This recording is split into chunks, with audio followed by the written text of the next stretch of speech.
Hello, everyone, and thank you for joining me for another restful episode of True Scary Stories to help you fall asleep. Today, we're going to be doing our weekly compilation of true scary stories. I hope you enjoy them.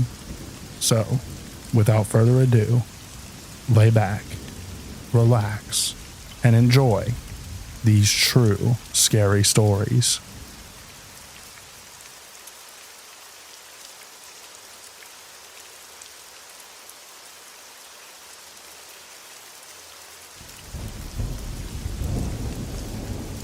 Back in 2021, my family took a trip to Lake Sanitla in North Carolina, a beautiful lake that's rich in Native American history and surrounded by mountain trails.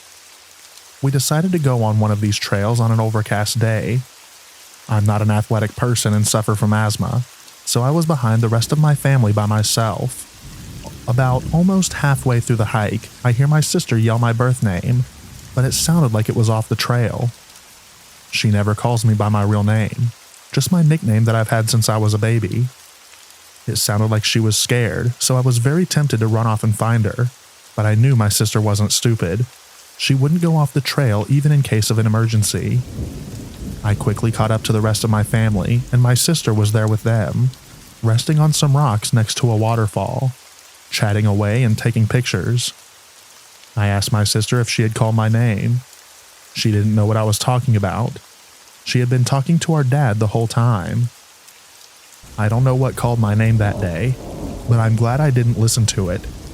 Who knows what would have happened to me? I haven't been on that trail since this encounter. I don't have a clue what called my name. But if you're educated on Appalachian folklore, please give me some insight on what happened to me.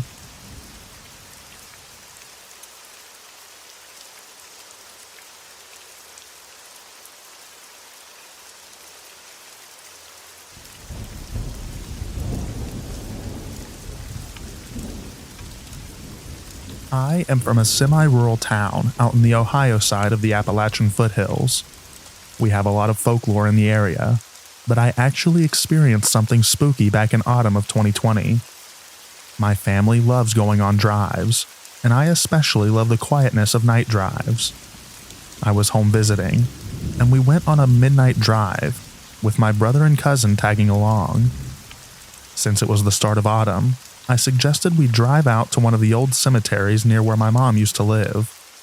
It's settled on a hill, bordered by hundreds of acres of woods and farms, spotty cell reception if any, and listed as a non-GPS route. While all of this sounds sketchy, the area is really beautiful, and my family hunts out there, never having encountered any issues. Folks are nice, and it's far enough from town that you don't deal with many of the problems there, like the drugs, crime, etc. It was about 2 a.m., and this was going to be the last stop before heading back to my brother's place to sleep. The route I would normally take was blocked due to the bridge work, and forced us to take a literal dirt road through the woods. I've taken that road one other time, so the bridge closure didn't deter me from getting to the cemetery.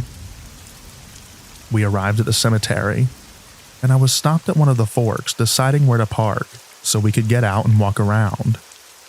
Windows were down since I was smoking when I heard a whistle. Not a bird whistle, but a person whistle, like if you were trying to get someone's attention. This confused me since it's the middle of the night, middle of nowhere, and very close by. My brother asks if I heard that, confirming to myself that my ears did not deceive me. And as I pause to listen for anything else, the silence is broken by my brother panicking. He points to one of the taller headstones about 20 to 30 feet away from the car, yelling, "What is that?" The only way I can describe this is we saw what looked like a very large person bear crawling and darting between tombstones towards my car. It was very humanoid in figure, but looked hairy and lanky. There are moments in life where your lizard brain kicks in, like, hey, you're in danger, please run. And this was one of those times. I whipped out of the cemetery so fast, I was worried I was going to pop a tire or spin out. We made it back to his place safely, hardly slept, and recounted our experience to each other in the morning. confirming that we all did in fact hear and see that. I have been back to that cemetery since, with our hunting dog, but have not experienced anything like that again, thankfully.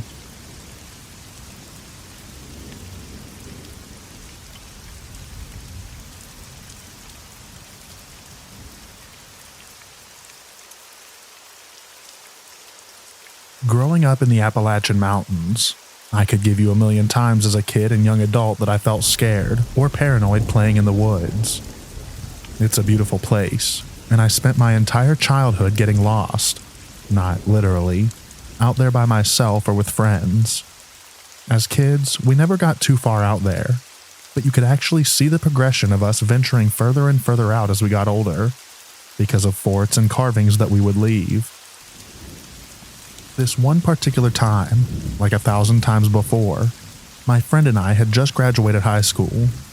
It was our last summer of freedom, and we spent the entire summer camping and hiking out there. We had decided to try and find a new place to set up camp, and walked for what felt like a few miles before we came to a nice clearing. The area was relatively new to both of us. We got the camp set up and fire going, and the plan was to wait until nightfall, smoke some weed, and play Monopoly. For sake of backstory on my friend and I, my buddy is a smaller, real goofy guy, but comes from a family of foresters, and always had a deep understanding of all the trees and different plants you came across. He had no fear of going and camping out by himself. If I spent 10,000 hours in the woods, he probably spent 50,000. As for me, I'm a taller, sturdier guy, and as we got older, I spent more time worried about women and sports, and the woods became a place for small parties. Also, I never had the balls to camp out alone. In fact, older me wouldn't go far at all when I was alone, because I could never shake the feeling of being watched, which was just paranoia, but still an uneasy feeling. Anyways, camp is set, fire is going, but it's getting lower and needs wood. Sun is down and we're both cutting up and having a good time. My friend is sitting on this little chair that he always brought, and loading up this makeshift bong, and I was crouched breaking some excess limbs off of some logs we had gathered for the fire. All of a sudden, this strong breeze cuts through the clearing. I couldn't tell you if it was the suddenness of it or what, but my friend and I both stopped immediately and looked at each other. The breeze went just long enough to flicker our fire down to a small flame. We both sat completely still in almost total darkness, and neither of us said a word. Across from us on the other side of the fire, we could hear footsteps. They sounded like somebody was running and would slow to a walk and then run again, definitely on two legs. By the sound of it, they were pacing back and forth over the same spot. Then, just like it started, it stopped, with a softer crunch on the underbrush. I knew by the sound it had taken a crouch. I was crouched still and knew I was staring at it in the dark. My friend grabbed my shoulder and said, "Buddy," and when he did, I felt this surge of fear come over me. I could feel it and hear it in him too. I had been so fixed on the footsteps and rationalizing what I heard that I hadn't even considered being afraid. But this was true fear. It was raw and made me feel helpless. I could hear my friend after a while grab some leaves, and he dropped them on the fire. For the split second the leaves covered the fire, we were in pure darkness. Then the fire sprang to life. We both quickly grabbed more leaves and brush and threw it on the fire. I got some sticks and logs on there, and neither of us took our eyes off of the spot, or moved much for over an hour. Finally, the leaves crunched, and it slowly walked off. Whatever it was had sat crouched, watching us without moving for far longer than any animal would. It wasn't until after the footsteps disappeared that I realized the smell had disappeared as well. It smelled like a paper mill. Spoiled eggs almost. For the rest of the night, besides whispered remarks, neither of us really moved or stopped looking at that spot. Nobody went into the tent, and I had a very short, light sleep sitting on the ground with my head rested on my hands.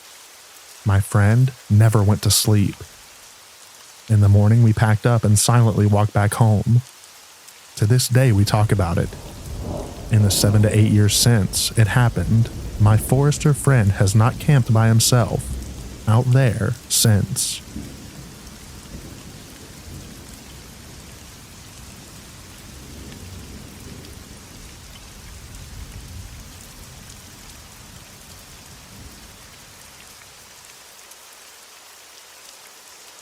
I have always been an avid mountain person. When people say they go to the beach for vacation, I respect it, but I prefer the mountains 100%. Something about these old giants has always fascinated me, as if I just cannot avoid but to be drawn towards them and be in awe when hiking on them. Over my short life, 21-year-old student, I consider that I have seen a fair amount of mountain ranges in Europe, from the Alps in Switzerland to the Pyrenees in Spain, and from the Italian Dolomites to the Czech Stolo Mountains. I have always hiked and camped outdoors a lot, with family and friends, but also by myself. Now I went to the United States for college, and I have always been tempted to do a part of the Appalachian Trail. From the pictures I saw on the internet, I always wanted to see them in person, and not going to lie, I must say that the great amount of scary stories of these mountains always attracted me a little bit as well. I am definitely not a person who likes scary movies or anything, but I enjoy reading fellow mountaineer experiences, and to be honest, I mostly just read stories about the AT to know how to prep myself for when I was going to do it. The scary stories just got my attention every now and a while. That being said, I decided to go to this year and do a small part of the AT. I went to do a small part between the borders of Tennessee and North Carolina, with Clingman's Dome being the icing on the cake. I was a little bit hesitant to go by myself, since I am not very familiar with both the geography, as well as the wildlife in this part of the States. I wanted to go with a friend or my girlfriend, who is from North Carolina herself, but both my friend from Germany. As my girlfriend declined because they had to work, I had spring break. So I decided I just had to go by myself since I am graduating this year and will return back to Europe. I started at this place called Bryson City and walked along the Tuckasegee River until I reached the Nolan Creek trailhead. From there on, I just followed the trail until I would reach Clingman's Dome, and from Clingman's Dome I would follow the AT for about a week. I had prepared well for this trip. I carried bear spray and pepper spray. I read some freaky stories about people in the AT, and I also brought this hunting knife and axe for wood. I had some canned food and lots of water, plus water filter, and for the rest, just my tent and sleeping bag. So when I started walking away from Bryson City, and I saw the beautiful aura this mountain range had, I couldn't be happier. I had been wanting to do this since I had arrived here in the US, and I was finally doing it. I encountered some people on the Nolan Creek trailhead who were friendly, but I had made up my mind that I would be better off alone than with strangers. I reached Clingman's Dome the same day and went a little further before I would set camp. It was beautiful. At night, I slept a bit off the trail with a small campfire while I had dinner, in which I put out before I went to sleep. The first night went super well, as I also was exhausted from the hike to Clingman's Dome. The next 2 days were just as beautiful, and I saw lots of breathtaking views. The people on the AT I encountered were super polite as well. Then, at the third night, I feel like everything took a strange turn. I had set up my camp just as usual, around 160 feet from the trail. No one was camping close to me, or at least not that I was aware of. While getting dinner, I just had this super weird gut feeling that I was not alone there. I felt like as if someone was looking at me from behind a tree or something like that. I tried to just convince myself that I was having an amazing time, that I was safe, and that it was just my mind playing tricks on me. I went to sleep and put out the fire as usual. Then, before it was daylight again, I woke up. I woke up with this same gut feeling that, even though I was in my tent, someone was watching my tent from a distance. I did not hear a single bird, which was weird, because right before daylight is when they start chirping again. I only heard the wind and the leaves. It made me feel uncomfortable, a bit scared even. I didn't fall asleep again, and first thing in the morning, after having breakfast in my tent, I broke up camp and decided to continue my hike. During my hike, I encountered a few people, and again, they were very nice, but I stick to myself. While walking on this part of the trail by myself alone, I felt being observed again. I even had the feeling as if something or someone was following me. So every now and then I would stop dead in my tracks in order to hear if it was real. Now, obviously my mind could be playing tricks, but I would swear that I heard the steps stop a second after I had stopped. So according to me at that moment, someone was following me.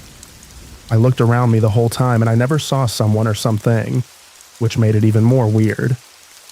After the long day of hiking, I made camp, this time closer to the trail than usual, because for some reason I thought it would be more safe. I again had this gut feeling of being watched while having dinner outside my tent. So I decided to finish it up in my tent, and I went to the bathroom in a bottle because I did not want to go outside now. I tried to sleep by closing my eyes, but my mind just focused on hearing the whole time. And that is when I heard it for the first time.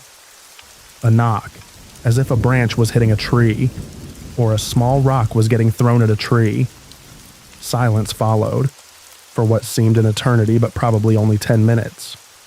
Then again, this time more clear. I was scared now and had no idea where to go since it was dark already. I put on my flashlight in the tent and made myself as big as I could so that my shadow outside the tent would look bigger because of the light. I don't know why this was my reasoning at the time. I just thought of bears, and I held my hunting knife in my hand. The silence had followed the second knock, but now I shouted to pierce the silence in the dark. First, I shouted that whoever was joking around, I was armed, and I was not wanting to be pranked. I thought this would scare them off. It didn't. I heard another knock, and immediately after a knock, on what I assumed to be the opposite side from my tent.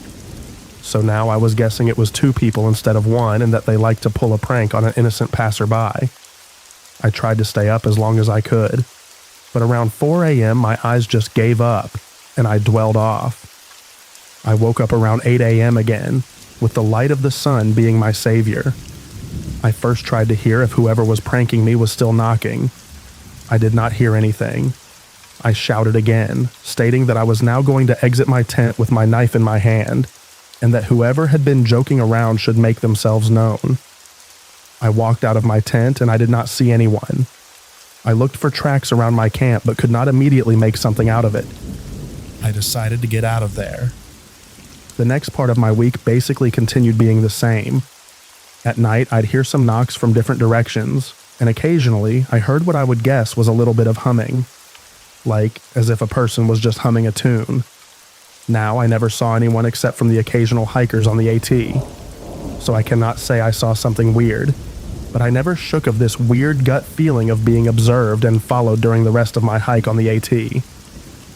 I am now back and commented this to my girlfriend.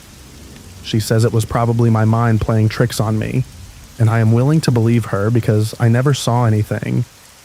But I still sometimes wake up in the middle of the night, thinking I am in that tent in the middle of nowhere, and someone is watching me and knocking on a tree.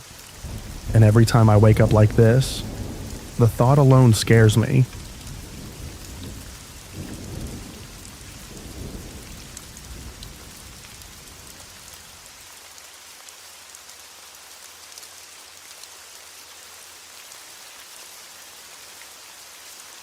I wasn't sure where to post this, but I needed the validation that I'm not insane.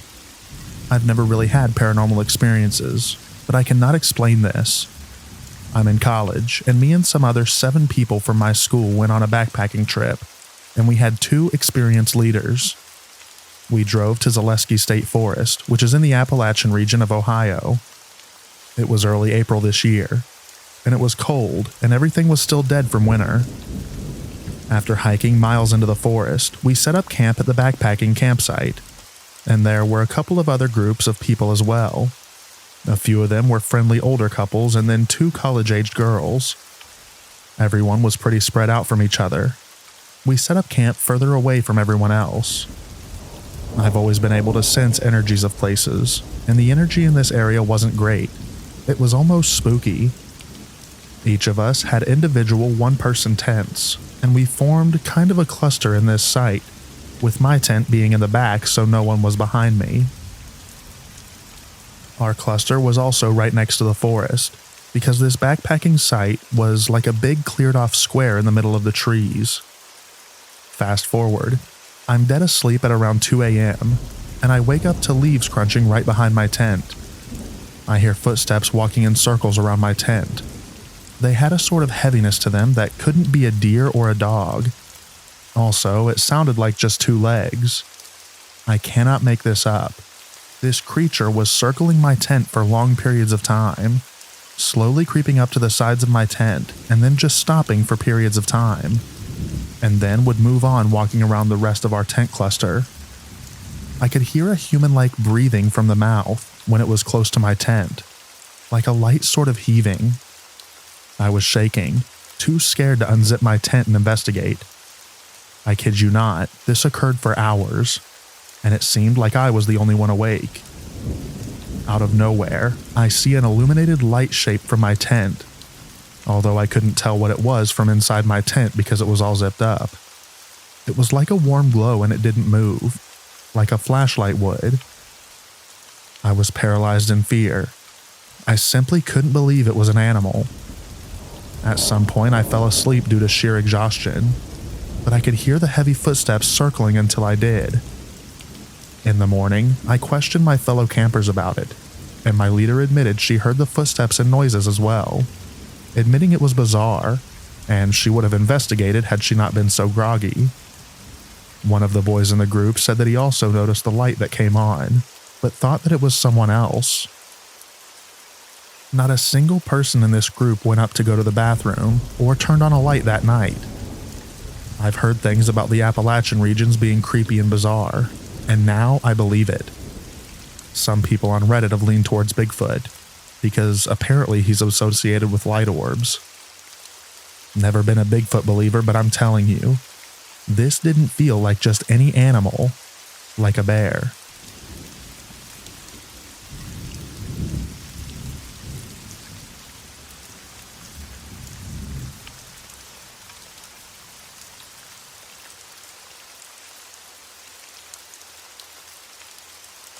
My girlfriend and I went camping out in the backwoods of Greenbrier County, West Virginia. We were both 18 years old and drove about 5 hours to get to the camping spot to stay Friday to Sunday. Friday afternoon, we arrive and make camp. I put up the tent and we take a short hike, and then I built a fire and we settled in for the night. No issues so far. Saturday morning, we wake up and get ready for a day of adventuring. We were busy walking miles and miles, and we ran into two different sets of people who were also camping fairly close to where we were. Eventually, the sun surrenders to darkness, and out in this area, nighttime is super dark. We have lanterns and flashlights, but no major issues except for a few mosquitoes. Shortly after, around 1 a.m., we turned in for the night, zipped up the tent, and we were both out pretty quick after a full day of activity. I'm a very light sleeper, and it didn't feel like very long after I fell asleep that I heard a soft rustling sound. Whatever was making the noise, it sounded like it was about 20 yards away from the tent. I looked over at my girlfriend. Sound asleep. Why can't I sleep like that? I figured that the soft rustling sound was a small animal or something else minor, and tried to go back to sleep.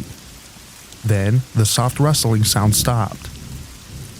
Then suddenly, in the silence of the night, I heard a loud thud that sounded like a decent-sized piece of wood falling onto the forest floor from a couple of feet high, coming from the same direction the soft rustling sound came from. Again, my girlfriend didn't hear anything and was still asleep. I had to pee anyway, so I began to unzip the tent, and my girlfriend slightly woke up and rolled over asking, "Where are you going?" Not wanting to worry her, I told her I just had to pee, then grabbed a flashlight and crawled out of the tent, immediately shining the light in the direction the sound was coming from. There was nothing, just trees, bushes, and total darkness that seemed as if it was swallowing up the beam of my flashlight. I walked around the edge of the campsite looking for anything out of the ordinary, but just as I was about to give up, the flashlight beam caught two reflections out in the dark. They were eyes, and they were looking back at me. I stood there with the flashlight beam locked on the eyes. They appeared low to the ground and didn't seem to be moving, but after a few seconds, the 2 points of light moved to reveal it was nothing but a bunny. I laughed at myself, answered nature's call, and returned to the tent laughing at myself.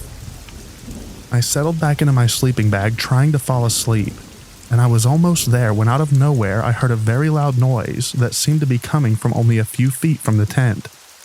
It sounded like a heavy animal's footstep, like the footsteps of the T-Rex from Jurassic Park. I sat up, waiting to hear more sounds, while images of what could possibly be making these sounds in the middle of the night flashed through my head. I remained awake for another hour and a half or so, until I finally fell asleep for the night.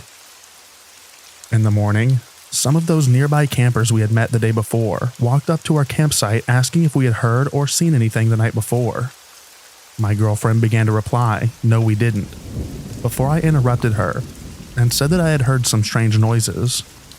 The other campers ran into a wildlife officer who had told them to be on alert because a bear had been spotted in the vicinity.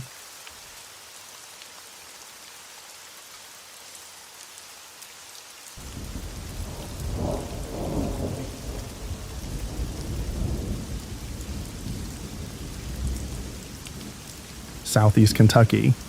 It's where the bulk of my family lives, except I have a cousin who grew up elsewhere with my uncle who has money and lives a bit better than most of his kin.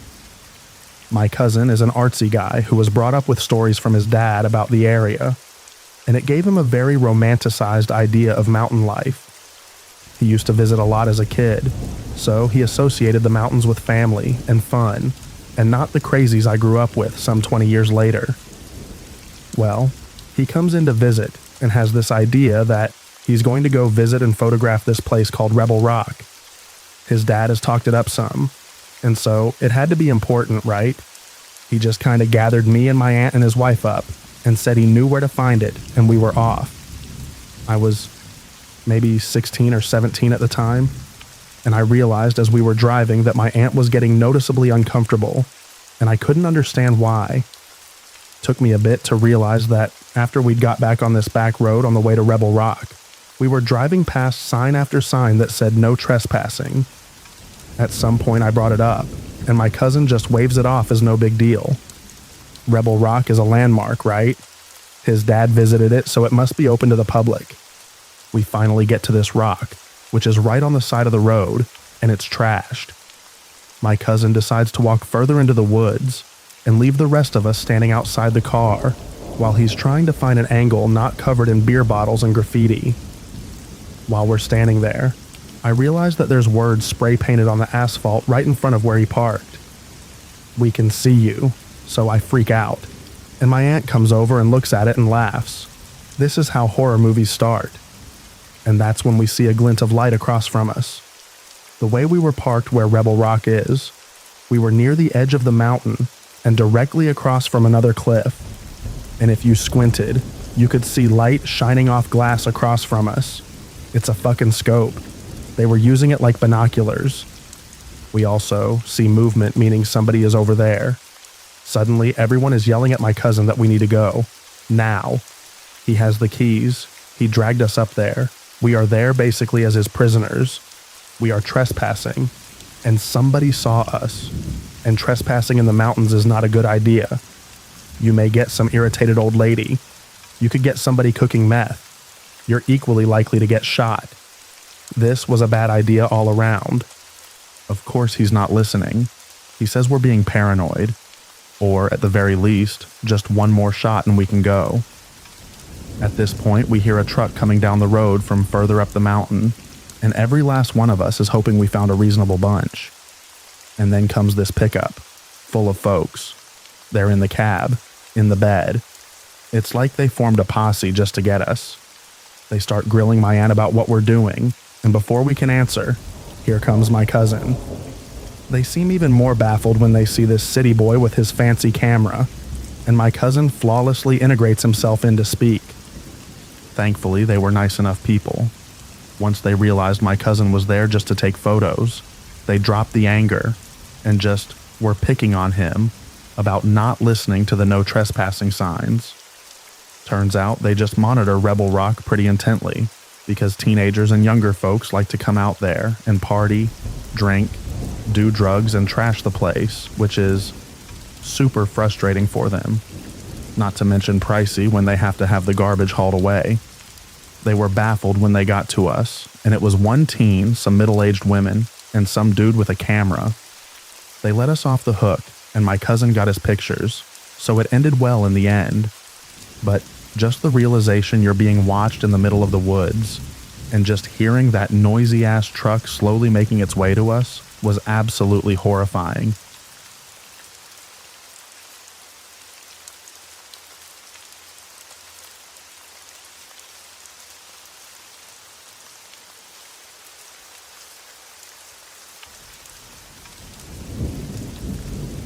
I was traveling down south and stopped in a little town that anyone from the north going to the south knows, right on the West Virginia, North Carolina state lines. I was staying at a Ramada there, just outside of the town. It's the typical strip of hotels, motels, and a truck stop right off the freeway. I decided to go stretch my legs and walked behind the motel where there was a big field with the freeway just beyond. The sun had just set, so the sky still had that light that makes light-colored things glow a little. I don't know why I went back there, especially alone, but as I was standing there, I started feeling uneasy. Then I thought I saw something out of the corner of my eye in the field. I looked hard and could barely make out something white. I knew there were a lot of feral cats and kittens around, and thought it might be that. Just as I started to realize this was just a bad idea, the little white thing became big and was moving at speed in my direction. I sprinted down the parking lot and towards the office without slowing to look behind me. I knew whatever it was still coming by the looks on the faces of the people unloading their cars for the night as I was running past. Suddenly I heard a scrape, a scream, and a splat. When I turned around, there was a scrawny woman splayed out on the sidewalk, matted hair with dried and fresh blood on her face. She was screeching like a banshee. Someone had tripped her, not knowing what was going on. Long story short, she was in the field after getting dirty with a truck driver in exchange for meth. He punched her a few times and she stabbed him. Minor injury because he went back to his rig and drove away, but later turned up at a hospital in North Carolina. I switched to a different hotel for the night, and when I returned home, I took a concealed carry class and got a license, and a little buddy which now goes where I go. Especially when I'm standing behind sketchy Appalachian hotels, near truck stops, in the dark.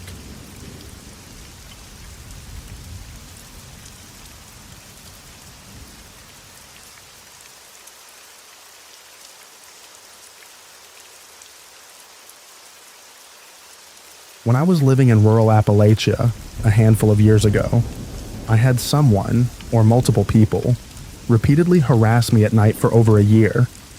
I never found out who it was, but it might have been either an old friend of my grandfather's who was growing weed near my house, or possibly one of the people from down the mountain who used to dirt bike through the forest in the evening.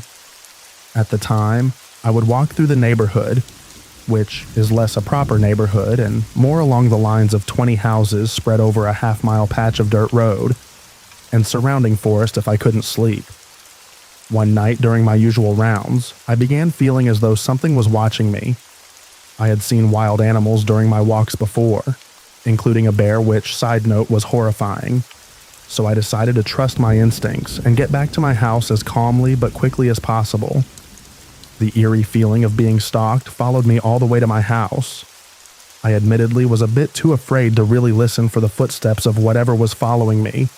I was 1920, so the logic of if I don't hear it, it isn't real totally made sense to me. I got back to my house safely and went to bed that night sure that were I to search the woods the following morning, I wasn't going to find any trace of what had been tracking me. Unfortunately, I was wrong. When I searched the woods the next day, I found a used condom right at the tree line beside my house. After that incident, I began hearing knocking on the wall nearest the tree line, tapping on the windows, and the sounds of people speaking. I did convince my mother to go check it out a few times, but whoever it was would already be loudly running back through the forest by the time she got around the house. Things got so bad that I was eventually, after months of dealing with these nightly occurrences, and my grandparents refusing to let me do anything about it, able to convince my uncle, who lived nearby, to put up a security camera. Unfortunately, it was the kind that only displayed a live feed, and he had it facing my front door instead of the woods. If you're wondering, I absolutely thought this entire setup was sketchy. He also insisted on monitoring from his house, and he insisted that he never saw anyone on camera. It was around this time that someone also sliced through the fabric cover on my grill and stole a storage crate full of my old clothing from inside a shed. Once the batteries in the camera died, my uncle declared that I had been imagining things, despite the damaged property and missing clothing, and insisted on removing the camera from my property.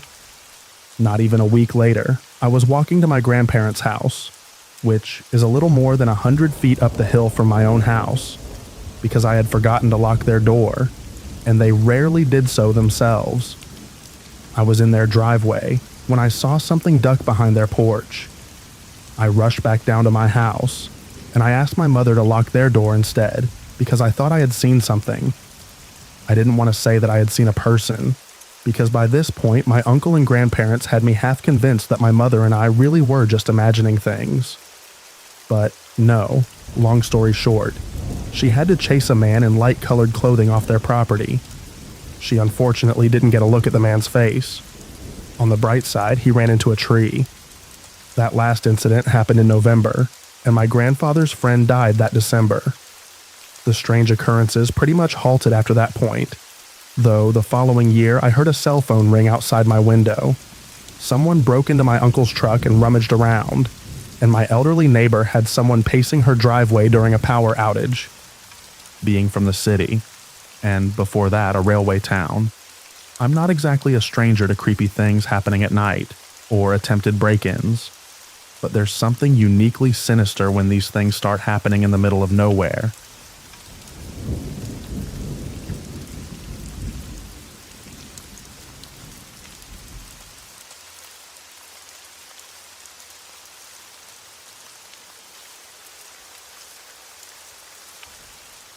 In May of 2003, I was fresh out of high school and had just joined the Marines.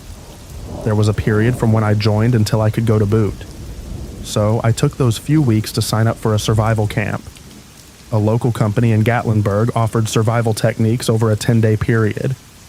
We met at the Elkmont campground in the Great Smoky Mountains with a group of 5 other survivalists and a group leader and his assistant. They would stay with us for 3 days and show us techniques. Things like setting up tents, identifying local flora and fauna that was edible, how to set traps, etc.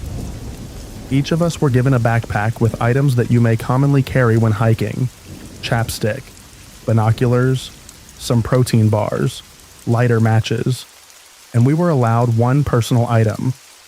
I brought a small hatchet as I knew what items was included in the backpack from the start. In case you didn't know, you can walk down the Elkmont Trail, and you run into an abandoned town. It's an eerie place, as it was a dreary day.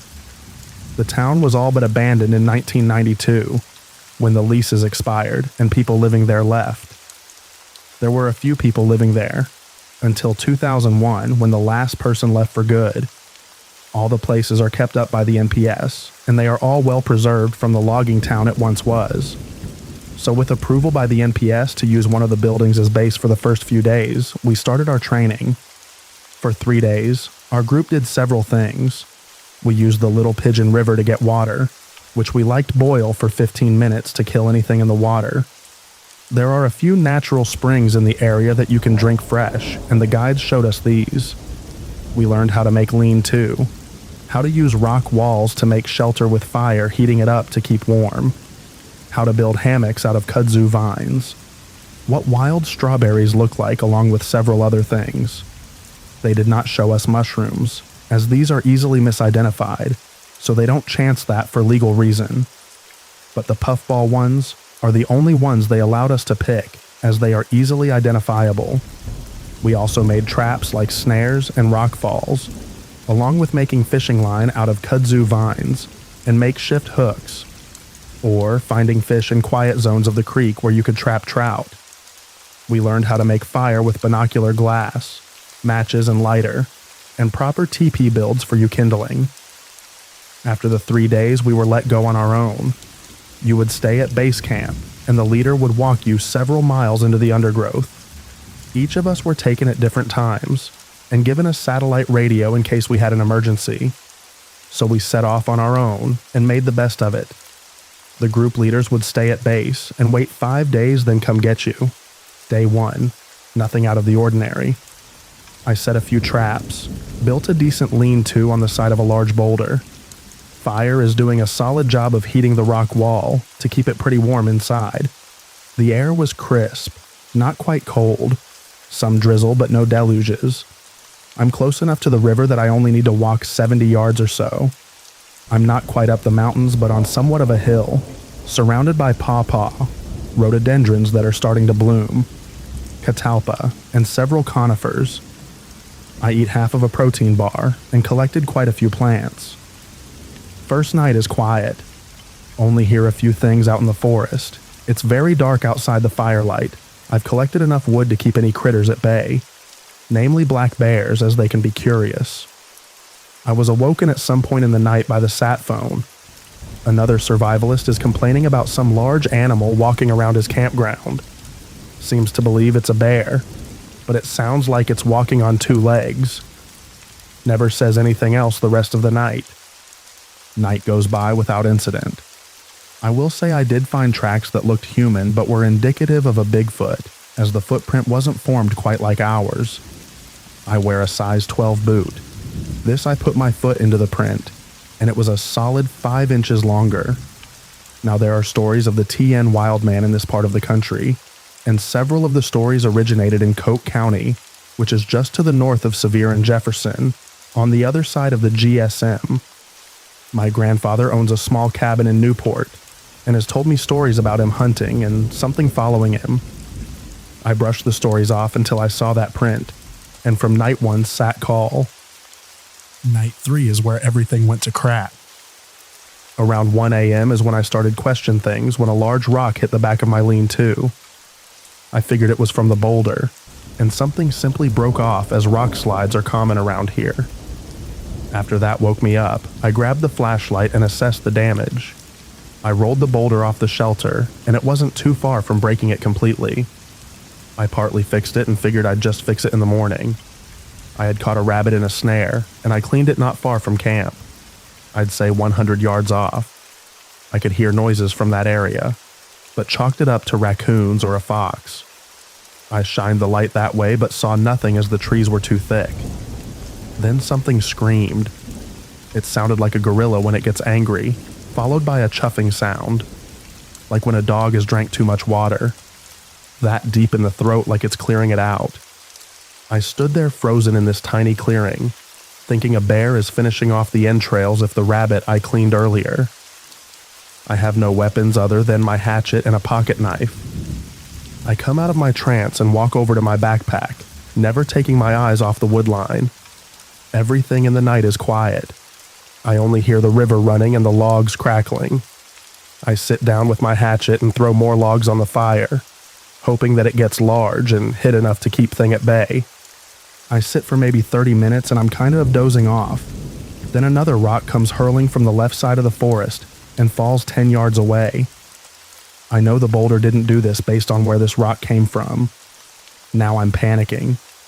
I stand up, hoping to make myself look large with my shadow on the boulder behind me. I hear the chuffing again, and smaller trees further in are clearly moving back and forth rather quickly. I can see a large black shape moving around the firelight, just at the edge of the end of the light. 40 yards in, maybe. I can hear this thing breaking limbs, crushing leaves with every step. Thing was at least 8 feet tall if I had to guess, but it was pretty far away from where I was. It's slowly moving away, but I could tell where the thing's head was watching me, as every now and again I'd see eye shine. The sounds started getting fainter and fainter, and I could hear it go into the river and cross it. That loud shush shush sound from the water as it crossed We're only a few steps. It was about 20 feet across the river at this point. I say back down and contemplated what to do. It's around 2 a.m. and I have a few hours till daylight. I don't want to walk the 4 miles back to Elkmont in the dark, in a place I'm not familiar with. Fast forward 2 hours. It's 4-ish a.m. The sat phone turns on, and a guy is screaming into it. Something is trying to kill me. I've had several ricks thrown at me. A large man is outside my shelter. I can hear it. This isn't a bear. I don't know what it is, but I need help. Silence. Another guy comes on. Something did that to me last night, but I thought it was a bear. I stayed here thinking I knew what it was. Rocks weren't thrown though, but I could hear it walking the perimeter of my camp. The guides must have awoken at this point as the lead got on and said they can call the park service to come get everyone. But that would be hours, and it's better to stay put and make do. So I wait. It's close to 5 a.m. now. If I can make it a few hours until daylight, I'm fine. All the forest sounds have returned. I'm still waiting, and around 7:15 a.m., and I can see flashlights in the distance. Sun isn't quite up yet, but that eerie dawn light is filling the land. The clearing is still pretty dark. I start gathering my things and start putting the fire out with dirt around the pit, and by the time it's out, the rangers are there with me. One of them was very obviously of Native American descent. He said there are stories of men in these woods that don't take to people living on their land, that tribes have always sought harmony with each other. I tried to ask more, but he said we do not talk of these men. We walked back to Elkmont and met the rest of the group.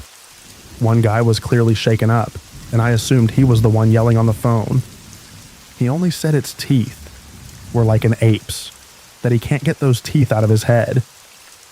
I still go to the GSM often as my parents live there. I still hike and camp, but I never go alone. Even as a former Marine and seeing some terrible things, I have never felt that primal fear as I did that night 17 years ago. That's my story of the time I did a survival camp, and only lasted 3 days.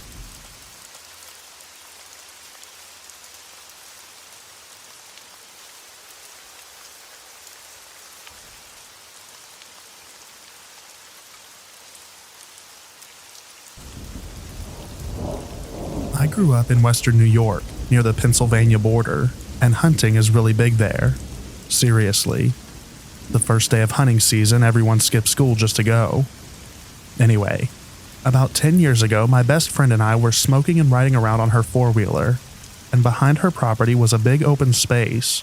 So we were just cruising along, and from out of the tree line, this big redneck, like 6'5" guy, no teeth, scraggly gray beard and hair, was covered in blood and holding a deer's head by the antler in one hand and a shotgun in the other. He stops us and tells us to turn the four-wheeler off so that we can hear what he says. And he says, "If you little ladies come on my property again and scare away my game, your butt will be next." And with that, we rode back as fast as we could to her house to tell her stepdad. And then he got on his four-wheeler and went back out to find him, because apparently that field was owned by her stepdad's uncle or something, but couldn't find anything. Not the scariest thing, but when you're high, that made us almost crap ourselves.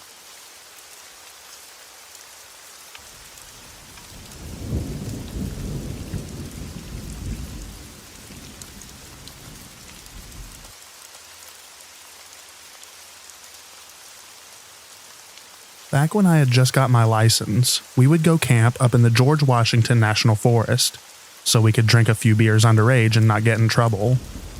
It was me and my 2 brothers and another friend one night. We had a fire and played music loud and got drunk. They all wanted to go back down the road to this cabin because we saw on the drive-in that there was what looked like a party going on, and we knew the cabin owner, so they went off in the dark walking to the cabin, while I stayed back and tended to the fire. Anyway, a few hours later, like 2 a.m., they all stumble back, and our one buddy is complaining that these people stole his cell phone, and he wanted to go back and get it. But we told him we'll stop in the morning to look and go to bed. So the next morning we pack up and head out down the road to the cabin. And as I'm driving down the road, out of nowhere, this dude flies out of the woods and starts beating on the hood of my truck. He was completely covered in blood. We all get out, and we tell him to back up and try to figure out what's going on. This dude says the people in the cabin took his phone and beat the crap out of him. Not a good situation. So we go down to the cabin because I wanted to see if the owners were there, but they were not. The people staying there were what we described back in the days as devil worshippers. You know, back when the whole satanic panic was going on. Anyway, my buddy is frantically looking for his phone, and the bloody guy comes down to the cabin, and this huge goth grunge guy comes out of the cabin and just starts beating this guy with a log. I tell my buddy and my brothers that we have to leave now. Screw your phone, and we got the heck out of there. I think we called 911 once we got back into service to tell them what we saw, but we never knew what happened after we left.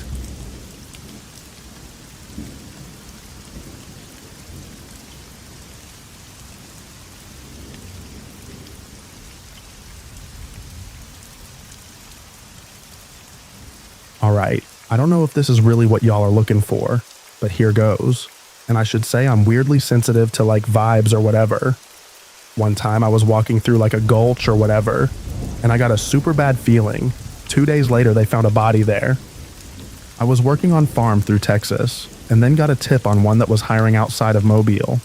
So we packed up and head to Alabama. It was okay. The farm owner used to tell us Civil War ghost stories around the fire. Anyways, so we head over to Jackson, Mississippi. We stopped to get gas, and we're living in a camper on the back of my truck.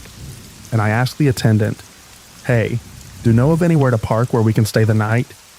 He looks at me, then my rig, and then my girlfriend pumping the gas, then back to me and says, "Do you know where you are? You're in Jackson, Mississippi. Don't stay here. Leave." So I'm like, okay, that's weird. This guy is a freak, but whatever. So we start heading towards Memphis, and we Google mapped a campground just before the Tennessee line. We ended up getting gas again, and this crew of real hickory kids pull up in a crappy bubble window style Ford Taurus. And like 4 quads. Everyone gassed up, and I go in to pay, and the cashier says that crew of kids is up to no good. So I'm like, dude, Mississippi in general is messed up, I guess. It's been a way longer than expected drive, and we get to this campground. There is only us and the campsite, like maintenance guy or whatever, staying there. And I just can't get the first guy's words out of my head and the image of that hickory gang out of my head. But it's super late. I need to walk the dog. He's a big black German shepherd, and he doesn't frig around, but he's silent. I didn't even know he knew how to bark until months after I adopted him. Things are feeling super weird. I'm getting a very strange feeling. I'm walking the dog around the campground and get onto this trail, and he stops. And I trust him. I always trust a dog before a person. It's just moonlight, but pretty dark. I know he's locked into something. I say to him, "You feel that too, eh?" And he loses his GD mind and just starts barking like he's yelling frig off to whatever it is. So I turn around, and he's just walking backwards, face still in the direction of whatever he was barking at, until get like a good 50 away, and he finally calms down. Wake up to a foggy, frosty morning still with grim feelings, but I'm determined to make the best of it, and start fresh with a positive attitude. Stay in Memphis, feeling alright. Then go to the Jim Beam Distillery in Kentucky, and I don't know if you've been there before, but that place is grim. Just massive black barns that could hold bourbon, or witches, or stacks of dead. Just couldn't shake the super grim feeling until we got to Pittsburgh. The South is weird. I mean, nothing happened, but it still just got me so shook.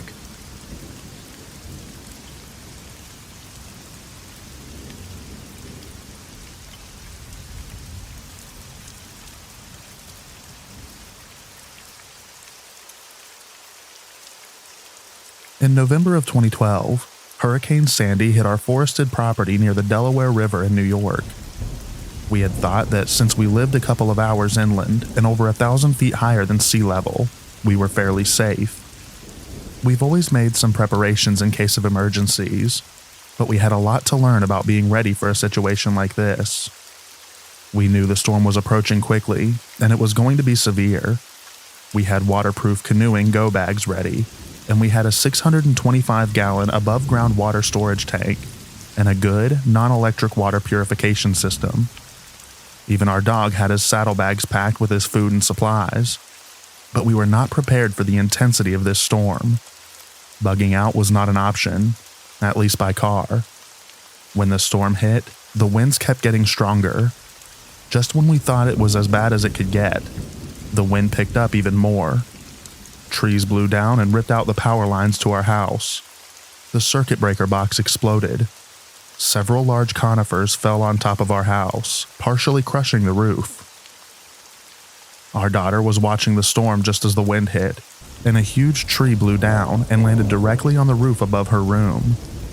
An old garden trellis made from large timbers took the brunt of the force and probably saved her life. We gathered the kids to the center of the little house, as far from the windows as we could get. We had a few battery-powered LED lanterns lit because the power was out. Trees and downed power lines blocked our street, so we had to shelter in place and tough it out. I think there might have been a tornado along with the hurricane, because some trees were twisted in half and not just blown down in one direction. Once the storm passed, we had to assess the damage. No one was hurt, thankfully. We made sure the propane tank was shut off and every appliance was unplugged. Clearing the driveway and property of downed trees and debris took several days. We had no intention of clearing out the road of trees. It was too dangerous since the power lines crisscrossed everywhere. We were able to check on our neighbors and offer what assistance we could. We had to stay in the house since the roads were impassable and dangerous. Since we have a private well and use an electric well pump, we had no running water. We had plenty of fresh water in the water tank, fortunately, and every drop of water we consumed went first through our countertop purification system. After the house was rebuilt and the storm was mostly behind us, we made lists of things that we could have done better. The first thing we did was to make a plan in case we got separated. Perhaps next time an emergency struck, we might not all be home. We planned where we could meet and who we might call for information. Over the next couple of years, we invested a wood-burning stove and a generator that could run on either gasoline or propane. Gasoline was scarce for weeks after the storm and rationed. 20-pound propane tanks were available, though. We also built a battery bank for backup power. Several deep-cycle batteries connected to a power inverter. So we had 2 power sources. We now all keep a pair of jeans and sturdy slip-on shoes next to our bed, so we're ready to go in 5 minutes flat. A few other changes we made to our preparations. We got 2 camp-style toilets, emergency non-perishable foods like freeze-dried backpacking meals, MREs, canned foods, more lanterns and extra batteries of all types. A good quality AM/FM and weather radio that runs on either batteries, AC power, or a crank/dynamo. And we doubled the size of our garden. Some 8 years later, we continue to improve our emergency preparations and refine our plans.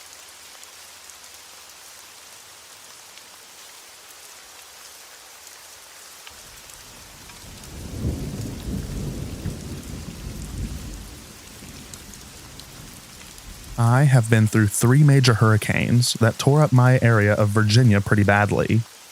My first lesson learned was Hurricane Isabel in 2003. Isabel really messed our area up in the northern neck of Virginia. No power for 13 days. Nowhere to get gas or ice. I will never forget the howling of the winds, or thinking, will this ever stop? Many houses were lost in the Rappahannock and Potomac rivers during Isabel. My next experience was Hurricane Irene. A microburst, powerful wind, came right across the street. It looked like someone's hand just cut a swath right through the trees. The sound of that wind. It creeps me out every time. No power again for 7 days.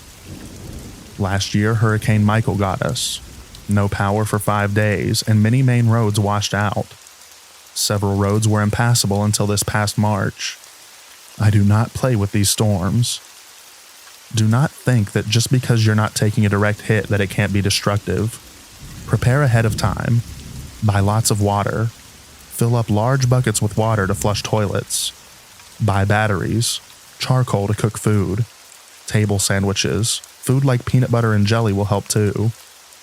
Always have paper plates and plastic utensils. Get baby wipes for personal hygiene for everyone, not just babies. Fill your vehicles up with gas and remember your pets. Get extra pet food, litter, etc. Get your prescription and over-the-counter medicines ahead of time. And don't forget, you need a NOAA weather radio when the power goes out to stay on top of things. Be prepared to be self-sustaining for days, because you will be without power for days and possibly stranded for days. Do not ever wait until the last minute to gather supplies. And if they tell you to evacuate, then please do it.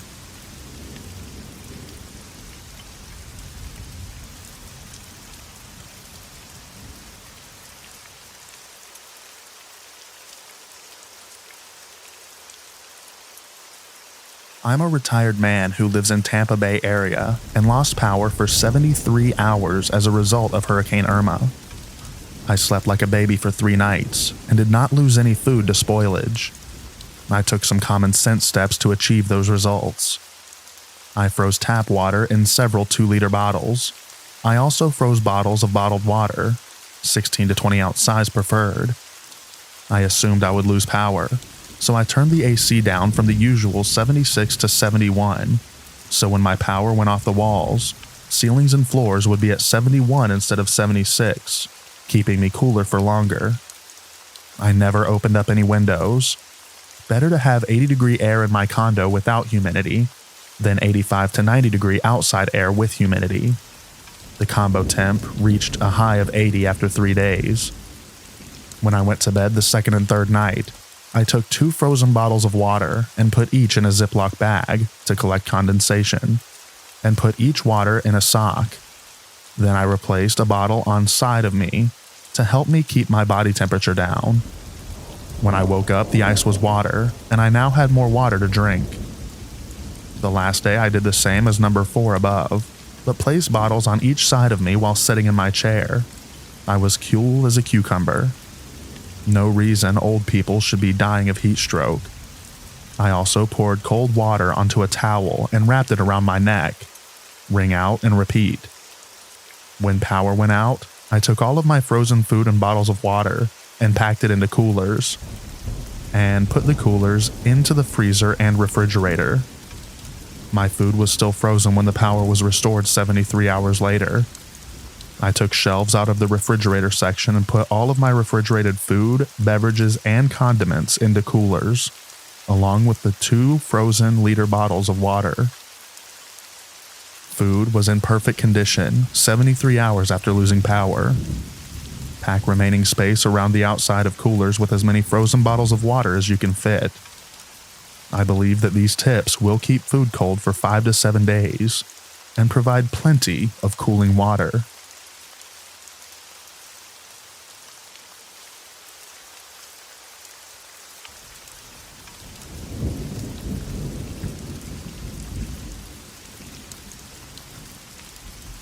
As a member of Bellevue Hospital Medical Center medical staff, I helped evacuate the hospital during Hurricane Sandy. I'm a registered nurse, and with the help of all the staff and many city and governmental agency staff members, we evacuated 520 patients to area hospitals. When I say all the staff, that meant people from accounting, chaplains, medical residents, and even 2 brand new nurses. I was assigned to the 14th floor. I was instructed that because of my seniority, to guide the 2 new nurses during the hurricane. Talk about trial by fire. We lost power the second day, while the storm was raging. We ended up having to carry patients down from as high as the 22nd floor. When I say all governmental agencies, we had Oklahoma City Fire, Homeland Security, and the U.S. Army helping. I have to say, everyone pitched in. There was an unbelievable sense of camaraderie. When New York City needed help in its most desperate hour, the Bellevue staff, and especially the nursing staff, answered the call for help and came to the hospital. We evacuated 520 patients with one birth and one cardiac bypass along the way, and everyone was safely evacuated.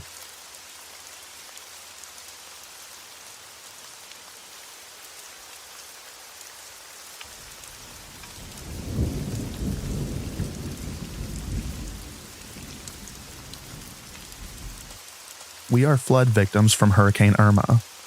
We live in Jacksonville, Florida. Hurricane Irma hit us on September 11th, 2017. Thank God we had some friends we were able to stay with who lived on higher ground. Thank God we got out of there and moved our van. I believe they said the hurricane was a Category 5. When we were allowed back in, we were told we had to move out within 7 to 10 days and that we needed to throw everything out. The river was very dirty, and it came up 2 feet. They brought great big dumpsters in, and all of us on ground floor filled them with our furniture. It was the most devastated situation I've ever been in. I thought I was going to have a nervous breakdown. It was horrible. I wasn't worried about our belongings, but we came very close to being homeless.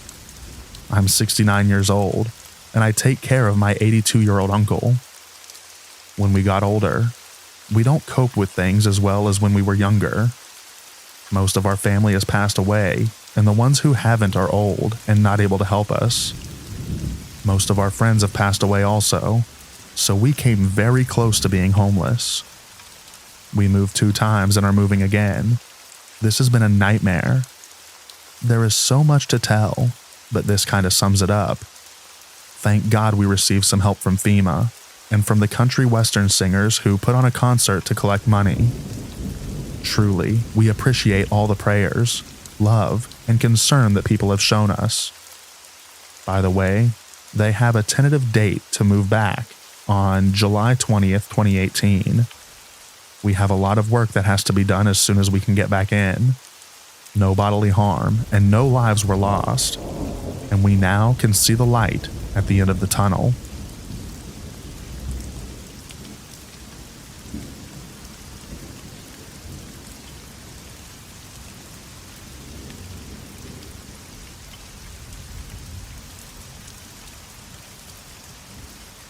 I remember the day Hurricane Ike struck Texas and Louisiana back in 2008. It was Friday night, September 12, 2008, in Houston, Texas. I was 11 at the time, and my mom and dad were sitting in front of the TV, watching as Ike crept closer towards Texas. My dad went to Walmart and got some dry food, flashlights, and batteries for the storm. I was really nervous because of the size of Ike. It was 450 miles wide, and the damage it might cause overnight. I was walking around thinking the worst, and even taking a long last look at my apartment complex with my neighbor's friend.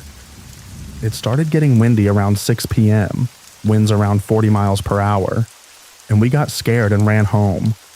Twigs from the 100-foot pine trees started to break off, and leaves were flying everywhere. My mom and I were walking to Pop's supermarket to get some last-minute things, and the checkout line was long. When we were finally done, the winds blew open the door, and everybody went silent. We went home quickly. Dad was in the bedroom with his hard hat on playing with the flashlight as he watched the news. There was a phone bank with citizens asking questions to Dr. Neil on Channel 11 about what kind of damage they could expect. I ran outside at 10 p.m., and the winds were still at 40 miles per hour, but they started to gust past 50, and I was on my porch watching the palm tree near me sway in the wind. The tall pine trees were bending slightly as I heard them rustle in the wind. More leaves and trash were airborne now.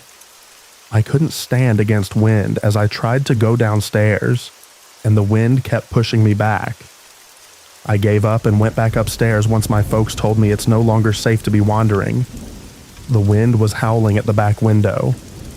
My dad managed to use an old bed to cover the window, and it was reinforced with the couch in his bedroom. I tried to fall asleep, but the wind was howling constantly, and gusts started to become a little more frequent. At around 11:30 p.m., it was getting blustery outside, and my dad tried to microwave a burrito.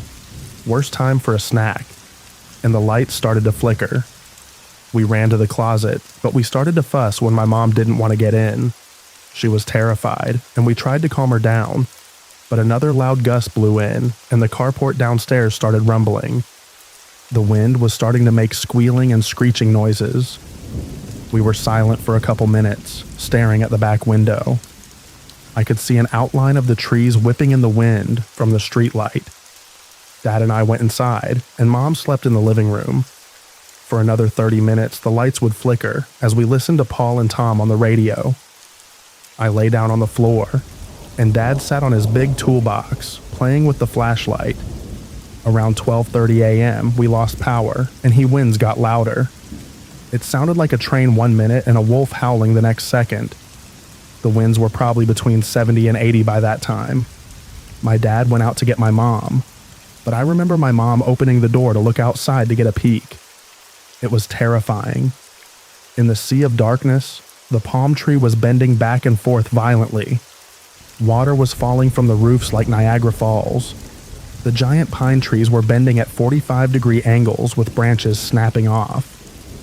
Mom closed the door and finally took refuge in the closet. She was crying at one point, and we told her we were going to make it out. At 1:30 a.m., the back window shattered, and glass and rain started to come in. I flashed a light to help Dad see, and he had to get some trash bags to cover the TV and computer in his room, and push the couch to push the beds that were covering the broken window back up.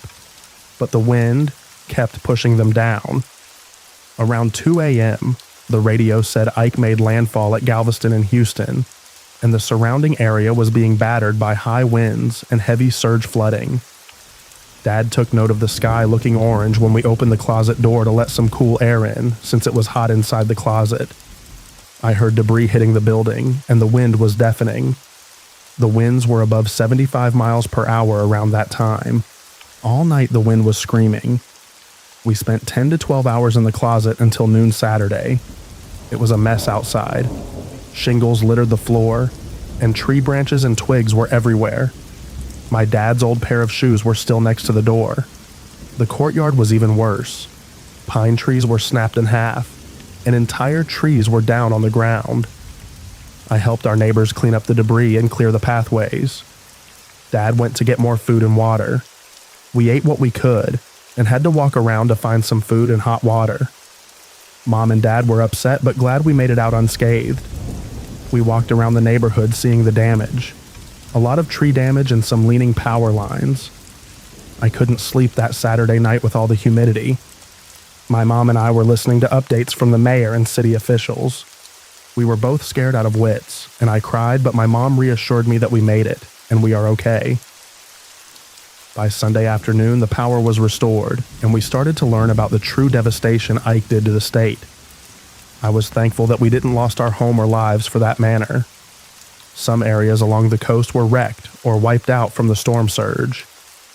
I remember the reporter on 13 trying to get a grip on his emotions as he went through the damage and ruins at Bolivar Peninsula. Watching the wreckage, it ran a chill down my spine. But it showed me the true power of these cyclones. Ike would cause me to take preparations more seriously, and now I stock more supplies to prepare for every season. I know it's not much of a story, but tropical cyclones are nothing to mess with. The story I will tell my kids one day.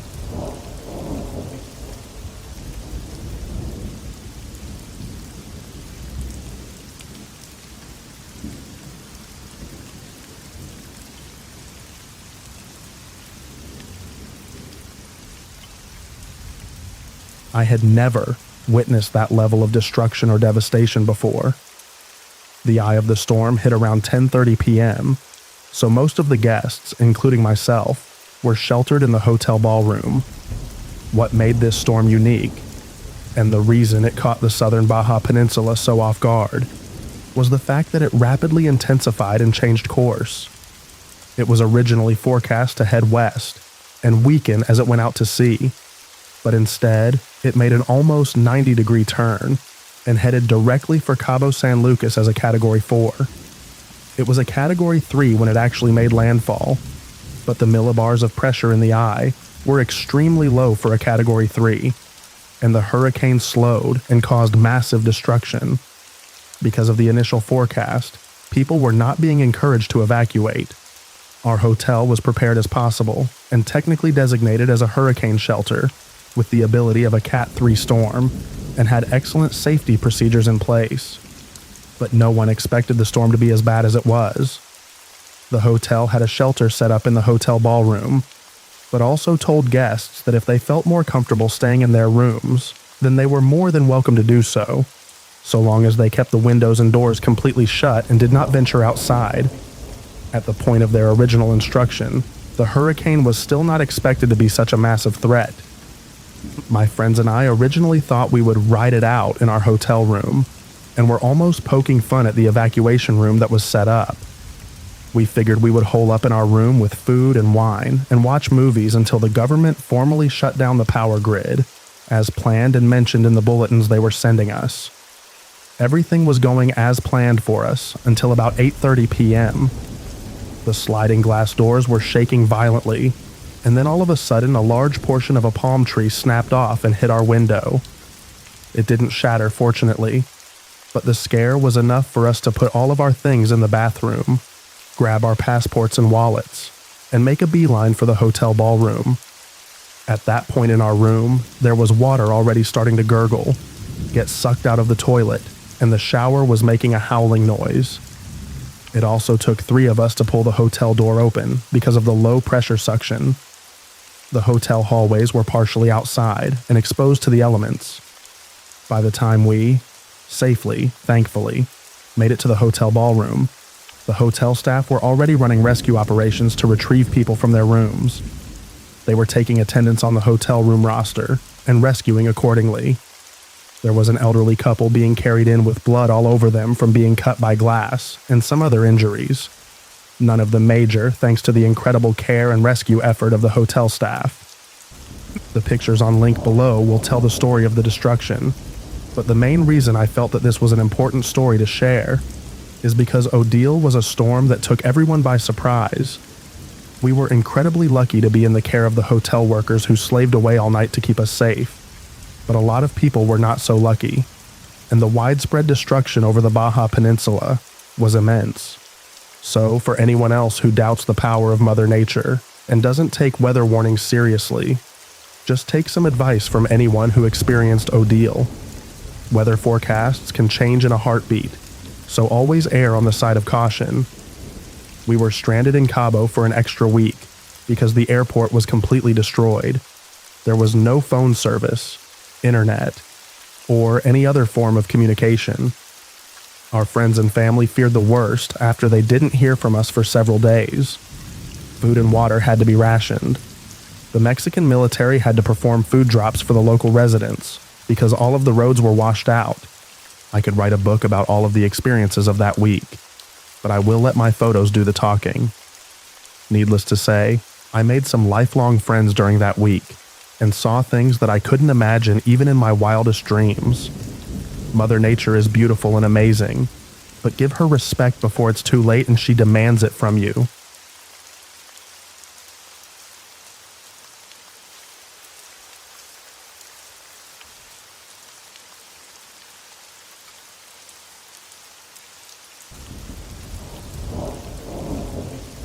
I live practically dead center of North Carolina. The only hurricane to pass over me in my lifetime was Fran on September 5th of 1996. I had 3 pet potbelly pigs at the time. We had a nice big pig palace, fenced in and well built. My husband built it, and he is meticulous in everything that he does. I got Nora first, and when I got Arthur and Robert a couple years later, she never forgave me for it. I used to let them roam around our yard, snuffling and digging, until time to be fed and go to bed. Nora was mad at me and refused to go in the pen, much less the house. It got windier, darker and wetter, and yet Nora refused. The more I prodded, chased, K-holed, tempted, and food and cussed, the more pig-headed Nora became. I kept this up for about an hour in the dark, getting drenched despite the umbrella, crying and worrying until I could no longer do it and feel the least bit safe, which was about 3.5% by that time. My husband was asleep already and slept the entire night, completely oblivious to the goings-on outside, and to his wife right beside him, tossing and turning and worrying. The next morning, when all was said and done, we look out and saw the damage. Lots and lots of trees down. The roof blown off the well house, and the giant oak tree at the corner of the house had been uprooted and taken the power lines down with it. It was parallel to the house about 3 feet away. There between the house and the tree was Nora, shaking and in shock. It took a couple of days to get Nora back to normal, about a week to get power and water restored, and weeks to get everything else taken care of. That was an experience I'll never forget, and surely not one that I'd ever want to go through again.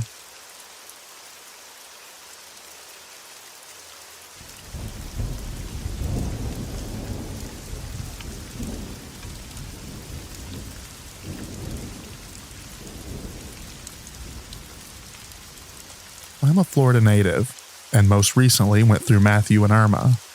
Generally, the hurricane itself is not the worst part. The aftermath is. Hurricanes are a siege situation. So if you're going to stay put, you need at least a gallon of water per person per day. They say for at least 3 days. I always up this to 7 days. That's your drinking water. You'll want more water for non-drinking purposes. You can fill your bathtub ahead of time.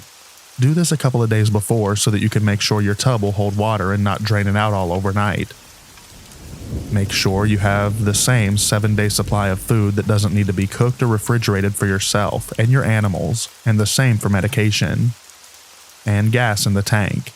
Do this early. You're almost certain to lose power during the storm. Think of this as inevitable. You may be out of power for days afterwards. I didn't get my power back until a week after Irma. It was miserable. If your power company isn't prepared for the massive amount of damage to the grid, you may be out of power for several weeks, like many were in 2004. Be mindful of what you won't have access to without power. If you're on a well, you don't have running water. This is where that bathtub of water comes in handy. If you don't have gas, you won't have any way to cook. If your power is out for more than 4 hours, you'll have to throw most things out your fridge and freezer, as they're no longer safe to eat. If it's still oppressively hot there, I highly recommend you try and get your hands on a battery-powered fan and enough batteries to run that thing for 24 hours a day for 7 days. Seriously, the #1 quality of life improvement post-hurricane. It may already be too late to get a generator, but if you think you want one, do not use it indoors. You will gas yourself and die. Seriously. Every hurricane, there's always someone who runs their generator indoors and kills their entire family. Also, make sure you looked up and know how to disengage your garage door motor, so that you can get that up after the storm, when you don't have power. It's usually pretty easy. Depending on where you are, and how robust your cell network is normally, you may or may not have cell reception. Normal text messages is the smallest thing you can send over the network, and it'll get through, even if multimedia messages or phone calls can't. Please note, group texts are MMS, not SMS.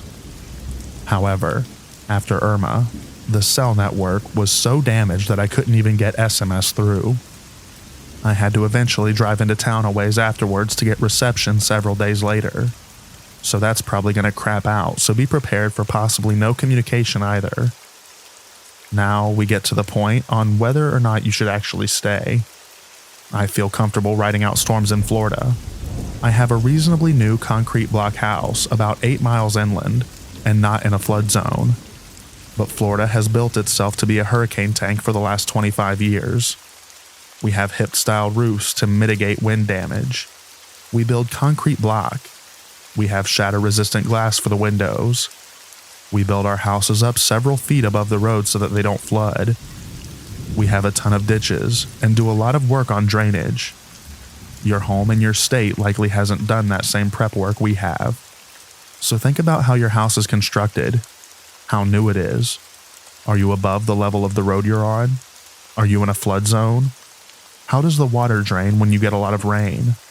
In hurricanes, you hide from the wind, but you run from the water. That's why mandatory evacuations are for areas in danger of storm surge and flooding. It's already a Cat 4 and predicted to just be under a Cat 5 by the time it hits. And there's not anything in the way that'll bleed any of that off, really.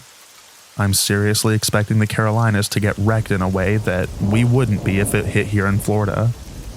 Good luck, and make sure you prep for that aftermath.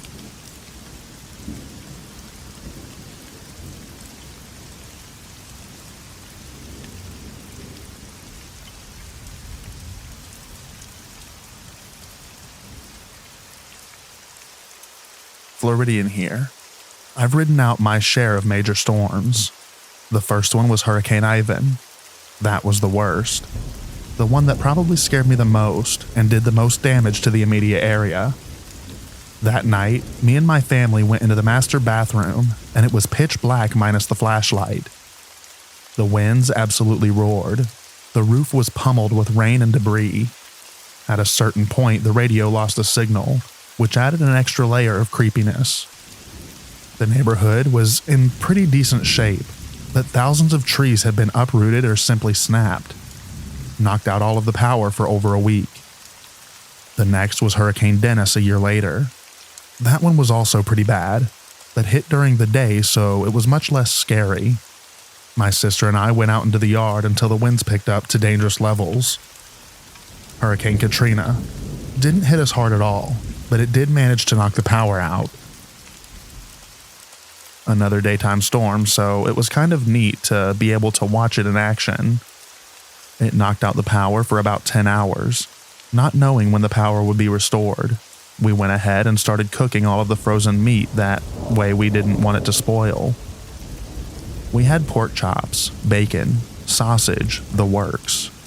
Right as we finished cooking it all, the lights came back on. Then was Hurricane Irma. Didn't hit me too bad, but I was in an older house surrounded by trees which can be dangerous at lower wind speeds. Another daytime storm. It wasn't too eventful. I slept through most of it and at one point got up and saw the trees swaying to and fro, probably moving at least 10 feet at the top. For those in the path of Florence, be careful. These storms can kill you. They can cause incredible damage. If you're on the coast, you need to evacuate. I wish you all the best.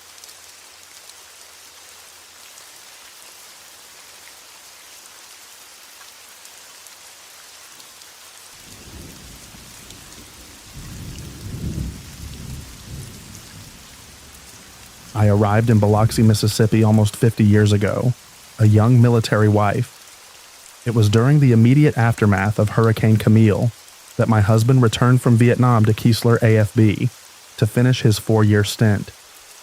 What I saw, or rather we saw, was something so catastrophic, we swore off of ever living in a hurricane-prone coastal city forever.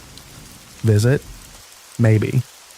Keep in mind that Camille was not a storm of size, as some hurricanes are, and the pristine beaches of Mississippi with their pale sand and glittering calm Gulf waters were not yet discovered, so the residential areas were still relatively uncrowded. There were only 1, 2, or 3-story older structures, on pilings or on concrete slabs. Thus, the somewhat compact Camille would not take out the entire coast, but what she did hit was totally and completely annihilated. Since we were just arriving in town for the first time, Biloxi and the adjacent miles upon miles of white sand beaches simply looked like extremely underdeveloped areas to us. Damage? We didn't notice much. It was just beaches. Upon closer observation, we suddenly noticed pilings after pilings and empty concrete pads, but there was no wreckage on the beaches. Then we found out why. Dozens of tornadoes in our immediate area had touched down, just ahead of Camille. They were evidently her calling card. People who left late spoke of rows of funnel clouds tearing across the shoreline, doing initial damage to structures. But as Camille drew closer, her own winds took over. At 100 miles per hour, authorities thought the worst was upon the coast. But as they also told us, it would continue to increase to become a howling living hell. The destruction would be horrific. I need to add that in the hours prior to Camille, while a very inexperienced public debated on staying or going. Reports came into the authorities of roads being alive with snakes, swamp critters, and wildlife. They were fleeing the area. Their exodus even made some roads slick as tires crushed the crowded pavement. And it began when terrain-leveling winds were destroying homes around their occupants, and those who still were alive thought they still had a chance. In rushed Camille's crushing 30-plus-foot ocean surges, moving far inland. The tsunami-like surges destroyed levees, roads, homes, commercial dwellings, killing abandoned livestock, wildlife, and whatever poor people who tried to ride it out. Not a huge number of deaths, perhaps 250, but only because of a last-minute race to get off the peninsula before the Bay Bridge closed. Still, it was death to those coastal dwellers that stayed. Thus, hurricane parties ended in death. Riding it out did too, and the lack of evident wreckage along the once prime real estate was because nothing was left. It was so mind-boggling to us with our Midwestern roots. When locals showed us the before pictures, we finally realized that the Mississippi coast was gone. Water had both ravaged and then washed away the destruction in areas closest to the ocean. But further inland, where the water just kept rising, it would be a different story. Wreckage stood as tall as the former buildings. It looked like an enormous army of warriors with chainsaws. Flamethrowers and bombs had come through, and scattered among the wreckage, most of the Biloxi shrimp boat fleet lay in ruin, and gigantic barges tipped sideways that were driven over 2 miles inland. The city was still reeling. One thing that still bothers me in dreams was when I was sitting at a light about 2 miles inland. We'd been living there for a few months, and I was comfortable in a city that was struggling to rebuild. It was dinner time and I was bringing home some carryout. Suddenly I saw the taillights of the vehicles in front of me drop. I watched in horror as 2 cars and a pickup disappeared into a deep sinkhole that had opened up without warning. It was evening, so the traffic behind me didn't see it, and began honking as I sat terrified with both of my feet locked on the brake pedal, sure that I would be next. Once the other drivers realized what happened, they did back up, and I got away from that huge hole. Camille had evidently cracked through the sealers used to keep rocks in place, so erosion didn't occur. Thousands of waves a day, months later, 8 caverns under the coastal highway I-90 and into the town. I recall that I had purchased seafood gumbo for dinner, but once I got home, I was so shaken my husband opened a bottle of bourbon he'd been saving for when his enlistment ended. After a healthy dose, my insides finally calmed enough to eat. The base was short on available housing, as off-base housing was destroyed, forcing the military families to take whatever was available. So that last year, we lived in a large house that was converted into several rental apartments, only to find out later that it had been completely submerged in Camille. The walls became soft as rot, and mold grew behind the lousy paint job. Drinking water became tainted, and I got a rare strep infection that not only nearly killed me, but caused me to miscarry. It would take nearly a year to cure once we got back to the burbs of Chicago. Thank God for good Midwestern doctors. Camille is still the second most powerful storm to make landfall in the USA. Because the instruments of that era were primitive, today's meteorologists put her sustained winds at 180 miles per hour plus. However, for those of us who were there to listen to the reports days and weeks following the storm, 2 separate wind meters, including one at Keesler AFB, measured sustained winds of 200 mph before snapping off of their supports, and barometric pressure dropped to a horrific low of 900 mb. Only the 1935 Texas Labor Day hurricane was stronger. No, I wasn't in Camille, but I will never forget her wrath. I learned that a few months after we came home, our residence was leveled by the Board of Health, along with whatever homes in the area that, despite being erect, were rotting from within. It would be years before most of the damage was eradicated, but Biloxi has been hurricane hit more than a couple of times since then. Like I said in the beginning, a nice place to visit, but I wouldn't want to live there.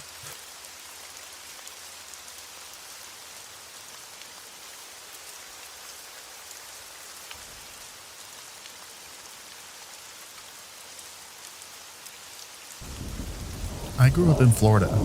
I don't even remember my first hurricane because I was still a toddler when it occurred. It was bad enough that the name Andrew was retired afterward. The first hurricane I remember is Aaron. That name was also retired, but not because of the severity of the storm. Rather, it was the flooding afterward that was the problem. It was so bad that we could swim in the street. I think the only way out of the neighborhood was by canoe. They completely revamped Florida's drainage system to prevent that from ever happening again. Mostly, though, I remember preparing for the storm. Tape on the windows, filling up the bathtubs with water so we'd be able to flush the toilets if the power went out, and hiding in the half bath once it had passed because it had spun off several tornadoes. The storm itself wasn't that bad. Later, we got a generator, which made dealing with the aftermath even easier. It didn't produce enough electricity to power the air conditioning, which kind of sucked. Florida in summertime with no air conditioning is no joke, but at least our food didn't spoil and our plumbing worked. We were on well water at the time. My senior year of high school was 2004 to 2005, the first year of drastically increased hurricane activity. The lower grades actually had an extra week or so tacked on at the end of the school year to make up for all of the school that we missed due to the storms. One of them, I think it was Francis, caused us to miss school for about 2 weeks if I remember correctly. The worst part for a lot of people was that they were without power for months, since there wasn't just the infrastructure to repair that much damage in a timely manner. But as a minor who wasn't responsible for dealing with insurance claims and repair companies, it wasn't that bad. In fact, a lot of Floridians joked about it. Probably partially a trauma response. But also, the same was Northerners' joke about heavy snow. It's bad and it sucks, but we know how to handle it. Heck, some of us even throw hurricane parties. And of course, there are always the memes. No one blows like Gaston. No one grows like Gaston. No one, I forgot the word that goes here, tropical lows like Gaston. He's particularly good at precipitating. My, what a storm, that Gaston.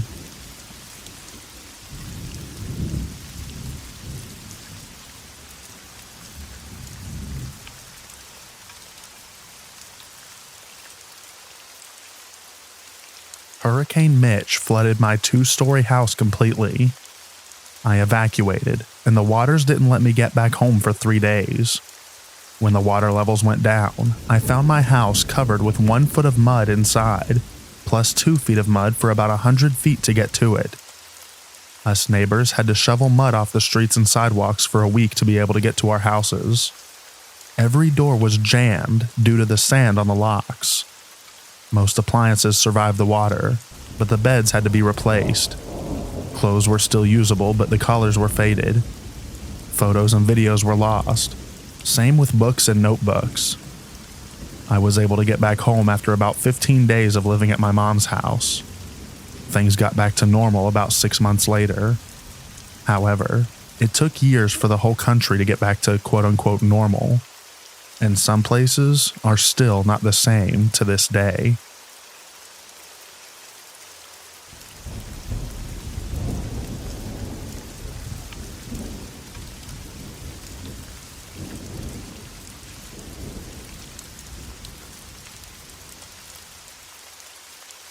My first job as a newcomer in Canada was at a busy real estate office. I was excited about the job. I saw it as an excellent opportunity for professional growth, and my coworkers were welcoming. My main task was to speak on the phone with prospective clients and drum up leads. All around me, phones were constantly ringing as other agents in the office took calls, bustled in and out for showings, and chatted with clients. Within the first few days of my new job, I felt overwhelmed. Even though I was used to a busy office atmosphere from my previous jobs, I was struggling to multitask and focus here. I couldn't seem to filter the sounds around me to hear clearly on the phone.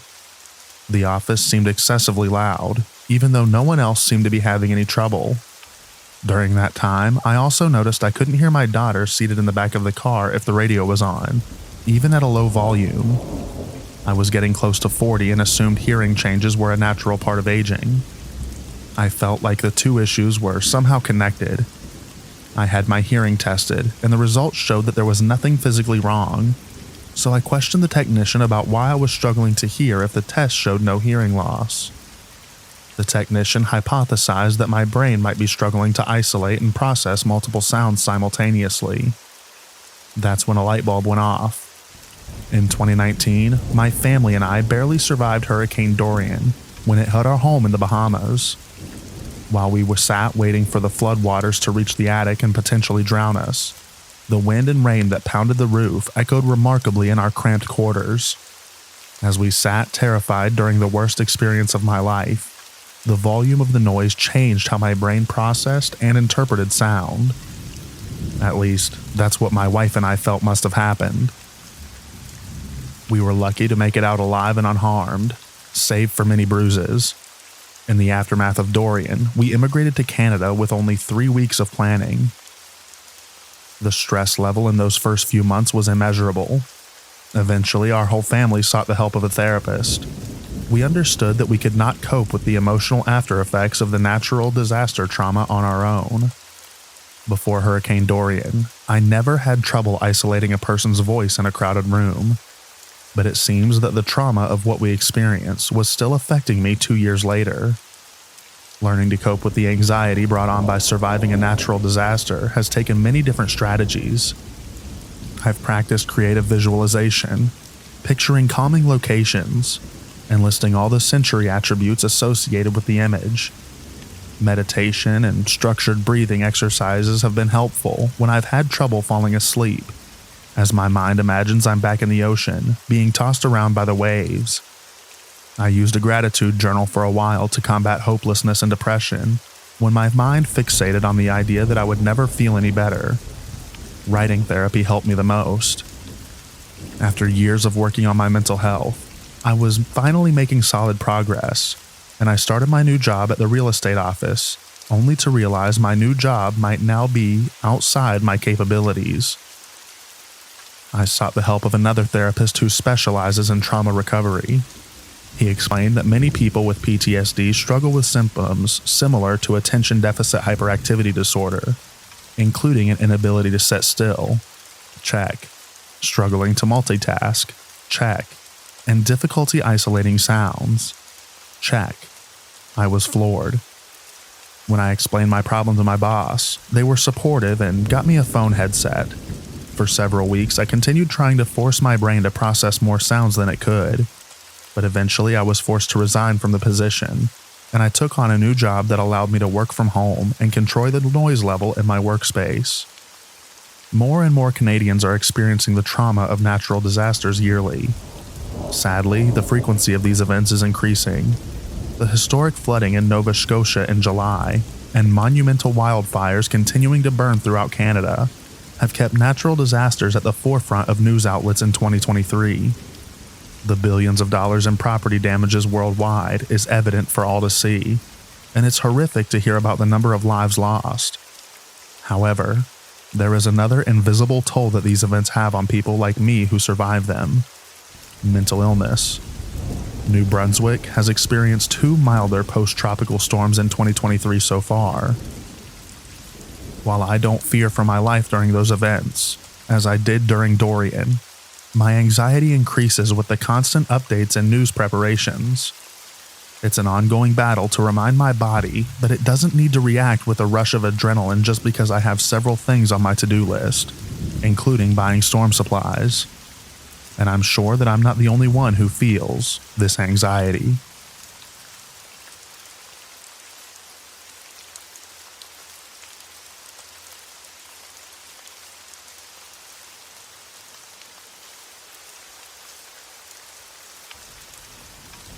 Hurricane Ian upended everything for Cecilia Donald's family: their furniture, their home, and their lives. Water flooded Fort Myers, Florida home Wednesday night, leading her to believe that they may not make it out alive. We got on the counter at first, and then I told my husband, "I think we're going to drown," she said.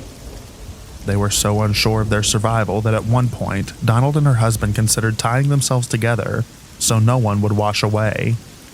But I couldn't find a rope, she said, Donald's daughter feared for the worst. They gave each other an emotional embrace when they saw one another for the first time on Thursday after Hurricane Ian had passed. The last message I got from her was that the water was waist high and she didn't know if they were going to make it, Donald's daughter said. Residents throughout Donald's neighborhood shared similar stories. Fire and rescue teams were going door to door conducting wellness checks because people were trapped inside their homes. One elderly couple was rescued and brought to safety. Spencer Mume posted a video to Facebook showing the water rising so high in his home that the only place his family could go was into the attic. He brought his 6-year-old daughter and 6-month-old daughter to safety there. CBS News met the grandparents of those kids on Thursday as they desperately looked for their grandchildren. I can't imagine how they feel right now. Our little grandbaby probably scared to death, crying all night, the grandmother said. CBS News was able to share the good news with the grandparents that everyone was okay.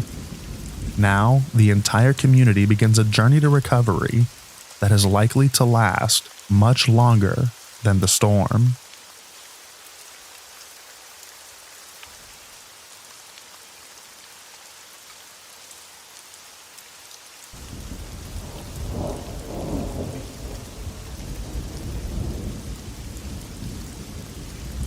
Since Hurricane Ian made landfall in Florida on September 28th, survivors' harrowing stories of battling the Category 4 storm have slowly come to light. Ron Cook, a Florida Baptist disaster relief volunteer, shared an account his team heard about an 80-year-old neighbor who survived flash flooding and 155-mile-per-hour winds by taking shelter in his van, breathing through a small air pocket near the roof as storm waters surged through his vehicle and carried him away. On October 4th, Cook's team assisted homeowners Stan and Amy Wiggins, who had evacuated to Amy's sister's home when the storm started rolling in. Florida Baptist volunteers spent an entire day removing flood-damaged furniture, baseboards, and other fixtures after 4 feet of water flooded the entire first floor of their home. The day of the storm, I got a text from a neighbor who had escaped to their attic. They were in a 1-story house, Amy said. I got another text from a girl in our neighborhood who said they were on their counters watching their stuff floating by. We knew when we got home it would be bad. The Wigginses reached out to their McGregor Baptist Church family requesting help, and Florida volunteers with Cook's team stepped up to respond, as they'd done for many others in the community that week. It's overwhelming as far as the sense of gratitude, and just not knowing where to begin as far as expressing how thankful we are and how unexpected it is, said Stan of the help he and Amy received from Southern Baptists. It was daunting to see what was before us, and not even knowing where to begin, and then to have so many people come in and just lend hands and want to help out. Cook's team began recovery efforts, like their work with the Wiggins family the day after the storm. We're doing a mud out of their home. What that entails is removing all of their possessions affected by the floodwaters, Cook said. After that, we will remove all of the affected drywall and the insulation, taking everything down to the studs. Then we will be spraying for mold so we can get this home as livable as possible for them while they wait for the rebuilding. Cook said an incredible number of workers' orders requesting help have been coming in, and hundreds of Southern Baptist disaster relief teams from 17 state conventions are pouring into Southwest Florida to minister to the overwhelming need. So far, Southern Baptist volunteers have provided flood recovery, roofing repairs, debris removal, and more to over 500 homes impacted by Hurricane Ian. Another way SBDR volunteers are meeting needs is through emergency feeding. Southern Baptists have established 9 feeding sites, collectively preparing over 385,000 meals in cities like Port Charlotte, Fort Myers, and Naples to feed families who lost power during and after the storm. Thousands are still without power in the most impacted areas, and these volunteers will continue meeting this vital need until power is fully restored. Send Relief is supporting the SBDR response by sending emergency relief supplies and meals for survivors to disaster relief teams on the ground. Just days after the storm, Send Relief sent an initial shipment of recovery supplies, including protective suits, gloves, masks, and other construction materials. This truck was also loaded with bottled water, tarping for rooftops, and shockwave treatment to disinfect and kill dangerous bacteria in flooded homes. We're here to help support the state disaster relief teams, fill in any gaps that they may have in the response. We have multiple ways at the national level to help solve those problems, said Coy Webb, Crisis Response Director for Send Relief. We also seek to mobilize the resources they need quickly so that volunteers can get started as soon as they arrive. In anticipation of a long road to recovery in Florida, Send Relief sent a second semi-truck full of emergency relief supplies to restock inventory for SBDR teams and provide materials for the next phase of rebuilding. These emergency packages include roofing materials, Tyvek suits, N95 masks, safety glasses, and work gloves. Send Relief will continue sending shipments of supplies to help replenish SBDR inventory for volunteers on the ground, with the next shipment heading out to Florida on October 11th. We talk about the cooperative program, and usually we talk about it as a funding mechanism, said Florida Baptist Disaster Relief Director David Coggins. Cooperative program in this regard is not so much about the funding mechanism as it is really about the cooperative nature of what we do as Southern Baptists. This is it in practicality and reality. It's one thing to send your money to something. It's another thing to see the result of that in a very practical, experiential way. Thank you for your continued prayers for the Southern Baptist response in the wake of Hurricane Ian. Everything SBDR and Send Relief does to meet needs in the throes of a crisis center on not only meeting physical needs, but extending the invitation to receive eternal spiritual hope. We want to make sure that first and foremost that people know why we're here, who we're here to represent, and why we're doing what we do to bring them hope in the name of the Lord Jesus, said Coggins. That's always forefront in all our minds. Pray that our volunteers and our witnesses across all of our locations would be strong and powerful and visible. Pray for the homeowners and survivors. These folks have been devastated.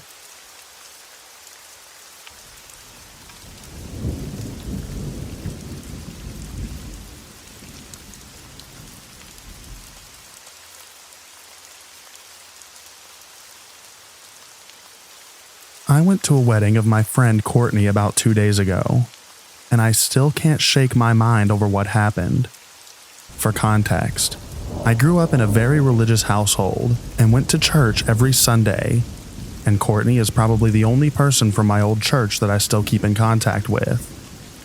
The situation started at the reception. Courtney was super excited to see me, and was definitely the only person who felt that way judging from all the stares from the people at my old church. I sat down at my table and started playing something on my phone when some guy sat next to me. He said that the seating chart said that he was supposed to sit at my table, and he introduced himself as the groom's friend Anthony. He was pretty cute, so I spent a lot of time talking to him and we really hit it off. He didn't seem to judge me for being an atheist and seemed genuinely interested in me. When the dance started, they started playing Brown Eyed Girl, and he offered to dance with me. We danced together for most of the night, until he left to go to the bathroom, and a little later I did too. When I came out, I saw that my purse wasn't on the table, which was weird because I swore I left it on there. I was tired, and thought I had just left it in my car, so I went to the parking lot and into my car to look for it, and found it on the center console. I still thought it was weird, because I really thought that I had brought it inside, but at that point it was pretty late at the night, so I didn't think much of it. I danced some more and noticed that Anthony was gone. I asked the groom, who said he had gone home because he wasn't feeling too good. Pretty soon I felt sick too, so I said goodbye to Courtney and went to my car. As I put my keys in the ignition, I looked behind me and saw something weird. It looked like something had ducked down from the trunk. I took my keys out and looked back there, and that was when I saw him. Anthony was crouched down in front of the trunk of my car. I started screaming and ran out with him chasing after me. I went inside and told Courtney, who immediately told her husband, who walked me back to my car where Anthony was nowhere to be seen. Courtney's husband said that he didn't see his car anywhere, so he probably left. I left, and I still feel sick to my stomach thinking about it. He could have easily gone home with me and killed me if I hadn't looked back. Courtney said that she feels terrible that she invited him, and that she had no idea that he would do that. I haven't stepped out of my house since, because I'm worried that if I do, he'll be waiting for me like he was before.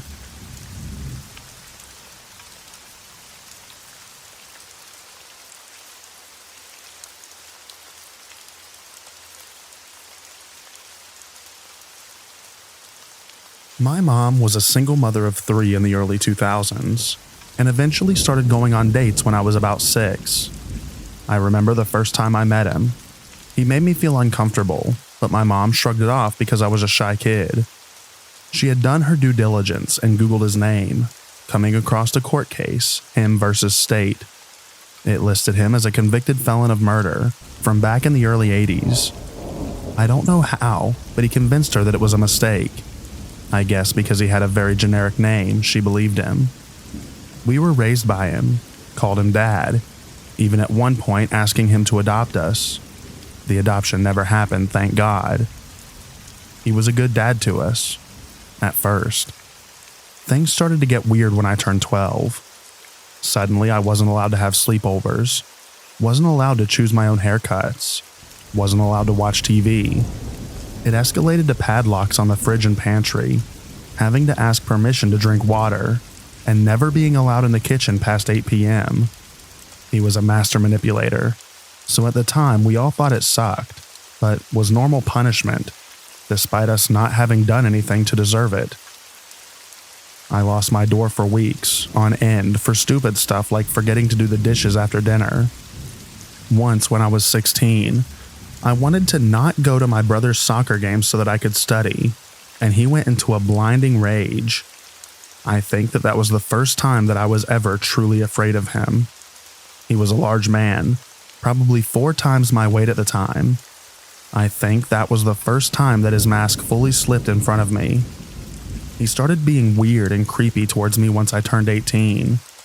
One night as I was sleeping, he came into my room and laid in my bed, saying that he loved me.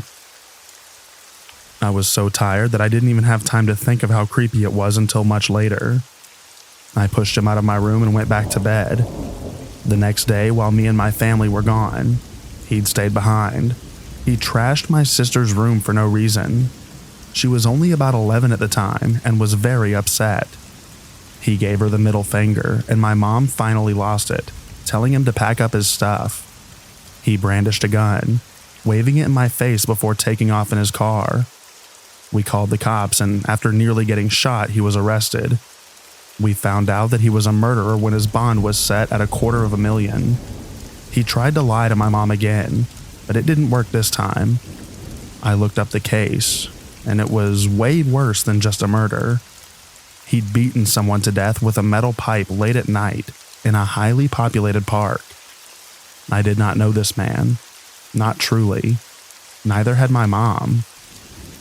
He got out on bond. No idea who paid for that. And tried to come back to the house.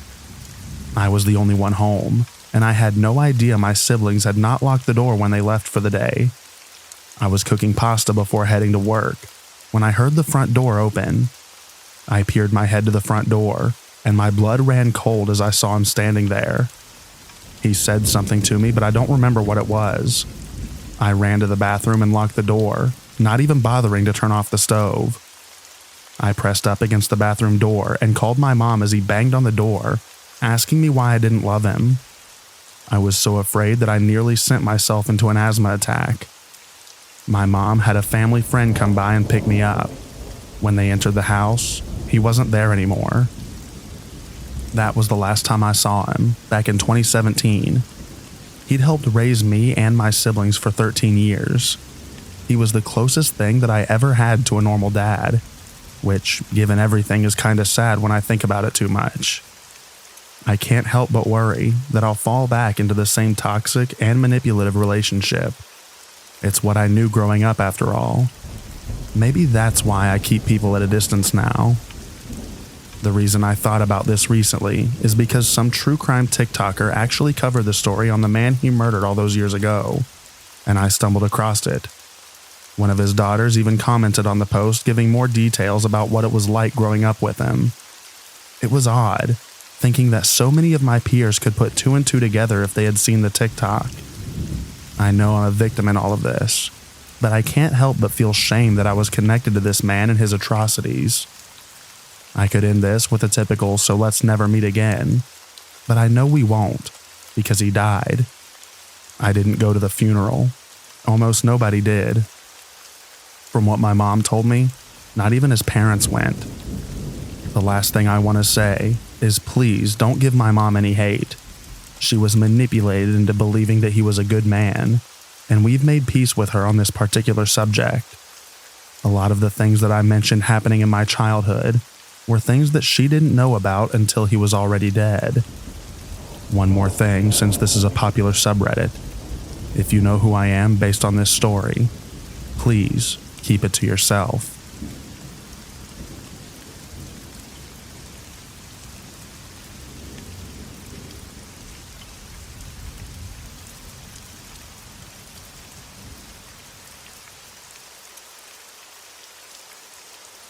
This all started when I was 20, so about 7 years ago. I've stayed with my parents on and off for years, but recently it became very concerning. Whenever I stay with them, it's overnight. Around 1 to 1:30, I wake up to a small thud. I always figured it was my cat jumping down, or just one of those dream awakenings. As I'm older now and living at home again pursuing a nursing degree, I try to do more than just give money. I help out around the house or do things that'll show my appreciation. This week, I decided I was going to do a clean on the windows. More than a spray down. Like, scrub the panes and crevices, and like 10 years it's never been done. That's when it happened. As I got to my window, I sprayed it down with Windex to let it set. But that's when I saw it. Handprints all over the glass, much larger than anyone who lives in our home. Like, I wear an XL glove. This would be special order type size of prints. So I set up a cam and a floodlight a few weeks ago, just to try and quell my possible insanity and overthinking. But there's a person who came up the driveway on the camera and stayed at my window at 1:14 a.m. for around 22 minutes from the timestamp, just looking in, and then he just left. I sprayed the windows again. Fresh prints. The police have been contacted, and we've gotten a drive-away alarm. But for your safety, buddy, let's never meet.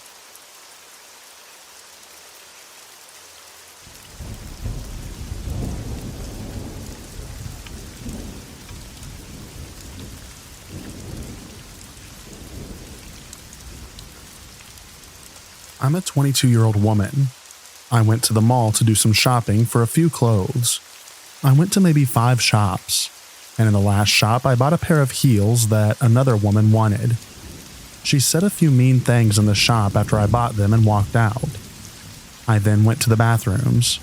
I didn't realize at the time, but she had seen me walk in. As I was in the cubicle, I heard her walk in and lock the bathroom door. She then knocked on the door and told me that she wanted the shoes.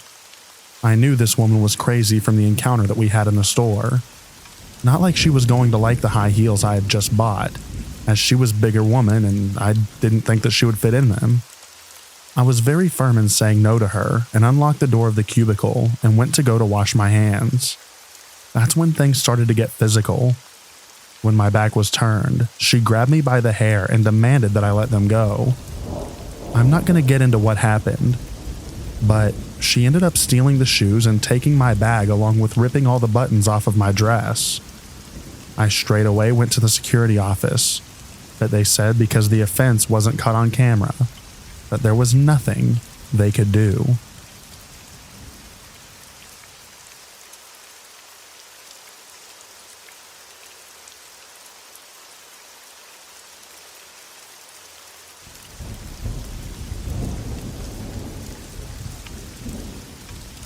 I've flown with my 1-year-old solo nearly a dozen times.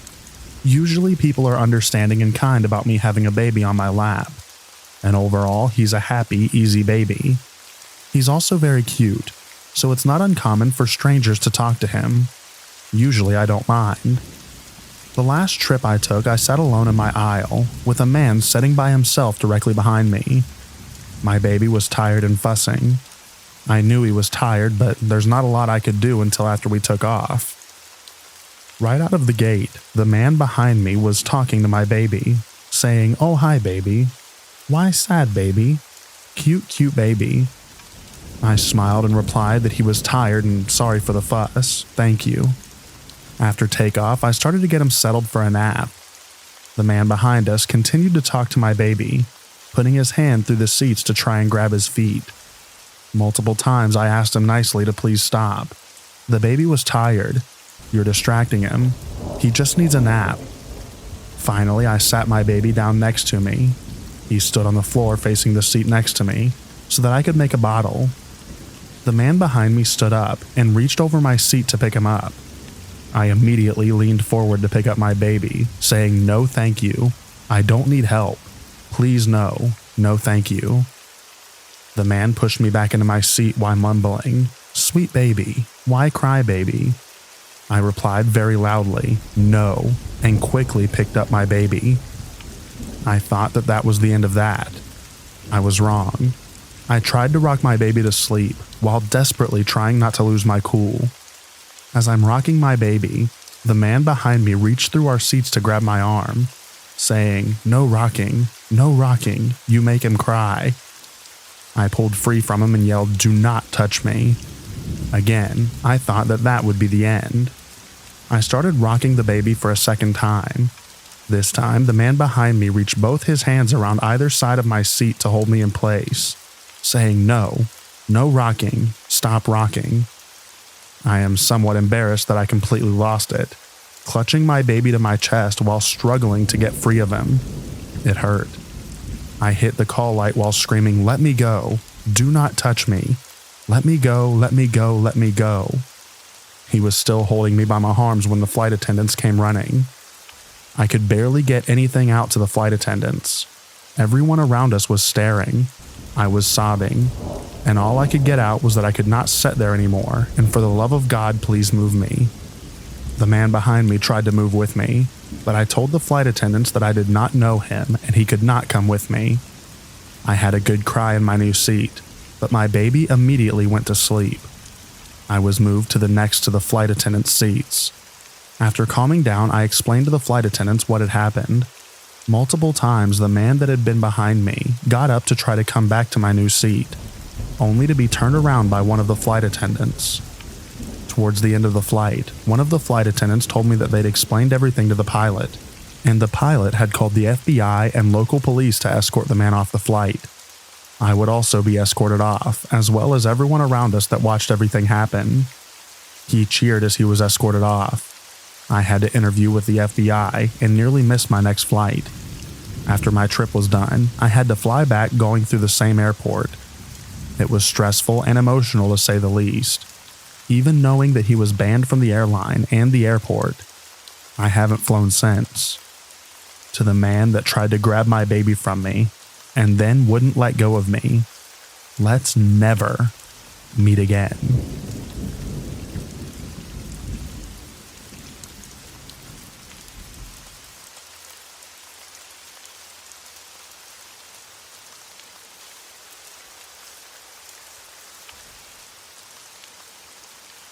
My fiance and I had just left a sober living house about a month ago. We had been clean for almost a year now and are doing really good. We graduated from the sober living and found a cute little 3-bedroom house. We gave the landlord the money and went over to the house to start loading our stuff inside. There was a little shed out back, so we walked back there and opened it up to put some of the boxes inside. Beneath a piece of plywood, my fiance saw something moving. He thought it was an animal, so he walked over and picked up the piece of plywood. There was a homeless crackhead sleeping under there with his crack pipe and syringe still in hand. We tried to be nice to him and explained that we're moving in, and that he would have to go find somewhere else to sleep. We even told him about the program we had just left and that it was a really good place, and offered to give him the phone number. The dude narrows his eyes at us angrily and says, "I don't need anything from nobody. I don't trust nobody either, and neither should y'all." The way he said it was absolutely creepy. He strode off down the road and kept glaring back at us.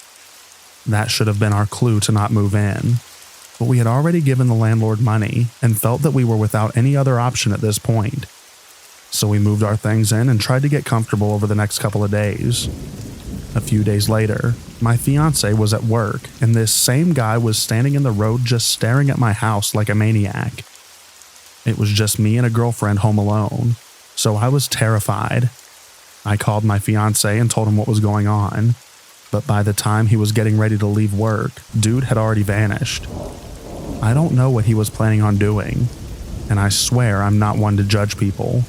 I'm a recovering addict myself, and I've been homeless more than once. But the whole thing was just really ominous and threatening. About a week later, there was a shooting death about 3 houses down from us. That was it. We packed our stuff and left, and said screw that house. I don't know who was involved in the shooting, but after we packed our stuff and left, a friend of mine was telling me that the guy we found in our shed was also a convicted R-wordist that had just been released from prison, and that's why he was homeless. Needless to say, I don't want to ever meet that guy again, nor will I ever go back to that neighborhood. We moved 2 hours away and are now staying with my mom.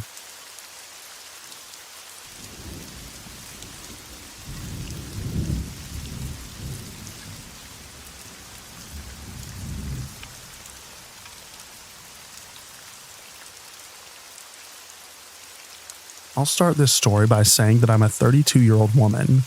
I am 170 centimeters and have generic back problems, which make it hard for me to lift too heavy things, let alone try to fight. I live in Denmark, in places where it is very normal not to lock your doors, even at night. The biggest thing that ever happened to me was someone mistook my home for a neighbor's, and they bolted out of the house when they realized they had taken the wrong door. This did not happen at my home, but at my childhood home in the middle of nowhere. My childhood home is a house surrounded by wheat fields, and is down a gravel road that has 2 other houses down at it. Childhood home house is the first house down this gravel road. I was house setting the house for my stepfather, because he couldn't take his 2 dogs, a Rottweiler and a roundabout mix, also a big dog, with him on his trip. I was alone with them for around a week. Nothing happened this week, but it was the last night I stayed there that something did. I was woken up by the dogs barking. They always do this when cars drive down the dirt road. It was normal, and I tend to tell them off and go back to sleep. This time, I saw a light coming inside the room that I slept in. That can only happen if you drive into the driveway. It was in the middle of the night, 2 o'clock at night, and that was what got me up quickly.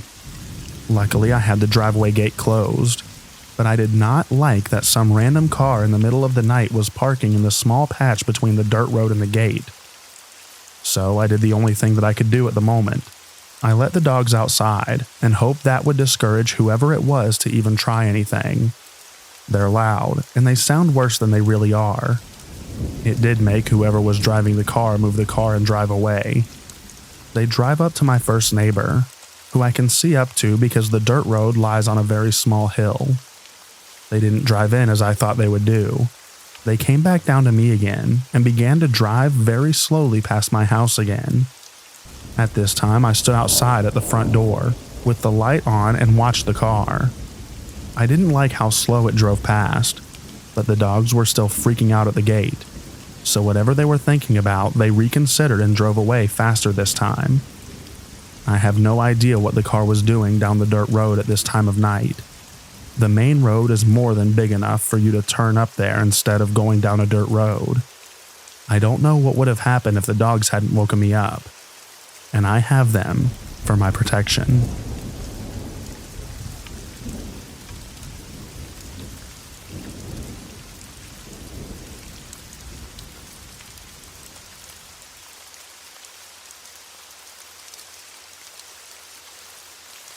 The story goes back to 90s.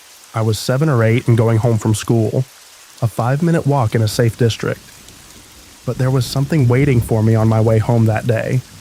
I remember a man with a big hand reaching to me to shake my small one, and there was another man leaning on a car with its doors open. I shook his hand. I remember him not wanting to let go. He started asking me questions about school and teachers. I was answering while trying to liberate my hand. Then my best friend showed up, shouted my name watching us. Then the man stopped smiling, let loose my hand, and went to the car looking frustrated. My friend looked scared and serious. I totally forgot about this 2 minutes of my life because I didn't know what tragedy I escaped. Then somehow the memories re-emerged after 20 years, and I understood that it was a kidnapping attempt.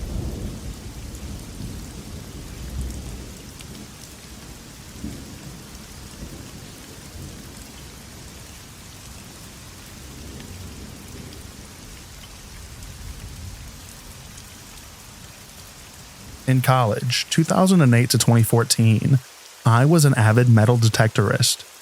I knew of an old military trail and river crossing way back in a secluded portion of the woods that I knew not many others were aware of. I finally decided one winter morning that I was going to go and metal detect it finally. The trail is about a mile or two from a city park along the South Concho River in San Angelo, Texas. I parked my truck, got all my gear, which included a serrated knife for digging, and began my trek through the raw woods and brush for the trail. About halfway into the trees, I get into a clearing and find a tent and campsite about 40 yards back from the river, and very isolated. There's cans lying all around it, some clothes and other stuff that made it evident that someone was using it. I didn't hang around it for long and kept on my way. As I was getting past the tent, this haggard-looking guy comes out of the brush just a few feet from me. I startled him as much as he startled me, and after some innocent chit-chat back and forth, he asked what I was doing in the woods. I told him about the old trail, my metal detecting stuff, and lied that it was a pretty well-known site for hobbyists like me. The latter seemed to get him a bit anxious. He starts asking me if I've messed with his campsite any, and I told him no, except for accidentally stepping on one of the cans. He was mostly concerned if I had looked into the tent itself though, which, truthfully, I hadn't. The guy related that his wife had kicked him out of their apartment a few days ago, and he was just staying in the woods until he got back on his feet. Didn't really add up in my mind, but I didn't ask anything else about it. Finally, I told him that I was going to get on my way, and with a weird look on his face, he suggested that I not go behind his campsite, because he had recently used the bathroom back there. Whether there was fresh fertilizer back there or not, there was no way that I was going to be hanging around much longer regardless. I went a little further towards the trail that I wanted to metal detect, but never felt quite comfortable. So I made a quick turn towards the river and headed back to my truck fairly rapidly. Never saw the guy again until about 2 years later. His picture was in the local news for being apprehended by authorities for the murder of his wife. He killed her and then buried her in the exact area of the woods where I encountered him on that day.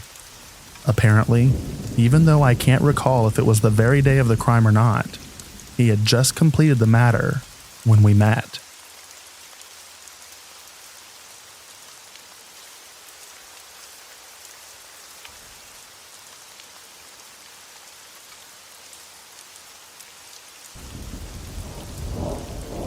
This happened in 1996, in my hometown of about 100,000 people. I was 15 years old, from the suburbs, and went to a high school in the city. English is not my first language, so I apologize for any grammatical mistakes. I finished with class, and for some reason, I decided to walk to the main bus station instead of just waiting at the nearest bus stop. I stood at the gate that my bus line, number 15, starts from. Another bus line, number 17, also starts from the same gate. After waiting for around 10 minutes, a man asks me if bus number 17 had taken off yet. I say yes, I'm sorry. You've just missed it. The man, who looked to be around 30 or 40, then introduces himself to me as Mark. He stretches out his hand for me to shake it. I don't want to be impolite, so I do. I introduce myself as Maya. My name is not Maya. It was bizarre to me that a grown man is introducing himself to me at a bus station. I may have been 15, but I knew better. He asks if I just finished school. I say yes. He asks me what school I go to. I lie. He asks if I'm going home. I say no, even though I am. He asks where I'm going. I say to a friend's house. My bus pulls up and I get on it. Strangely, this man, Mark, gets on as well. I know for a fact he'd asked me if number 17 had taken off yet. If he was originally planning on going on number 17, there is absolutely no reason to get on my bus number 15. They don't have a single stop in common. I sit down and he sits himself next to me. He asks me which year of high school I'm in. I lie and say I'm a junior. I was actually a freshman at the time. He says I look too young to be a junior. I say I hear that all the time. He asks me if I have a boyfriend. I say no, he says that I should. I then ask him where he is going. He says he's going home. I ask if he wasn't planning on taking number 17. He says no, and tells me he lives at the very end of the bus line 15. That was odd. I've never seen him on the bus before. He asks me if I'm on my way home as well. I say no, I'm visiting a friend. Looking back, he knew I was lying. I was sure he believed me, and I really thought I had the situation under control. I should have walked up to the bus driver and told him what's going on. I didn't, because I just wasn't scared enough and I didn't want to make a scene out of nothing. There were plenty of people around, and while he was strange, I really thought he's just a harmless, lonely weirdo. We get to my stop. I purposefully miss it and get off at the next one, thinking I'll fool him and then just walk home a bit longer. To my surprise, he gets off as well. I ask him where he's going, and he says he wants to walk me home. Again, I tell him that I'm not going home. I'm visiting a friend. He says that's fine, he'll walk me. I say he really doesn't need to, and in a stern, irritated tone, he tells me to shut up and walk. There is no one on the street. We're the only ones who got off the bus here. I'm alone with this weird man who followed me from the bus station. I can't go home because I don't want him knowing where I live. I start panicking. I don't know what to do, so I just freeze and stand there, silent. In an instant, he went from weird but chatty and smiley to telling me to shut up. And I went from feeling in control to knowing I really, really messed up. He puts his hand on my shoulder and tells me that he doesn't have much time, so we should get going. I want to tell him that he clearly does, but I don't want to anger him, so I just nod. He tells me that if I'm good, I don't have to be scared of him. I lie and say I'm not. He asks me if that means I plan on being good. I say yes. He forced me to repeat it in a whole sentence. Yes, I will be good. I begin walking. I don't know where I was going, I just walked. He walked with me with his hand still on my shoulder. I was never religious, but I remember praying that I don't pass out. My heart was beating so fast, and breathing was so difficult. I was sure I'm about to collapse and die. Then, I spotted an older man tending his garden in front of a house. That's the last thing I clearly remember. I have a vague memory of running. I was later told that I was screaming for help while running towards the older man, while Mark ran off. The older man called the police and they contacted my parents. The police couldn't do anything but take my statement. Since my parents both worked and couldn't take me to and from school, they bought me a phone the very same day. This was in the 90s, when mobile phones were a luxury. I wish the story ended here. After the event, I only ever got on the bus at the stop right in front of my school. A few weeks passed and I did so like I did any other day. We locked eyes as soon as I stepped on. He was on the bus with the biggest grin on his face, like he couldn't be more excited to see me. I was so creeped out I immediately got off and ran into the school.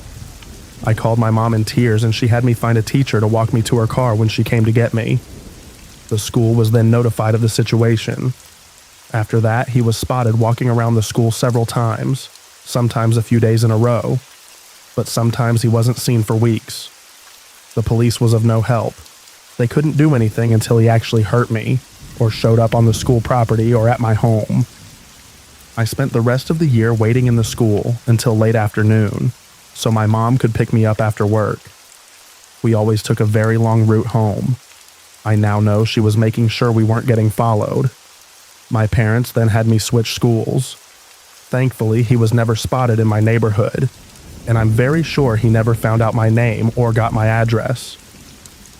I only ever saw him one more time.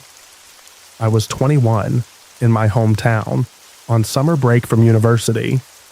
I saw him in a grocery store in a whole different part of town.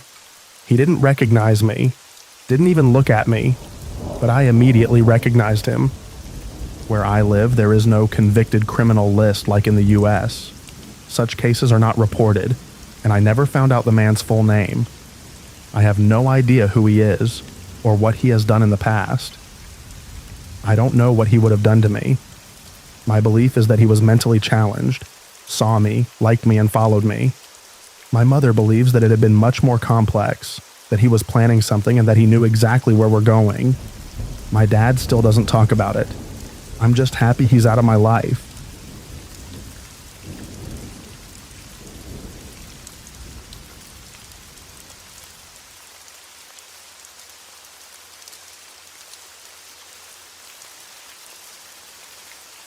So I recently got a job at Walmart in online grocery. And while I don't talk to customers nearly as much as cashiers or customer service, I do have to answer a lot of questions and direct people to items they can't find. There are plenty of stupid people who don't look before asking me where something is, and people who are just plain rude.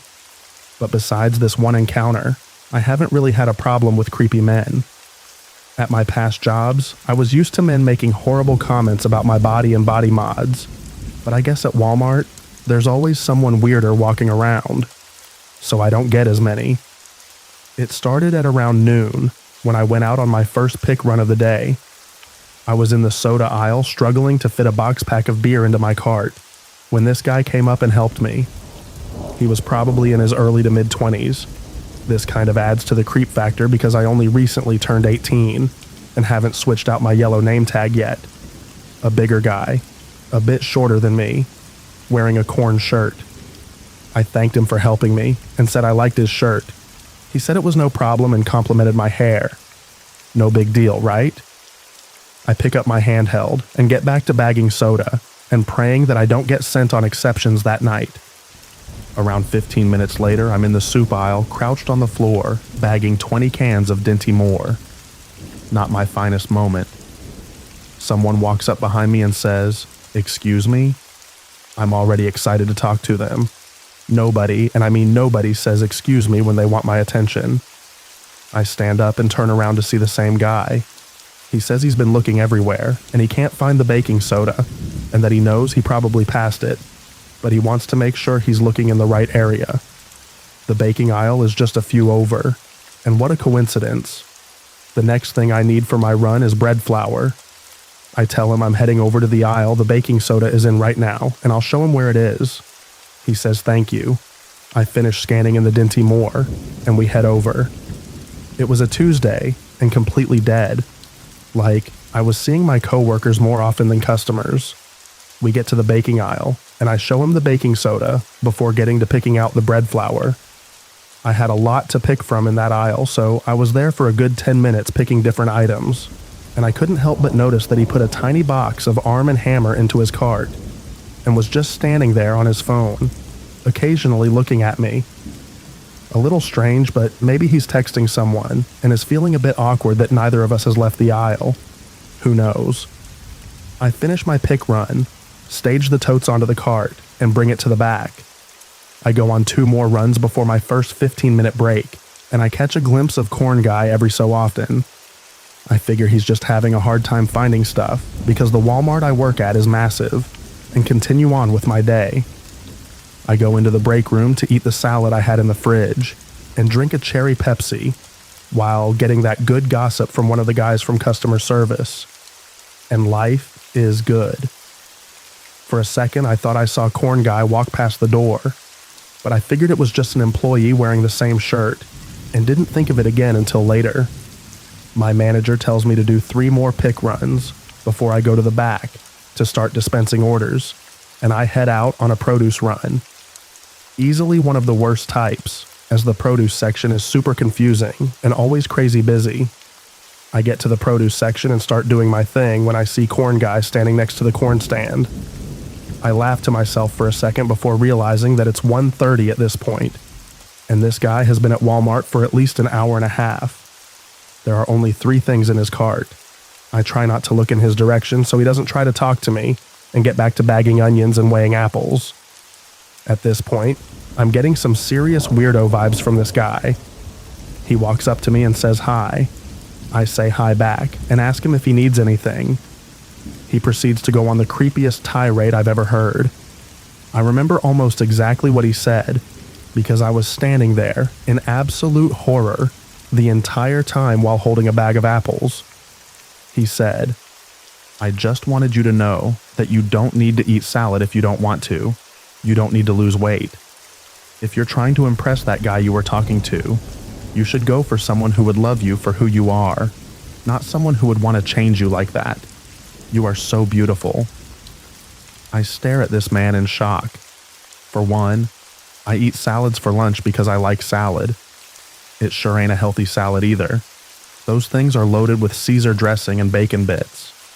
Second of all, I have a boyfriend already. It's not Gavin from customer service. And he's also fat and could not care less what I eat.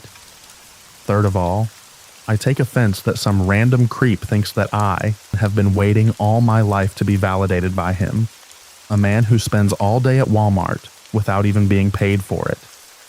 Needless to say, I am horrified, embarrassed because he just said this in front of multiple other customers who are giving us weird looks, and pissed off by the audacity of this weirdo. I can't tell him any of this. I stick with telling him that I think that's inappropriate for him to say. He needs to stay out of employee-only areas like the break room, and if he needs anything else, he can go ahead and talk to customer service. He looks shocked as if this wasn't the nicest way I could have ended the conversation, and I end my pick run early to go talk to a manager. In the back, I tell my manager about Corn Guy, how he's been following me, and how I'm not going back out to pick tonight unless we know for sure that he's gone. She's understanding, and lets me start dispensing early, and sends one of the guys in the back to pick in my place. The rest of the day goes okay, except when my coworker and I go out together to take a huge order to one of the spots in the main parking lot, and Corn Guy is sitting on the bench out front. I prayed that he was just waiting for someone to pick him up, and refused to take out any more orders to the main lot. I managed to put away returns without seeing him, and with minimal trouble. And at 8, I go back to OGP, turn in my handheld and key card, and say goodbye to everyone left. I always park in the main lot right in front of the grocery section, and as I'm walking, it's just starting to get a bit dark. It had been raining on and off the whole day, and it was the perfect balance of summer warmth and cold rain outside. As I'm unlocking my old CRV, I see the Corn Guy approaching me. I'm scared of what he wants from me, but at this point I have my keys out, and the pepper spray on the chain is clearly visible, so I'm hoping he isn't stupid enough to try something. He walks up to me and starts trying to talk. I shut him down, tell him that he has been following me all day. Reminder that he has been at Walmart for a full 8 hours at this point, and I am uncomfortable talking to him. I am off the clock, and if he needs something regarding Walmart, he can go talk to customer service. And if he wants to talk to me personally, I'm not interested, and he needs to leave me alone. He has the nerve to look offended, and then says something that tops his salad rant in terms of stupid stuff to say to a random woman. Okay, since you're gonna be like that, I won't ask you out, ungrateful jerk. I thought you were cool and could maybe understand me, but you're just like every other girl. I'm too morbidly curious. I ask him what that means. I mean, you seem cool. I don't see anyone around here with ears stretched that big, or who can appreciate Corn's artistry. I thought maybe you were on my level, but you're just like every other stupid Midwesterner in this crappy town. At the end of this little rant, he digs in the pocket of his sweatpants and produces the crappiest little switchblade I've seen in my life. This pitiful little thing couldn't skin a hamster. I'm somehow even more offended. First, I've been stalked all day because I have stretched ears and complimented a guy's band shirt. Second, he thinks Korn is some deep-cut metal band that nobody else has ever heard of. Third of all, we do live in Iowa, but we live in one of the largest cities in Iowa, and this Walmart is right in the middle of it. And fourth, he's not only threatening me with a knife for not living up to his manic pixie dream girl fantasy, but thinks I'm going to be scared of that pathetic excuse of a knife. At this point, I'm so sick of this guy that I just get in my car. Tell him to go screw himself, slam the door, and get out of there. I haven't seen him since, but I work pretty much every day, so it's only a matter of time. So basically, to the creepy guy in a Korn shirt who pulled a knife on me in the Walmart parking lot, I hope we never meet again.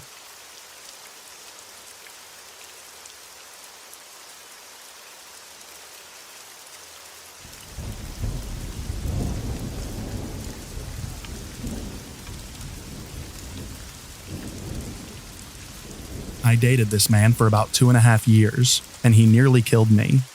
Very physically abusive, emotionally, all of it.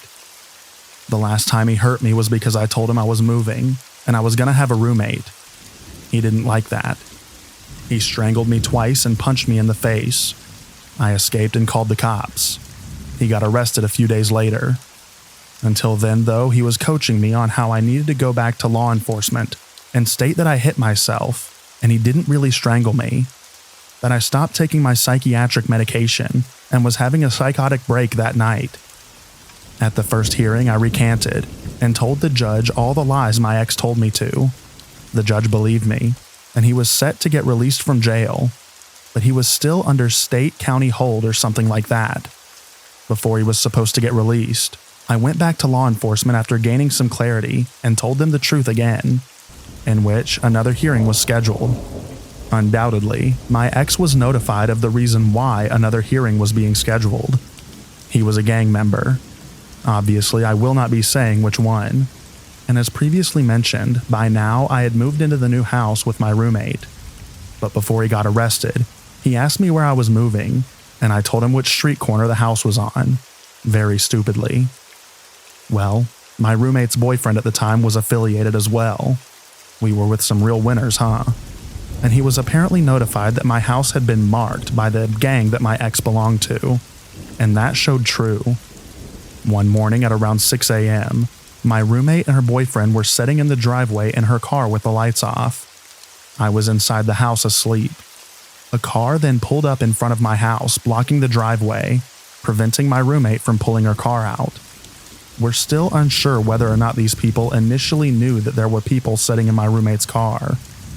The mystery car sat blocking the driveway for a few minutes before a man got out of the passenger seat and began walking directly up the driveway to my porch.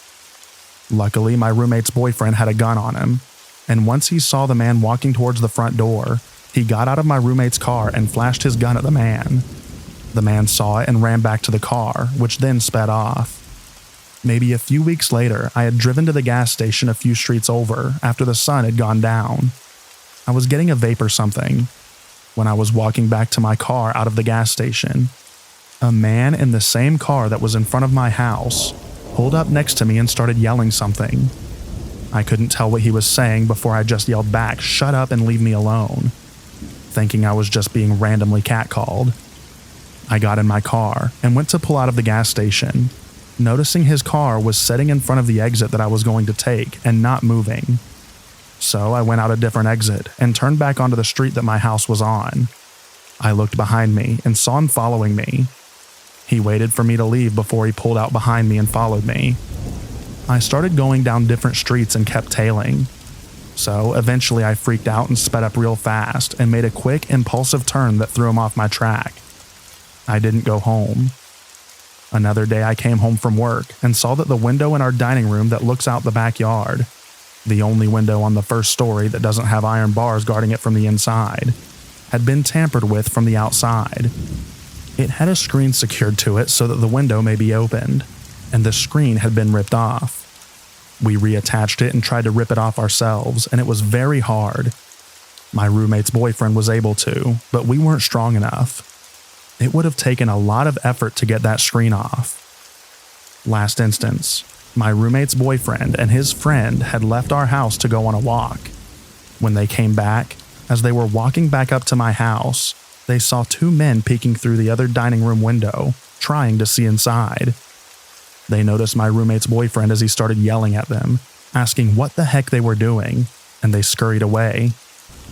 Me and my ex's final hearing happened a few months ago, and I have gotten him locked up until 2036. I think maybe his fellow gangbangers have realized that a man locked up for the next 12 years is not worth risking their freedom for anymore, and I have since been left alone.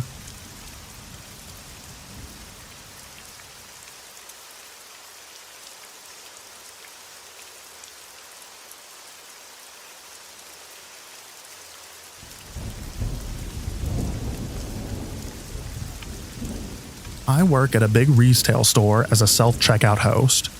Most of my days are spent walking laps and listening to customers saying things like, "I don't work here," or "Why aren't you on the register?" I understood their frustrations. Usually there would be 2 or 3 of us at the self-checkout, and maybe 2 manned registers open. We got a new guy in. Let's call him Terry. Terry always wore a mask as if it was 2021 and COVID was still COVIDing. I was training him, telling him to stock candy in bags. He would ask questions anyone would ask. If I'm in school, if I have a girlfriend. I lived in a small city/big town that had a good college. Students from all over the country would come and usually wound up with the prisons or retail. I usually asked the same questions. I told him no on both accounts. He then asked if I ever went hunting. We had a lot of woods and a big forest around the town. No, I don't like guns. He said he'd have to take me one day. A few days go by and he's over on my side again. He asks if I have family in town, and if they didn't, do they live close by? I live 3 doors down from my mom. He starts talking about hunting again, how he was out with his buddies and started using pack tactics, where they would box in the prey and finish it off. Weird for deer, seeing as they flee at the first thought of a noise. He's off for a few days because new hires have problems getting hours for the first 3 weeks. I talk to one of my coworkers, and they tell me that he asks a lot about me. The next time I see him, his questions are very telling. How tall would you say you are? How much do you weigh? How well do you know the woods past so-and-so street? I'm a big guy at 6 foot and 300 pounds, and when he brought up hunting again, a creepy thought would send a chill down my spine. Come on, man. You'd like it. Just some good old boys shooting the crap late at night in the middle of the woods. Then the real fun starts right before dawn. They won't know what hit him. The mask hid most of his face, but I could see it rise when he smiled. I don't know why he thought that would be a great way to convince someone. Other than feeling like they were about to hunt me, it sounded like I would have been bored as crap before. I must have made a face or something because he turned and walked away quickly. I told a couple of coworkers about it, but that was his last day. I never saw him again, and I hope that I never do.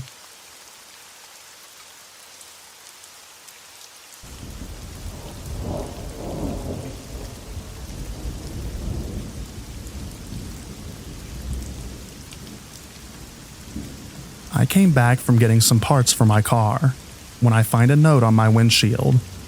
This guy has 8 cars just like mine that he is looking to part out. I thought, aw, sweet, cheap parts. I text him, and it turns out he's looking for someone to take some engines out, which on my car is a lot harder to do if you don't have a lift. Very little wiggle room as they go up from the bottom, but he'd trade my labor for the parts. Okay, that doesn't sound too bad. It's maybe an hour per car with air tools. He says he has 4 post-lift and tools. I roll up to his shop the next day, but it's actually a construction business. But I don't see any signs of construction. No materials, no power tools, nothing of a construction nature. There's 3 giant machine sheds on his property. I'm talking 50 feet wide, 100 feet long. First thing the guy asks me is if I have any tools. Well, no. I didn't plan on it, nor was that discussed. Oh, don't worry, I have tools. Except his tools were a toolkit from a hardware store. and looked like they had been rained on for 30 years. One of the ratchets had hardly any teeth and was a pain to use. I spent 3 hours getting to these parts, partially due to the tools, but then it gets weirder. He shows me this car, and turns out he had wrecked it. Then another, he wrecked. This one blew the engine because I was stuck in a snowbank. Okay. Then I hear gunshots in the distance and asked if there was a shooting range nearby. He kind of goes on a rant about it's his neighbors, but they always call the cops and blame it on me. I can shoot my guns when I want, where I want. Okay. Then his story changes, and not only does he want me to pull some engines, but put a few engines in cars too. What the heck? I thought you owned a shop. There's maybe $50 worth of parts here. I'm not doing all that. In fact, I'd be donating a bit of my time pulling motors, but I like helping people. Last thing he says to me is let me know if you need anything. 2 hours pass and I get all the parts pulled, and set them on a tailgate of a truck to show him exactly what I took off. Except he has totally vanished. I walk back to the only machine shed with the door open, and it's completely full of stuff. There's literally pallet racking, shelving you'd see at Home Depot, full of stuff. Retail shelving displays for candy and other things from the 80s and 90s. A dozen ice cream freezers like you'd see in a gas station. 20 newer dishwashers. 10 newer front-loading washing machines. I mean literally an indescribable amount of things. I notice near the roll-up door there's a camper. It's apparent to me this dude lives in it. Except there doesn't appear to be any running water or electricity. But he's not in it. It's clear to me that this person is a hoarder to the 10th power.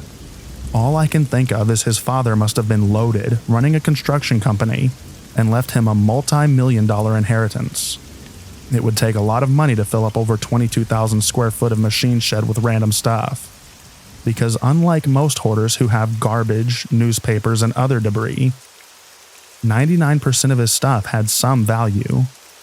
But like I said, I didn't see one bit of construction material. I drive up the entryway and the gate is closed and locked. What the heck?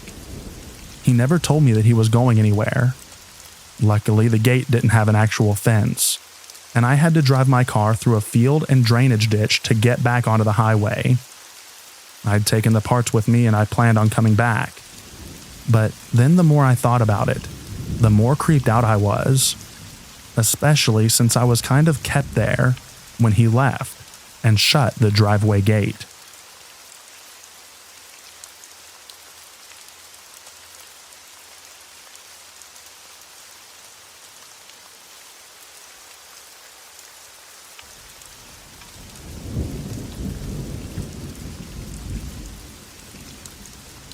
So back when I was 13, the summer before 8th grade, I went on a trip for a month to Venezuela and Puerto Rico with my then best friend. My first creeper encounter was when we went to Playa Agua. I think that's the name, it's a beach. First of all, it was beautiful. It looked like a postcard. And while this isn't really relevant, everyone wore really revealing bathing suits. Everyone. Though I guess it's somewhat relevant considering that I and my friend were the only ones wearing normal bathing suits. So you wouldn't think that we wouldn't gather any attention. Unfortunately, that wasn't the case. Well, once we had our towel and stuff set up, we were going to go ahead and get in the water, so we took our shirts off. We were wearing our swimsuits underneath, when we noticed a 40-something-year-old man staring at us. I'm pretty sure that he wasn't a local, but another tourist like us. We didn't even look mature for our age. If anything, we could have probably passed for 11-year-olds. And it was weird that he was staring at us given there was an abundance of girls our age who were wearing other, more revealing bikinis. In that same vein, neither of us were particularly attractive. Maybe he liked us because we were obviously American. We glared at him and he kept on staring. We figured screw it and took off our shorts and hauled butt into the water. Stupid, I know, but we were 13. Anyways, by the time we went back, he was gone. The second encounter was on the return trip back. We were waiting in the Miami airport for our connection back home when I wanted to get a drink. As I was waiting in line, some guy I'd say about in his 20s comes up behind me and whispers, "I really like you."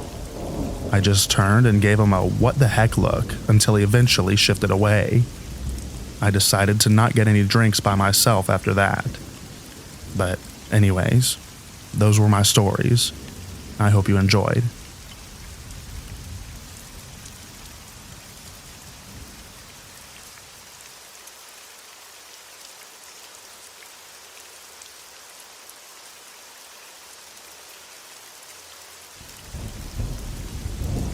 Okay, so I went on vacation with my mom and sister to Florida a few years back during spring break.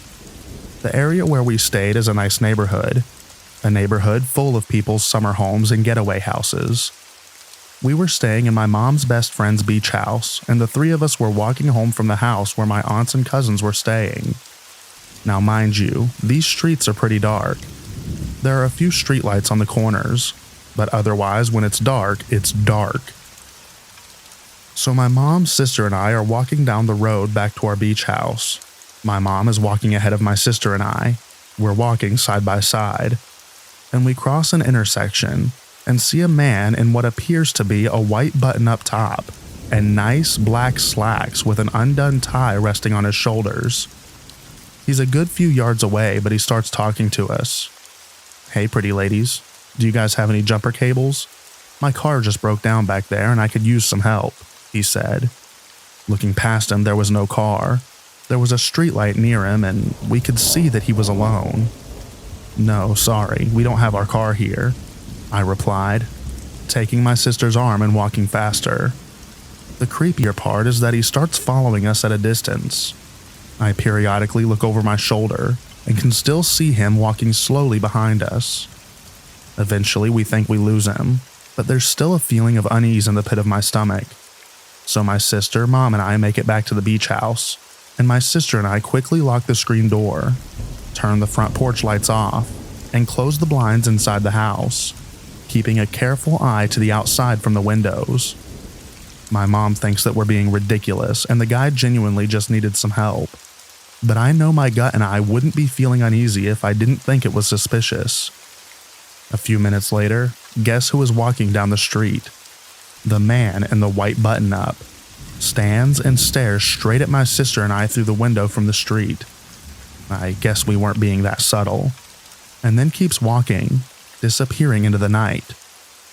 I have never been so terrified in my entire life.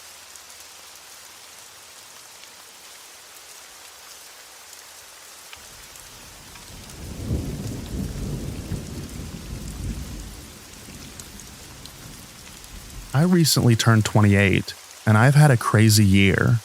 Started a new business with all that entails, and in the beginning of July, I felt absolutely exhausted.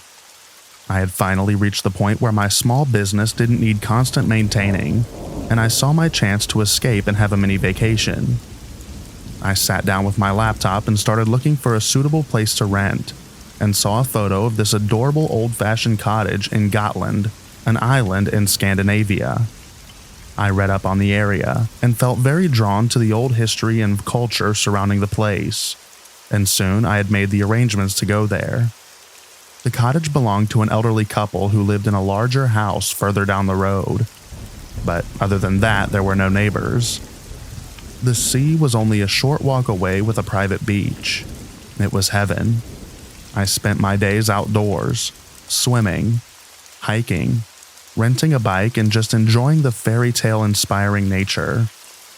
Maybe my happy mindset and the fact that I was determined to relax and rest caused me to ignore the slightly alarming details that kept adding up. Every evening as I got home to the cottage, some tiny little thing would have changed. The flower pot outside the door would be turned the other way. The thermostat would be turned up, and my passport that I could have sworn that I had left on the kitchen table would be moved to the counter. One day, I woke up feeling strangely sick, in a diffuse sort of way. So instead of leaving the house right after breakfast, I went back to bed. Less than an hour later, I can hear a key turning and the front door opening. Slow steps walking around the living room and kitchen area outside the bedroom. Since I had clearly heard the key turning in the lock, I felt that it must be the landlord, and opened the door to the living room without hesitation. The man standing in the middle of the room looked absolutely stunned to see me, and it wasn't the landlord. "Who are you?" I asked, since it wasn't the elderly house owner but a younger bloke. "Sorry, I thought you were out," he smiled. "I'm Tommy. I look after the place for my parents. I stopped by just to make sure that your fire alarm is working. I hope I didn't scare you." "No, I don't scare easily," I replied, and informed him that there's no fire alarm in the cottage. In fact, I had already looked for that. "Oh, I'll buy one and come by with it later then," he said as he left in a hurry. The rest of that day I had a lingering feeling of uneasiness, but I pushed it to the back of my mind, and come morning I had successfully moved on from the incident. It wasn't until my last evening before going back home that it happened. I was packing my bags, loud music playing, cleaning up a bit and just getting ready to leave early the following morning. It was dark outside now, and I suddenly realized that I couldn't locate my new sunglasses. I thought maybe I had left them outside when sunbathing, and I switched on the outdoor lighting just to see if I could spot them on the grass. And I was shocked to see a large figure standing pressed against the French window. I could only see the shape of him, but I knew instinctively that it was him. I switched off the lights inside the cottage to make it harder for him to see me, and ran around, checking that all the windows were locked. The next time I looked his way, he was gone. I felt so shaken and uncomfortable with his experience that I decided to leave and spend the night at the airport awaiting my flight. Only problem was I had to walk across the dark garden to my car, and he could be lurking anywhere. I didn't know what he wanted or why. Was he just a perv or actually dangerous? I even considered phoning the police, but thought of how ridiculous my story would sound. So instead, I took my backpack, selected a large and intimidating looking knife from the kitchen, opened the door, and ran for dear life to my car. I can't be sure that it wasn't my imagination, but I felt certain that I heard movement among the thick brushes as I ran past him, and I shouted, "I got a knife, stay away from me." I spent the night at the airport and went back home the following day, not as rested or relaxed as I had hoped, but it did take my mind off of my business for a while.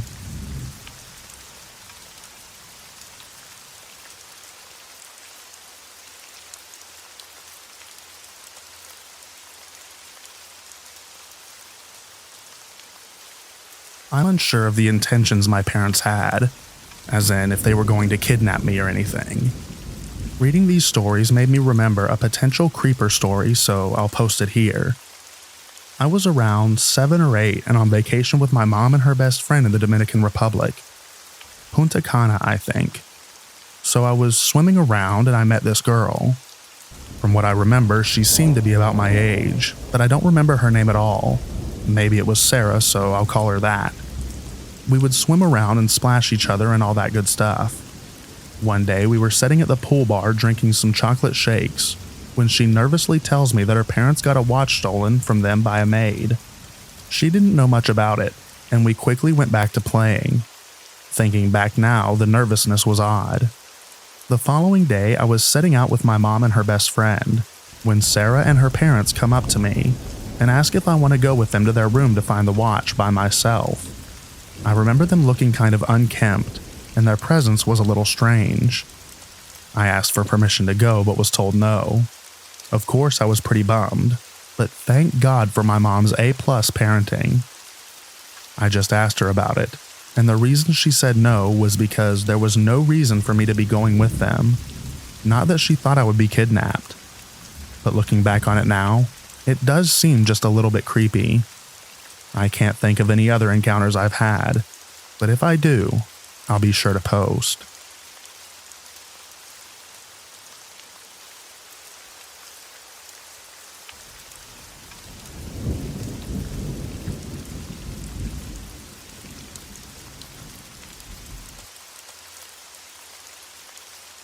I don't know where else to go with this, and it still bothers me.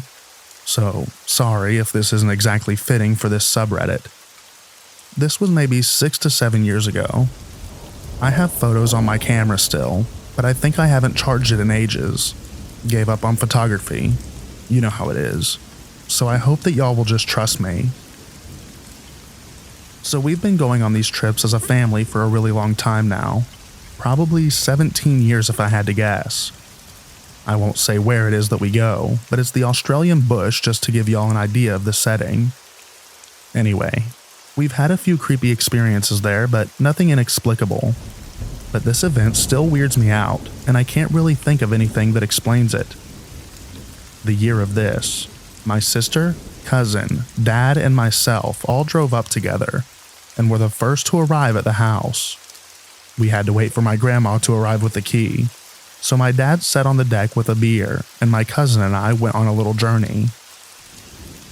The three of us made our way to a little creek not far from the house that we nicknamed Bride to Terabithia because of a tree that had fallen and acted like a bridge for us to use to cross the creek. This creek never had water in it though, and was not deep or wide, so we could easily walk through it, but the tree was fun. Anyways, my cousin makes an off-the-cuff comment as we walk across the tree, asking sort of sarcastically, "Is there something dead around here?" because of how many flies that were there. Lo and behold, we get to the other side, and there was something dead. We were greeted with a dead kangaroo. Nothing too jarring. I had seen plenty on the side of the road, but this one was cut clean in half. And when I say clean, I mean clean. Like it was a perfect half. There wasn't an ounce of blood on the fur, no blood on the ground, and the top half was nowhere to be found. I happened to have my camera on me and took some photos of it. Then my cousin poked it with a stick, and literally hundreds of flies came out. My cousin and sister kept poking at it, trying to move it into the creek, but a fully grown kangaroo, even half of one, isn't exactly light. Their sticks broke, so I grabbed it by the tail and pulled it into the creek so that we could bury it, but we really just covered it with sticks and flowers. We looked around up top everywhere for the second half, or a trace of what might have happened to it, but we couldn't find anything. We ended up going back down into the creek and walking through it looking for something, and what we found only made it even more confusing. We found, if I'm remembering it correctly, 4 dead rabbits, but only their bottom halves, all lined up neatly along the floor of the creek until it reached thick brush that we couldn't walk through. Same thing with these rabbits though. No top halves to be found, no blood anywhere, and cut clean in half.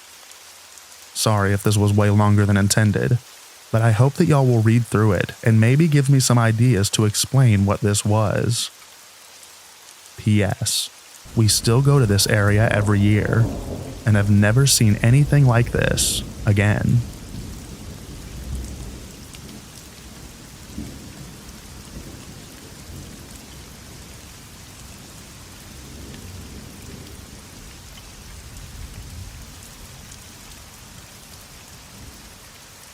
To start this story, I'm a male, and I was maybe 9 years old when this happened. My family and I were in the middle of a great family road trip in the American Southwest. While we were driving through Colorado, we all needed to go to the bathroom and stretch our legs, so we decided to stop at the nearest gas station. We had just visited the Grand Canyon, so this tiny gas station we stopped at shortly afterwards was pretty much in the middle of nowhere. At this point, neither my parents nor my 2 brothers were in any hurry to get back into the car for another day of driving through the desert. So, after we had done our business, my parents stayed inside the gas station to look at food and enjoy the free air conditioning, leaving my brothers and I to walk around the parking lot and stretch our legs. As I said before, this gas station was in the middle of nowhere, so I had assumed that we were the only ones there. But boy was I wrong. I came to discover that we were not alone after wandering away from the storefront to the side of the building, where I saw a blue sedan parked but still running in the farthest spot away from me. I gave it a passing glance and assumed the car was owned by tourists like me. I kicked rocks against the wall of the building for a while, not really paying attention to the car. until I eventually heard the sound of feet running towards me. I looked up to see a wild-haired man who kind of looked like Andrew WK making a beeline from the car to me, all while making eye contact with me the entire time. I'll never forget the wild look in his eyes, or the way his stare caused me to completely freeze up and grip the wall of the building, as if the world had flipped upside down and I was at risk of falling off. I was only a little kid, and I didn't really understand what was going on, but I knew that this man could hurt me, and he was coming right at me. I experienced a weird sensation where everything happened so fast, but at the same time, I felt as though everything was moving at half speed. As I stood there frozen to the wall of the gas station, the wild-eyed man took what seemed like an eternity to finally reach me. As soon as he was within reaching distance from me, my heartbeat quickened as I braced myself for whatever was about to happen. It was at the climax of that movement when I felt a hand grab my shoulder from behind, breaking me out of the trance that I was under. It was my brother, grabbing me from behind to tell me that our parents were done browsing the snacks at the gas station and that we were about to pack the car up again and leave. It was at that moment when my brother rounded the corner that caused the man to change his route at the last minute and run right past us. The man ran a lap around the parking lot and then hauled himself back to the car that he came from and peeled out of the parking lot as fast as he could. It seemed as if no one in my family, not even my brother who had grabbed me, had noticed the man or the car at all. As his blue sedan drove into the desert, I shrugged it off and piled back into the minivan, and we went on our way as if nothing had happened. I was so young that I didn't even think to mention it to my family.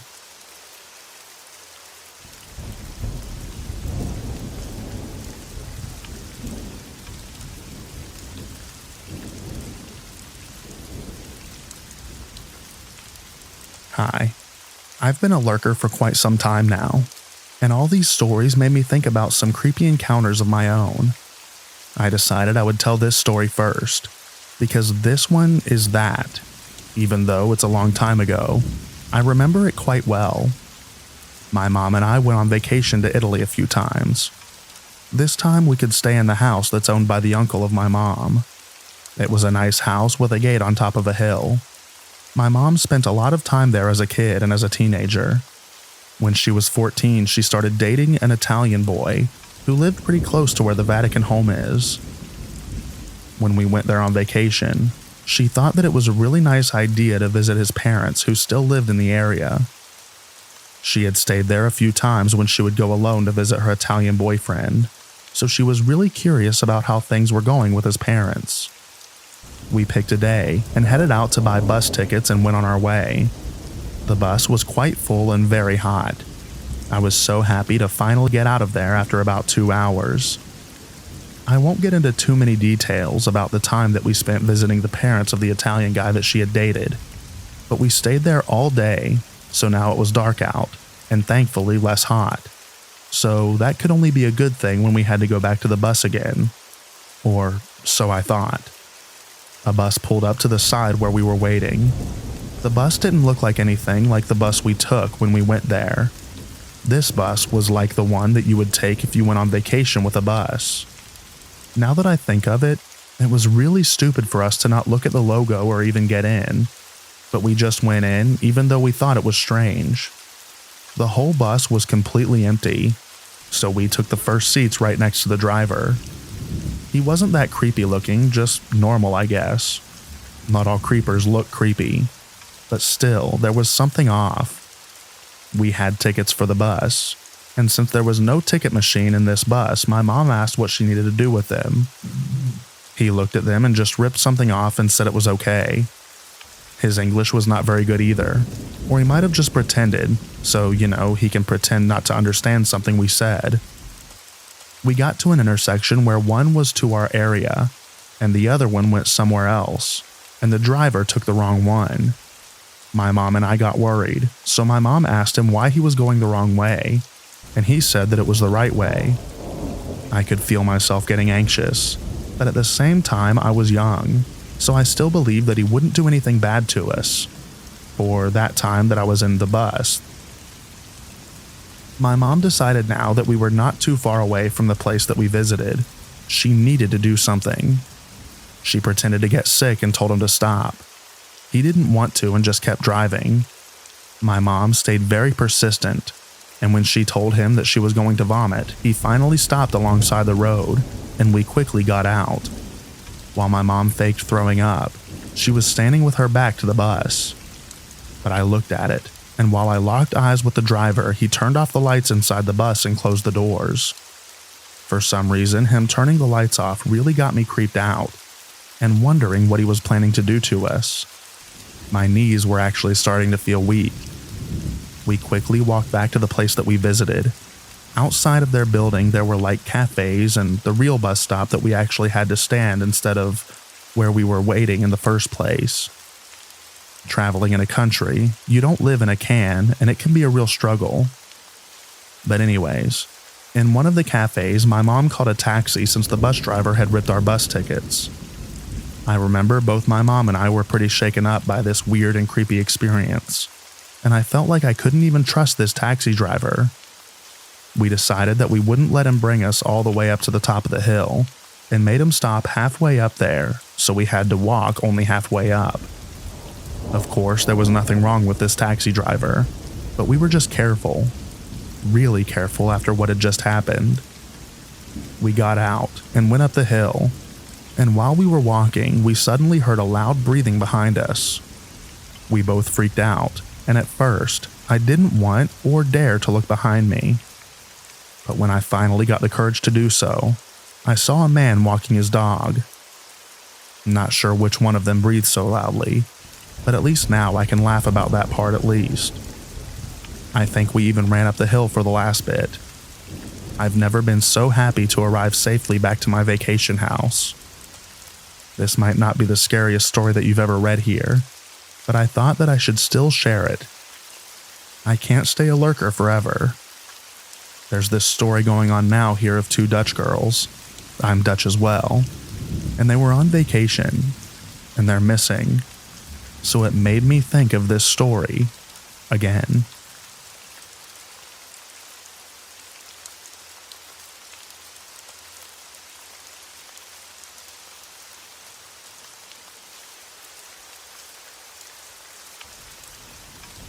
Back in the summer of 2017, a group of around a dozen peers pitched in for a house to get away and celebrate a birthday. A basic residential area around semi-rural lake near Shelton, Washington. The house had a separate garage with a few beds, where myself and a few others were sleeping that night. The house sat above the lake with a deck as well as a little pier down in the water. After a long day of cooking, drinking, and playing games, it was time to crash at around 2 a.m. With more people than beds, some were on couches on the floor of the living room. Folks had been drinking fairly heavily and were out cold.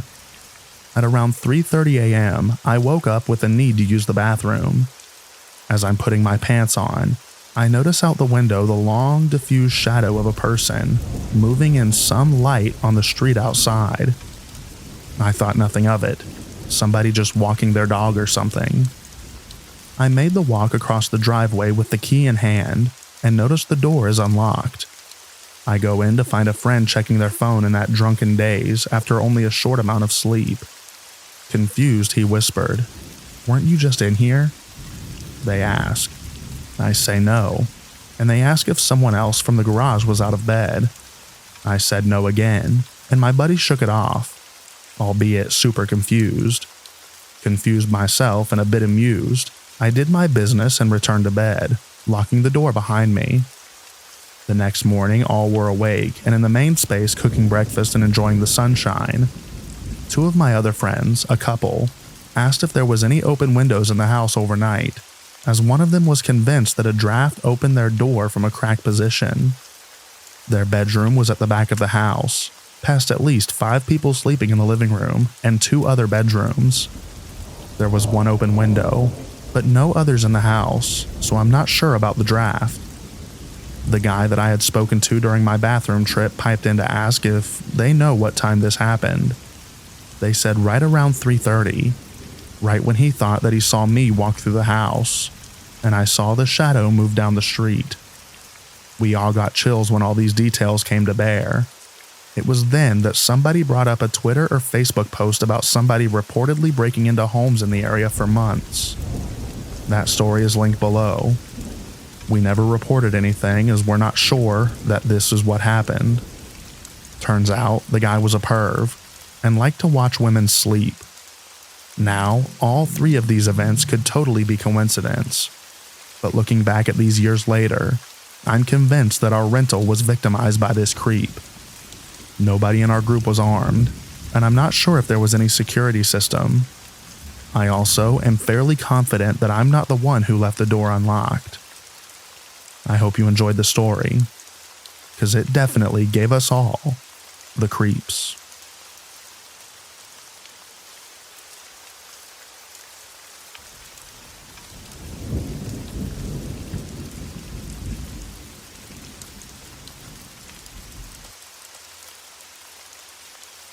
This is my first post on this sub, but I've frequented it for a while. This is really the only experience I've had that would fit on this sub, and it felt so surreal while it was happening. So, I'm a 21-year-old male, and this experience happened last summer, while I was on vacation at Myrtle Beach with my family. We were staying in a resort right on the beach, and we're on the 13th or 14th floor in a sort of timeshare. One night, I was feeling restless and having a hard time falling asleep, and at around 3 a.m., I decided to go out on the balcony to get some air. I stepped out and was stunned as there was a full moon, and the moonlight on the water was really beautiful. The beach was completely empty as far as I could see, and I had never seen it like that before. I decided since I wasn't able to sleep, I might as well head down, take a stroll, and listen to some music to relax. Hopefully when I returned, I'd be able to get some sleep. It was really unsafe and dumb of me, but since it was 3 a.m. and the rest of my family was asleep, I decided to just head down without letting anyone know I was going, as I thought I'd just go and chill there for 10-15 minutes, then come right back up. So at the base of the timeshare we were at, there was an area with a pool, an outdoor bar, and then 2 boardwalks separated by about 100 feet, which both led to the beach. On the sides of the boardwalks, there were swaths of tall grass separating the ocean and the resort. When I got down to the base, the entire area was completely deserted, and I started walking down the boardwalk on the right towards the beach. As I'm walking down, I suddenly see someone approaching me from the beach, which was strange because I had a pretty clear view of this same area from the balcony just before, and had literally seen no one. I start to get a bit nervous as I see this figure approach, and as I get closer, I see it as a man, maybe in his late 30s, who has a backpack on and is wearing glasses with large, square lenses. As he gets closer, I get a clearer look at him as the boardwalk is sort of illuminated by lights from the outdoor bar. He looks very on edge and alert, almost like he is trying to find someone who is trying to meet him in this area, and his clothes are somewhat tattered. We made eye contact and I sort of nodded him in pass. At this point I'm creeped out, because honest to God he had a sort of Jeffrey Dahmer look, maybe it was the glasses, and he just didn't seem like he actually belonged to the timeshare. I shake it off and keep walking down to the beach and put my headphones in. As I get down to the beach, I turn right and start walking parallel to the water, and I'm just taking in the scenery. I'm barefoot, and decided it'd be nice to walk just along the shoreline, so I move closer to the water and continue walking. I'm walking for no longer than a minute before I get a really strange feeling that something is wrong. I take off my headphones and turn around, and I see a dark figure that is trailing me just upshore. He is situated in between me and the timeshare. I immediately can tell from the figure's height, body type, and demeanor that it is the same man I passed on the boardwalk. At this point, I'm starting to panic, as every story from Let's Not Meet is rushing to my head. At the same time, I'm trying to rationalize as it feels too surreal that I may actually be in a dangerous situation. So I remind myself it could just be a coincidence, and the man decided he also wanted to take a walk on the beach, and just happened to be headed in the same direction as me. So I take some breaths and turn my head back to the ocean and continue walking in the same direction. After a couple seconds, I turn my head back again and see that now he is much closer to me and is not walking parallel to me, but is definitely actually walking towards me. I pick up my walking speed now and turn my head back around and see he is matching my faster pace and is still walking towards me in the water. Still, for some reason I think, okay, maybe he also wants to walk by the water. There's no way I'm actually being followed by a creepy man on a deserted beach. So at this point, to truly test it, I do a 180 and completely change directions. And as I turn my head, I see him completely change directions with me and continue closing in distance. And he is power walking now. It suddenly hits me that I'm in a really bad situation, and I take off in a run along the water, and he starts running as well, but stays up shore of me so that if I try to run up towards the boardwalk, he will intercept me. I'm freaking out now and just keep running with no plan, but figure that since I'm 20 and sort of fit, I should probably be able to keep running along the water and outrun him, and then find some other exit off the beach and either call my family or head back to the timeshare on the road. So I keep running, but he's keeping up with me, and this goes on for what feels like 10, 15 minutes. The scariest part of all this, which I wouldn't have thought of, is it is completely dead silent. All I hear is my breath and feet on the sand, and when I turn I only see his shadowy figure up shore keeping pace with me. Suddenly, up ahead in the sand, I see a small blue light and what looks like 4 people on the beach with a blanket. They are a bit upshore. I turn and look at the figure and bet even though they are upshore, I can beat him to these people. So I start sprinting towards them with hopes of quickly telling them what's going on so we can all confront him. I really use up my energy sprinting towards them, and as I approach, my heart drops. What I see is 4 guys on a blanket with 3 or 4 handles of hard liquor surrounding them. 3 of the handles are empty, and the 4th is about half empty. 3 of the guys are just completely passed out on the blankets, and the last is half sat up, obviously beyond drunk, with a sort of party hat on that has blue lights on it, and he is talking to himself. His eyes are half closed, and he doesn't even register me approaching him, even though now I'm no more than 5 feet away. I turn and see the figure has slowed down and is observing me, and then I see he makes sense of the group's state and suddenly starts sprinting at me. As he gets closer, the half-passed-out guy's blue light illuminates him, and I can clearly see it's the same guy as before. I make eye contact with him, and I can see he's wide-eyed and looks almost manic, and is barreling at me full sprint. At this point, I decide I have to do something decisive. It seemed like I had underestimated his fitness, and since I had just sprinted towards this group and exhausted myself, I was afraid that he might actually be able to catch up to me if we just continued running along the beach indefinitely, and then who knows what. So, instead of turning around and running, I suddenly sprint towards him and to the right, which I don't think he was expecting at all. I catch him off balance and run past him, and I literally am full sprinting back to the timeshare without even looking back. Literally all the hairs on my neck were standing, and it felt like a dream where you're barely evading someone but he's right about to catch you. The adrenaline was crazy, and I keep running and start to see the timeshare. I finally turn around to see how close he is, and I see him in the distance maybe 400 to 500 feet away. He's lost a lot of distance on me. I don't waste any time and sprint up the boardwalk and towards the base of the timeshare. I jam the elevator buttons and leap in, and start mashing the close door button as I'm gasping for air. The door closes, and I hit the button for my floor, and when the elevator reaches, I literally sprint back to my room, open the door, enter, and then slam the door and double lock it. I'm breathing heavy and I drop to the floor and just sit there for a minute, not believing what just happened. I crouch and crawl over to my room, as I was literally afraid he might be able to see me through the window on our balcony, and I enter my room. Let's just say I definitely wasn't able to sleep after that. Guy who chased me on the beach, let's not meet again.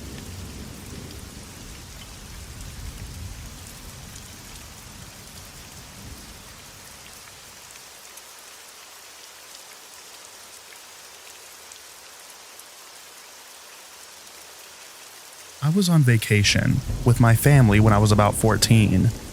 I was in the pool, which had a bar attached, and I was casually talking to this group of British people. I want to say it was all guys, but I think I remember a girl being with them. I started drinking a bit with them. The legal drinking age was 18, but the people who I was drinking with gave me an extra wristband they had because apparently they were leaving the resort that day and wanted to give it to someone. My parents didn't know about this, and neither of them knew that I was drinking. They were clearly a lot older and kept putting drink after drink in my hand, and I was ecstatic because I was, getting drunk in a pool in Cancun and out of sight from my mother. They started to try to convince me that one of the guys in the group was 15 and that I should talk to him because he liked me. Even then, I knew he definitely wasn't 15, but he also wasn't as old as the others who seemed to be in their late 30s. In hindsight, I'm thinking probably mid to late 20s. I was young and just thought they were joking around with me. They kept telling me that he liked me and I should go hang out with him. I laughed it off the first time, but they kept suggesting. Keep in mind, this whole time my dad was in the same pool talking to his friend, and he had his eyes on me for almost the whole time. My parents are very strict. He didn't know what I was drinking was alcoholic, and the pool was big enough that you couldn't hear what was being said. At that point, I was totally wasted, and my first time actually getting seriously drunk. I don't even remember leaving the pool with this guy trying to tell me that he was 15, but apparently my idiot self did, because I remember thinking that he was cute. The resort is huge, and I don't know how I don't remember walking through the whole thing and not remembering it. I wonder what we spoke about. The next thing I remember is walking and approaching a bus stop that was a 10-minute walk from the resort. I know that it was 10 minutes because my family and I often went to the bus stop to explore Cancun. He told me that I had a nice body, and asked me other things as well. I just started laughing, and he sat on the bus bench and pulled me onto his lap. At this point, my world is spinning, so I don't protest, even though I remember thinking I wanted to be back at the pool. It was then that something beautiful happened. I threw up all over him. Remember, I'm on his lap at this point, so it was like right in his face and on his chest. And I just kept throwing up, like exorcist-level projectile vomiting. He was extremely grossed out, and I don't remember what was being said, but we ended up walking back to the resort, and I never saw him again. I remember feeling so embarrassed, which is ridiculous in hindsight. I wobbled back to the pool area covered in throw up, where my mom had called the police, and her and my dad were freaking out. My mom's piercing voice sobered me up a bit, because I remember these parts a lot clearer, even though they're still hazy. They saw how drunk I was and demanded to know what happened, so I told them. Then they got furious. My mom was adamant on finding that guy or his friends who had all disappeared from the pool. I didn't really see what the big deal was back then and why she wanted to find them. To this day, I think about what would have happened if I hadn't thrown up like that and actually left with him.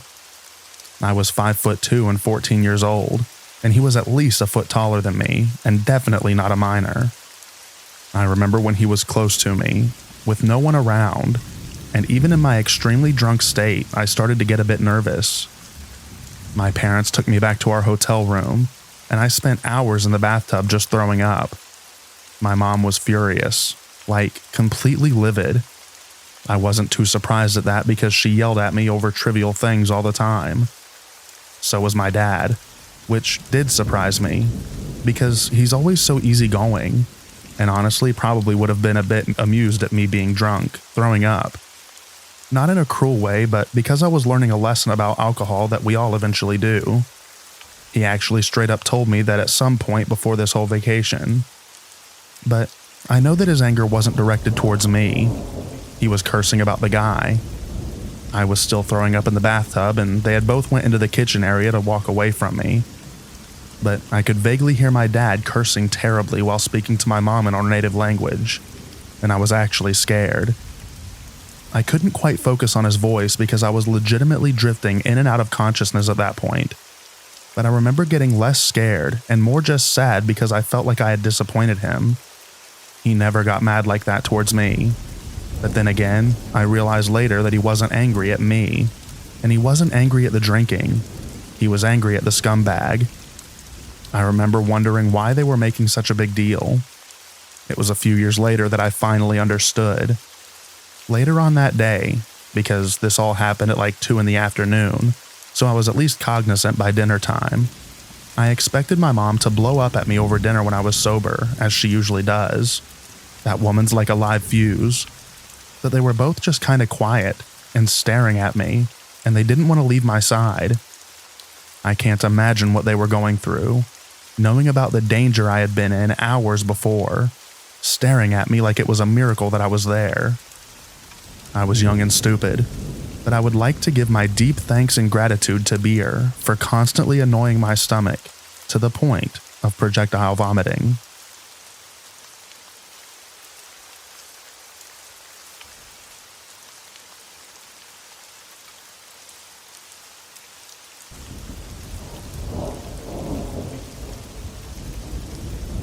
This story happened in the early 2000s.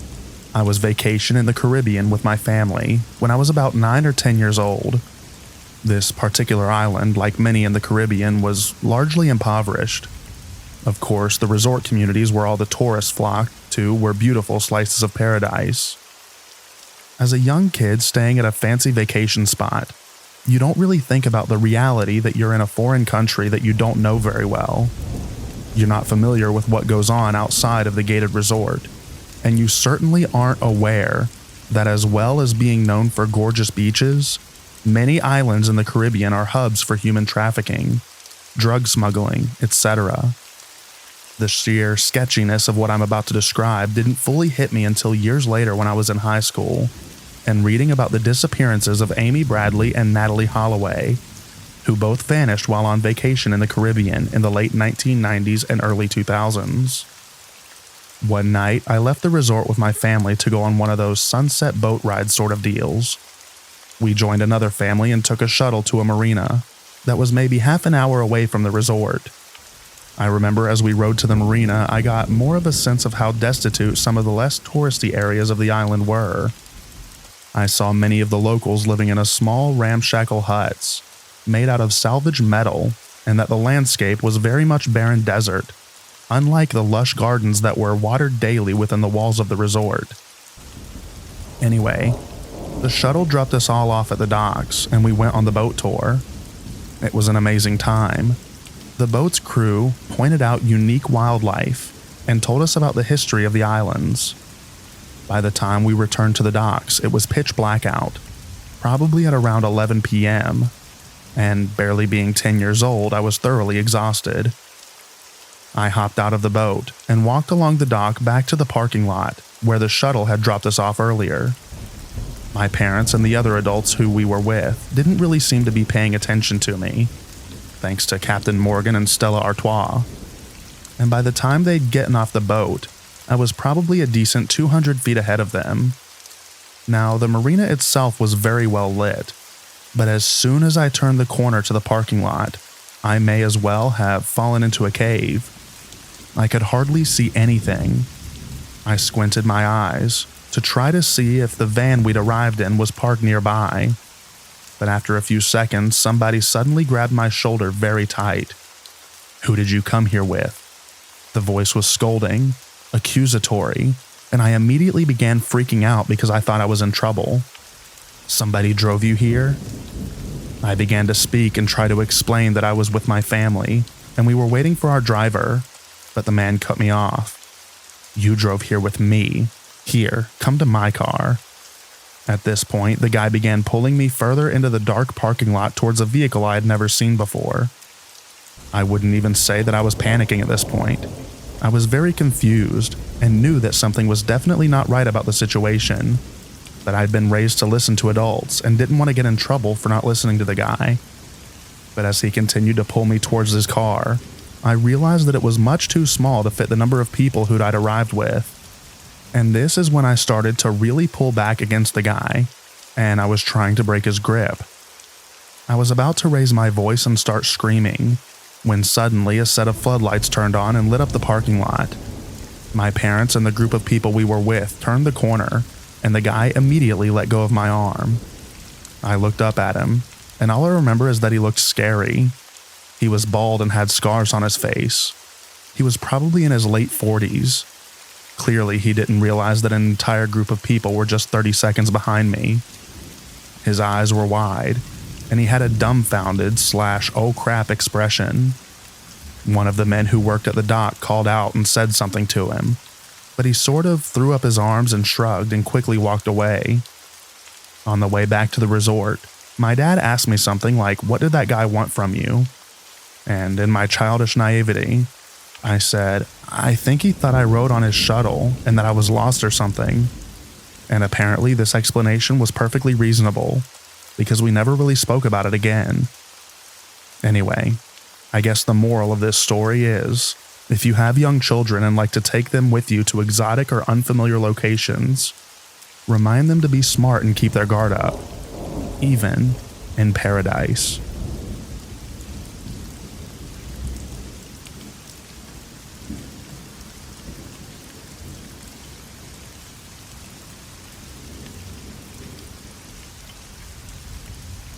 Hey everyone, I've been lurking around for a while now and finally decided to post my own story.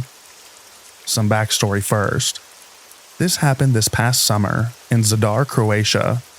My family is from Zadar, and I have been there 7 times, so I know the city fairly well. I also know the language well enough to get around. Part of the reason for my trip this past summer was to learn more of the language. I went for 2 months and stayed with my grandparents in our village north of Zadar, same village as my cousin. As I was nearing the end of my 2-month adventure, my cousin and I decided to go to the city and drink with some of his friends. Since we don't live in the city, we had to take a bus as my grandmother didn't want me driving. Once we got to the city, I follow my cousin down some back roads until we get to one of the main roads, heading towards the old town. Like I said, I've been here before, so I knew where we were. As we're walking behind a group of girls, my cousin is still complaining about the price of the bus ticket. It was 39 kilometers, but he claims it should have been 19, which is about $6.12 and $2.98 respectively. I tell him it's not worth this much frustration, but he doesn't agree. In the group of girls ahead of us, one of them keeps turning around to look at my cousin and I. My cousin took this as they were starting to follow them, so at the light he said to turn left, onto another street, to make it look like we weren't. This was the mistake. I didn't care too much since we were going to the park, and it was actually quicker to go this new way, but we were going to meet his friend at her work, so going straight would have been easier. But it doesn't matter. We turn left and walk down the new street. I still know where we're going. Make a right at the next corner, and then it's a straight shot into the park. Heck, I even have a cousin that lives on that corner. As we pass a nightclub, Podroom, my cousin gets on the phone with his friend to tell her that we're on our way, but we might be a little late since we went a different way. We're drawing closer to the corner, and we walk around a bus shelter. On the corner stands a guy who looks to be a bit nervous. He has his hands in a little fanny pack in front of him. Once I saw him, I got that gut feeling that told me that this wasn't okay. My cousin, oblivious to his surroundings, keeps walking towards the man, so I do as well. Tell myself that everything will be okay. I'm in Croatia, not New York, so nothing bad will happen. I look up again to see the man walking towards me with a gun drawn. The moment that I see the gun, all the blood leaves my face. I start freaking out and yell "what the heck" in a wavering and obviously scared voice. It's at the point that I yelled that my cousin started to pay attention. He later told me that the man said "daj mi lovu," give me money, but I didn't hear anything. We're still walking towards each other and we lock eyes. We get really close, so we do a little turn thing. Now, instead of my left shoulder facing the street, I have my back to the street. My first instinct after yelling profanities was to reach down to my waist and grab my own gun. Well, I don't have one on me, so I do the next thing that I can think of. I grab the dude's wrists. My thought process was if I could grab his wrists and turn them away from me, I would effectively neutralize the gun, since it wouldn't be pointed at me anymore. and he wouldn't be able to turn it towards me because his wrists are immobilized. I'm not sure how I thought of this. My favorite TV show is Archer, so maybe I constructed the idea from all the Archer that I've watched. I don't know. Either way, it's what I did, and what I later found out to be the worst possible thing I could have done. In one quick motion, I bring my hands up from my side and grab onto the guy's wrists, and turn them outward. The guy looked to be in shock that I did what I did. His eyes opened wide. A look of sheer surprise appeared on his face, and he kind of jumped back a bit. I don't remember exactly what the next thing was that happened, but he quickly regained his senses and pulled the trigger of the gun. I'm not sure if I had gotten the gun pointed entirely away from me or not when this happened. Either way, the man pulled the trigger of the gun and I heard the revolver turn. My first thought was, oh my god, this whack job just shot me. Then I almost immediately realized that 1, I had not been shot, and 2, there was no loud bang that accompanies a gunshot. This bloke didn't even have bullets in his gun. I looked down, noticed the barrel is missing from the revolver. Honestly, the least important part. And back at the guy. The look on his face made me realize the whole little thing was up. I actually thought this was some sort of practical joke, and my cousin and the guy were going to start laughing at me for being so foolish for thinking that I would actually be attacked in Zadar. No such laughter came. I stared at the guy in his eyes one last time, and then I threw him away from me as hard as I could. He stumbled back a bit and just stood there dumbfounded. My cousin then started yelling at him in Croatian. What the heck? Why would you do this? Get out of here, etc. My cousin then snaps a picture of the guy, and he turns off and briskly walks away. It was at this point that I realized the entire gravity of the situation. I start shaking a bit and getting really agitated. I could have died. I look over to my cousin and sarcastically say, thanks for all your help, to which he responded with, I wanted you to have your moment of glory. I roll my eyes and start walking away.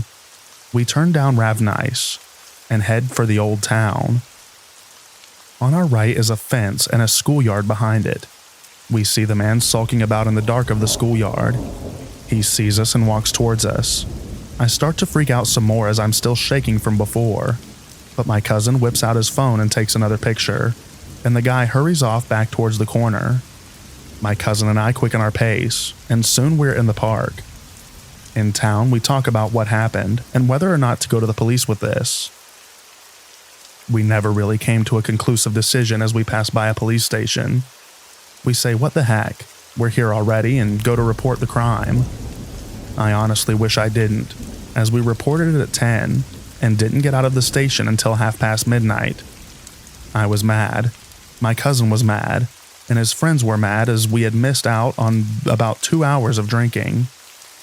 I just want to take some time and say that despite this story, Croatia is extremely safe. I had never had any problems prior to this one, and never heard of anything like it. When I told my family, they almost laughed, thinking that I was kidding, because this type of thing almost never happens. So please don't think that Croatia is a bad country. It isn't. It's incredibly beautiful, and you should definitely visit if you can. Maybe just avoid the corner of Ravnice and Morlica at night.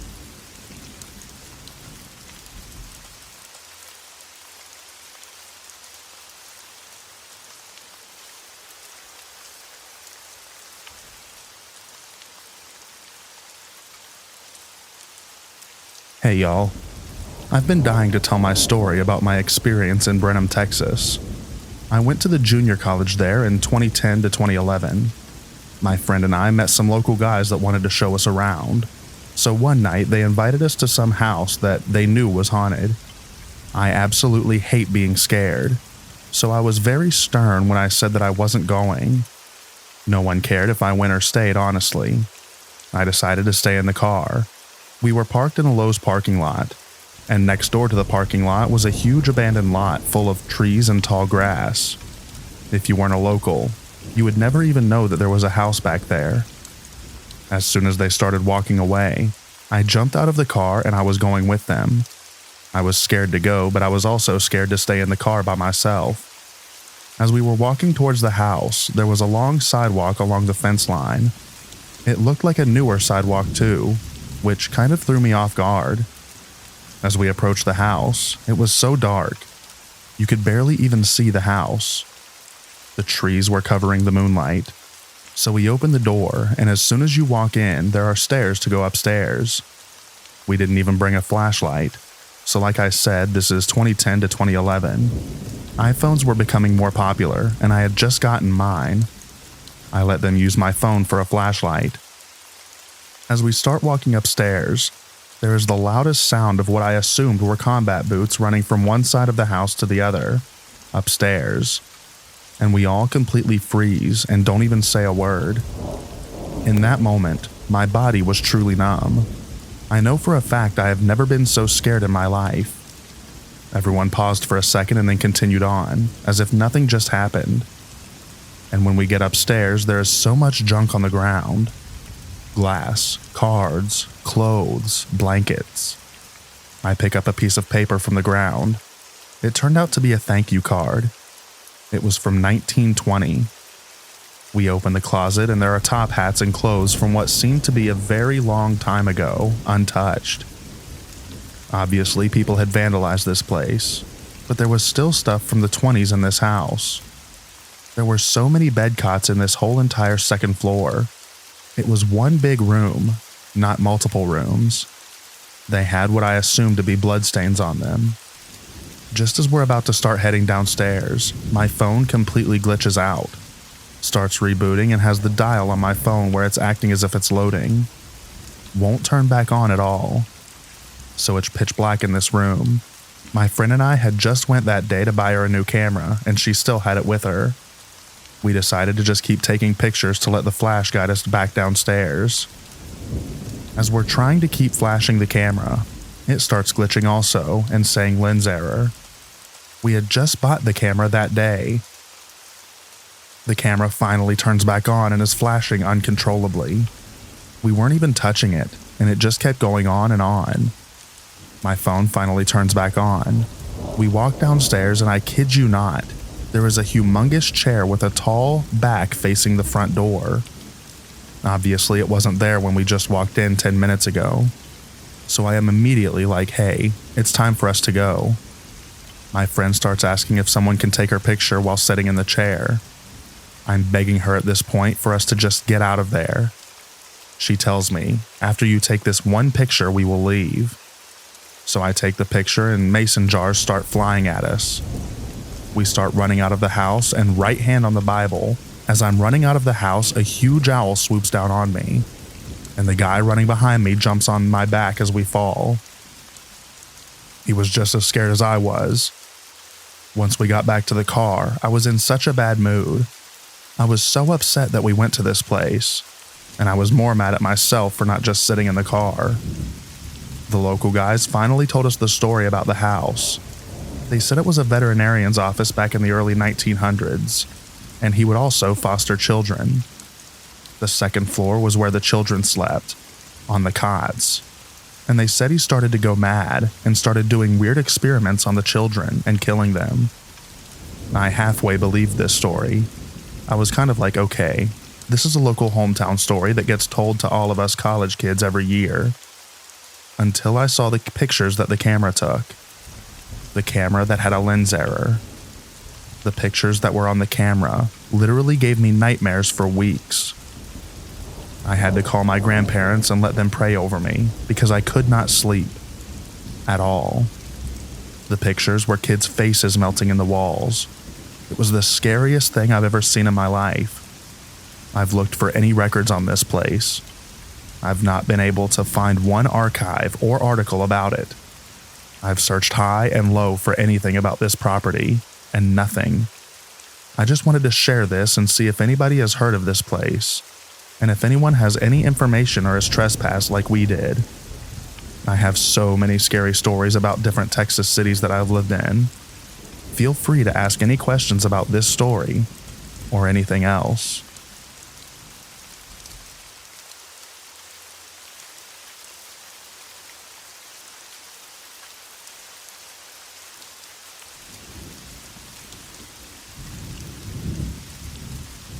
Preface. So I'm not at all one of those people who believed in anything paranormal or spiritual until after this experience. A year later, it's still bothering me, and I haven't got much of an answer as to what this even was. I'm hoping to get some logical answers to put my mind at ease, since it's been this long. Quick background. My partner at the time was in the military, an avid outdoorsman, has the stereotypical macho personality, has camped in different states, and doesn't believe in supernatural, spirits, etc., and grew up religious. I work in outdoor settings. I'm an avid outdoorswoman. Camped in different states. Before this experience, I was agnostic and didn't really believe in the supernatural, but I believed in people's experiences. On to the experience. My partner at the time and I wanted to go camping in the Allegheny National Forest for his birthday. He had this dispersed camping spot that him and his family used to go, and his family still goes there occasionally. I haven't camped in a while, but I'm an avid outdoors woman. This spot was about 2 miles from Minster Creek Campground. We went on a Thursday in September of 2023 in hopes of getting the area to ourselves, which we were lucky to have. We even checked out Minster Creek Campground and didn't see a single person. I do recall the area being oddly quiet in terms of wildlife. There were no crickets, frogs, birds, branches snapping or anything. It was just the sound of the stream the whole day and night. I know that wildlife starts to quiet down during this time, but I thought it was really odd on how eerily quiet it was. I could hear my own breathing, which was a bit unnerving. I've never been to a place so stagnant from wildlife. As nightfall came, we hiked up to the car that was parked on the side of the road to brush our teeth to avoid attracting bears at the campsite with our scented toothpaste. As we were brushing our teeth by the car, around 11 p.m., I kept hearing this drumming sound. At first, I thought it might have been some truck in the distance, brake checking, but there was not a single car or person in sight. We looked at each other very confused as it kept getting louder and louder. It was a steady drumming beat which echoed through the entire valley. It got so loud at times where I honestly thought someone had a boombox, or that my head was pounding from the intense hike back to the car. But again, not a single person was around. The campsite is a half a mile from the car, down a very steep hill. We had a clear view of the nearby dispersed spots, and didn't see any flashlights, fire, cars, or people. My partner was too focused on brushing his teeth, while I was just confused about the drumming. I automatically assumed after a while that it might have been some sort of fracking machinery nearby. When we finished brushing our teeth, we stood there and talked about breakfast for the morning, but the drumming got so loud to the point where we couldn't hear each other without raising our voices slightly. After I expressed my progressing confusion with my partner, he then also became concerned and started walking up and down the road with his flashlight, looking for anything that would explain this. At this point, 30 minutes has gone by. The drumming is still going. It's in a steady rhythm, and the volume of the drumming dips from loud to heavy to soft and light. I come to the conclusion that it's just some sort of machinery somewhere as we head back down to the campsite. I didn't sleep well that night due to how uncomfortably quiet it was, and I didn't think about the drumming for the rest of the night, nor did we hear the drumming for the rest of the night. The next morning, the day just feels uncomfortable, and tension starts to build between my partner and I for no reason. This may seem unrelated, but I promise I'm going somewhere with this. That following night, my intuition was screaming at me that we shouldn't be there. My partner saw how visibly uncomfortable I was, and said that he also felt like something was off there, and we made the decision to pack up all of our things around 10 p.m. and leave that night.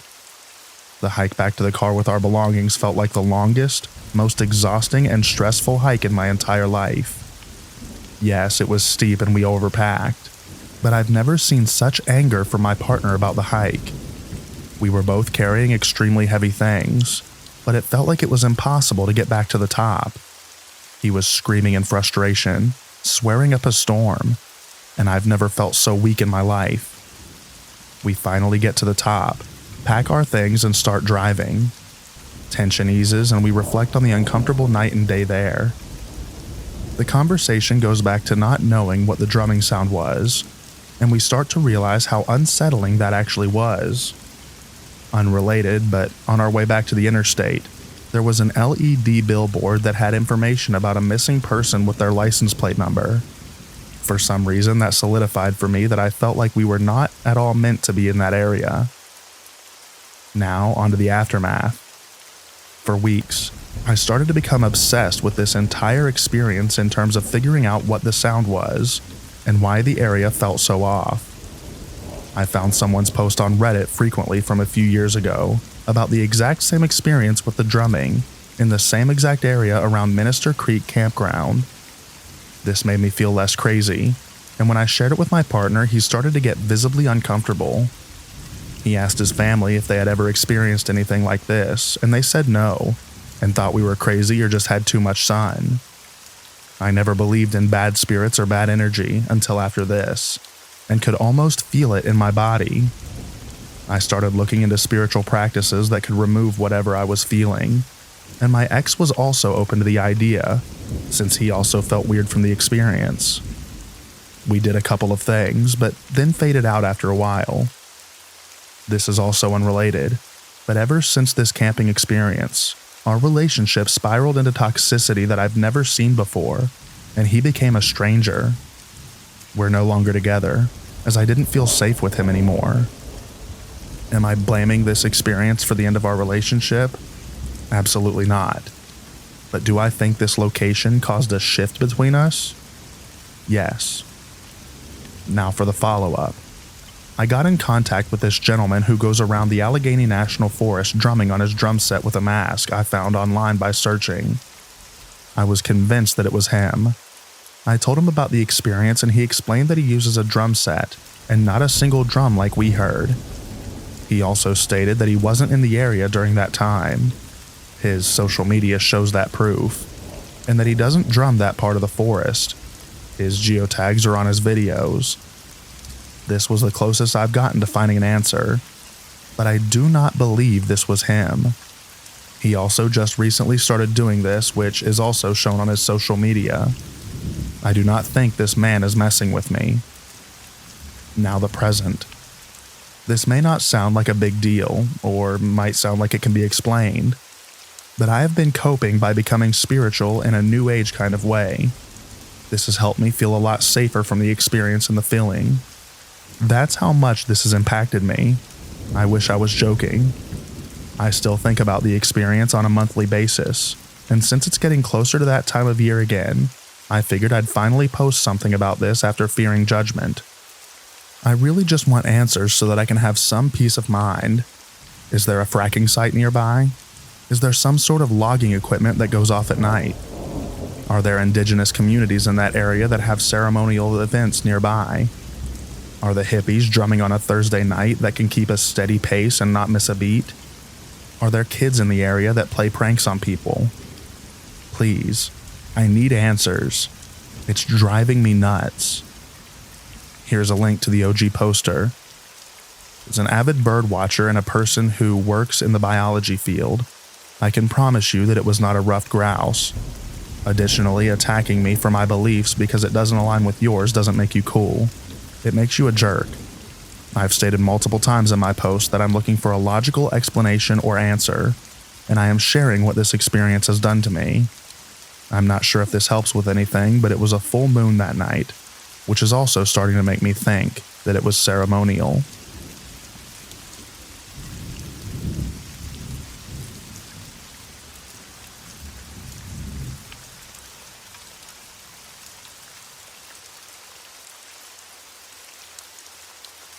Now we're going to read the original post that was mentioned in our last story. So I came across this group when I was trying to research my experience, and I'm new to Reddit but wanted to post my experience, as I've seen other posts online of similar experiences. I was backpacking last weekend in the Allegheny National Forest in northwestern Pennsylvania with a friend of mine and his teenage son. We hiked the Minister Creek Trail and set up camp that night about 4 miles away from the trailhead.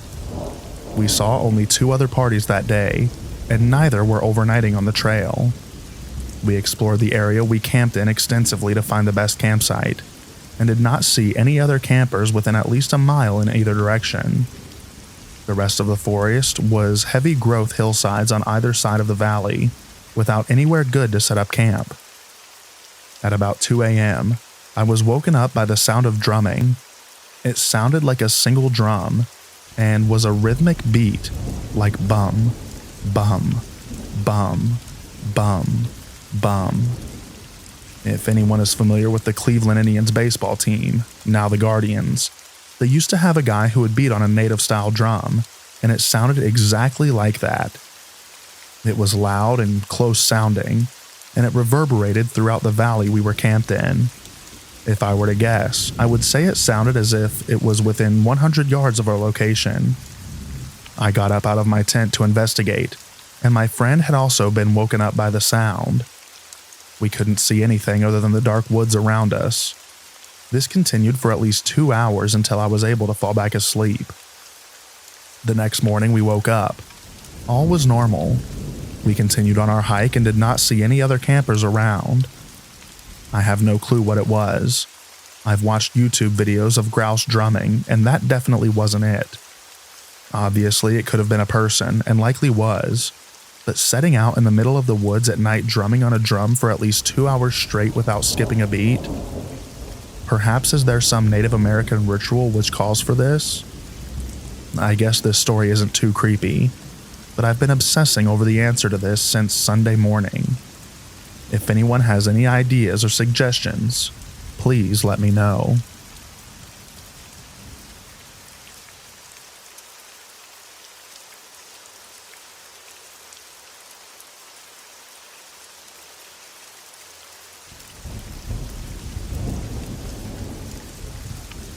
A while back, myself, my girlfriend, and another couple spends a day on the beach along the Davidson River and had a very odd experience. We had found this spot the day before, and 3 of us spent the day chilling. One friend goes upriver about 500 yards around the bend and comes back stating that he's heard a weird noise. We disregard and continue the day, leaving without incident. Upon return the next day, it was surprisingly crowded. At about 3 p.m., the place empties out, and we are alone until maybe 5 p.m. We all begin to pack the car, that's maybe 50 yards away, and a friend who heard the noise and I returned to the beach for the last 2 items. We had been skipping rocks all day in complete failure, and decide let's throw a couple more before we go.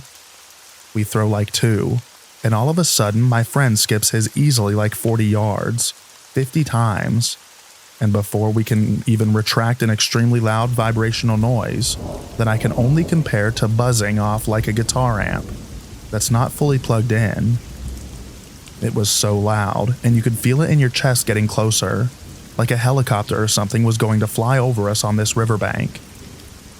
When it felt like it was going to turn into our visibility, it kept going and seemed to go over where the car was and up towards a mountain.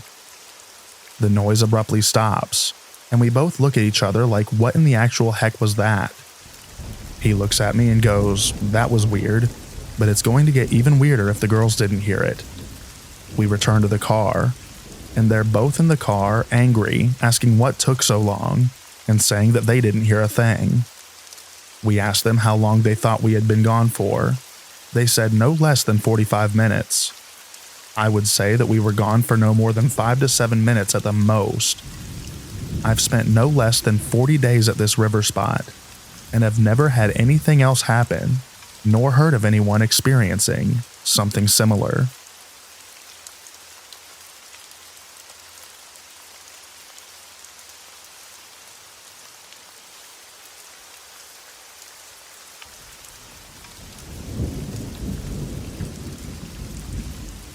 So I was out camping with a couple of friends and family for a couple of days, and we were having fun. You know, just doing the usual camping activities. You get what I mean. The second day of our camping, rain was forecasted in the middle of the night, so we decided to cover up all of the stuff that was outside so that it wouldn't get wet, and started a campfire shortly thereafter. It's almost 11 p.m. at night, and I decided to go to my tent and try to sleep while my friends and family were still outside talking by the campfire. We all go to bed sometime later, at 12, since it was going to rain anyways. It's the middle of the night at around 2 to 3 a.m., and I'm sleeping like a baby, when all of a sudden I get woken up by the rainfall coming down on my tent. And I was annoyed a bit since I didn't want to wake up at 3 a.m. So I tried going back to sleep. Then this very loud screeching, eerie sound started, and it was so loud I had to cover my ears. And even so, it was still very, very loud. It went on for a couple of minutes and then stopped. When it stopped, I said to myself, what the heck was that? I thought it was some animal, but there were barely animals near the forest I was camping in. And even if there was an animal that made that sound, it wouldn't have made me cover my ears with full force and then still be very loud. I don't know. Let me know what you guys think of what I heard.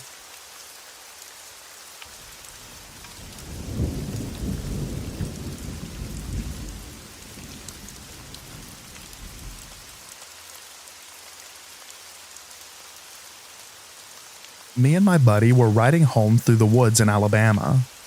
We were going down a rural patch of road on an old highway. We had been hunting that morning and we didn't end up killing a deer, so we decided to fish and grab some food.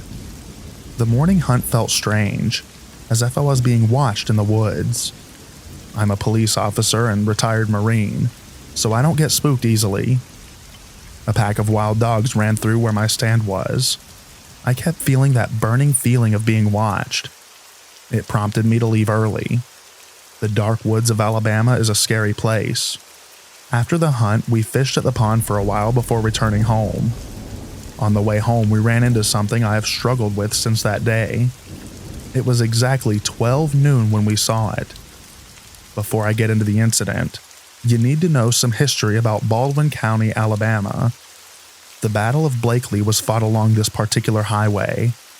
The battle was a bloody onslaught that occurred at the end of the Civil War and resulted in immense casualties. Now onto what happened. We were around mile marker 18, and to the right there it was, on a grassy embankment in a curve in the road, just past an old bridge that we passed stood a tall black horse with a rider wearing black armor. It had black gloves, gripping his horn of the saddle with a sword sheathed. This dark rider was massive in figure and missing his head. You heard me right, a headless horseman. The horse was abnormally large and was darker than night. The rider stoically sat in his saddle, facing the road as if he were waiting on something as we drove past. Now, I don't spook easily, and my buddy doesn't believe in that kind of thing. As we passed the horseman, time seemed to slow down as I sucked in every detail. I remember everything about it. My buddy also stared in disbelief as we seemed to glide past in the safety of the truck, like some sort of safari from heck. Now here's where it gets weird. So when we passed it, I looked back in the mirrors and poof, just like that it was gone. This area was rural. The horseman could not have come from anywhere, or be headed anywhere that fast. My friend told me shortly after that he didn't want to speak about it again. He was shaken up about it. It wasn't until later that he recounted this story, and we saw the same thing. All up until we passed the horseman. His account was that the horseman was on the left side of the road, and slowly walked into the center of the road and disappeared. I saw him clear as day on the right side of the road. Has anyone else seen him? Please let me know.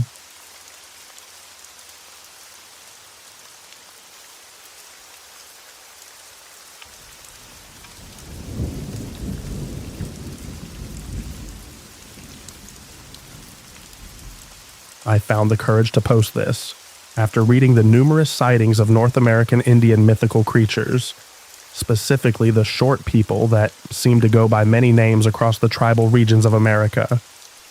This exact type of creature has been sighted and discussed among Aboriginal people in Australia for thousands of years.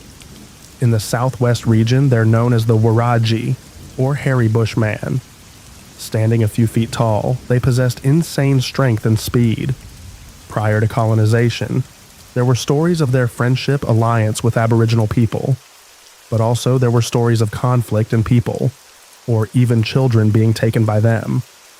There were specific rules Aboriginal adults told their children, such as avoiding water bodies at night and the evening, and no matter what, never ever whistle in the dark. It invites the Warajis, and it only spells trouble, although even some Aboriginal people say these stories are just to warn kids about water safety. Well, in 1998, I knew none of this because I'm not Aboriginal, and at the age of 10, when this all happened, I had never even met an Aboriginal person, or been taught anything about Aboriginal culture in school. It was the 90s, and Australia had an uncomfortable relationship with the truth and colonization. Every school holidays I used to leave the city and visit my aunt in the picturesque southwest countryside. I needed no encouragement in going because I loved the outdoors, and had free rein to run amok on the dirt bike and go fishing alongside the magnificent Blackwood River whenever I felt like it. And I went a lot. It was the 90s in Australia, and incredibly safe for a 10-year-old kid to roam the landscape for miles and hours on end, all alone with nothing but a trusty pocket knife. I was able to walk through my aunt's massive property to the edge of the forest, and then into the depths where the river flowed through, fishing for trout and redfin. On the last evening before I was due to go back home to the city, I was down there fishing alone as the sun was setting. I knew I'd get into trouble being out that late, but having already snared a few trout, I figured I'd be quickly forgiven. Plus, I was still getting bites. I remember having caught the fish and kept them in an old metal bucket. I was on my last few pieces of bait when I recall hearing a tiny pinging noise on the side of the bucket. At first I thought nothing of it, because large gum nuts often fell from the trees. But then it happened again, much louder and more forceful this time. I remember checking the bucket and realized they were small rocks and not gum nuts at all.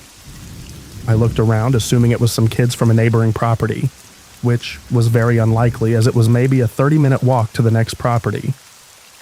The other side of the river backed onto the national park, where there were no other farms for miles. Plus, I hadn't come across any kids throughout my entire stay at the farm. This is where it got pretty scary. The rocks got bigger and they started flying in from different directions, cutting my cheek and hitting me in the head. At this stage, I started crying. I was only 10 after all, and dropped the fishing rod. I had 3 large trout in the bucket, and my intention was to pick it up and run back to the farm as quick as I could. As I bent to pick it up, I was hit by another rock in the side of the head and fell over. I pulled myself up, and I stared over to the other side of the river, the main source of the rocks. What I saw paralyzed my whole body with fear. It was nearly dark at this stage, but I saw the outline of 3 short-looking bodies covered in hair. I would have put them at maybe a meter tall, 3-4 feet, the size of small children but with the bodies of men. Their faces looked like they were part ape, part human. It was their eyes, though. Even though it was getting dark, their eyes had this piercing yellow glow but were completely black in the middle. They wore no clothes, but were covered in extremely thick, clumpy hair all over their bodies, except from the knees down, and had arms that hung almost like cavemen. But here's the strangest thing. They stared at me almost without moving, like literal statues, with a curious expression fixed on their faces, and making absolutely no noise whatsoever. It made no sense as only a few moments before rocks were pelting in from all directions, and yet now, they appeared frozen, except for their eyes, which followed me. I managed to pull myself up, and ran faster than all heck. My aunt was standing on the balcony, and watched me tear through the long grass as quick as I could, with blood and cuts on my face. I told her everything, and she called the police. One officer came by to get a statement, and he said he'd visit some of the other farms around town, but he was certain there weren't any other families in the area. My aunt just assumed I couldn't see the figures properly due to the lack of light, and maybe even suffering concussion from the rocks that hit my head. She assumed they were kids or teens. I know what I saw, though, and I'll never forget those murderous-looking yellow eyes. The next morning, I went with my aunt to collect my fishing rod and bucket. My aunt was shocked to see the fishing rod and bucket still there. She thought it was an opportunistic crime. We checked the bucket, and what we saw made our skin crawl. 3 perfect trout skeletons were floating in the bucket, not one morsel left. We don't have bears and wolves in Australia, and even the odd dingo or fox wouldn't devour an entire fish and leave its skeleton there without the bucket being tipped over. The whole ordeal was terrifying, but as things tend to happen when you're a kid, you just forget about it, or it lives somewhere in the back of your mind rent-free for a while.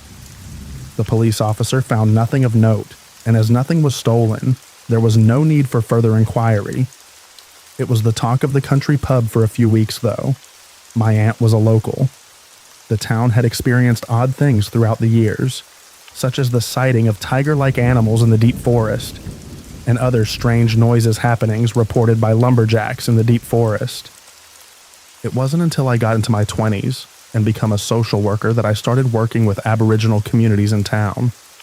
During celebratory events, I came to learn of the different Dreamtime creation stories, and eventually I had the confidence to tell an elder about what I went through.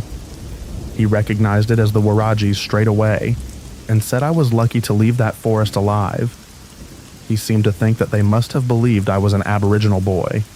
I have a mixed racial background, and the protocol would have been for me to leave a couple of fish outside the bucket, skewered on sticks for them to come and collect after as payment for fishing in their river. But as I didn't, they reminded me, first few pelts, and when I still didn't, they eventually attacked.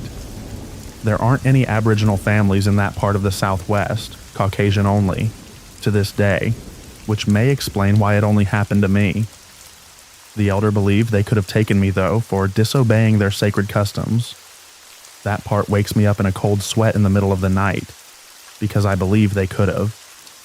It's not a story I tell to my family and friends, but will confide in with the odd Aboriginal colleague or client at work, and they tell me similar things.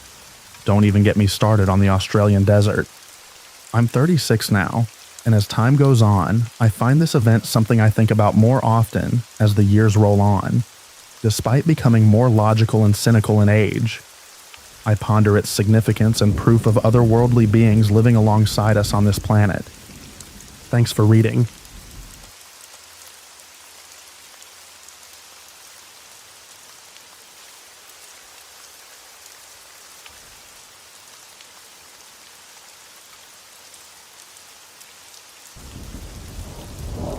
Things in this world aren't always as they seem, and there appears to be much beyond our comprehension and what we are often taught growing up. This all started in the spring of 2018, when my fiancé and I decided to move back to her family's farm. Our first house was small, but the price was right, and it had what we needed with 5 acres and a barn. But after 5 years, the plumbing was having issues, and we found severe termite damage that was going to be more trouble than it was worth. Financially, we couldn't afford to build what we wanted yet, and even though we both swore we would never live in a double wide, that's what we decided was the best plan of action given the circumstances until we can build our dream barn dominium on the farm. So our house is delivered and set up in March. We have 50 acres that is bordered by the Ouachita National Forest. To an outsider, these mountains may not seem like much, but it's one of the oldest mountain ranges in North America, and erosion beyond our comprehension dwindled what easily rivaled the Rockies into what you see today. This was a dream for an outdoorsman like myself. Not only did we have our own 50 acres to hunt on, but thousands upon thousands of acres of deciduous mountains to roam freely. But the farm did have its oddities, and weird things sometimes happened.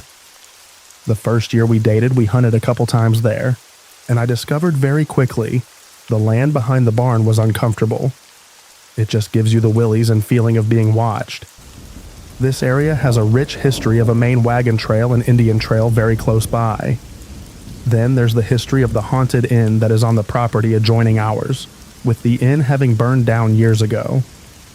There were many shootings over poker games and stagecoach robberies, some even reported to have been by the James Gang, and the possibility of gold buried nearby from them or the Knights of the Golden Circle.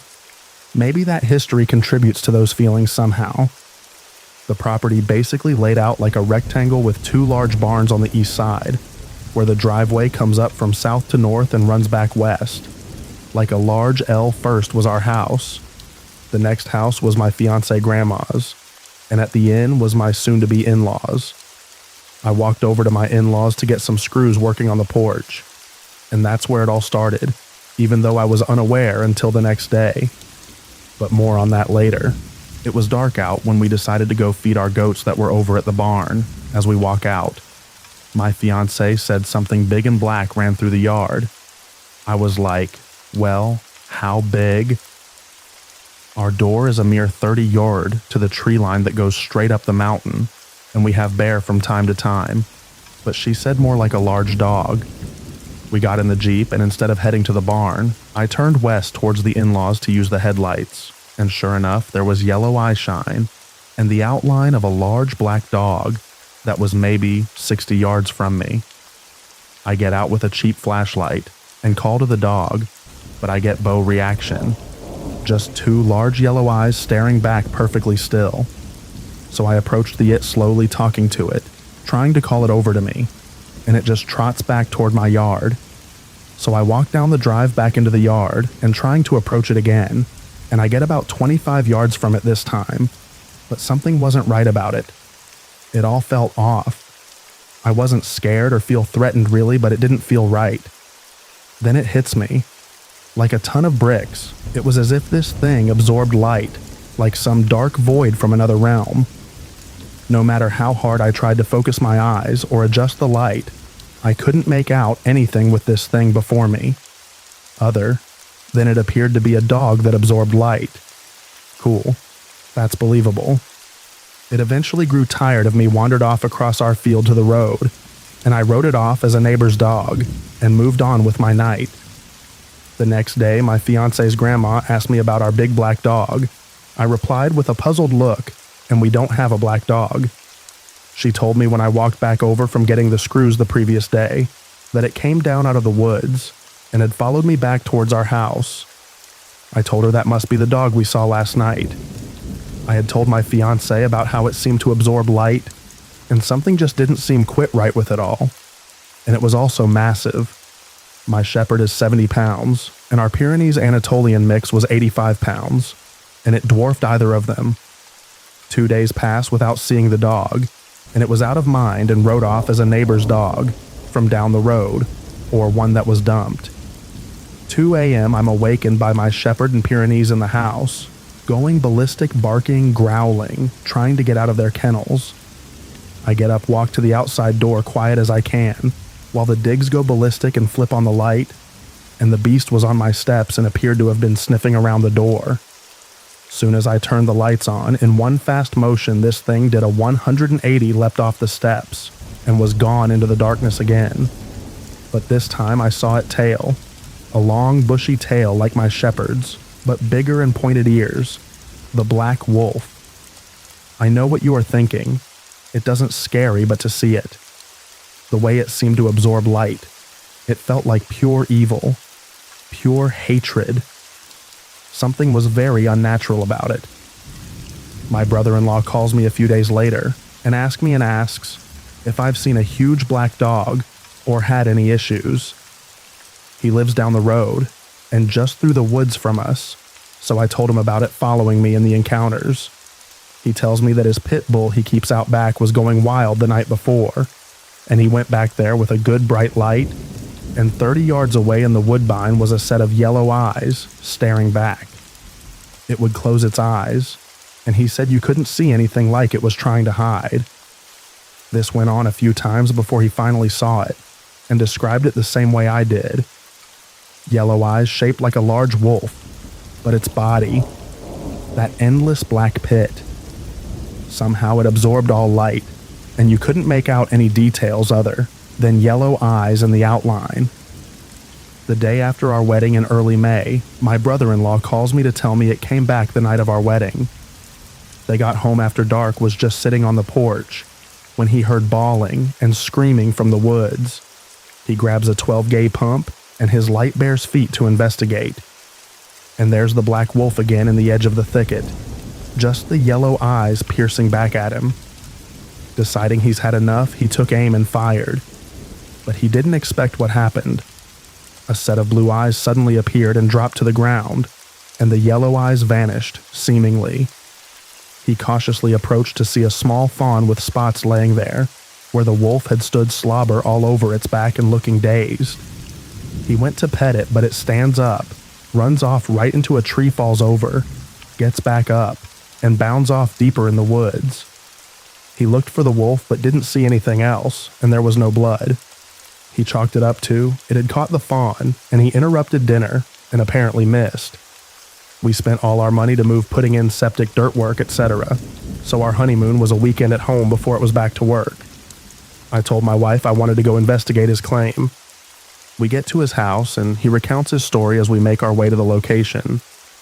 I look for blood, hair, anything, and find nothing. So I start making circles in the woods, and come across a big doe that was undoubtedly the little fawn's mother. I find no signs of injury on her, and can only assume she was hit by a car, and that's just where she made it to. Saddened for the poor fawn, knowing it won't survive, and likely ended up being dinner for the wolf or coyotes. Days passed without the wolf coming back, turned to weeks, turned to months. Then the dream happened. We were at a horse show, and my mother-in-law's trying to get my wife to get this horse. I told her absolutely not. We are not getting another horse, no way. It was a solid black gelding with a white blaze on its face. Next thing I know, I'm in my kitchen, looking out the window into the round pen, and that horse is standing there staring at me. My in-laws had gotten it anyway. I went to ask my wife about it but couldn't find her.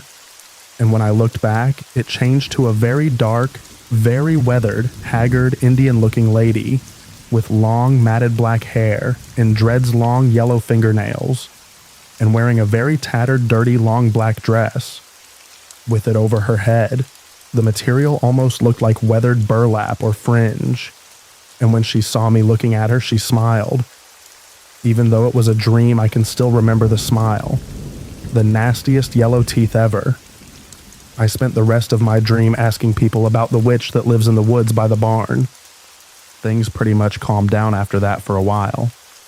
Every now and then I'd see a tree with claw marks about 6 feet high. I figured was a bear.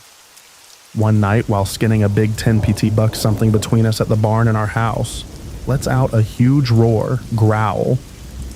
Anytime you skin deer at the barn at night, something paces just inside the thicket. Sometimes it will come right for you, but shine the light, and there's nothing to see and it stops moving. Soon as you ignore it, it will start to move again. I always leave the carcass, and the next day they are gone. My wife was alone in the barn, taking care of a goat that just had babies and getting them situated while I got something she needed from home.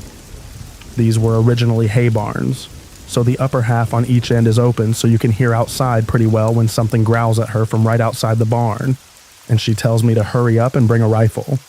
But besides that, everything was pretty calm. Until it wasn't. I'm not sure what changed.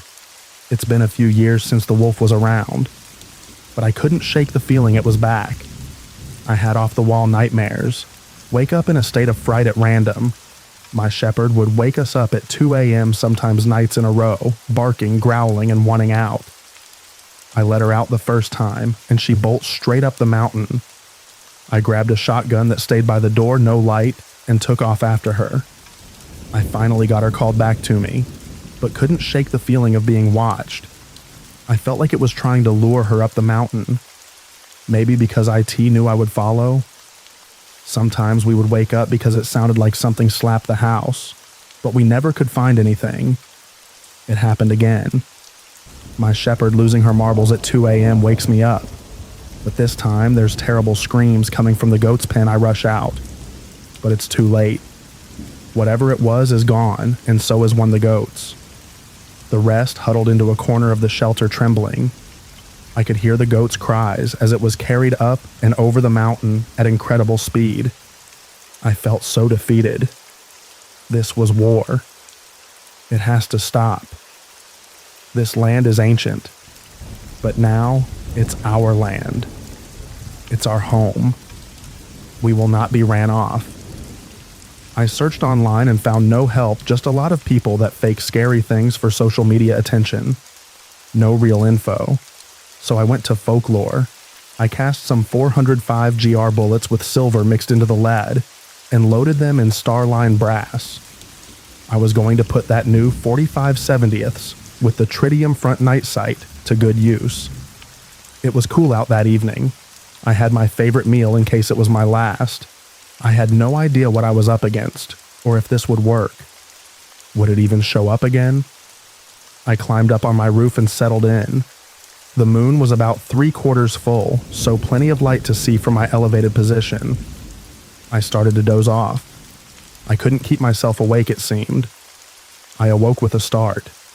No idea how long I had been out, but it was silent. Uncomfortably silent. I caught movement by the drive, as a large, low black shadow crept in towards the goats. I steadied that green glowing front sight on whatever my adversary actually was, and squeezed the trigger. Click. Oh no.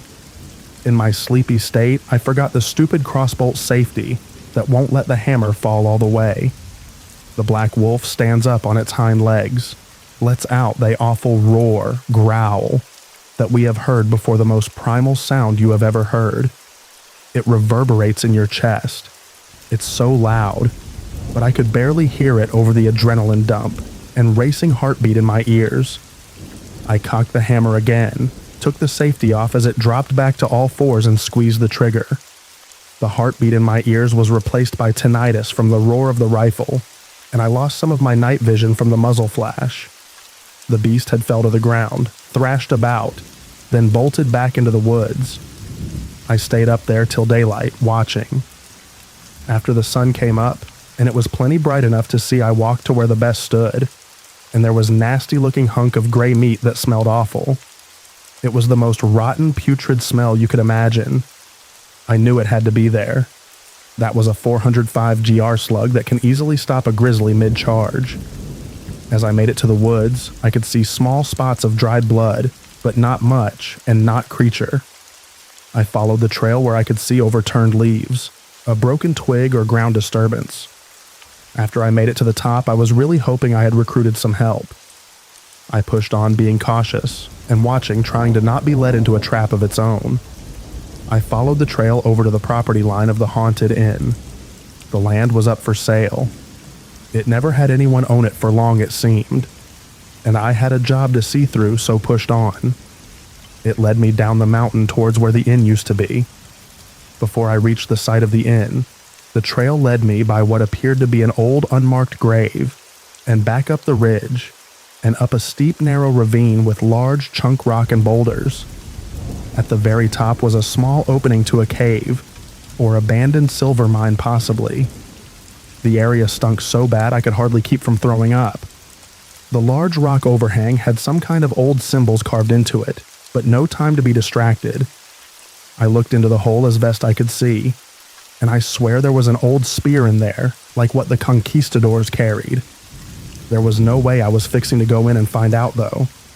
Between the smell, the horror of what I had seen, and how it made it all the way back here, I was done. I wanted to go home. So I did.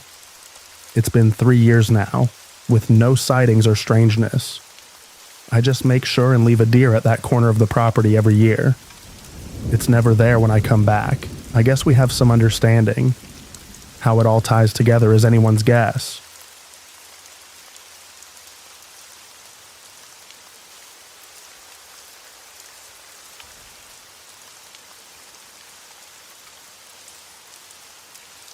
I don't think it's paranormal, but a very strange encounter, and I'm sure that guy was not a human being. So once I went to KFC with my family. We were standing in line to take our order, and then I saw a guy standing on the side of the line, wearing a baseball cap and a heavy black coat. I don't know how to say it, but he was gorgeous. I mean, he was very beautiful. Maybe he was too, waiting for his order. Then my husband said, "You wait over there on that side, I'll bring the order." Then I also went and stood behind him. But like seconds I went there, my baby, who was 2 years old, suddenly started crying. I tried to calm him down, but he was not stopping. So I started roaming here and there, and as I went away from the guy, my baby became silent. I thought maybe he will not cry now, so I again stood behind that guy, but he again started crying, and it happened maybe like 3 or 4 more times. And now I too started feeling strange. I looked towards that guy and he was looking at me just like a predator. There was no emotion in his eyes. They were completely empty. Then suddenly he smiled and walked away from there. After he walked away, the cashier said, "Was this guy a human being? He was so creepy." Sorry for my bad English. It's not my native language.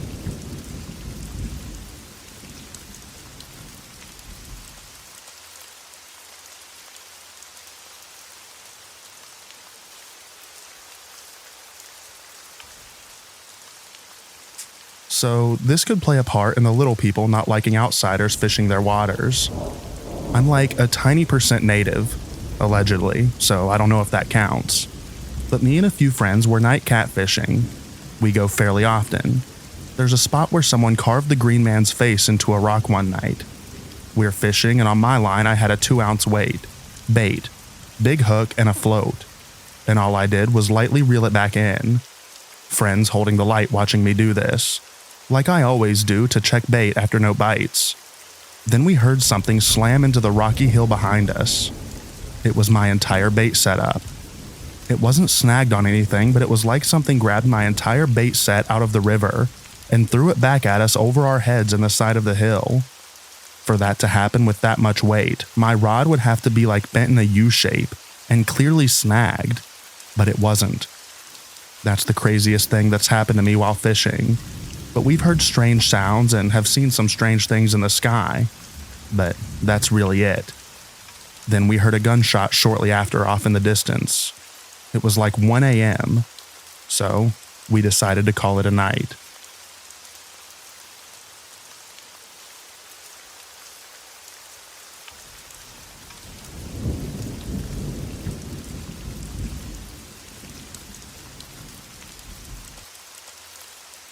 The village I grew up in has a very heavy vibe due to thousands of graves literally everywhere, including our backyards and under houses. Even walking along the beaches, the graves get uncovered at times, and we have to kind of cover them up. I don't know if it's a cryptid, but we have experiences with spirits that are mimics. For example, one time I was locked out of the family home as I was visiting, so I was waiting outside on the lawn on the opposite side of the house from the driveway. I just cracked a refreshing beverage when I saw my mom walk by in her pink Angora cardigan inside the house. Thinking she's home, I walked around the house to the front door and it was locked and her car wasn't there yet. She pulled in like 35 minutes later. I clearly saw her walk by in the house in broad daylight, like for 3 seconds. Only thing I noticed was her hair was darker. Afterwards, when I told her about it, she dug around in the closet and pulled out the pink cardigan. Another story was a group of us were walking by a trail, and my friend's girl was walking way ahead of us, and she saw her boyfriend hide behind a big rock. He was wearing a white ball cap, so he was very noticeable. She calls out to him, and he answers because we were just arriving behind her. There was no one behind the rock. I had one of those dreams where you're aware of your dreaming, and it was super realistic. I was walking down the block past our formal graveyard, and there's a large field. When I looked into the field, I saw an army of shadow men arranged in rows like an army. Turns out, I wasn't the only one to have dreams about the ghost army. Sometimes at night, I would go out and talk to them when intoxicated. Spirit possession, dances, were very common over 100 years ago in our tribe. Some were very powerful. I read records of the family headman dragging 10 big men around like nothing by ropes, attached to flesh hooks in his back in the 1920s.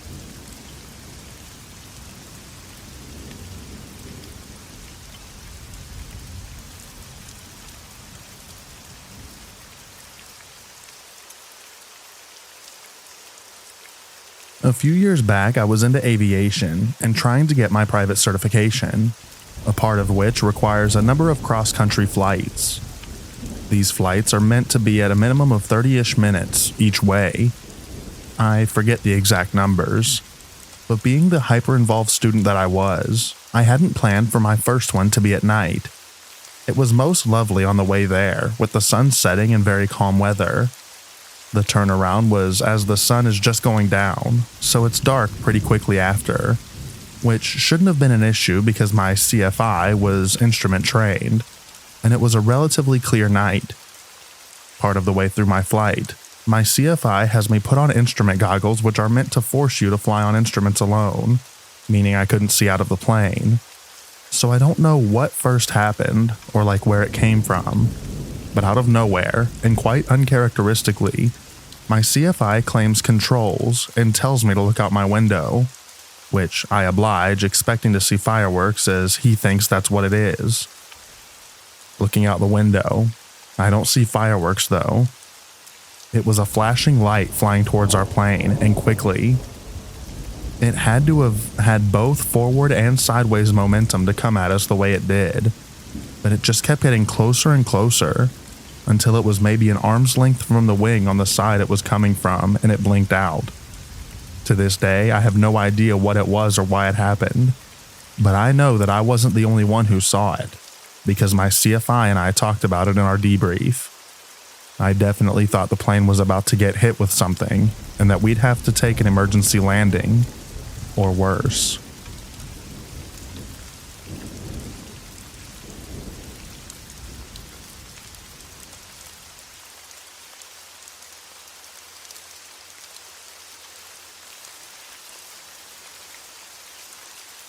A few years ago at my sister's bachelorette party, we went tubing down the river. It was a mix of girls mid to late 20s, and then a few of my aunts as well as my mom. We went through a company. It wasn't just a group of females with inner tubes jumping in the river. We were told the rules and paid for the trip. Unfortunately for us, the river was high and it was fast. We were mostly having a good time, despite a few moments that involved frantic paddling with hands-feet to steer away from rocks and logs until the end of the trip. They told us to watch out for a flag. It would be mounted high and easy to see ahead of time, so we could direct our tubes to the shore and get picked up by the company's bus. However, on this day they had a new staff member post the flag, and no one had checked its location ahead of time, and it was not put in the correct spot. Once we saw the flag, we had very little time to try to direct ourselves to it, and unfortunately for me, my mom and one of my aunts, we were on the opposite side of the river and the current was too strong. Would like to add it was also too deep to walk, and both my mom and aunt are barely 5 feet. We started to get scared because we didn't know where to go instead, and the river was moving us quickly. My mom's tube got stuck on a log, and my aunt tried to bump into her to get her free, but instead got herself stuck as well. They're both in their 60s, and while in good health, they're not as strong as they once were, and neither are good swimmers. The current was so fast it was crashing over their tubes, and was going to knock them off and into the water. I could tell my mom was scared. I decided to jump off my tube and swim to them, while dragging mine behind me. We had to pay if we lost our tubes, and for some reason this mattered to me a lot in the moment. I grabbed onto my mom's tube, told her to hold onto mine and my aunt to hold onto the other handle on mine. I swam perpendicular to the river current to bring us to the shoreline. It wasn't much of a shore, just the bottom edge of a steep cliff that the river cut through. That swim was the scariest thing I've ever done. There were moments I genuinely thought I was going to drown and likely die, but I couldn't give up before my mom was safe. I finally got to a point where I could touch, and I pulled my mom/aunt up to the shore. We eventually flagged down a police boat and they got us back to the pickup site. I'd like to add that I am not an athletic person. I'm a relatively strong swimmer, but only because I grew up around water.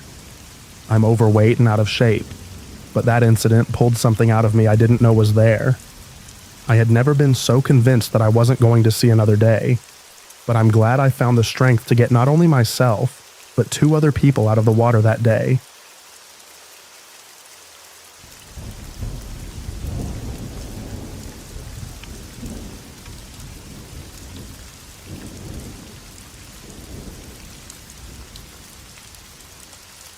I got trapped somewhere that no one ever visits, and my phone was out of reach.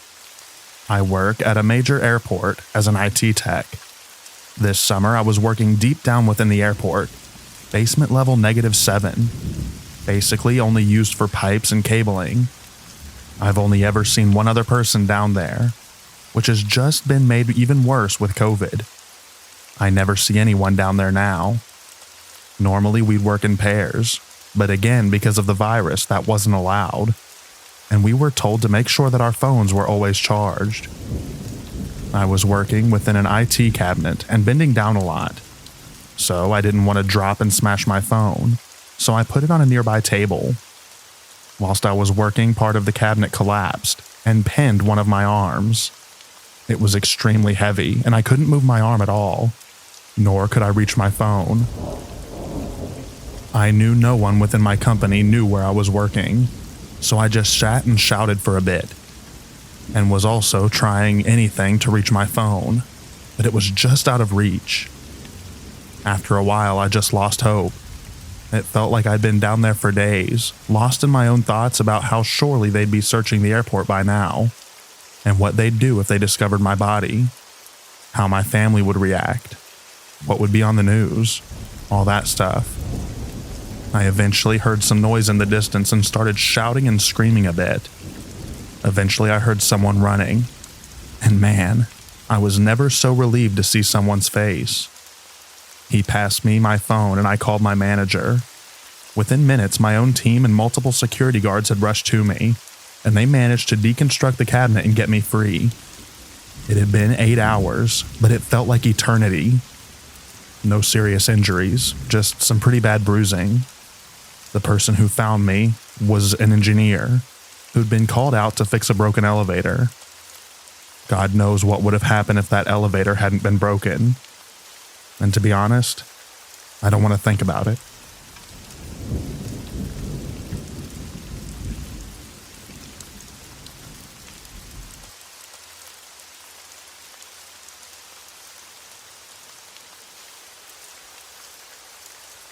I was 7 months pregnant with our first child and not sleeping well at night.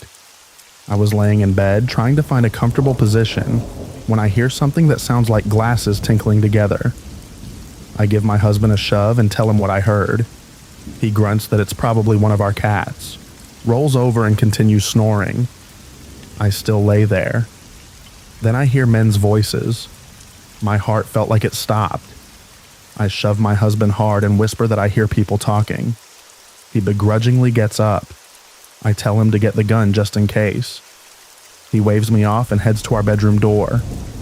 I see his hand pause on the handle, and then he locks our door and runs to his bedside table, getting the gun and telling me to call 911 because he hears guys in our house. We both go into our bathroom, shut the door. I'm in the closet calling 911, and he's halfway in the closet doorway and halfway crouching behind our dresser with the gun pointed at the door. We're both shaking. I tell the 911 operator what's going on and our address. They say that police are en route. While waiting, both my husband and I have the same thought. Earlier in the day, I had been on his computer. He's a gamer and has several monitors, working on lesson plans for when I went on my maternity leave on one monitor and watching the show Supernatural on the other. When my husband got home from work, I just paused the show and hung out with him. So now we are hiding in the closet with a gun and wondering if one of our cats jumped on the desk and accidentally stepped on the keyboard and unpaused it. I tell the 911 operator all of this, and my husband decides to go listen at the door again. He comes back saying it's silent. And we're like, what are the chances that a cat unpaused the video and then paused it again? The 911 operator says police have arrived. Put our gun away and meet them at the front door.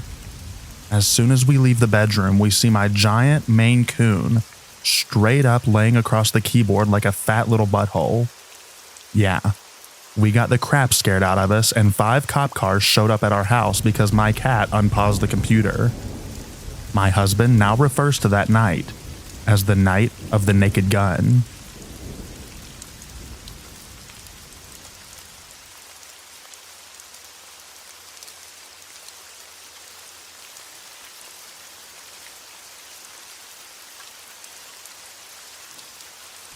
I nearly froze to death in an ice cream freezer in a grocery store early one morning. And to this day, I suspect that my lunatic supervisor hated me so much that he put me on ice cream duty knowing full well that the door was broken and traps people inside. At 8 a.m., no one could hear my bang and scream at the door because there are few workers, and their path didn't take them anywhere near the ice cream freezer. Stupid me forgot to charge my phone before work, and my phone was dead. Not that it matters, there's no cell phone service inside those thick metal walls. God only knows what would have happened if I wasn't able to smash the door open at long last. My supervisor only ever checked on me once per shift. I quit that very same day.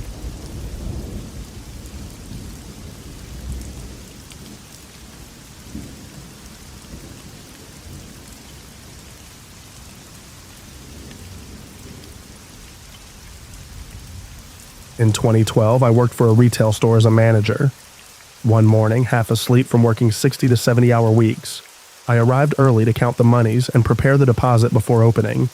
And as I turned around to lock the front door behind me, a guy is running full speed at me. It took me about 5 seconds to realize what was happening, as he grabbed the front door and we fought. Me to pull it closed and lock it, him to open it and apparently rob me. Well, he was bigger, stronger, and most important, heavier than me. He had the advantage of pushing rather than pulling the door, so he used his weight against the door, pushing with a bigger body and probably 30-50 pounds on me. He won, pushed inside, pulled a gun, and pressed it into my right lower rib cage. I froze and put my hands up. In my training, they would tell us to comply with a robber's demands in order to save ourselves. So I asked what he wanted. He said, "Turn off the alarm." I did. I said, "Okay, what next?" He says, "Open the office." I did. He said, "Open the safe." I did. He says, "Pull out all the bills and put them in my bag," indicating a green JanSport backpack he was carrying. While I was carefully and deliberately transferring the bills, making sure not to look at him and to keep my hands visible at all times, I asked, "Please don't hurt me. I'm not going to try anything." He says, "That ain't why I'm here. Just give me all the money, then I'm going to leave, and I want you to go back to the back room and stay there till I'm gone." I finish transferring the money, then he sees the drop safe, a small locked compartment where we keep the money deposited from the previous day's cash sales, and asks, "What's in there?" My brain was working on an instinctive survival level, and had worked out that if I tripped that alarm, it might put me in a hostage situation if the police showed up before he left, which was entirely possible because they usually responded within a few minutes to this sort of alarm, something I'd witnessed when a coworker once opened this after 7 p.m., the time when it automatically turned on the silent alarm. Knowing this, I said, "That's the drop safe, but it has a silent alarm on it." He says, "Okay, never mind. Go to the back of the store now and stay there till I'm gone." I did. I waited in the back room for roughly 5 minutes. I think each minute seemed like an hour with the amount of adrenaline I had pumping through my veins. Then went out to make sure he was gone. I kept low and snuck up to the front of the store and saw no one. I locked the front door and called the police. Reported the robbery. Gave a description of the robber, which wasn't detailed because I didn't look at him, fearing he'd hit me or something. All I knew was that he was black and young, and the clothes he was wearing. He had a hoodie with the hood pulled tight so I could only see mouth, nose, and eyes. Then I called my DM, then my regional LP manager, and made the obligatory reports to those people. At that point, I'd run out of directives from my training. I sat in the office in a daze until my DM sent over someone to relieve me. After that, he told me to call someone to pick me up. I called my best friend who picked me up and brought me home. He stayed with me until my wife got home. My DM told me to take the next 3 days off and call him if I needed any kind of counseling therapy. Some people have panic attacks or cry, freak out in some way, but I didn't. I just felt numb and shocked. Later that evening, the whole experience began to replay in my mind, over and over like a bloody movie. That was the thing that really freaked me out. PTSD, I guess. It continued for 3-4 weeks, paired with some nightmares, but eventually it got better. And I'd say the only lasting effect is that I am much more aware of my surroundings when I am by myself and in a vulnerable position, and that I watch people's behavior more closely to determine their motives and to protect myself and my family from harm. That, and I remember the whole thing like it happened yesterday, despite the fact it was 11 years ago. Be careful, retail workers. Don't let this happen to you. Never enter a store alone. Peace and love to all y'all.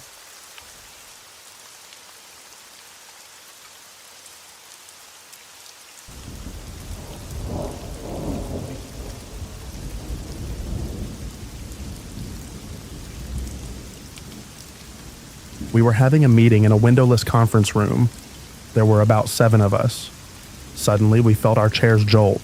The room went black, and we heard a huge 4-second muffled roar of an explosion. We filed out of the room and to the brighter office to look out of the narrow floor-to-ceiling windows. The power was out. The computer screens were dark. Looking out, we could see snow gently falling. Up on the 71st floor, we were often in a cloud. Standing next to the floor fire warden, I noticed he stood straight and silent, listening for the PA system to announce the cause of the outage. Silence. We later learned the system was destroyed in the blast. I looked behind me into the hallway and could see thick black smoke shooting up under the cargo elevator doors. I turned to him and said I'm leaving. I opened the stairwell doors. A coworker started to cry.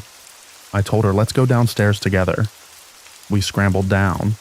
At about the 45th floor, we hit an enveloping wall of black smoke. I fell on my knees at the landing, but I couldn't breathe nor see. It felt like being underwater in the dark. I crawled around until I felt a step. First time thought I would die. Grabbing a railing, I shot up the stairs until I could see again.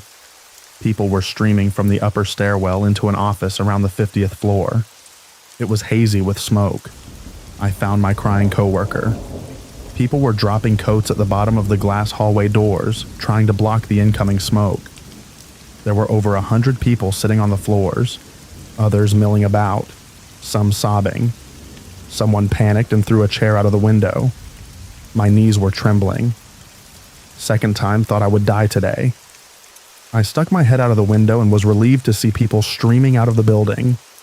I found a payphone on the wall and called my fiancé. He told me the explosion was in World Trade Center Building 2, not my building. Telling him I could barely see the phone I was talking into, he denied I should be in any smoke at all. Thanks. Please call my mom and tell her I'm trying to get out. The conversation was so stupid I felt better. After about 2 hours, a fireman emerged and said it was clear enough to descend the stairs. We started to slowly walk down, one hand on the railing, one on the person in front of us. Much of the descent was in complete darkness. A floor below me, someone panicked, started to scream and block the stairwell. We couldn't continue. Third time thought I would die. Eventually he was calmed and continued the descent. Until around 4 p.m., we finally reached the ground level and exited to the street. My purse and coat were up on 71. It was cold and still snowing. I walked to the subway and rode uptown to the bus terminal. People were staring at me in disbelief. It wasn't until I looked in the mirror that my face and clothes were covered in soot. My nose was so full of soot, it made a crunching sound when I pinched it. I met up with other employees at the bus terminal and was given a coat to go home.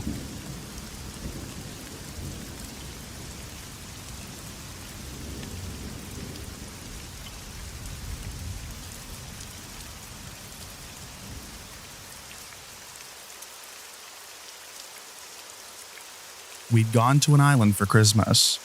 It was the day before my daughter's 2nd birthday, and we, plus my wife's sister and her husband and child, decided to visit one of the spectacular waterfalls. A proper welded-together Mad Max truck took us halfway up the mountain, with us having to walk the rest of the way. My almost 2-year-old had to be carried, so I picked her up and walked up the trail. It wasn't far before I lost my footing on the damp leaves, fell, and, still holding my girl, began to slide. I had no real concerns. After all, I've fallen plenty. but I began to slide. Holding my daughter's head with one hand, I grabbed at everything I could with the other, but carried on sliding relentlessly. I glanced over my shoulder to see a drop just meters away. A big drop. An unsurvivable drop with nothing to stop us from falling. I rolled onto my back with my daughter, crying on my chest, holding her tight with the hope that she, at least, would be okay, when at the very edge, I managed to push my foot into the vegetation that grew there. We stopped sliding. My wife and brother-in-law were scrambling down towards us and took my daughter from my arms and carried her away. I stayed there, entangled in the bushes, and smoked 2 cigarettes silently, with one leg dangling over the cliff. I didn't speak at all for the rest of the day. When we visited the temple for her birthday the next morning, we meant it.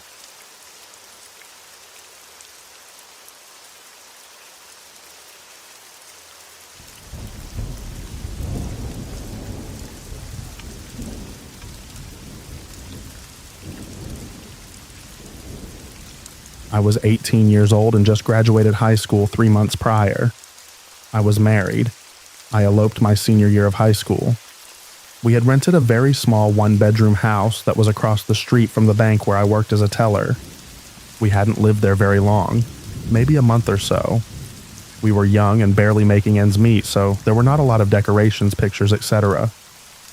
I was always a very trusting person. I was raised in the country, and in times where you could leave your windows open and your doors unlocked. I was always taught to see the good in people. I had come down with a cold and taken cold medicine one night and went to bed early. At this point, I had only been married for less than 6 months. I remember in my sleep feeling someone messing with me. In my half-asleep cold medicine bogged down head, I started reacting and thinking it was my husband. Then I roused up and opened my eyes. It was around 2 a.m. I looked over at my husband kind of laughing and said, "What are you doing?" Only he was sound asleep facing the other direction. Puzzled, I looked forward. There, at the foot of my bed, with the streetlight shining in my window, crouched a gray-haired man.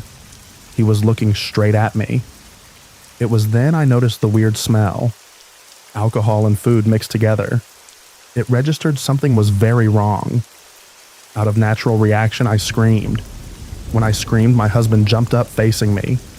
At almost the exact same moment, the man jumped up and ran out of the bedroom door.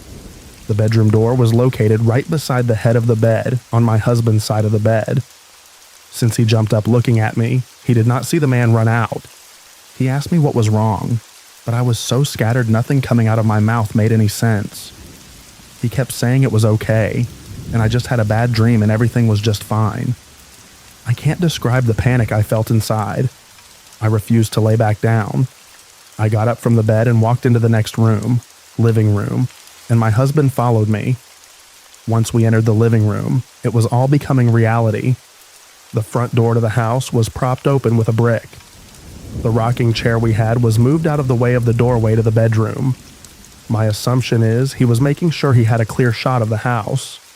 Laid all over the floor was the contents of my purse. Only a few dollars was missing. My social security card, a change purse, and a photo. Seeing as how we were young and broke, we didn't have a home phone. Cell phones were not a thing at this time. We were trying to get pants and shoes on to go call the cops when we heard a car door shut. I started screaming, "Oh my God, he is going to steal our car." My husband went to the door to see a female officer walking towards our house. I immediately started rambling how there was a man. He was in my house. He messed with me. He touched me, and I needed help. I know I looked like a crazy person who was babbling nonsense. The officer calmed me down and asked me to tell her what happened. I repeated myself. She asked if I knew what he looked like and if I could identify him. I said yes. To this day, that man's face and hair haunt my thoughts. It is permanently in my brain. She then went on to explain that she was making rounds and found a man running across the road suspiciously. She stopped him and was taking him for public intoxication. When he got into the back seat, he was trying to stuff my change purse inside his pocket. She took it and reverse searched my social security number, to find that I lived just a road over from where this man was picked up. Divine intervention. The man claimed I was a friend of his, and he had left my house not long ago from hanging out. My house was fingerprinted and pictures taken, diagrams drawn. They tested his hands and fingernails for my DNA. I had to go to court and testify. I found out I was pregnant just weeks later. I had constant nightmares and became very jumpy. The stress from everything threatened my baby, so we agreed to accept a plea bargain.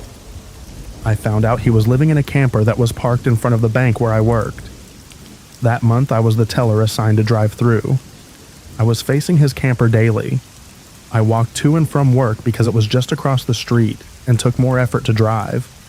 Plus, we only had one car. They also found other items from my house inside his camper upon searching it. That confirmed he had been in my house before. He actually saw my husband in the bed next to me and walked around him to my side of the bed. He was on a mission. I finally got through court. He was sentenced, and I tried to move on. About 4 to 5 years later, I received a phone call from the police department a city over. There was a new law passed, and every prisoner that was imprisoned for a sexual-related offense had to submit their DNA. There as a hit. The same man who broke into my home had hit on a series of high-profile cases in the next city over. They were brutal. No one ever saw him. Just one girl saw tattoos on his arms behind her. He would tie them up and use tape on their eyes. Shockingly, we all had similarities. He had a type. The girl that saw the tattoos had given a description, and it was televised on the news. I guess he ran to the next town in hopes of running away from it. At the time, they caught him at my house, had the tape and everything on him. It just didn't make sense at the time why. Now all of the dots started to connect. All of us were between 17 and 23. This man was almost 60. Then, all those years later, I realized had I been home alone, it would have been so much worse. I didn't have to deal with some of the same horrible things the other girls did. But it still really messed me up. It caused my marriage problems because I didn't feel protected. I have PTSD, but I am a very lucky lady. God was really watching out for me, and I am thankful it was not worse than it was. By far the scariest thing that has ever happened to me. I'm sorry it was so long. Not something I tell a whole lot of people. I had a friend not believe me one time saying it was crazy sounding, until she saw the sentencing on the news. I was used as a witness for the other girl's case showing the career history of the man and all of the similarities. He was sentenced and put away for the rest of his life.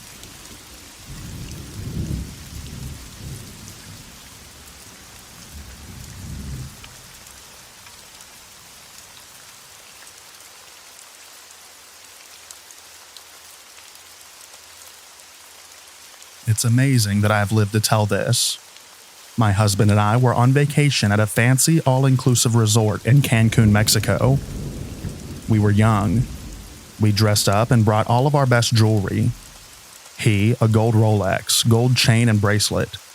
Me, my new diamond bracelet and beautiful engagement ring. Everyone was so nice our first morning in paradise, and at breakfast we met a nice young lady who took the time to stop and chat a while. Later that evening, we went downtown to the shopping areas and loved it. It was getting quite dark, and as we were starting to head back to our resort, the same super friendly young lady appeared and offered us a ride back, as she was going there anyway. This was fantastic. Yes.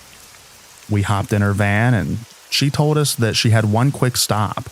Was it okay? Of course. We pulled up to an insanely loud night spot with a home connected to it right next door. A locked iron gate surrounded the courtyard. Come on in. She smiled and beckoned. We jumped out of the van and stood beside her, suddenly shaking uncontrollably as she unlocked the gate. We went in. She shakily locked it. We got to the front door, and as she opened it and ushered us in, we were speechless to see a giant room. All the walls were white tiles to the ceiling. Along the wall, giant sink, hoses. The floors were also solid white with huge drain holes in the area. Super well lit up. We were standing with her, shaking more than ever. Innocent, young and confused, we stood silently as she called up the stairs, "Julio! Julio! Julio!" When she had no response, she hysterically ran up the stairs only to find that one door locked. She said, "Let's go," and we obediently followed her out to the van. Her whole demeanor changed. She was mean and wild. She drove crazily away from the blasting music next door, speeding away for what seemed like forever. She came to a screeching halt and said, "Get out." In the pitch black, middle of nowhere. We did again as we were told. It was then that we realized our stupidity. Our lives had been spared from the slaughterhouse. The sinks, the noise to cover our screams, the drains in the floors, all for our jewelry. Julio the butcher was nowhere to be found that lucky night. We walked until we saw streets, took a taxi back to our resort in complete silence, locked every piece of jewelry in our safe, and thanked God for us being spared. We never saw her again, but I will never, ever forget her.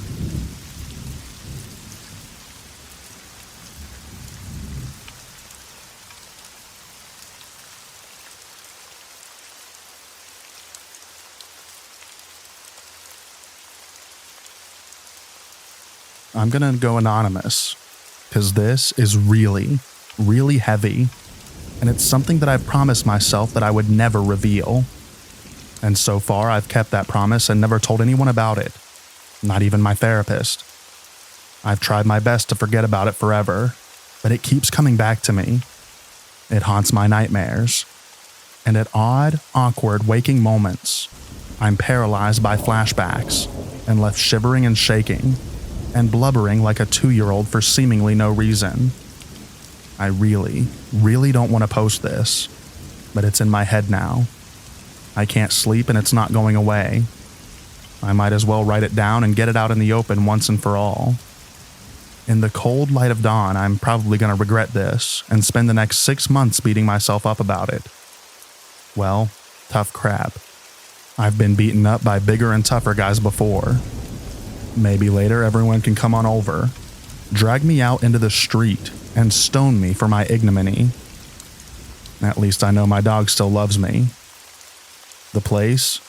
Silverton, Pretoria, South Africa. The year? 1986. Friday, 4th of July. Shortly after 16:30, or, for anyone who doesn't know military time, 4:30 p.m. I just turned 43. I was working in Silverton and had knocked off work for the day. As is usual, I stopped off at Checkers to get some stuff. On this particular day, it was the usual: bread, milk, eggs, and some tomatoes as something extra. As is usual, I parked my motorcycle on the sidewalk in a very convenient spot between an ornamental concrete trash bin and the bus shelter. I did my shopping and was in the checkout queue, nearly up to the till when I remembered that I'd forgotten to get the tomatoes. Screw it, I thought. I'm not going to get them now and have to stand at the back of the queue again. I paid for my stuff and left. I boarded my bike, drove around the bus shelter and eased into the traffic. Then the bomb in the trash bin went off. It was like someone hit me in the back with a sledgehammer. I was flung, bike and all, into the gutter. I lay there dazed and disoriented, and everything was deathly silent. Then the screaming started. It sounded far, far away, and as if I had cotton wool stuffed in my ears. I crawled out from under my bike, and remember that strangely it was still running. I turned it off, staggered to my feet and looked around. My God, the carnage. People running around screaming and bleeding. Blood and guts and gore everywhere. Half a leg wearing a sock lying on the sidewalk in front of me. And I'm staring at it all. And all I can think is like, where's his shoe? He must have a shoe. He's lost his shoe. His shoe. His shoe. There's a woman with her arm, shoulder, and half her face a bloody pulp. A body on the ground looking like it had been put through a meat tenderizer. Chunks of flesh everywhere. Kids scattered all over the place like discarded rag dolls. Screaming, crying. Blood. Gore. Glass. Chunks of concrete. Wreckage. Screaming. Screaming. Screaming. People are climbing out of their cars, rushing to help. And I'm just standing there, shivering and shaking and waving my arms. And screaming and yelling, no. No. No. Stop. Stop. Run away. Run. There'll be another bomb. Run. Run. I could hardly hear my own voice, and it seemed like no one else could hear me either. I puked. I grabbed my bike. It started and I gunned away. I was rounding the corner when the other bomb went off. My bike skidded and I fell again. I just lay there. I was just lying there and shivering and shaking and gasping for breath and blubbering and crying. I remember there were flashing lights and sirens and hooting and yelling and shouting, and I could hear the screaming. That awful, terrified, terrifying screaming. I must have passed out cold because the next thing I remembered was that I was freezing. My whole body ached. Every muscle in my body was so stiff and sore that I could hardly move. I'd gotten my breath back, so I retrieved my bike, which miraculously was still okay, and rushed home. Thankfully, when I got there, I was the first home. I dropped my backpack, helmet, gloves, jacket, and boots on the kitchen floor, stripped off my clothes, stuffed them in a plastic shopping bag, and hid them at the bottom of the outside garbage bin. I ran a hot bath, locked the door, climbed in the tub, and just lay there, aching all over, and shivering and shaking and rattling, blubbering and bawling and crying, till I thought the bath was going to overflow with tears. And all the time I'm thinking, I could have been dead. If I'd remembered the tomatoes, I would have been dead. I should have been dead. Why wasn't I dead? I deserved to be dead. How could I not be dead? How could I be practically on top of an exploding bomb and still walk away with hardly a scratch? Why were other, better people and innocent children slashed, smashed, shattered, scarred, marred, mauled, mutilated, maimed, crippled, blown to smithereens, and for all I knew, killed, while a nobody, a useless, bawling, blubbering, puking nobody like me, is allowed to walk away with hardly a scratch? I wished I was dead. Right now, as I'm writing this more than 30 years later, my face is numb. My hands are numb. I'm cold. I'm shivering. And I'm really, really wishing that I was dead. Then, this whole horrible, hellish nightmare will finally be over.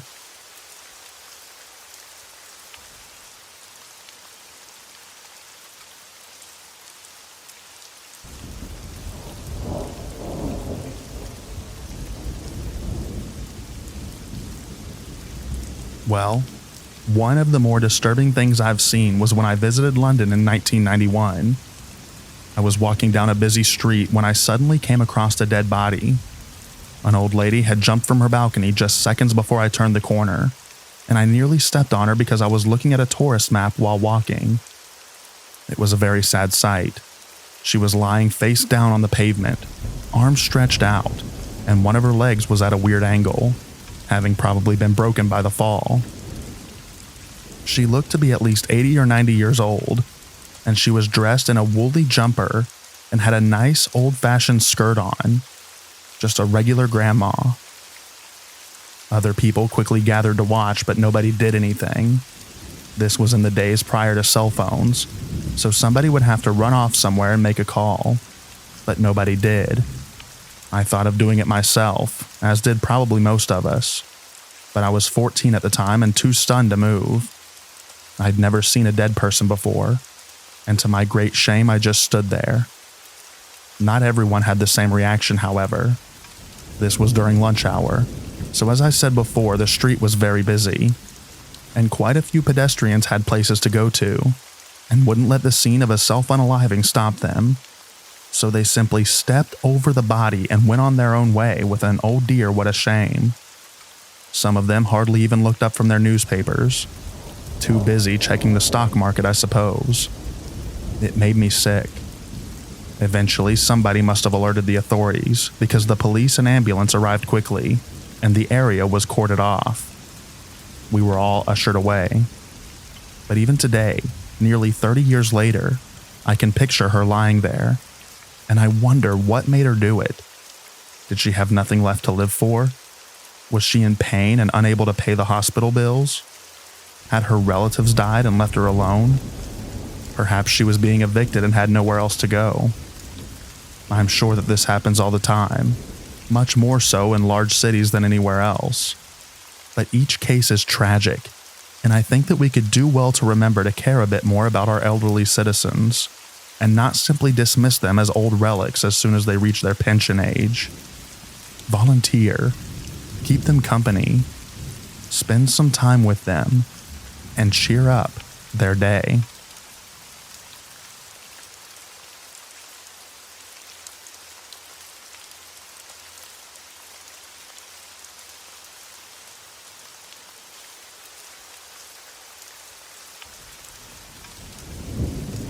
A few years ago, I owned a home and business cleaning and auto detailing business. I started working for a woman with whom I'd gone to high school. Her sister has been one of my closest friends throughout our adulthood, and therefore, I was somewhat familiar with the goings-on in that family. They had 4 kids, 3 girls and a boy, and the father was abusive, primarily to the teenage son. But I think most people in the house got a taste of it. The house was always a disaster. You couldn't tell I had ever been there from one time to the next. My biggest problem was with the guns, though. There were guns everywhere. There would be a massive pile of laundry on the couch, and as I began to fold it, I would find a gun. There were handguns in the kitchen cupboards. There were rifles propped up in the corner of the kitchen. I'm not handy with firearms. I don't know how to check to see whether or not it's loaded. I don't know how to check the safety. Therefore, I was very uncomfortable with all of these guns laying around. Not to mention the fact that there were 4 kids, ranging in age from 3-16 at the time, and the ammo was in a low, unlocked kitchen cupboard. I told my client that until the guns were locked away, I wouldn't be coming back. She agreed to put them away, and for a while things were okay. One morning I walked in to find a pistol on the kitchen table, with a loaded clip right next to it. I asked her why it was there, and almost in a manner of laughing it off, she said that her husband, who owns a cement company, had gotten upset with one of his employees, came home and loaded the gun. I guess when he cooled down, he took the clip out of the gun and laid them both on the table. She promised that it wouldn't happen again, but at this point, I already know that this man has abusive tendencies. Now, I know that when he is upset with someone, he immediately goes for the firearms. So, on what would be my next to last week at the house, I walked in and found candle wax all over one of the walls, and broken glass and more wax on the floor. I asked the kids what had happened, and they stated that their dad had become angry with the son and had thrown a large candle at him. It didn't occur to me until later that it had to have been lit when he threw it, given the wax on the wall.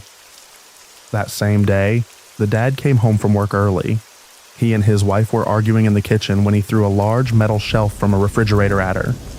It hit her foot and broke her big toe in half long ways. Because there was a witness, me. He kept trying to say that he threw it to her, but she missed the catch. Obviously, that was not the case. The following week, when I went to clean the house, I convinced the wife to go to the police to file charges. I would take her and be a witness. We went. The charges were filed. They ended up arresting the father at one of the kids' schools because the school was given instructions to not allow him to pick up the kids. And when he was told as much, he lost a grip and was arrested. The wife and kids stayed at a shelter for a night or 2, and then they went to stay with her sister. Exactly 1 week after we went to the police, she dropped the charges and they all went home. I still do not understand how or why she was allowed to drop the charges, because we both gave detailed descriptions of the abuse against the son in our statements to the police. This is the point when I should have done more. I should have followed up with CPS or the police or someone. I shouldn't have let it go. In late October of 2019, I got a call from my friend, the sister of my client, and she was hysterical. The son, the one who had suffered so much abuse at the hands of his father, had shot and unalived himself. He was 16. At the time, I thought I had done what I could. Thinking back, I should have pressed so much harder. I'm truly sorry that I didn't do more to save you, NSS.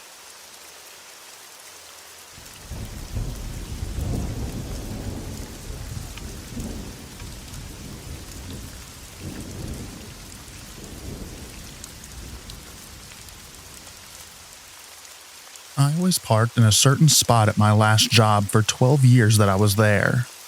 It was accessible to the public as it wasn't company parking, but they wanted us to park in the back of the lot, so the closer spots could be available for customers.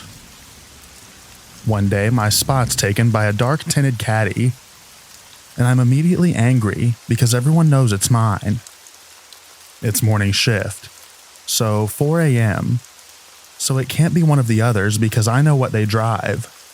So maybe it's a newbie, or maybe another employee from another shop in the plaza.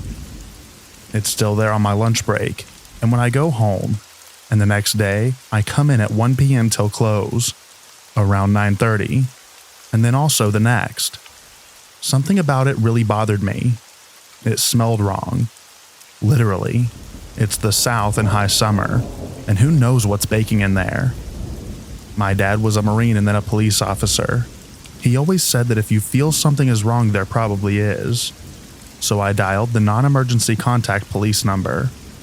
I felt like an idiot, but every time I walked by it bugged me. So I was stuck waiting for over an hour before anyone shows up. And honestly, if I hadn't been off the next day, I would have been like, screw it. But I waited. Mostly because I can be a really petty jerk, and that's my spot. The police show, all annoyed because who knows how many they can't park their calls they get. They run the license plate though, and then things go crazy. They want my info, want me to contact my manager. Does this lot have cameras? Have I touched the car, etc.? Apparently the car is on Amber Alert as the last sighting of a missing person who was a minor, a 15-year-old girl. When they pop the trunk, they find her dead, mutilated body under a blanket, and the source of the smell. She had gone out with her much older, controlling and insecure boyfriend, but had decided to get out of the relationship. She only made the mistake of getting into the car with him. He drove 3 counties over after torturing her, stuffing her in there and who knows what else. Then parked and walked away, left her to die in the trunk. I never learned her time of death, so it haunts me sometimes thinking that she might have been saved if I'd made a fuss earlier. So yeah, listen to your gut, even if it seems petty.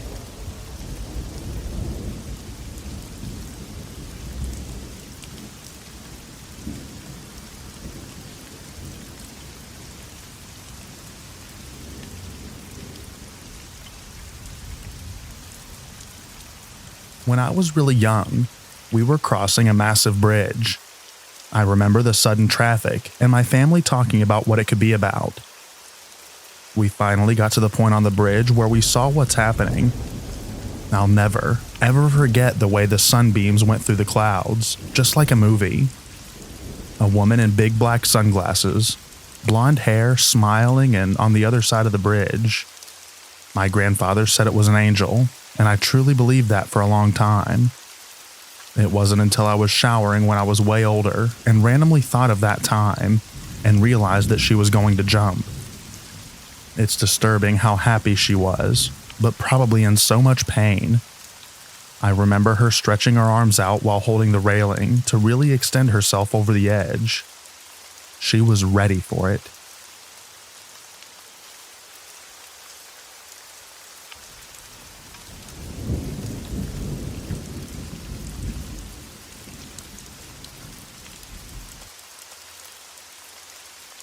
When I was about 7 years old in the Philippines, while I was on my way to buy snacks from the convenience store, I saw my auntie, but she quickly dragged me home. Everyone on the street seemed to be running for their lives. It turns out a murder just occurred and the killer was on the loose. I peeked outside to see the killer shirtless and bloody all over. His eyes were wide open and he was carrying a machete.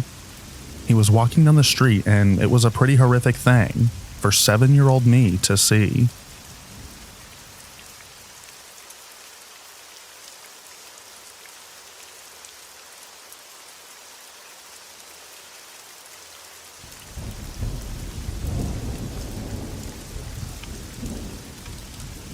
A coworker confided in me one day at lunch about an incident that sounded like child abuse to me.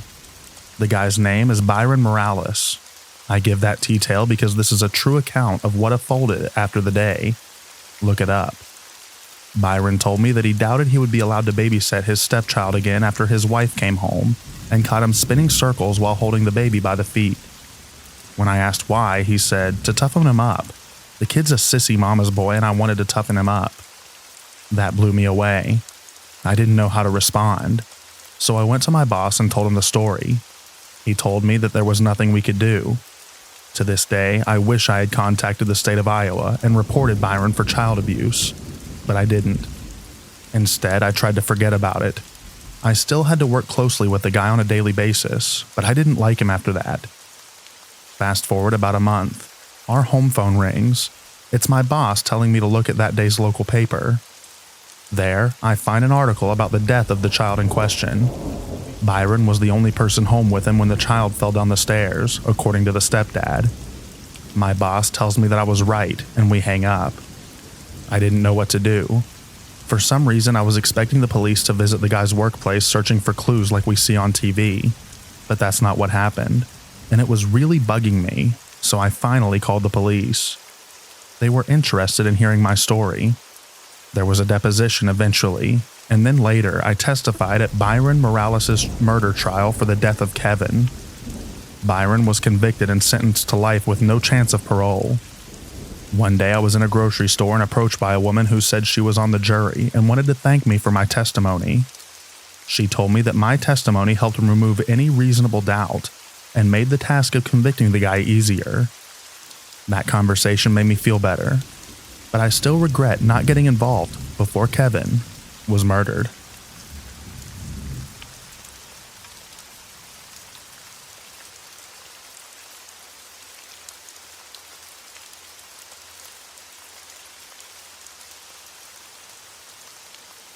I'm a 30-year-old female, and the guy in this story looked to be about 35 to 40 years old.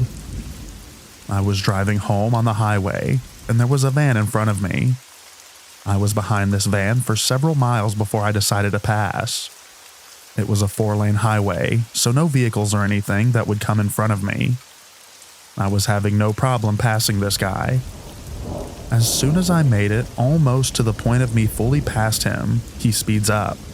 So I proceed to speed up, because I am clearly trying to pass. He speeds up to be right beside my car, and keeps gesturing and waving at me, almost to signal me to pull over. I floor it and pass the guy, keeping speed to just get away from him. I see him slow down and kind of wave at me almost like a bye or hello type of wave. Then a few seconds after speeds up, going to the passing lane, and speeds up to be right next to my car. He motions again, almost like asking me to pull over. He pointed to himself and pointed to me.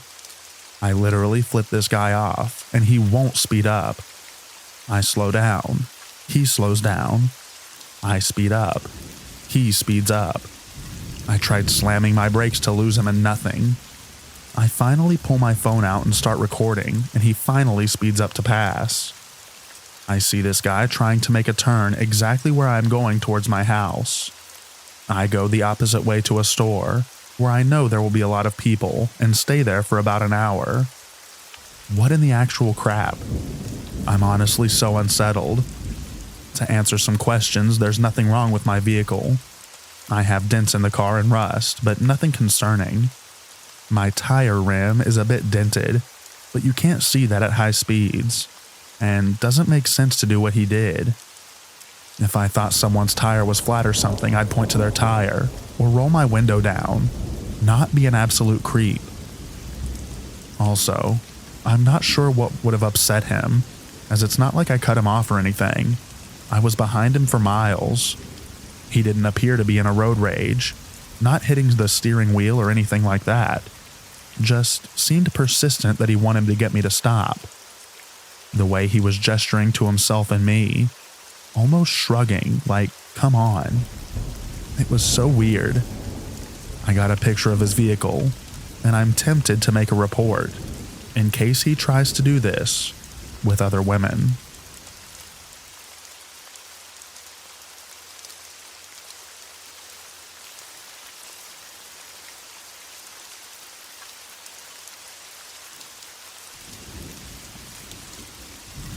I was reading some of these at work the other day, and I remembered a creepy encounter that happened to my friend, sister, and I. This happened when we were a lot younger. I would say that we were still in elementary school, maybe 7th grade. For context, the town I lived in was pretty chill. We had a movie theater that was next to a few stores and restaurants, so our moms would drop us off, and sometimes we would walk around after the movie was over and just hang out at Walmart or Whataburger.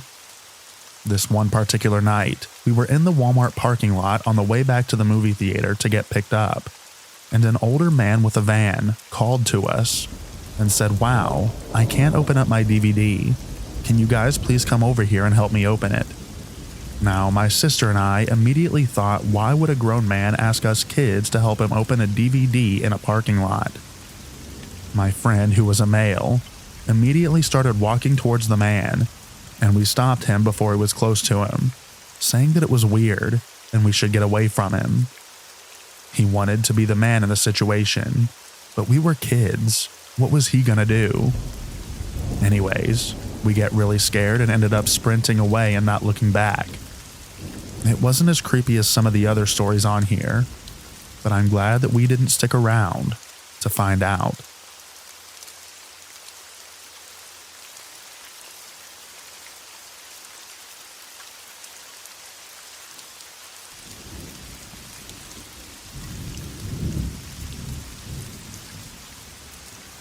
This is my first post ever, and also the reason that I made this profile to begin with. I'm a 33-year-old female, but this happened back when I was 24.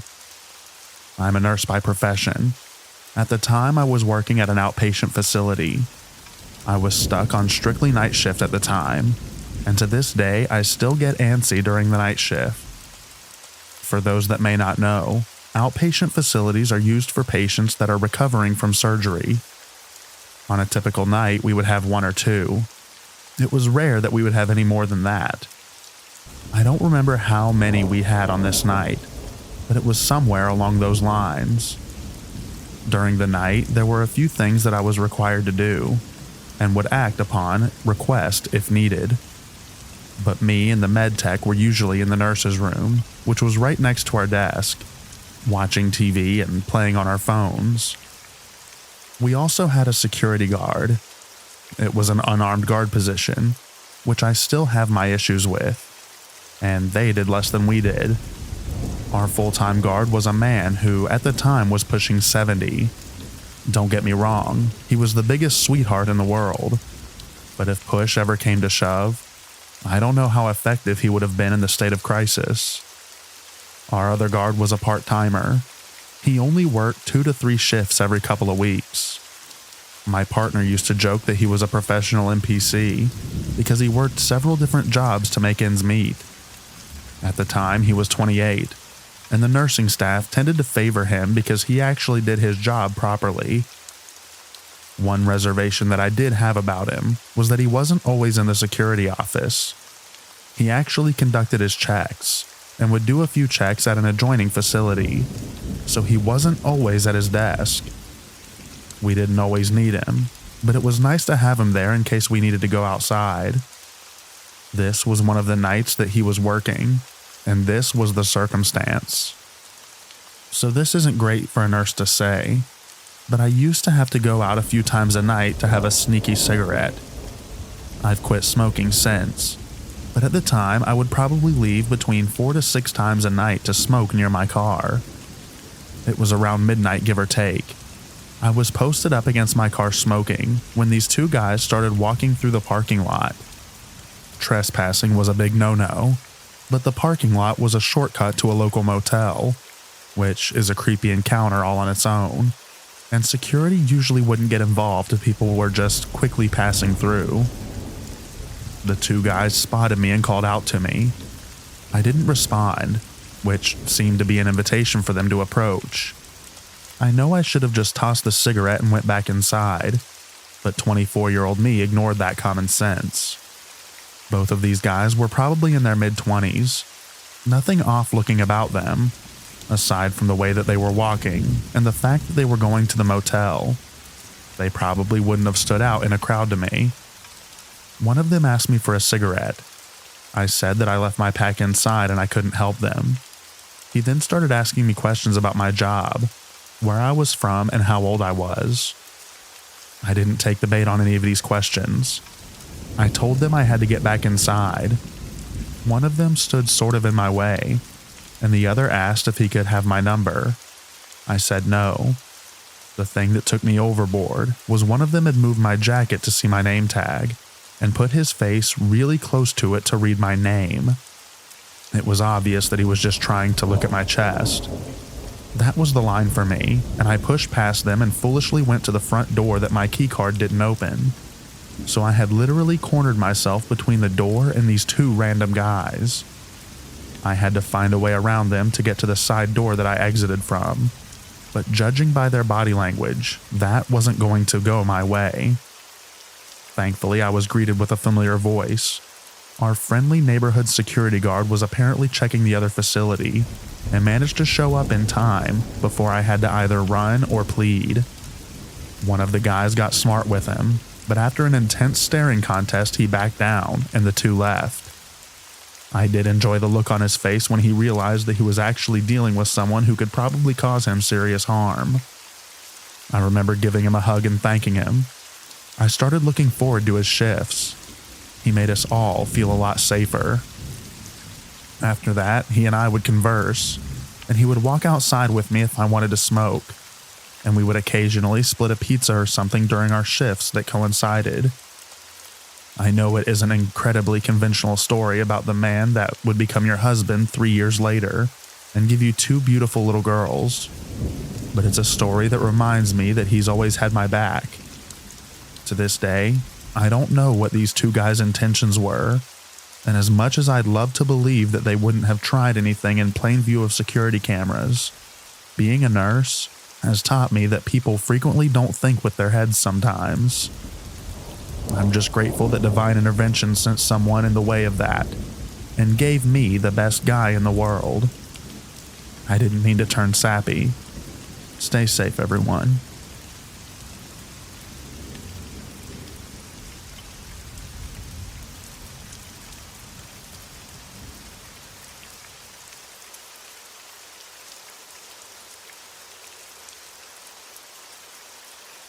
Hi everyone. I'm pretty disturbed right now, and I don't really know who to talk to, so I decided to post here. I recently moved into a new house, an old building from the 1920s located in a quiet neighborhood. Everything was fine until I started noticing weird things. About 2 weeks ago, I saw a weird man hanging around my property. It was late at night, and he seemed to be rummaging through my trash cans. At first, I thought that it was just someone lost or a homeless person looking for food, so I didn't pay much attention. But things started to get more worrying. One night, I saw him through my kitchen window, just standing there staring at my house. He was wearing dirty clothes, and had a blank look on his face, almost like he wasn't really seeing what he was looking at. I turned on the outside lights and he ran away quickly. Since that day, I keep seeing him sporadically. Sometimes I find footprints in the mud near my windows, or objects moved around the house. Once, I even found an old shoe half buried in my garden, like someone tried to hide something. The worst part is that I started hearing weird noises at night, scratching at the windows, light knocks on the walls, and indistinct whispers that seemed to come from outside. I called the police several times, but every time they arrive, the man is gone, and they don't find any traces of him. My friends think I'm paranoid that I'm imagining things because of stress of the move, but I can't help feeling like there's really someone watching me and trying to scare me. I'm starting to doubt my own sanity. Sometimes I wonder if I'm imagining all this, but the footprints, the moved objects, and the noises are real. Has anyone ever experienced something similar, or have any advice on what I should do? Any help would be greatly appreciated. Thank you for reading. I need help. Nobody around me believes me.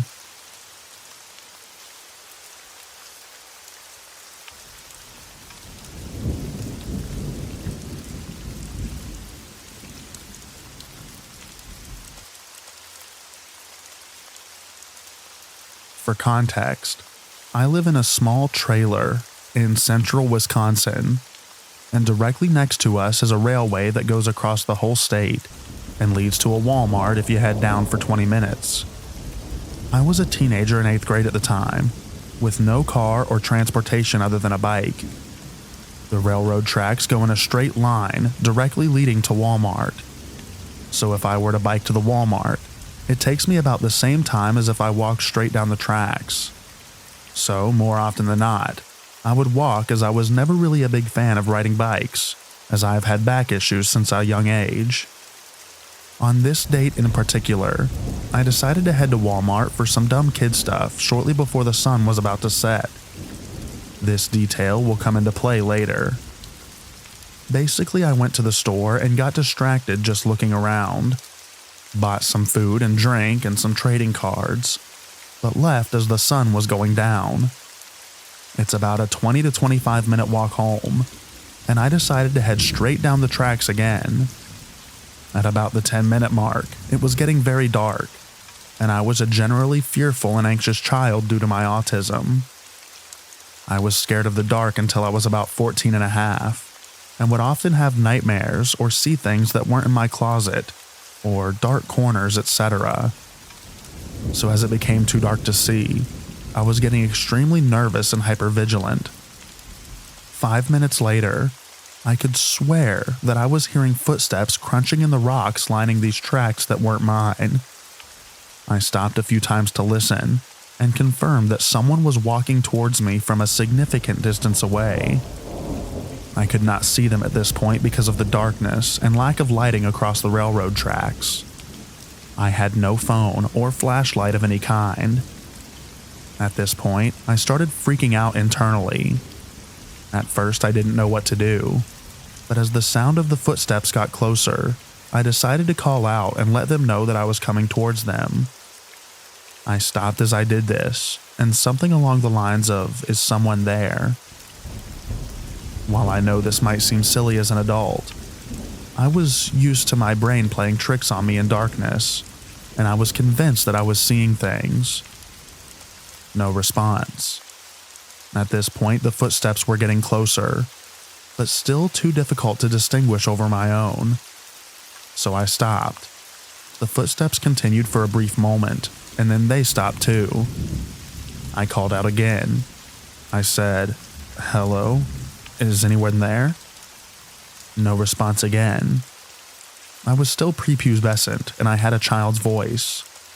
I feel like any reasonable adult would have responded and said yes, or "Yeah, I'm just walking," or whatever, as I had genuine, noticeable fear in my voice.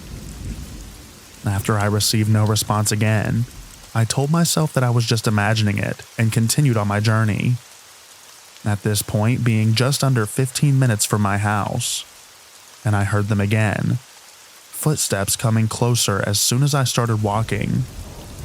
At this point, fear took over, and I started yelling and making whooping sounds, thinking that it might be some sort of animal.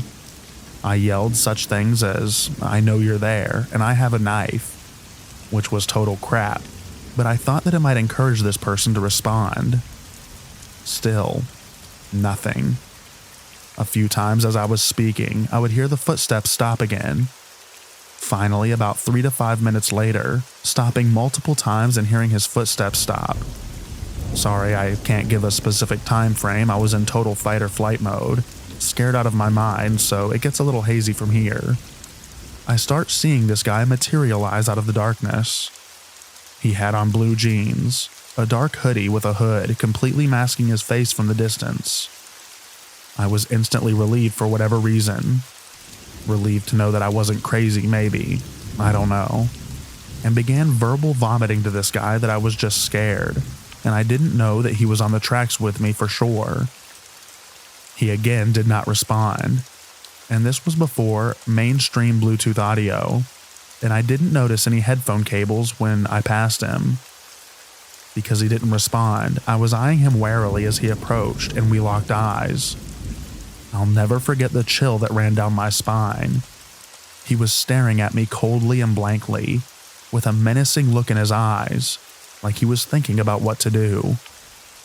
He had his hands shoved in his pockets, and as I was passing him, he looked like he was going to pull something out of his right hand.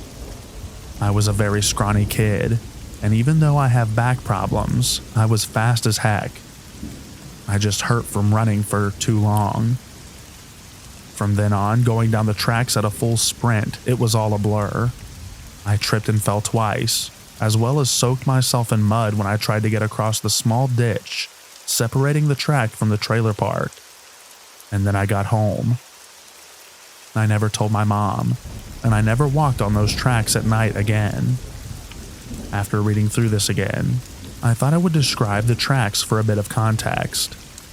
They are on an elevated hill next to the trailers, and you can either walk a minute in the wrong direction to get on at the main road I live on, or you can cut through this one small spot where some people had put a board down for that exact purpose, to get across the ditch and onto the tracks. The board was broken in half and partially submerged, so it was kind of like you had to jump and land on the board with one foot, and then kick off to the other side. The ditch is maybe 3 feet across, so it's not a huge jump, but it always has nasty standing water in it. Once you get on the tracks, there is a super long stretch with absolutely no way off, other than private property of a factory the railway delivers goods to, which you can get in trouble for trespassing on. Then there's a junction about 20 minutes down, and another 5 minutes from which is where the Walmart is. Due to this, I couldn't just get off the tracks when I ran away. I had to get to the ditch before I would be able to.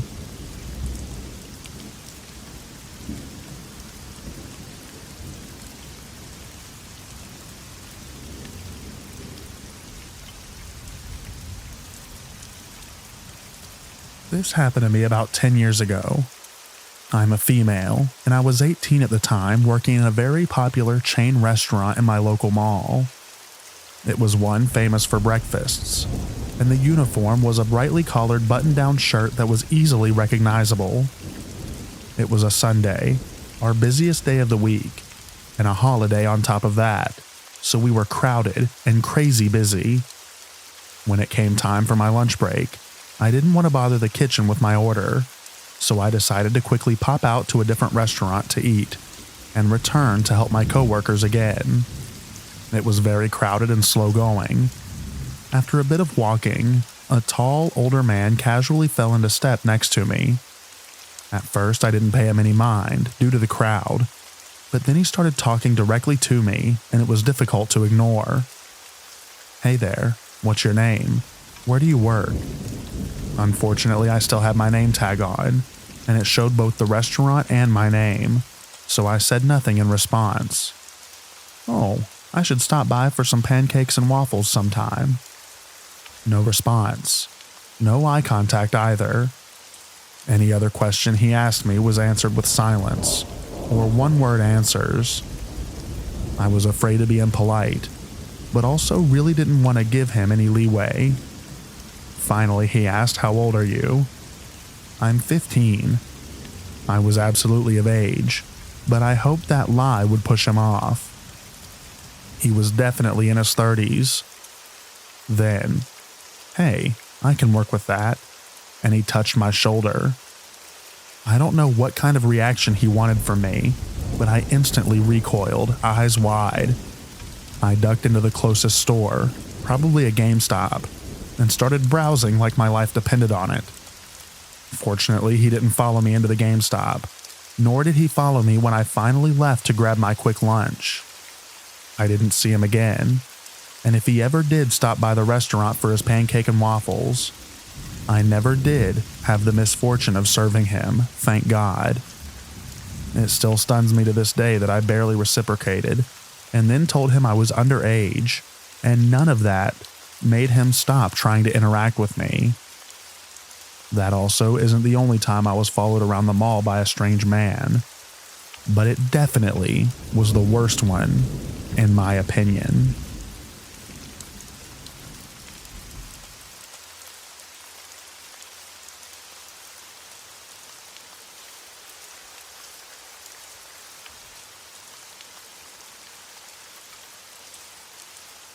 So, for a little bit of a backstory, I'm currently a 27-year-old female at the time of writing this, but the encounter that I'm going to describe took place when I was 21-ish.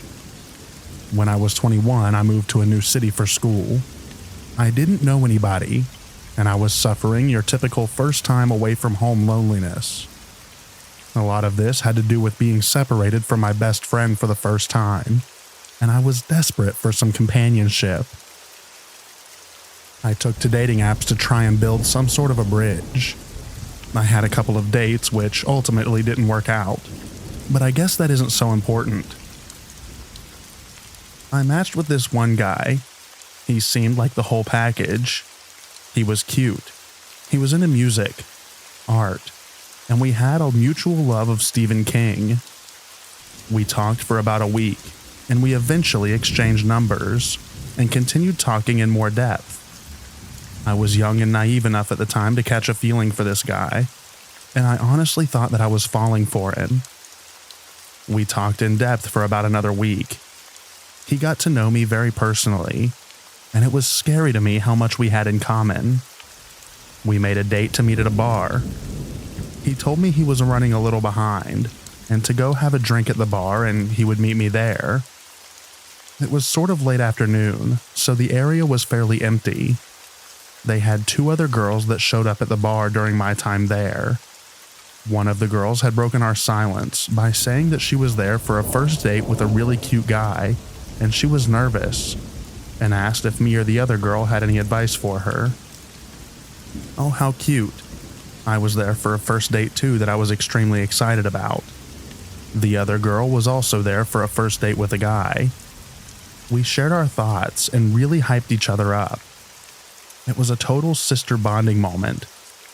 That was until we all drew the conclusion that we were there to meet the same guy.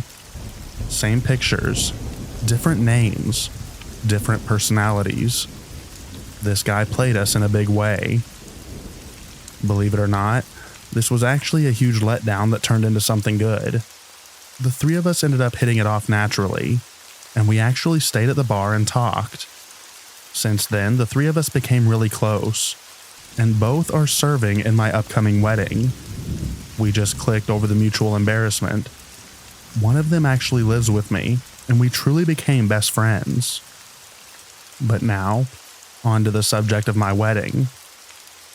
Over the weekend, I had my bachelorette party trip. My fiancé had his bachelor's party trip over the weekend as well. He and his friends were staying at a fishing camp, while me and my friends were at an Airbnb not very far away. It wasn't a huge trip or anything like that. We just wanted to have a good time. Well, we were really enjoying ourselves. I had to go shopping one day at a nearby store where my longtime best friend and two other best friends joined me. Not to give too much information, but I had to buy a new bra. That'll probably be relevant in a bit. That night, we're playing Cards Against Humanity and having some drinks. It got to the portion of the evening where my mom wanted to go around the room so everyone could tell how they met me. a cringe story, or anything they wanted to share. I wasn't looking forward to that, but it's customary. And oh, did it ever lead to something. One of my best friends, one that I met in the bar, came forward for her turn and laid quite the truth out on the table. So apparently, that day where the three of us showed up for a date with the same guy was completely and meticulously orchestrated. She was having trouble making friends of her own, and she noticed me and the other girl at school. She made a fake dating profile after apparently hearing the two of us mentioning it at some point, and essentially stalked the app until she found us. This is how she got to know us, which is why we were all able to hit it off so easily. She orchestrated this whole thing in order to make friends. Her cadence and her delivery of the story was so strange. It was so creepy. First of all, it was a big revelation, and it's a strong relationship built on deceit. I honestly felt violated and very uneasy. My mom cut through the tension by changing the subject. Later, I was outside playing my guitar when my best friend and other best friend, I'm sorry I could have given them alternate names, came outside. We discussed it and also mutually agreed that it was really weird, and she picked a heck of a time to drop this bomb. So many things that once seemed so innocent started taking on a more creepy undertone. Just the day before, this girl was in the same fitting room as me while I was trying on new bras. She has pictures of the three of us together on the mirror in her bedroom. I personally got out of that kind of thing in high school, but given the recent revelation, it just adds some ick to the mix. We've shared very intimate details about some of our lives, and I'm now wondering what's true and what's not. I called my fiance that night and asked if I could see him. Not for the reason of what I described, I just missed him. He was thrown off by the story. He didn't know how to feel about it, and also said that he wouldn't have known what he would have done if one of his buddies did that with him. I feel betrayed. Maybe I'm overreacting, but if I am, I'm not the only one. I mean, I guess nobody got hurt, but it was a creepy way of taking advantage of two people who were vulnerable.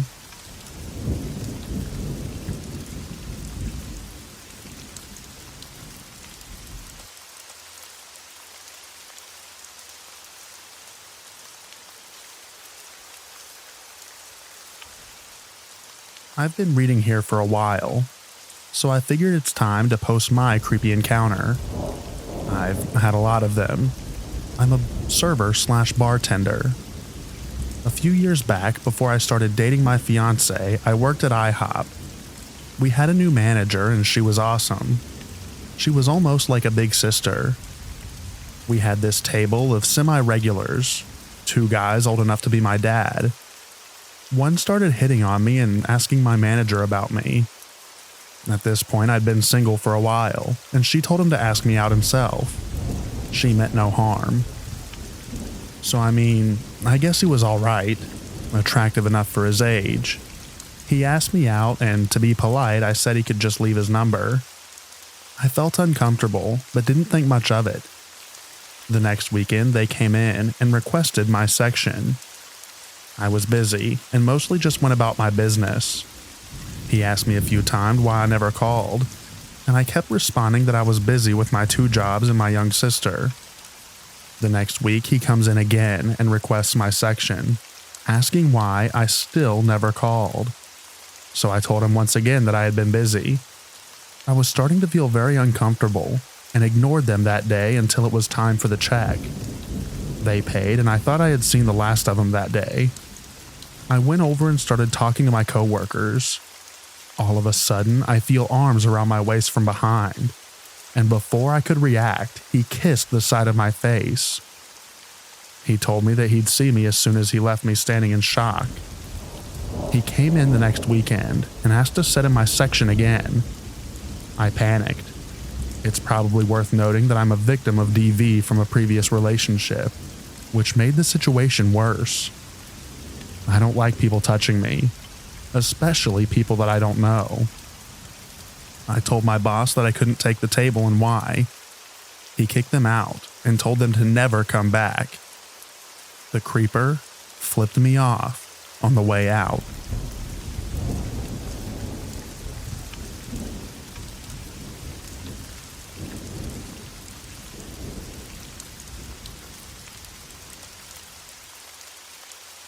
I recently acquired a new roommate. The entire situation should have never happened, but I need someone to help me with rent. So a Craigslist posting later, he moved in. His name was Greg, and his disclosures to me that he did have some strange sleeping behaviors. Sleep talking, sleepwalking, and night terrors. Funny thing was, I also had a history of sleepwalking, but only on rare occasions. The first incident occurred about 1 week later when I hear him screaming in the middle of the night. Since we both slept in different rooms on different sides of the house, the screams sounded distant, but enough to scare me so much that I ran in to check on him. As I got closer to his bedroom, he stopped screaming, so I just went back to bed. For the next month, he had no issues. I noticed he had no friends or family that would visit, and I never saw or heard him on the phone or texting. Then another random night, Greg started screaming again. Same thing. I got up and started to go to his room, but he'd stop. Then one night, I was awoken by screaming in my bedroom. I couldn't see anything in the panic, so I turned on the bedside lamp, and he was at the foot of my bed wearing some sleeping clothes, athletic shorts and a t-shirt. This really scared me, so I started screaming and woke him up. He apologized and went back to bed. Then the scariest thing happened. About 2 nights later, I awoke to clanking. It sounded like tools and hammers tapping. I turned on the light to see Greg kneeling down in a corner, working on something with his hands. A few seconds after turning the light on, Greg froze, then slowly turned his upper body around and stared blankly at me, while I laid in bed. I was beyond creeped out, so I slowly slid out of bed and left the house. After sleeping in my truck down the road in an empty church parking lot, I returned to the house at about 8 in the morning. Greg was gone. All of his belongings were gone. There was no sign of him anywhere. It was like he never lived there. I didn't know any of his friends or family, so I had no one to call about him. Days turned to weeks, weeks into months. When I moved out after the lease was up, I was moving furniture out of my bedroom. In the corner of the room where I last saw Greg kneeling down, I realized that the floor vent for the air conditioning was loose. Inside the floor vent was an envelope with a ton of pictures of me sleeping. The pictures had handwritten dates and times written on the back of the pictures. The only other item was a whittled down wooden broom handle brought to a point. I truly believe that Greg was preparing to kill me that night, and he realized it. Because it was the sleepwalking Greg that was going to do it. He left to save my life. It appears that Greg had been coming into my room almost nightly and working on making the broom handle, a stabbing weapon, and I never heard him until the last night that I saw him.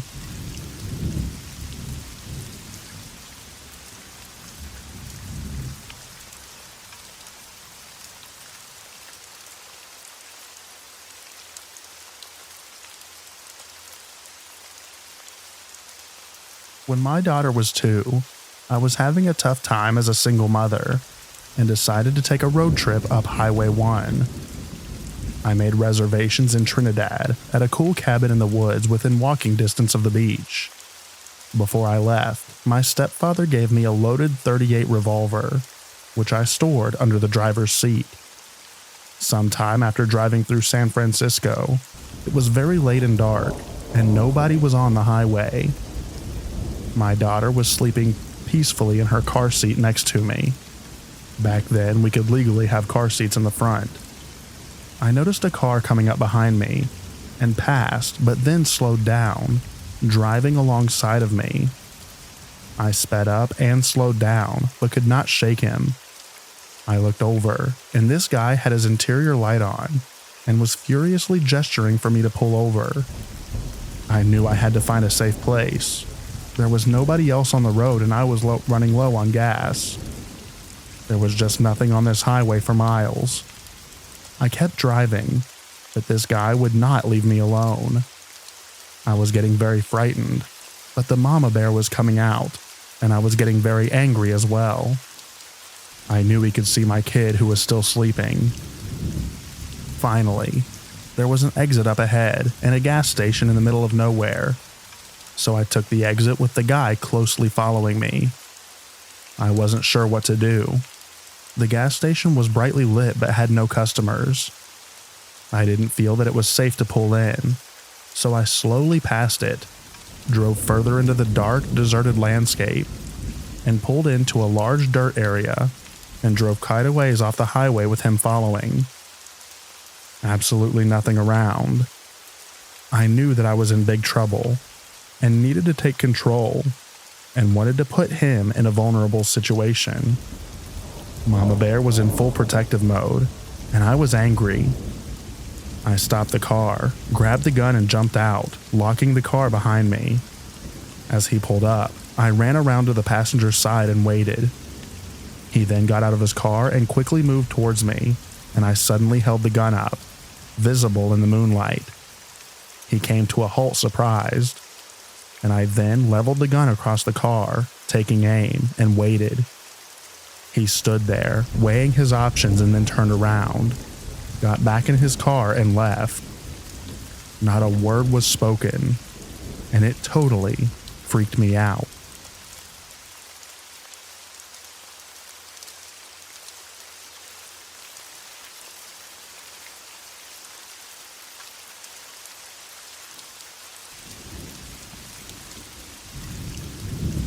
It was in the late 80s, early 90s. I was hitching from Northern California to Oregon and was just south of Crescent City, literally like right on the outskirts. But if you're familiar with that area, you understand it's like middle of nowhere and then the town. So I'm there with my dog, and this man pulls up in an RV. He comes to the back door of the RV and opens it. Instead of me just talking to him as he is sitting in the cab to tell him where I'm going, I found this to be odd and felt uneasy. The guy just opens the side door, looks at me sternly and says, "Get in." I was horrified. I turned to look at my dog, as I was surprised she wasn't barking at him or anything like that. She always barked at anyone whom she perceived as a potential threat. When I looked at her, she was shaking violently, as if in complete terror. Super weird and creepy, because my dog was afraid of no one. I looked back at the man, said no thank you, and my dog and I walked off quickly to the next town. If the town hadn't been literally right there, I likely would not be sharing this story with you today. I am sure of it.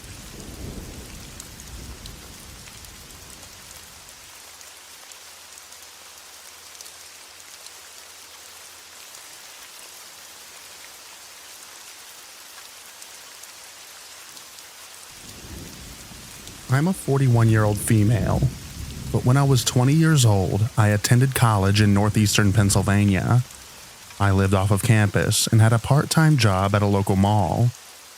The mall was just over a mile away, and I would walk to and from work regularly. The mall generally closed at 9 p.m., and I would finish my closing tasks and start walking home at around 9:30 p.m. or 10 p.m. at the latest. Occasionally, I could get a ride home with a coworker, but most of them were high schoolers getting picked up by their parents. One night, I was walking my familiar route home.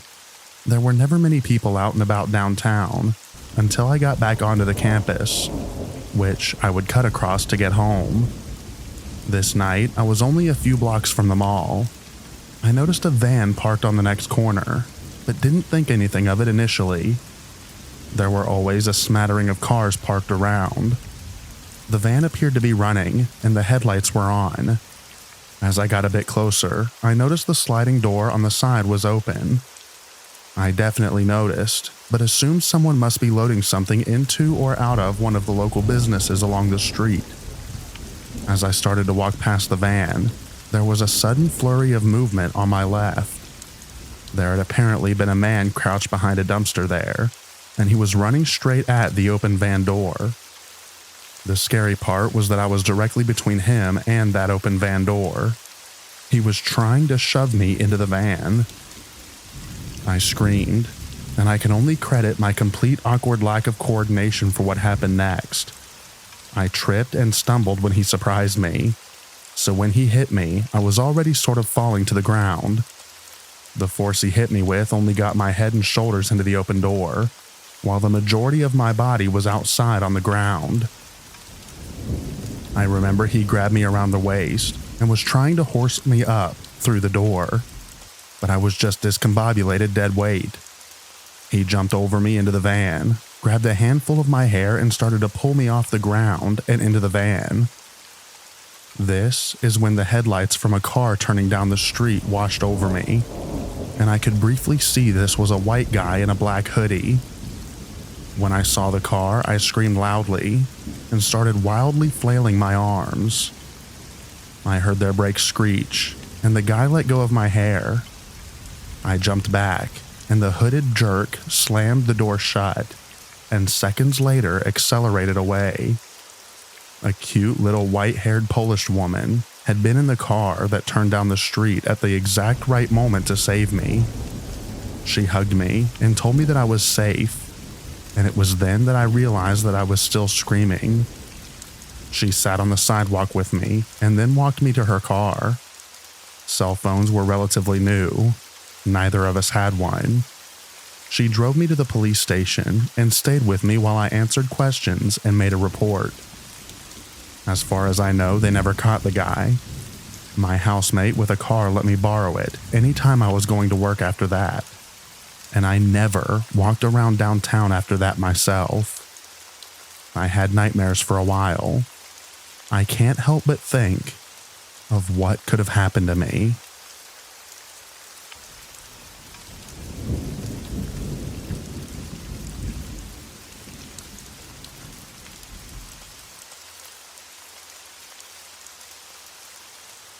I'm a 41-year-old female, and I live in Montana.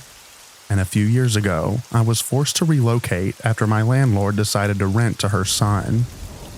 The community I had lived in for 11 and a half years has become incredibly expensive. $787,000 median home price. Unfortunately, I was forced to relocate to another city, and because of the unexpected move and associated costs, I moved in with a roommate. My roommate left to pursue better job prospects about 3 months after I moved in. Our unit was a triplex, so there were 2 gentlemen that inhabited the other units. I was never added to the lease as the property manager required a full deposit, and I was not in a financially healthy spot at the time. I remained in the unit for 1.5 years on my own, paying the rent and utilities. I became very good friends with the man in the unit closest to mine. We'll call the man Devin, a 52-year-old male. Devin was a disabled veteran in recovery. I also am a veteran, so he held a soft spot in my heart. We shared meals, hung out, and discussed all of life's mysteries, and would look out for one another. Devin had gone to treatment for 6 weeks, and I had watched his cat while he was gone. Our friendship developed over the course of 1.5 years. Devin had expressed romantic interest. However, right from the beginning, I clearly informed Devin that I did not share those feelings, and we would never be more than good friends. Devin seemed to be lonely, which made sense. However, I am a person who requires alone time to recharge my batteries. I set strict boundaries for Devin, as he wanted to hang out all of the time. I would catch him walking through the front yard multiple times a day to get the mail, which I believed was to see if I was outside so he could stop to chat. When I would leave in the morning to go to work, Devin was always outside to tell me that I looked nice and to have a good day. I told him that that made me feel uncomfortable, and he should just send a text letting me know if he wanted to hang out and wait for a response. There were a couple of times that I yelled at him for overstepping my boundaries. The first, I had just got home and pulled into my garage. I was on a phone call and had stayed in the car. Devin looked through the garage window to see if I was home. I was annoyed, but didn't really think much of it. The second, I was getting dressed in my room in the summer, so the window was cracked. I felt this was safe as the window was not in a place that anyone should be walking by, as it was on my patio at the back of the home. I caught Devin peeking through. I lost it. I let Devin know under no uncertain terms that his behavior was inappropriate, and that if he didn't respect my boundaries, we would no longer be friends. Last year, while I was still in the home, I had asked Devin to watch my dog for a couple of days so I could go to a family event out of state. Devin was happy to help, and I was very appreciative. Not long after I returned, I started to notice strange things in my home, but I really just thought it was me. For instance, I would be fairly certain that I had locked my door in the morning when I left for work, but when I returned, it would be unlocked. I would be sure I had shut off all the lights, but when I got home in the evening, one would be on. I really just thought it was absent-mindedness. Fast forward a couple of months, and my mom became sick with cancer. My sister watched my dog while I went to tend to my mom. My sister reached out to me and asked if anyone else had a key to my apartment. I let her know that she had the only spare key, but I asked why. Similarly, she had experienced the same issues with lights and locks. I had not shared my concerns with my sister prior to her communicating hers with me, as I really just doubted my own sanity. While I was out of town, I received a text message from Devin asking if I had a potato that he could borrow. I let him know that I was out of state with my mom, who was sick. Devin did not reply, which was out of character, but I had noticed a change in Devin's affect. He was more reserved and less friendly towards me. I thought it probably had to do with my firm adherence to my boundaries, which was okay. He didn't have to like them, just respect them. When I got back to town one night, I stayed over at my sister's house after helping her move. As mentioned above, I was struggling financially, so I would carefully budget and plan my weekly meals. The morning before my sister's move, I had placed 3 pieces of bacon into a Ziploc bag to be used later for a BLT. When I returned that following morning, much to my disbelief, there were only 2 pieces of bacon. I held the bag in my hands, knowing that there had been 3. No longer did I doubt myself. I called my sister and let her know that someone had been getting into my house. I always keep the place locked. The only logical thing that could have happened is Devin made a copy of my key when he had watched my dog in the fall. My sister reminded me about the potato text. The potato in the counter basket was gone. I had enough information to be certain that my neighbor had violated my trust and was no friend. However, I still wasn't afraid of him. As I mentioned, he's a disabled vet and was somewhat feeble and sickly. I was not scared of a confrontation. I immediately went to the hardware store and purchased a camera that streams to your phone once the motion detector had been activated. I placed it in the facing the side door where Devin would enter. It also had 2-way audio capability, so my plan was that when Devin decided to enter my home again, I would see it and say over the camera something to the effect of, "Get out of my house, put the key you copied on the counter, and never try to speak with me again or I will contact law enforcement." As I wrote above, I was not on the lease and did not want to be homeless, so I could not turn to the property manager for help, and Devin knew it. In the evenings, I started placing a jug of cat litter and a kitchen chair in front of the door that I knew that Devin was accessing the apartment from. But I never expected that he would attempt to come in while I was at home. And really, he had only taken a piece of uncooked bacon and a potato. Laying on the couch one night watching TV, I thought that I had heard something sliding on the floor in the laundry room where the door was. But I knew that there was no way he would come in while I was home. My cat was running around playing, so I decided that it was probably just her, and I was being paranoid because of all that had happened. The next morning, while changing my laundry, I noticed the litter and chair had been pushed 3 to 4 inches. I checked the sensitivity of the camera and found that I was able to replicate by slowly opening the door. Devin tried to come in while I was home. Why? That morning, I took bear spray into the shower with me while my knees knocked. I was terrified. I felt vulnerable and violated. Devin knew that I knew also now. He knew that I had placed a barrier in front of the door. After that morning, he was never outside in the morning, nor did he walk through the yard to get his mail. I obtained a firearm for protection and did make a police report. The police officer was annoyed with me, as I did not want to approach Devin, as all Devin would need to do was report me to the property manager and I would be homeless. I am grateful that whatever he was up to was apparently thwarted. The fact that he tried to come in while he knew that I was home gives me the heebie-jeebies.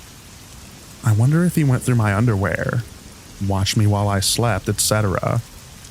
Since then, my situation has greatly improved. I ended up moving out shortly after to take care of my mom. I got my own place again a few months ago. I will never put my trust in another neighbor for pet or house setting ever again. It still blows my mind that I had some jerk stealing from me and likely stalking me. This story just solidifies that one should always trust their gut.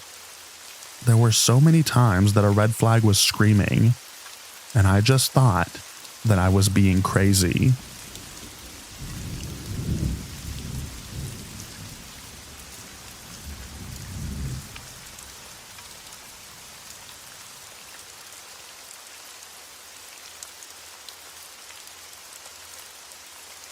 This is not my story.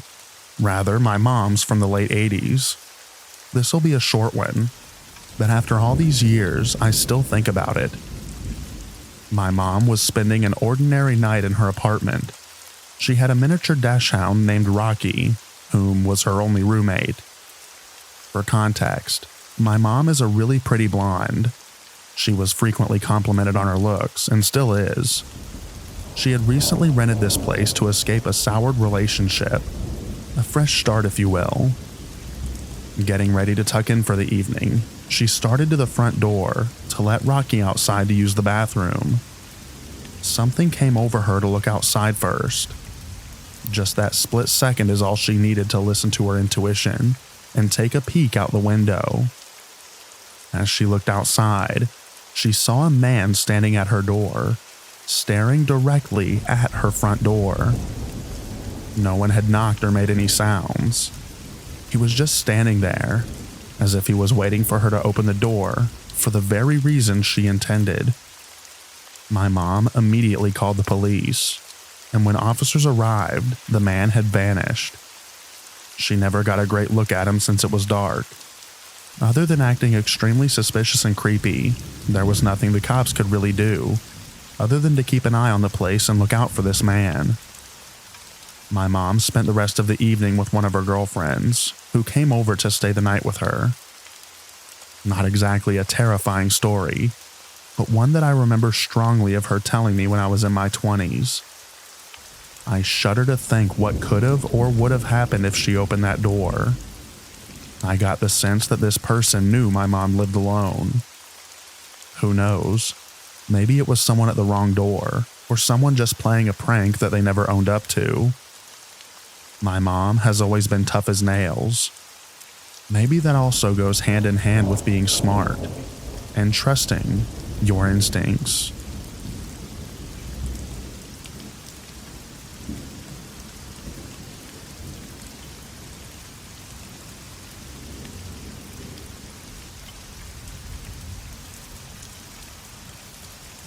I'm just looking to see if anyone else has experienced anything similar, or if people could possibly have any explanations.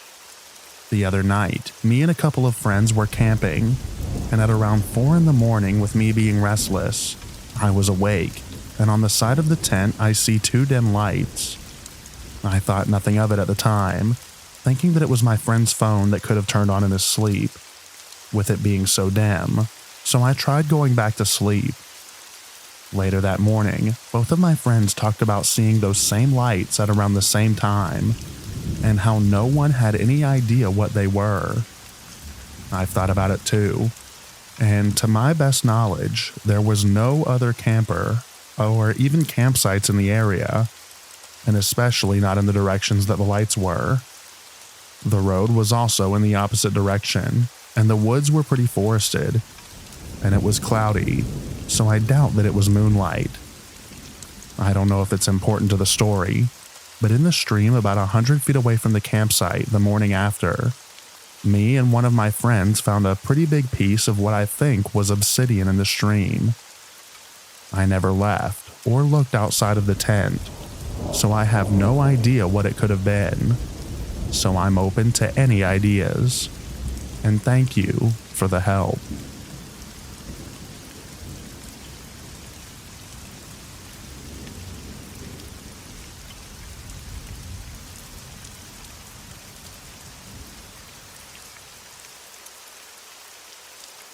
Me and my neighbor walked to the store and didn't get back to our apartment complex until it was completely dark outside. It was pretty chilly out as it was early December, around 9:30 to 10 p.m. In order to get to the apartments, we had to walk through a stretch of road with no streetlights and covered by trees. Usually you can use the moonlight that shines through the spaces in the leaves to see. Since it was December, it was cloudy, so not a whole lot of moonlight. There's a small entrance to the trails that lead up to the cemetery behind the apartments. We smelled something like a decaying animal. We both assumed that it was a deer that died, as that's extremely common around the apartments. However, my neighbor decided to point the flashlight at the entrance of the trails. We both saw a tall figure crouched down. I'm 5'9", and it would have been eye level to me. It was really skinny, a pale gray, long limbs, and either really sunken in eyes or none at all. All I saw was 2 black sockets. The way I describe it is it looked like someone took decaying skin and stretched it across the skeleton. We both ran until we got to my neighbor's apartment. We still don't know what we saw that night. We tried to figure it out, but never got any answers. It's common for creepy stuff to happen at the apartments, as again, there is a cemetery right behind the buildings, just through the woods.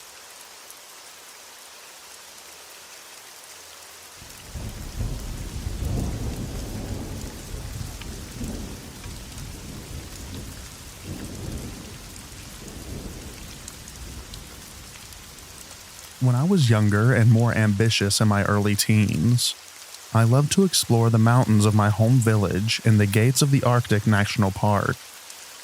I knew about how dangerous the caves could be in the mountains, and never liked to go near them, but I loved waterfalls, big or small, that fell from the great heights in the summer. One year, I had just received a Honda Foreman 500 as a gift from my mom. I rarely receive physical items, as I'm not much of a materialistic person, but I do enjoy getting vehicles that I can use for hunting as presents every now and then. Usually they're older models, so they aren't as expensive as the newer models, but I love them just as much, and I take care of them as best as I can. Anyway, I was driving my new Honda through an old trail that I only knew of as a snow machine / snowmobile trail in the winter. I had recently learned about the summer trail, and I decided that I would go and explore the valley that it led into. While driving, I began to have the eerie feeling of being watched.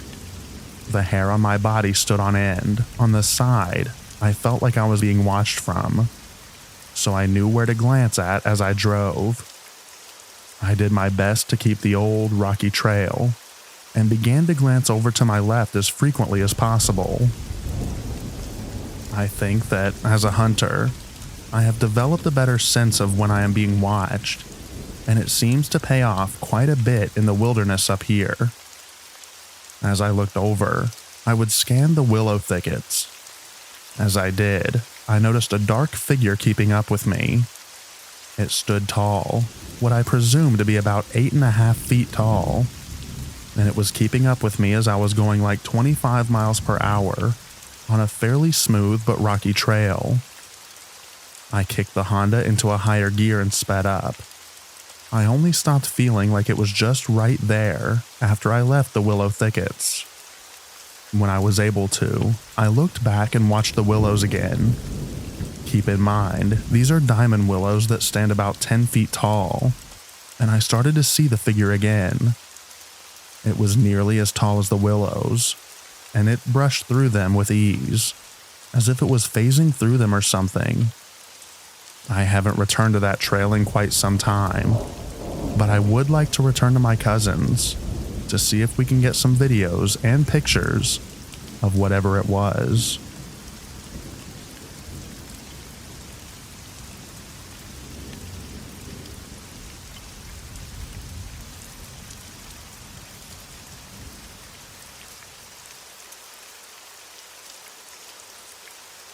Growing up in Tennessee on a small farm bordering a forest, I encountered numerous inexplicable events.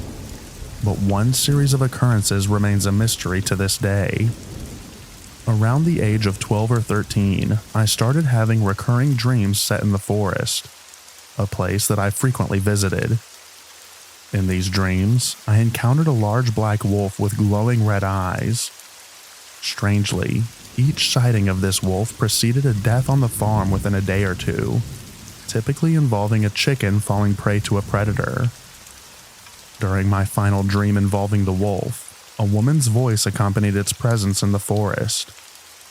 I could hear her, but she always remained just out of my line of sight. Though her words are now hazy in my memory, I recall her saying, "Do not fear the wolf," among other things. As the wolf circled me, I didn't feel fear, but rather a deep sense of respect for its ancient power. After that last encounter, I never saw the wolf again, but the dreams felt more vivid than reality. Since then, I've wondered about the identity of the wolf and the woman in the forest. These dreams marked the beginning of my fascination with the paranormal, leading to many more inexplicable experiences. I've often wondered if I connected with a forest spirit or a Native American presence during those encounters. Anyway, thank you for reading.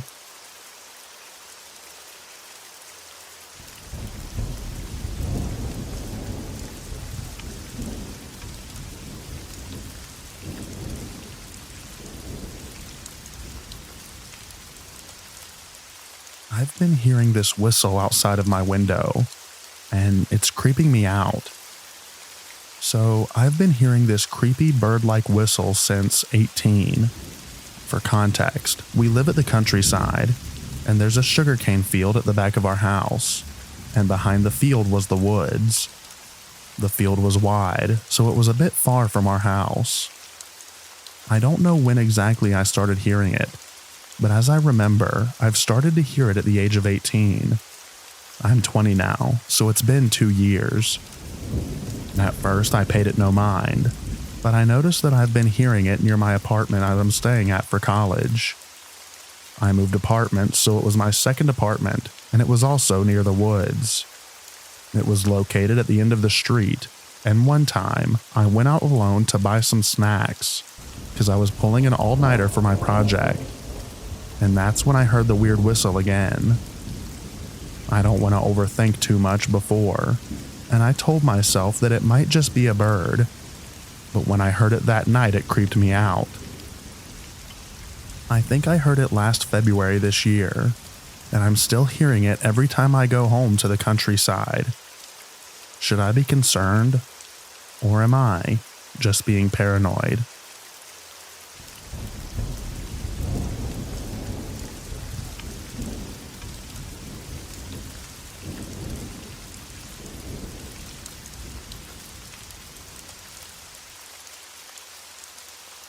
I received a strange response to whistling in the woods. For context, most people have probably heard the shave and a haircut 2 bits jingle/knock before. A few years ago in college, I worked the opening shift at a coffee shop. In the summertime, I would get up as early as the sun rose and stop by a trail sometimes on my way to work to wake myself up with a quick walk. The trail was only accessible off of a narrow, long, winding dirt road, and this dirt road was off of a main road with no houses. The trail was poorly marked, so not many people would ever stop by, and if there was ever anyone else, you would either see their car parked on the small 3-car gravel lot at the trailhead, or would have to pass them on the narrow dirt road. You would have to walk a long ways down a main highway road to get there otherwise. So back to the shaving a haircut bit. I parked there one morning, just kind of sitting in my car with the window down, when I heard a bird singing what sounded like the 2 bits part of the song.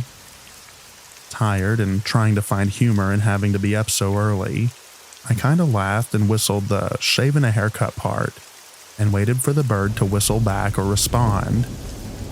I went back and forth with our little game a few more times until the bird stopped responding, so I figured it flew off. Before I got out of my car though, I gave it one last whistle, and I'm glad it did, because as soon as I whistled shaving a haircut and waited for a response, I heard 2 very loud and very human claps in the 2 bits rhythm, not far from where I was parked. I drove out of there, and there was no one on the roads for miles. Not the most terrifying story on here, but it weirds me out to think that someone might have just been out there in the woods, watching me alone in my car.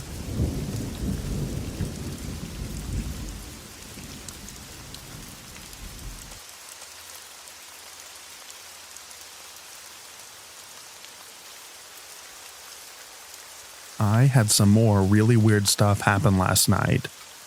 I took my 2 dogs for walks. I normally walk Finn toward the park, where I've had these experiences, and I walk Booger the other direction towards downtown. On my walk with Finn, about a block away in the direction that I was headed, I saw 3 or 4 deer calmly walking toward the park. Most nights where something weird happens to me start like this. The deer seemed completely unbothered by me as I approached. They kept walking toward the park, but stopped every few times to look back at me, as they wanted me to follow them. Then, as Finn and I reached where the deer were, I noticed about 10 or more other deer waiting as well. They all start walking together calmly, but still looking back at me every few feet. On the way toward the park, I smelled the stench of rotting meat. I know the smell very well, as I used to be a butcher. It was strong, like something plugged my nostrils with rotting ground meat or something. At the same time I smell this stench, I get the chills. Finn's hair stands up, and he gets more nervous. I can feel the air around me get colder. As we continue walking, I look down an alleyway that cuts the block in half. And if you would walk down the park alley, you would spot where I would eventually walk back home. I was 2 blocks away from the park. When you reach the park, you can either turn around and walk down the same road, you can continue into the park, or you can continue on the road which turns left. Looking down that alleyway, you are looking at the part of the road that continues left, which is the way that I take every night on my way back home. What I saw, I tried to convince myself wasn't real, or maybe I just saw something else and my brain tried to convince me that it was this. It was a large, muscular, pale, hairless creature that was moving fast, so fast that I could barely see it. I saw the motion down the alley about 2 blocks away. The exit of the alley on that side has a streetlight directly above it. It wasn't standing still. It was moving, and it was moving fast. The only reason that I'm positive what I saw wasn't a deer or something normal is because of something that I saw later that night that I'll write about when I talk about my walk with Booger. It solidified that what I saw was something I wasn't supposed to see. In the meantime, I convinced myself that I was making stuff up and being a scaredy cat. As we approached the tree line of the park, the large group of deer moved to the side of the street where the neighborhood is, while I'm on the side with the tree line. I noticed something in the clearing, a lone deer separate from the large group across the street staring directly at me. I have my flashlight pointed at him, and I even hung up my call with my wife to use my phone to take video of this moment. This lone deer doesn't even have micro movements from breathing. The other deer across the street were constantly readjusting. You might be thinking to yourself, oh yeah, deer do that with bright lights shining at them. Deer in headlights always act like that. Just wait. Finn starts to pull very hard and acts anxious, nearly knocking me over. I turn to look across the street towards the large group of deer for at most 3 seconds, before quickly turning to face the lone deer again. In those 3 seconds, that lone deer is easily 30 feet closer to me, still not moving, staring directly at me. I have this on video. I have pictures. I felt weird. I felt unsafe. I've lived in rural Iowa my whole life. I am and have always lived outdoors. This doesn't feel normal. I was scared. I back away while shining my light at the deer. Once I get a block or so away, he finally turns around and calmly walks into the tree line. The whole way home, I feel like I'm being stalked. Not just watched, but like something is following me. Now I went home and sat for a bit and tried to talk myself into believing it was all coincidence. After nearly 20 minutes, I started to walk Booger, my smaller chai mix. The entire walk was nice and very enjoyable, actually. I had my earbuds in and was talking to my wife about what I saw in a joking way. Man, I'm such a scaredy cat. I really scared myself for no reason, I said. At the end of the walk, I turned to go down our alleyway as I leave from the garage on our walks. I stopped peeking from what I saw on the opposite end of the alley. My wife heard me stop. I want to preface this with I did not have any substances, including alcohol, for weeks up to that point. The most I ever do in that department is a few beers, or I'll use some weed to ease my anxiety if life is getting hard. I have no mental conditions that'll cause me to hallucinate. The most I have is a personality disorder resulting from trauma that I've been overcoming quickly this last year. I saw 2 large, muscular, pale, hairless creatures walking like apes at the end of the alley. The same thing I thought that I saw with Finn. This time, not going fast, much closer, and it felt intentional. I saw them walk across the street very slowly, staring directly at me. These were not deer. They didn't have long faces like deer. They didn't have fur or tails. They didn't walk like deer. They weren't slender like a deer. My first thought was honestly that I was looking at 2 hairless male lions in the middle of Iowa. I stood there, paralyzed with fear. Well after they had left my sight. 15 seconds later, I finally get the courage to walk the few feet into the garage. When I take my first step, I see a third one, slowly meandering across the street, staring at me. Booger noticed him too and started growling. I ran to the door and watched the garage shut all the way. The entire night, Finn guarded the bedroom door. He never does that. He sat staring at the door all night. Booger stared at the windows all night. He never does that either. This happened to me yesterday night, Monday, May 13th, 2024. I don't know what to think.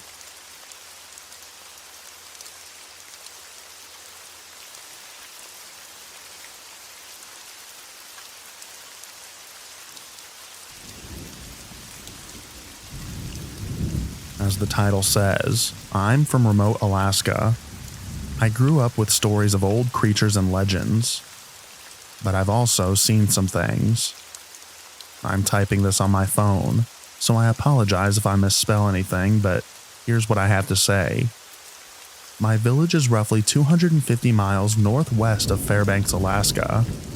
It is situated in the mountains and surrounded by a national park, so there is already suspicion of supernatural entities there. Growing up, I was always told about the Anuth-Lagaric, or the Little People. These are smaller humanoids that are of smaller proportions, but they are strong, fast, very smart, and they even speak in an old dialect of the language of the tundra. But, as one family was visiting another, a human's dog ate the little one's child, and so began a grudge that some still hold today towards humans. There are stories of people being lured away from their homes just to be tricked and left out in the middle of nowhere. There are also stories of them helping us humans in times of need. Like from my village, caribou were herded by a small blurry thing towards a group of people, according to a story from the 60s or 70s. And there was a good harvest of animals that fall. There are also stories of Inukpak, big people, sometimes called Bigfoot by people, even though they don't look like an 8-man human. The old stories talk of giants that roamed the land in silence or in anger. One story even tells of a cannibalistic one out of the west, near Nome, or Kotzebue.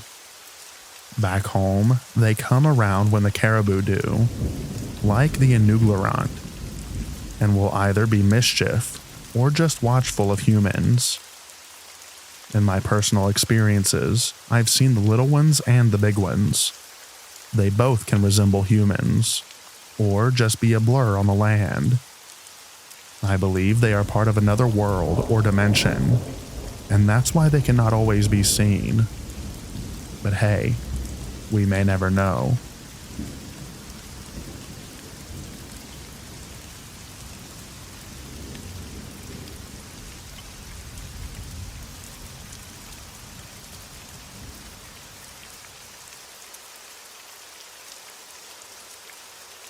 In the fall of 2018, I was going to be leaving for a while. So the night before I was due to leave, I visited my cousins and my deaf aunt one last time for the year.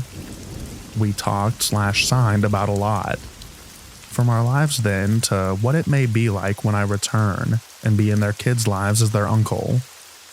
Relationships in indigenous communities are different than Western systems, and my cousins' kids will be and are my nieces and nephews. As the night grew on, and the sun faded beyond the horizon, we felt as if we were being watched. At the time, I smoked cigarettes, so my cousins and I went out to have one, even though we had the eerie feeling of eyes following our every move. My aunt had already gone outside, and little did we know, she had brought a high-powered light with her. When we got outside, she was turning night to day in the willows across the street from the house, and we didn't know why until we looked. In the willows stood 4 to 6 small people. They looked like anyone else in the village, but they wore clothes made of skins rather than newer materials brought in. Their eyes glowed, and one bared its teeth. Thinking about this just freaks me out. The Anuth-Lagaric stared back at us as we stared back. All of us knew we would be safe, so we smoked our cigarettes, and then took one last look across the road. My aunt turned off the spotlight, and when she did, the little one's eyes began to move. We could not track where they went with our eyes because of how fast they were. Like blurs, they moved in the willows and built up what they could to hide themselves. And that is when we turned and all ran inside. The next few hours, the front door was knocked on every 3 to 4 minutes, and rocks were thrown at the windows from the willows across the way. I didn't leave until morning, when the light just barely tipped over the mountains. As I walked out to my four-wheeler, I could feel the eyes of the little ones watching me, but I kept a brave face and got the heck out of Dodge. Looking back, we had pointed or shown any signs of being scared or angry, we probably would have been harassed even more. But to this day, I still think of the Anula Garrett as just distant relatives.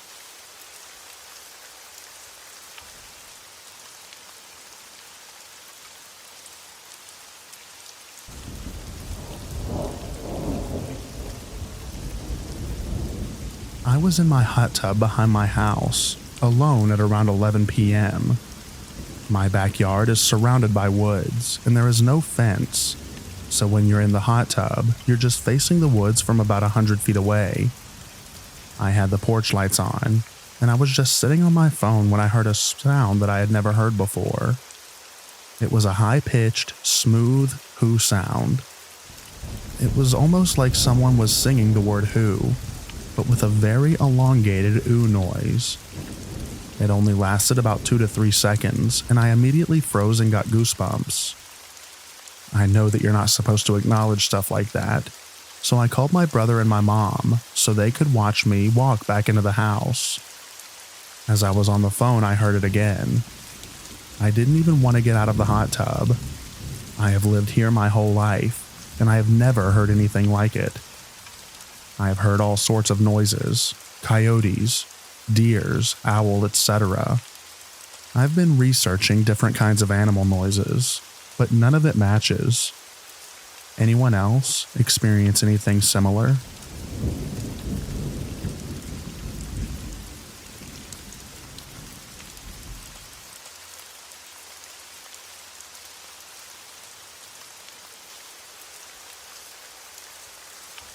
I don't know what I saw, but it charged at me. So last night I'm having some brews with my friend. It's around 10:30ish. We head down to my local park. Typically during the day we'd go to this trail behind the park that is open to the public.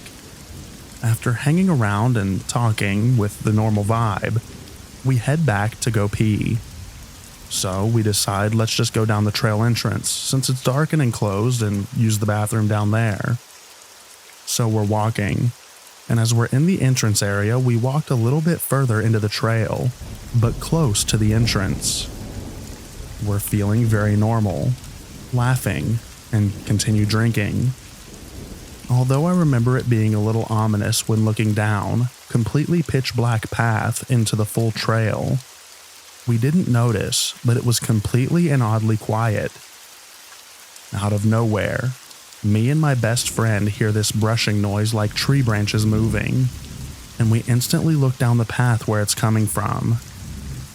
And it is as if some creature is darting towards us as fast as possible. I see the dirt from the trail being lifted into the air, and non-stop speed steps towards us. I was freaking out, thinking it's either a person running towards us as fast as possible, or it's some animal. Just had no idea. Fight or flight kicked in, and me and my friend felt concerned and weirded out that it was non-stop running towards us. I instantly turned around with my friend, and we ran out as fast as possible. Now, maybe I'm lost, but I'm from Cali in the Long Beach area. What animal rapidly runs towards two humans barely talking loud in this little trail? My friend didn't see the dirt up in the air like I saw, but he saw something dart at us and heard the brushing noise too. It was too far from us to make it out, but if we stood around 10 more seconds, we would have found out, and we didn't feel like sticking around for that since it literally was running towards us. Does anybody have any thoughts?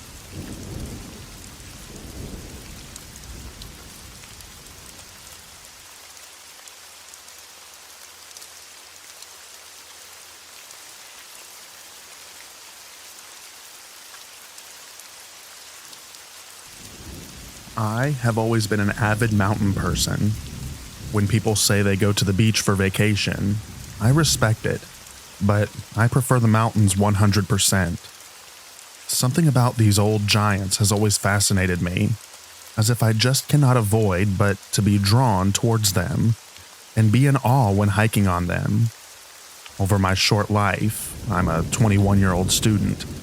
I consider that I have seen a fair amount of mountain ranges in Europe, from the Alps in Switzerland to the Pyrenees in Spain, and from the Italian Dolomites to the Czech Stalwy Mountains. I have always hiked and camped outdoors a lot, with family and friends, but also by myself. Now, I went to the United States for college, and I have always been tempted to do a part of the Appalachian Trail. From the pictures I saw on the internet, I always wanted to see them in person. And I'm not gonna lie, I must say that the great amount of scary stories of these mountains always attracted me a little bit as well. I'm definitely not a person who likes scary movies or anything like that, but I enjoy reading fellow mountaineer experiences. And to be honest, I mostly just read stories about the Appalachian Trail to know how to prep myself for when I was gonna do it. The scary stories just got my attention every now and a while. That being said, I decided to go this year and do a small part of the Appalachian Trail. I went to do a small part between the borders of Tennessee and North Carolina, with Clingman's Dome being the icing on the cake. I was a little bit hesitant to go by myself, since I'm not very familiar with both the geography as well as the wildlife in this part of the states. I wanted to go with a friend or my girlfriend who is from North Carolina herself, but both my friend from Germany as well as my girlfriend declined because they had to work. I had spring break. So I decided I had to just go by myself since I'm graduating this year and will return back to Europe. I started at this place called Bryson City and walked along the Tuckasegee River until I reached the Noland Creek trailhead. From there on, I just followed the trail until I would reach Clingman's Dome, and from Clingman's Dome, I would follow the AT for about a week. I had prepared well for this trip. I carried bear spray and pepper spray. I read some freaky stories about people in the Appalachian Trail, and I also brought this hunting knife and axe for wood. I had some canned food and lots of water, plus a water filter, and for the rest, just my tent and sleeping bag. So when I started walking away from Bryson City and I saw the beautiful aura this mountain range had, I couldn't be happier. I had been wanting to do this since I had arrived here in the United States, and I was finally doing it. I encountered some people on the Noland Creek trailhead who were friendly, but I had made up my mind that I would be better off alone than with strangers. I reached Clingman's Dome the same day and went a little further before I would set up camp. It was beautiful. At night, I slept a bit off the trail with a small campfire while I had dinner, and which I put out before I went to sleep. The first night went super well, as I also was exhausted from the hike up to Clingman's Dome. The next 2 days were just as beautiful, and I saw lots of breathtaking views. The people on the AT that I encountered were super polite as well. Then, on the third night, I feel like everything took a strange turn. I had set up my camp just as usual, around 160 feet from the trail. No one was camping close to me, or at least, not that I was aware of. While getting dinner, I just had this super weird gut feeling that I was not alone there. I felt like as if someone was looking at me from behind a tree or something like that. I tried to just convince myself that I was having an amazing time, that I was safe, and that it was just my mind playing tricks on me. I went to sleep and put out the fire as usual. Then, before it was daylight again, I woke up. I woke up with this same gut feeling that even though I was in my tent, someone was watching my tent from a distance. I did not hear a single bird, which was weird, because right before daylight is when they start chirping again. I only heard the wind and the leaves. It made me feel uncomfortable, a bit scared even. I didn't fall asleep again, and first thing in the morning, after having breakfast in my tent, I broke up camp and decided to continue my hike. During my hike, I encountered a few people, and again they were very nice, but I just stuck to myself. While walking on this part of the trail by myself, I felt being observed again. I even had the feeling as if someone or something was following me. So every now and then, I would stop dead in my tracks in order to hear if it was real. Now, obviously my mind could be playing tricks, but I would swear that I heard the steps stop a second after I had stopped. So according to me at that moment, something was following me. I looked around me the whole time, and I never saw anyone or anything, which made it even more weird. After the long day of hiking, I made camp, this time closer to the trail than usual, because for some reason I thought that it would be more safe. I again had this gut feeling of being watched while having dinner outside of my tent. So I decided to finish it up in my tent, and I went to the bathroom in a bottle because I did not want to go outside now. I tried to sleep by closing my eyes, but my mind just focused on hearing the whole time. And that is when I heard it for the first time. A knock, as if a branch was hitting a tree, or a small rock was getting thrown at a tree. Silence followed for what seemed like an eternity, but probably only 10 minutes. Then I heard it again, this time more clear. I was scared now, and had no idea where to go since it was dark already. I put on my flashlight in the tent and made myself as big as I could so that my shadow outside the tent would look bigger because of the light. I don't know why this was my reasoning at the time. I just thought of bears. And I held my hunting knife in my hand. The silence had followed the second knock, but now I shouted to pierce the silence in the dark. First I shouted that whoever was joking around, I was armed, and I was not wanting to be pranked. I thought this would scare them off, but it didn't. It was almost as if this person found it even more funny knowing that I was angry at them. I heard another knock, and immediately after a knock on what I assumed to be the opposite side from my tent. So now I was guessing it was 2 people instead of 1, and that they liked to pull a prank on an innocent passerby. I tried to stay up as long as I could, but around 4 a.m. my eyes just gave up, and I dwelled off. I woke up at around 8 a.m. again, with the light of the sun being my savior. I first tried to hear if whoever was pranking me was still knocking. I did not hear anything. I shouted again, stating that I was now going to exit my tent with my knife in my hand, and that whoever had been joking around should make themselves known. I walked out of my tent and did not see anyone. I looked for tracks around my camp, but could not immediately make something out of it. I decided to get the heck out of there. The next part of my week basically continued being the same. At night, I'd hear knocks from different directions, and occasionally I heard what I would guess was a little bit of humming. Like as if a person was just humming a tune. Now, I never saw anyone except for the occasional hikers on the AT. So, I cannot say that I saw something weird, but I never shook off this weird gut feeling of being observed and followed during the rest of my hike on the Appalachian Trail. I am now back, and I told this story to my girlfriend. She says that it was probably my mind playing tricks on me, and I'm willing to believe her, because I never saw anything. But I still sometimes wake up in the middle of the night, thinking that I am in that tent in the middle of nowhere, and someone is watching me and knocking on a tree. And every time I wake up like this, the thought alone scares me.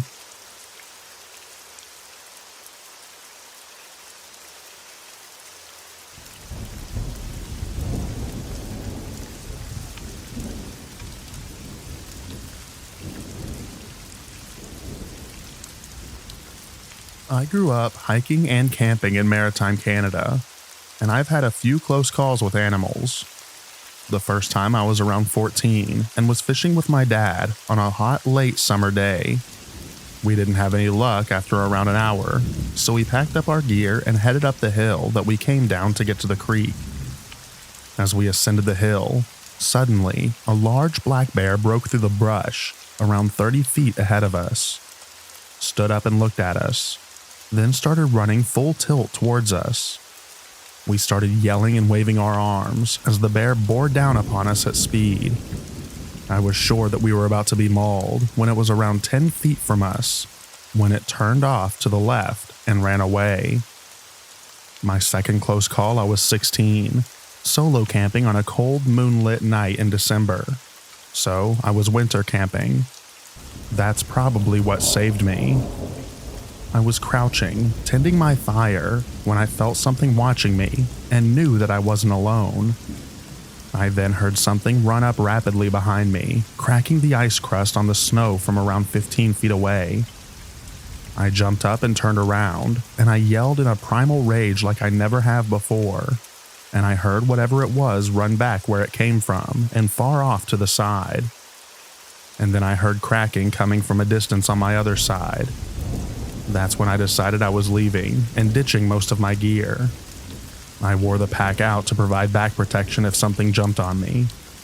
When I came back the next day, I knew what the tracks were as soon as I saw them. Coy wolf. In eastern Canada, the coyotes are much larger and more aggressive as they inbred with wolves. My third encounter, I was four-wheeling when I rounded a corner and there was a cow moose.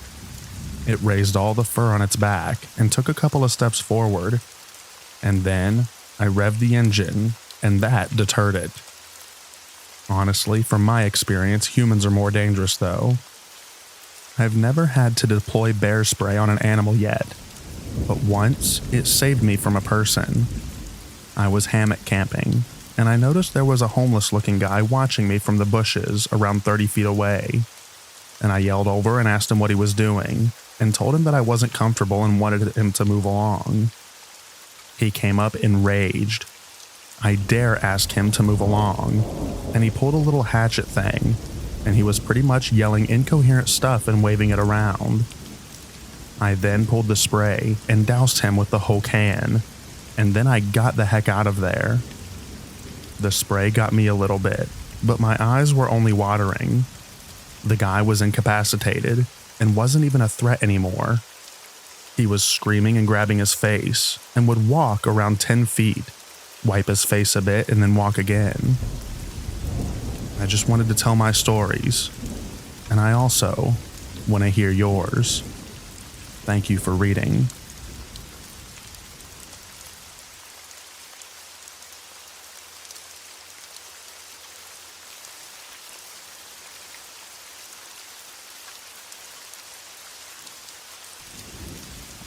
This is a true story from about 20 years or so ago. I had been living in the San Francisco Bay Area, but originally I was from the East Coast and had never truly been camping. My girlfriend at the time was from Cali and was used to camping, so I went with her a few times. This was my first time with her, and her young son of 5 came with us to Big Sur. It was cool and had been rainy, but this night was just misty and cold when we arrived. We drove to one of those camp places that has a small parking lot, which was empty except for us. So we set up the tent a little bit from the car and proceeded to try and get a fire started. She got mad because she asked me to get things started, and I had no idea what to do. Anyhow, so fire started. It was cold and wet, and after eating, we all crammed into a 2-person tent. Neither of us were gun owners, but I had brought a small knife and a mini baseball bat just in case, because I was not really comfortable camping. In the middle of the night, I'm guessing because no watch, I was awoken by something walking slowly around the tent. I was so scared that I couldn't figure out if it was 2 or 4-legged. I didn't hear any other sounds, except what sounded like something trying not to sound too loud, at least in my mind. This went on for what seemed like 10 or 15 minutes, and I was scared out of my mind. And I didn't move, but I kept my hand on the bat next to me. I remember assuming that it was a bear or a mountain lion, which I had no experience with. Eventually, it sounded like it walked away slowly, but I wasn't really able to get much sleep. At first sunlight, I slowly got out of the tent and sat on a park bench that was near us. After a little time, I see someone walking through the woods towards me, which again scared me as we had seen no one since being there. Eventually, I see that it's a ranger or a police officer. I don't really remember which, and he seems to have his hand on or near his holster.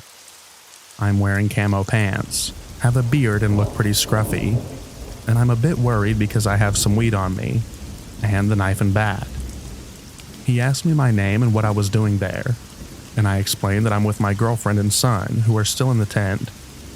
After checking my ID and seeing them, he told us that there had been reports of a crazy guy going around and attacking campers in the area, and to be careful and think about leaving the area, which we did because the weather sucked anyway. As it had been raining, there were no footprints or other signs of what was walking around us. But it was scary for me, a city guy, not knowing if it was an animal or a crazy man. And I was super hesitant to go camping for a bit after that.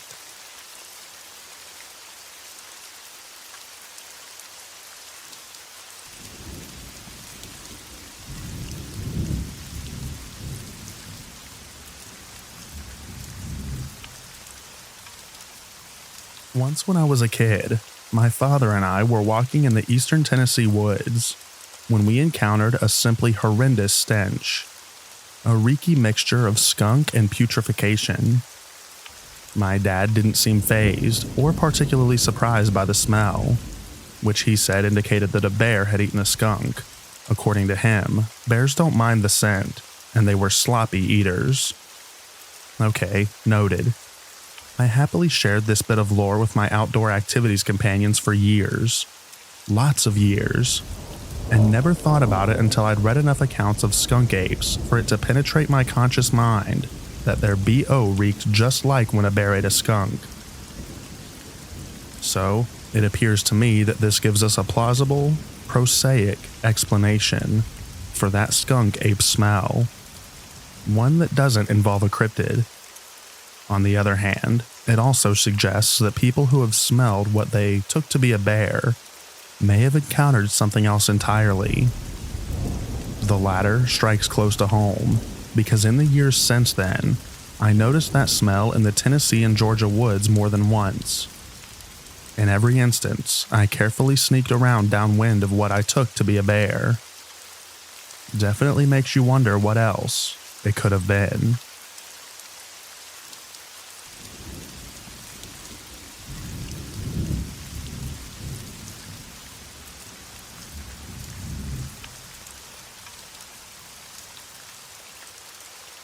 I'll preface this with a question.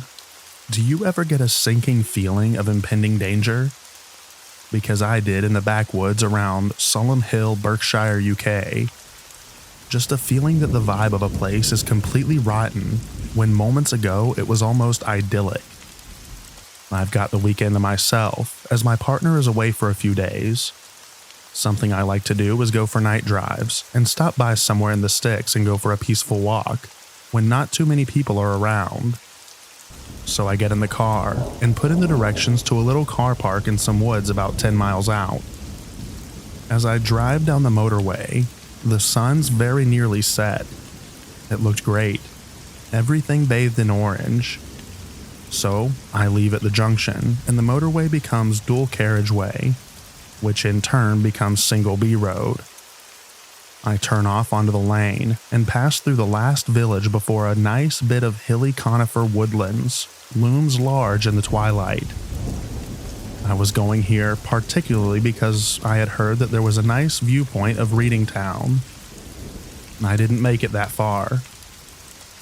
Now I'm going up country tracks, single lane, so I'll have to pull over to let someone pass if they're going the other way. Thankfully that doesn't happen. No one else is on the road. The hedgerows give way to woodland. It's very pretty, and I can still hear birdsong in the dying light. Eventually I reach the car park, although really it's just a patch of gravel for turning around, and a forestry commission gate blocks off the dirt track deeper into the woods. In the car park there's a motorhome, although it looks like no one's in it. There's also a dark blue Ford Fiesta EcoBoost with a fella in it on his phone. I park in the corner, behind the motorhome, and 2 spaces over from the Ford and get out. There's a meadow across the road from the car park, so I walk to see if there's a path that may lead to the viewpoint. I've not been here before. No viewpoint, but a single deer. Nice. After that, I cross over again and decide to use the track behind the forestry gate. Even if I don't find the viewpoint, I think it'll be a really nice walk, and begin walking. The man in the little car isn't on his phone anymore. He gets out. I take a few more steps, but I'm already feeling a creepy dread. I look over at the man. There's now a second man, and the pair of them are dressed in dark, practical clothes with boots. They're very tall. They don't say anything to each other. Their faces are made of stone. I've stopped now. I pretend to be on my phone. I try not to look directly, but out of my peripheral, I catch them taking turns to sneak looks at me. So I look at them directly, and one is just watching me as they walk towards the same path I was about to head down. I just stand there as they walk by, and they keep looking at me in alternation, even turning their heads as they're in front of me now to look at what I'm doing.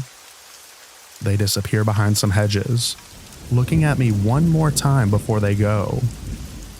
The dread feeling, the rotten feeling, is very strong. I've had this danger feeling only twice before. One time, the danger was perceived. The other time, very immediate. At this point, I decide absolutely not, and go straight back to my car and get in. I can see the men again. From the car, I can see around the bushes and they're just stood there watching me. The entire time I got ready and drove out of the car park turning onto the road. They just stood there, watching.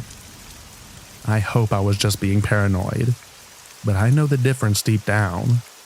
Paranoia makes you jump at your own shadow and feels anxious. This feeling was cold and a solid feeling in my gut.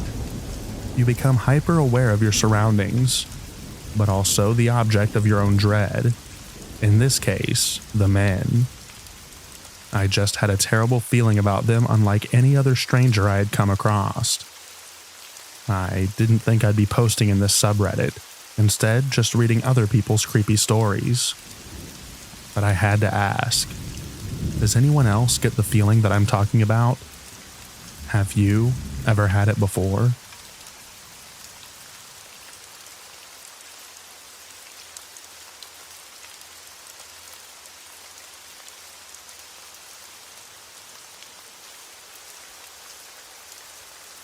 I'm from Lancaster, Pennsylvania.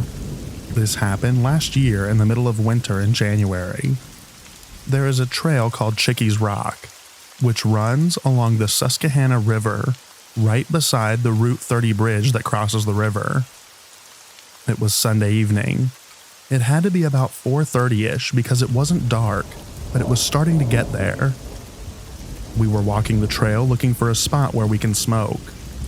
My brother was using the restroom 2 feet off the trail and I kept walking. Let me say that there was no one else on the trail at all, and no cars in the lot, just ours. I looked down the trail, I'd say about 30 yards from us, and I saw what looked to be an animal that looked very odd. It looked like a mixture of a kangaroo or a greyhound fox and a deer. It was grayish in color, had to have really light fur, and the way it walked was strange. I still remember the hoppy steps it would take, and it looked like it would stand on its feet. I called out to my brother, and he was able to catch a look of it.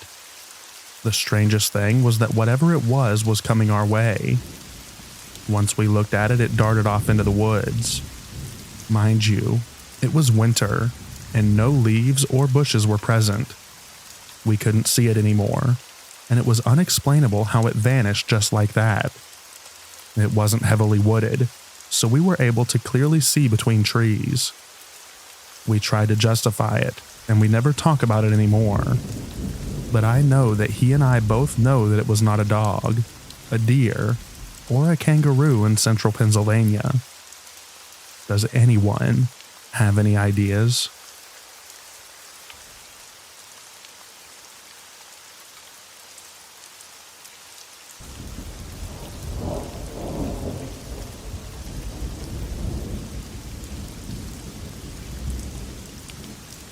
My boyfriend went camping with friends once before we met. His friends went to bed one by one, and he was the last one at the fire, waiting for it to die down while he finished a beer. Said he got the distinct feeling that someone was watching him, and he's an avid camper, so he said it really struck him as odd that he was feeling nervous. Anyway, it was enough to make him put out the fire and go to sleep in his car with the doors locked. So he falls asleep in the middle of the night, hears a big noise that wakes him up. He wasn't sure what it was because he had been sleeping and doesn't hear anything else. He thought that maybe he dreamt it. But it's still pitch black out, so he stays in the car and goes back to sleep. The next morning he wakes up, and the first thing he sees is a big handprint on his passenger side window, like someone had smacked the glass. His friends swear it wasn't them, and I believe them. They're not the type to prank each other like that. Still freaks me out, and I think about it sometimes when I camp now.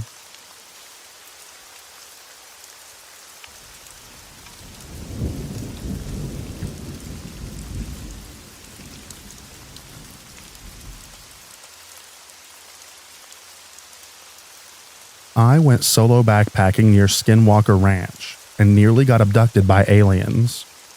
I woke up in the middle of the night to a beam of light directly over my tent. I thought someone might be standing over my tent with a headlamp on, but there was no sound and no response to my hellos. I finally got the courage to open the window, but nobody was there. But the light was still shining down in a perfect beam. So I got my knife and bear spray and was ready to give E.T. the good old welcome to Earth. When I got out of the tent and looked up, it was the moon. The full moon had come out from behind the mountains, under the cover of the clouds, and the clouds had finally parted. But it definitely scared the heck out of me.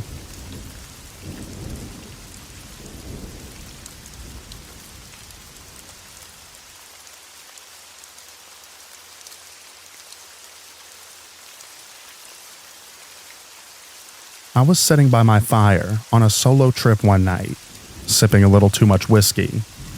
I keep hearing leaves crinkle behind me. I convince myself that it's just the fire. For a bit. Until it gets close enough that I know darn well that it's something trying to eat me. I set my flask down, hatchet in one hand, flashlight in the other, and I stand up and turn as quickly and gracefully as I can. My light lands on the hideous monster that wanted to eat me. Only it's no monster, just a deer. Admittedly, he was quite close. The deer immediately turns and runs off towards his two friends, who I am convinced were laughing. I assume that they were playing the classic reindeer game of who can get the closest to the human without getting caught.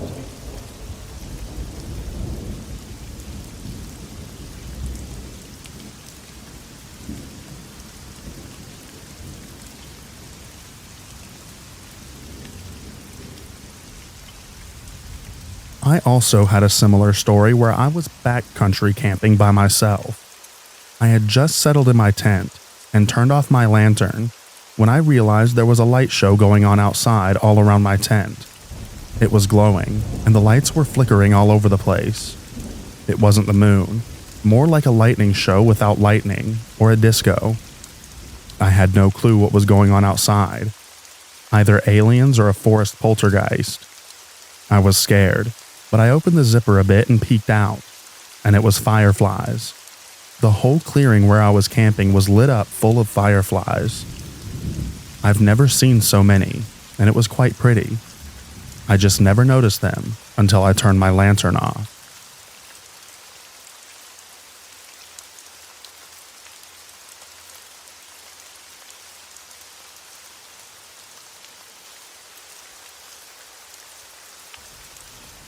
I was camping in the Linville Gorge for the first time, and was down a dead-end trail beside the river. I was in my hammock with a bug net and tarp. About 1:30 in the morning, my entire hammock lit up brighter than the sun for about 3 or 4 seconds, but it felt like forever. I was sure that I was going to get abducted by aliens. Then it stopped, and I never heard anything. I was too scared to look outside, so I just stayed still, and eventually went back to sleep.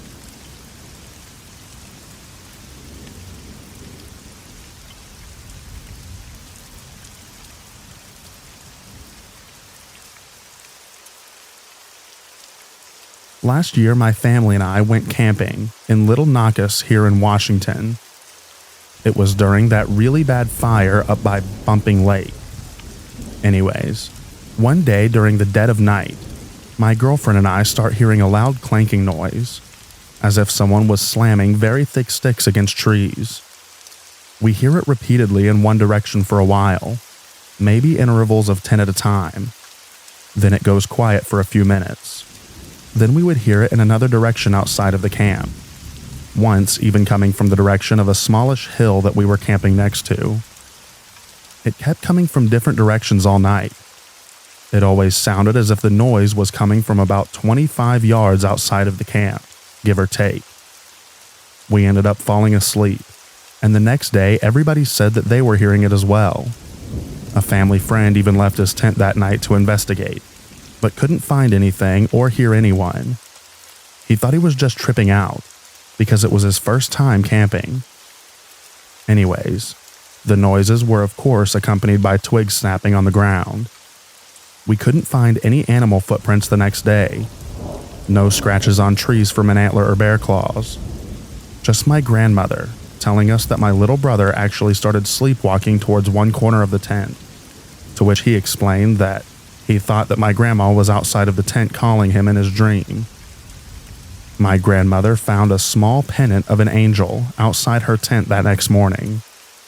Could have been something random that an earlier camper had dropped, but it just made the story that much more weird.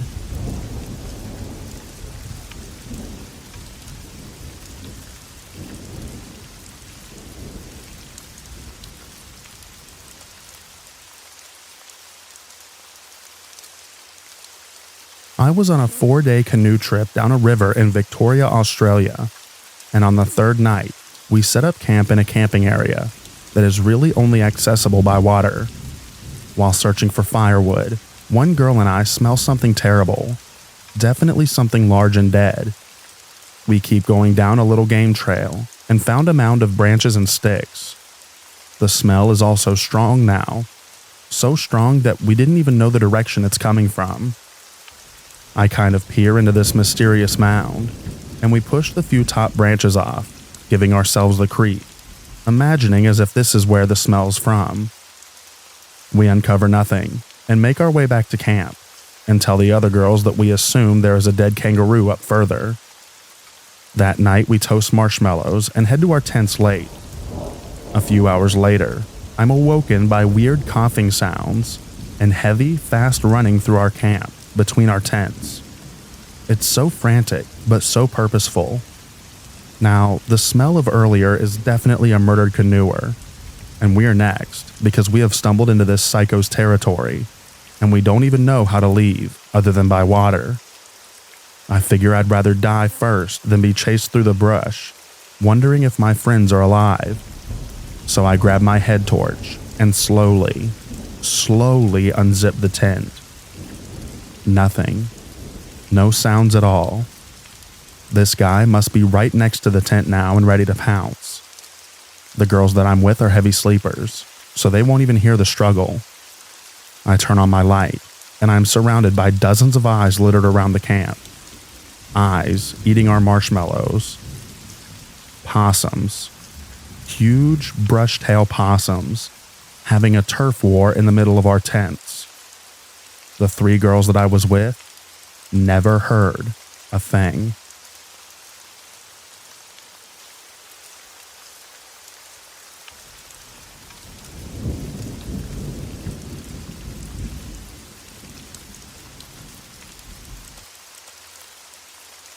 I was in Sequoia with 3 friends a couple of years ago. We had set up camp, made a fire, and were just hanging out as it got dark. It was the first night, and we were only about 8 miles from the trailhead. I'm not sure why I did it, but I had my headlamp on and swung the beam through the woods uphill from us. There was a guy just sitting there in the dark with his pack. Alone, no lights. I was a little weirded out, but figured maybe he was just waiting for someone. I ignored it and didn't let my light linger on him or say anything. 30 minutes later, I checked again and he was still there. At that point, I told my friends, and not knowing if he had seen us hide our bear cans, he sneakily relocated our food without using lights. When we checked again 10 minutes later, we couldn't find him.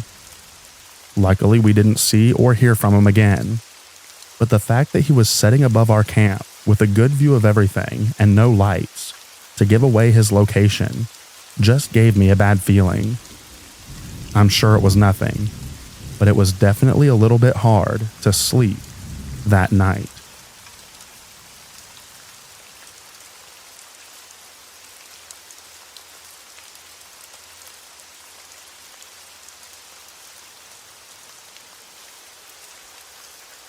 A long time ago, I did a 6-day hike through the Shenandoah, Virginia part of the Appalachian Trail, from Front Royal to Big Meadows.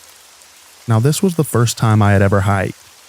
Not only was I an amateur, but I was completely naive. My hero at the time was a man who walked from the middle of the Congo Basin out to the Western Ocean in Africa. He hiked it in sandals, so I hiked in sandals. So I was very green to everything about the Appalachian Trail. I was along a ridgeline walking where the path was really thin and covered by grass about a foot high on both sides. I'm in my own thoughts, and I see this hiker coming the other way. He was about 6'2" and lean with thick curly brown hair.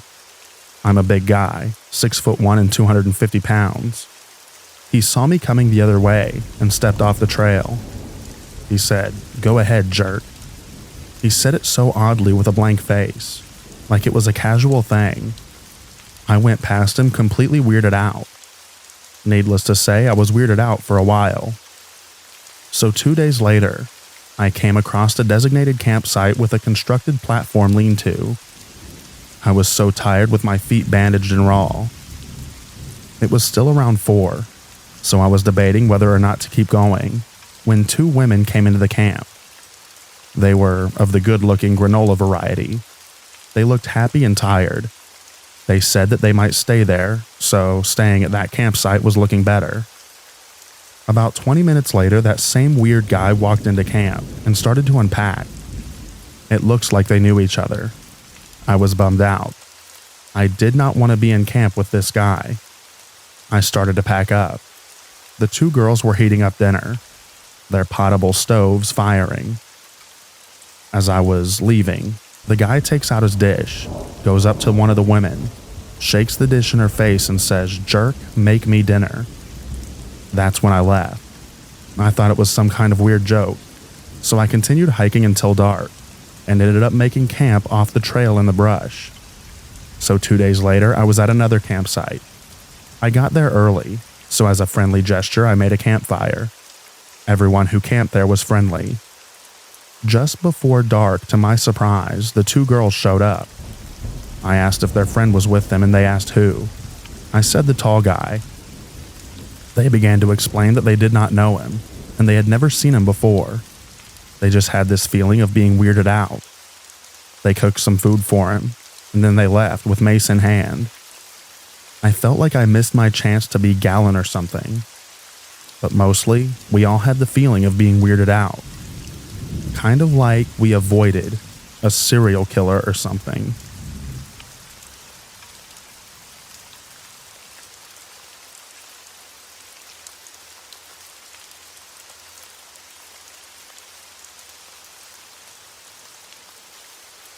I was camping in the White Mountains of New Hampshire with my wife.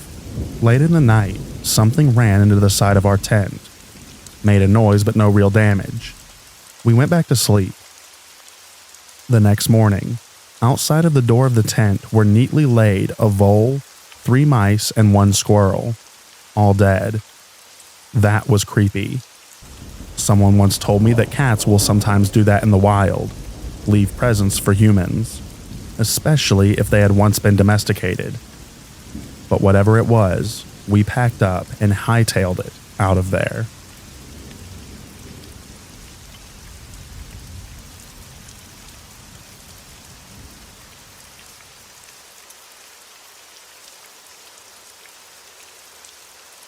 This happened in Utah. Be one of the 3 adults with 3 teens. Long hike goes into the night. We didn't make the planned location. We stopped for the night around 11 p.m., eat and then go to bed. We wake up at 3 a.m. after a dream of a creature looking down upon us from the hill, then charging at camp.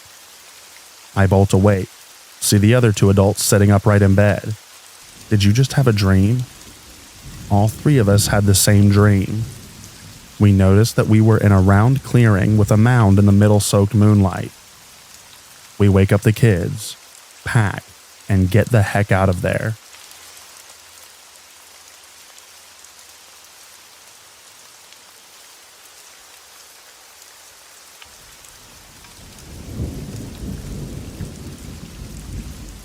We had hiked in about 10 miles to go trout fishing.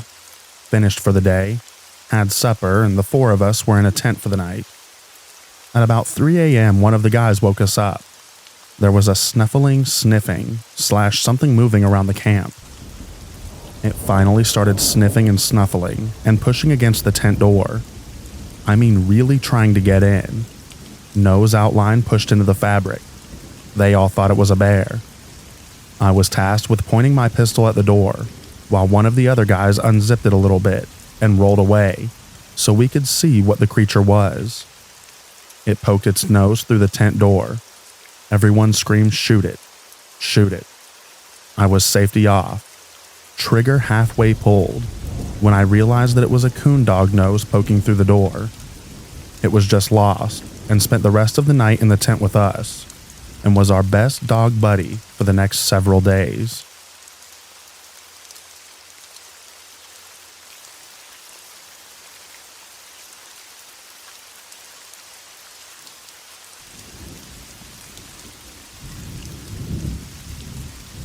My boyfriend, our dog, and I were camping in Beaver, Utah.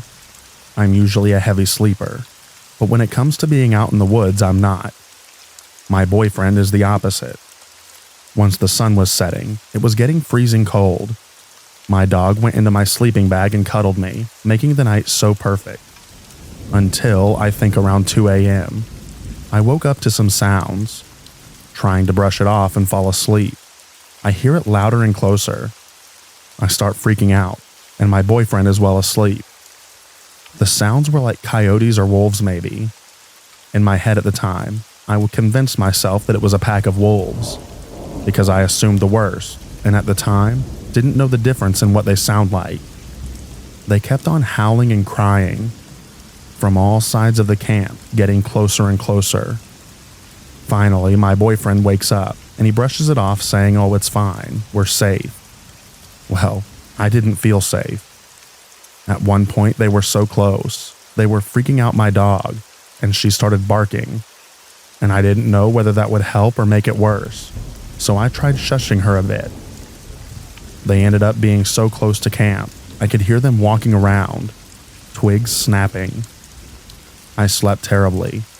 I was trembling. My dog was trembling, and my boyfriend was sleeping peacefully. Still to this day, I don't know if it was coyotes or wolves, but we lived. It was a beautiful spot though. Would love to camp there again. Maybe bring a wildlife cam and something to put me in a deep sleep.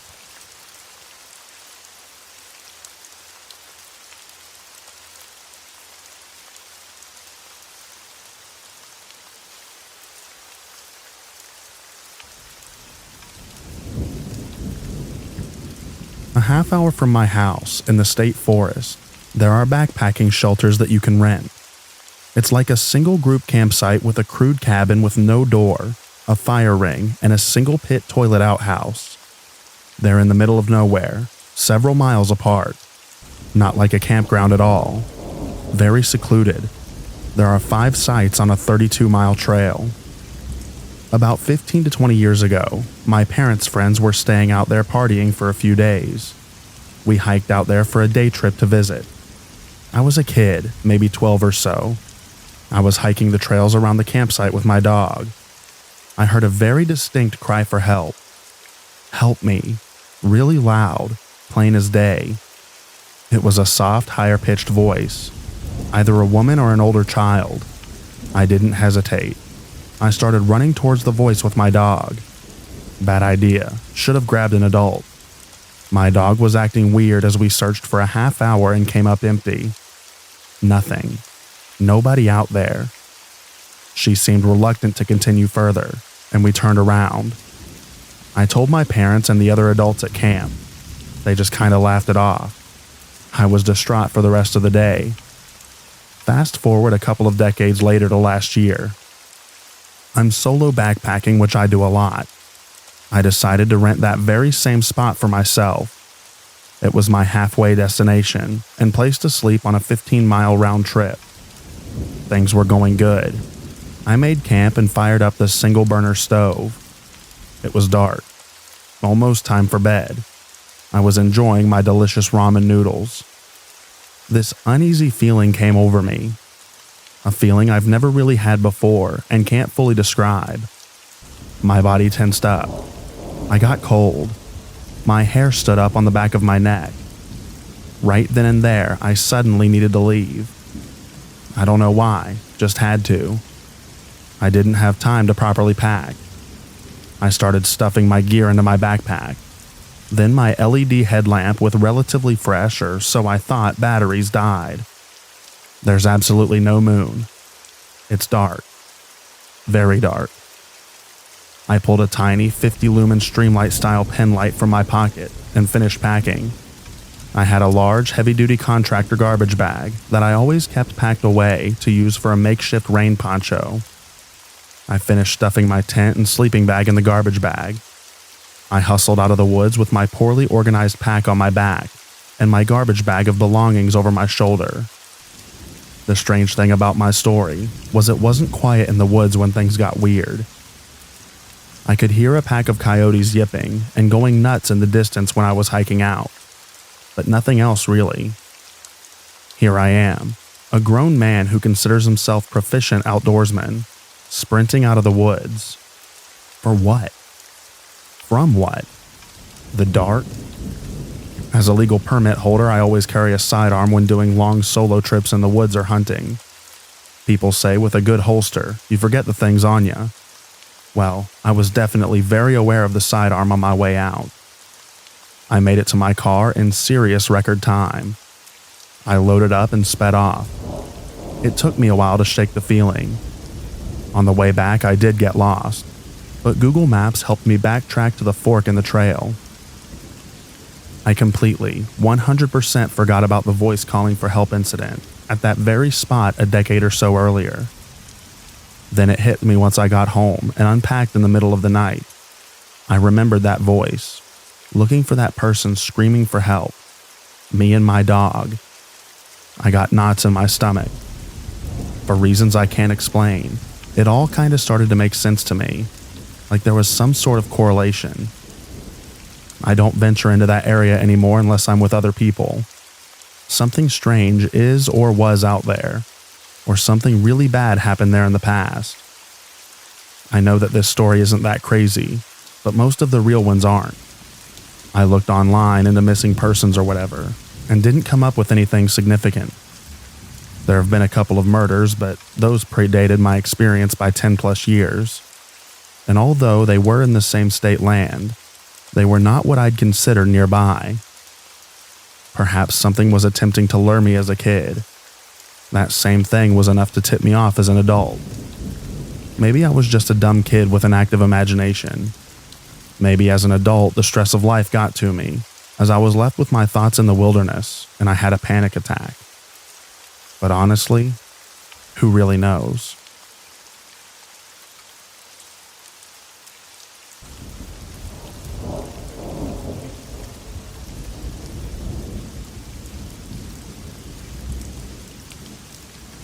Camping at La Wiswis Campground in Washington. There was a nearby party at a different site. No biggie. My friend and I, who are both women, were drinking and smoking weed, minding our own business. We had a trail running next to our site that led to another site tucked back a bit. A family with an infant was staying there. Great people, and they walked through a few times, so any movement going through the night I just assumed it was them. I slept in a hammock roughly 6 feet off the ground, wrapped in a bunch of blankets. Early morning, I wake up to the sound of leaves crunching while someone slowly approached me and stood over for a few moments. Then they slowly walked away. I had the worst feeling in the pit of my stomach. I quickly unwrapped myself to find a teen/young adult leaning over my friend in her hammock. He was reaching for something on her when she woke up and started to yell for him to get out of there. He was like, "Oh, I was just looking at your campsite." Turns out he was reaching for her knife on her belt. Mind you, we had all of our gear, Bluetooth speakers, weed, beer, and electronics, on the camp table. Bad idea. But this guy didn't care about any of that. Just wanted our knife. It was like 5 a.m., and I wasn't going back to sleep, so we left. As we're driving out of the campground, we see this same kid. He smiles and waves at us. I haven't felt safe while camping since, and will only camp if I have a guy with me.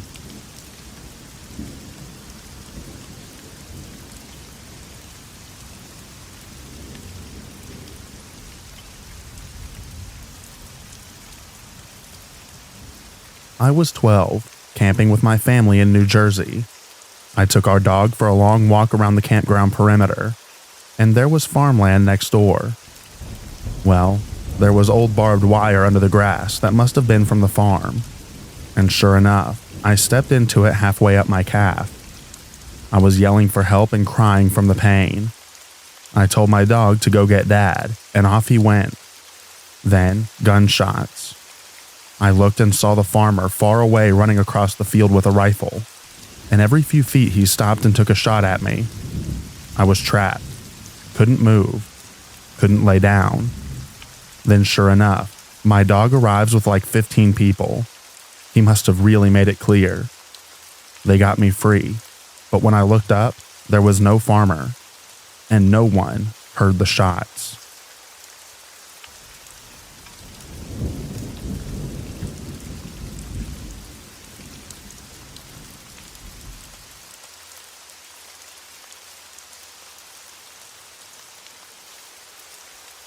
Not my story, but a close friend's. They were camping as a family, a mom, a dad, and 2 small girls in Washington State. They hiked up into the mountains for like 10 miles before setting up camp. Everything was great until about a half an hour after dark. They heard someone coming up the trail. No lights, just walking steps. The footsteps stopped outside their tent. My friend's spouse unzipped the tent to see who it was. There was a nearly naked man with wild hair and a huge beard standing outside staring at him.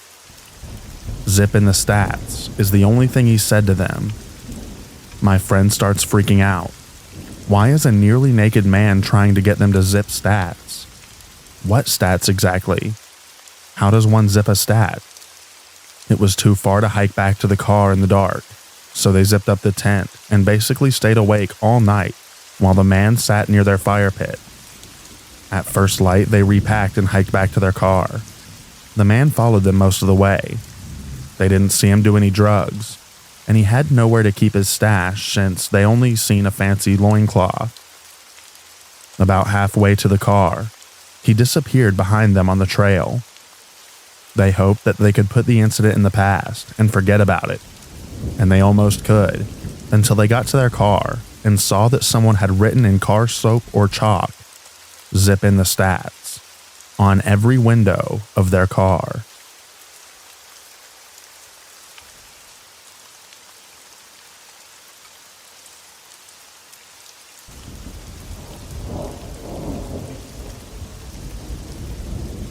I went car camping with my 6-year-old on a private campground last year.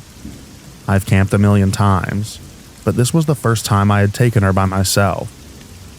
That night, we settled in after a good day on the river. The moon was nearly full, and you could see so clearly.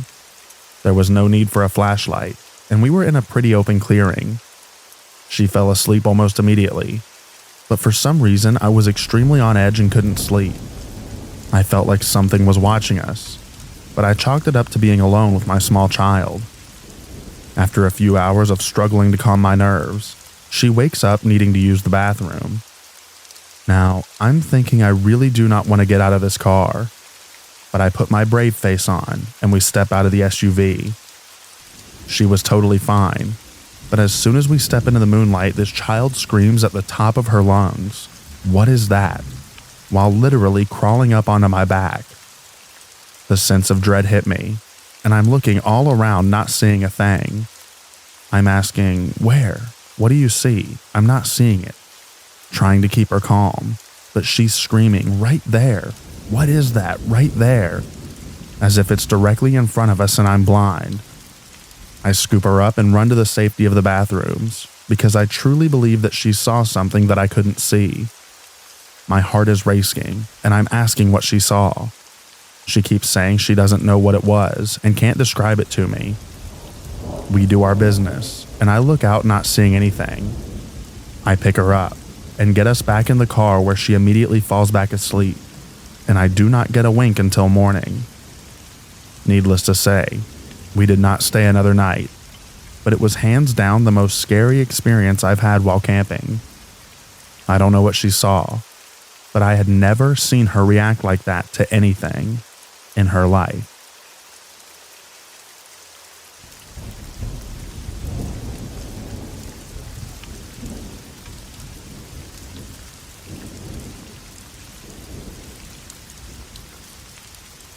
In 2020, my mom, a female in her 60s, and I, a female in my 30s, decided to go on an overnight camping trip together on the Oregon coast. I picked what looked like a pretty campsite from a campsite app, and off we went. When we get there, we realized it was right off the highway, but there were enough trees and a fence up front that you couldn't really see the road. But the gate was just a metal gate that swung into place, no locks. There was a house on either side, but the property was fenced in on both sides. We pitched the tent pretty far back, close to the woods on the back of the property. The closest house was about 100 yards away, and the highway was about 200 yards. But again, it was all mostly fenced in and surrounded by tall firs. It was a lovely sight, and my mom raved about how beautiful and peaceful it was. I will say that I got a feeling of dread as soon as we walked onto the property. But we arrived late, and I didn't know if we'd be able to get a new spot quickly. My mom could tell that I was nervous, but for some reason I put her enjoyment of the beauty and of the campsite over my feeling of dread. We made a nice campfire and enjoyed some hot chocolate as we watched the fire. I kept an eye out and didn't see or hear anything odd. If I remember correctly, my mom went to bed before I did and stayed up and watched the fire for a long time before going to bed. Finally, I tucked in, very exhausted from staying up. At about 2 a.m., I awoke to twigs snapping and what sounded like someone dragging their fingers on the side of the tent, up to the front. I sat up and grabbed up my phone and the only weapon I had, a large flashlight, and unzipped my sleeping bag in case I needed to fight anyone. There was a full moon that night, and I couldn't tell if it was a person's shadow falling on the tent, or if it was a tree branch shadow moving from the wind. It sounded like there were two people outside trying to be quiet. We had brought our boots inside, so there was no indicator of who was in the tent. It felt like they were trying to gauge the tent while I was listening for where they were. I had made sure to make enough noise so that they knew that someone inside was alert, but no more than that. If they know someone is awake, they can't surprise us. But they also don't know who is inside and whether or not we have guns. I sat there in the dark until dawn. My mom slept through the whole thing. When we got up and out of the tent, small things had been moved. Our camp chairs had cup holders. One cup that had been in a cup holder was on the ground. A pen that had been in a cup holder was also on the ground. My mom raves about how good her sleep was and how refreshing it was to camp there. So I didn't want to burst her bubble or scare her. We packed up and I didn't tell her, but I let her have a nice memory of deep rest and relaxation while camping on this beautiful property. Was it someone living in the woods? Someone walking down the highway in the middle of the night? Creepy neighbors? Who knows? My mom got a great experience, and I got a refund and a fear of camping. The property owner said that they might set up cameras to keep an eye on things in the future. People scare me more than anything else that could be out there. Anyway, listen to your gut. We should have found another campsite. Or at least a hotel.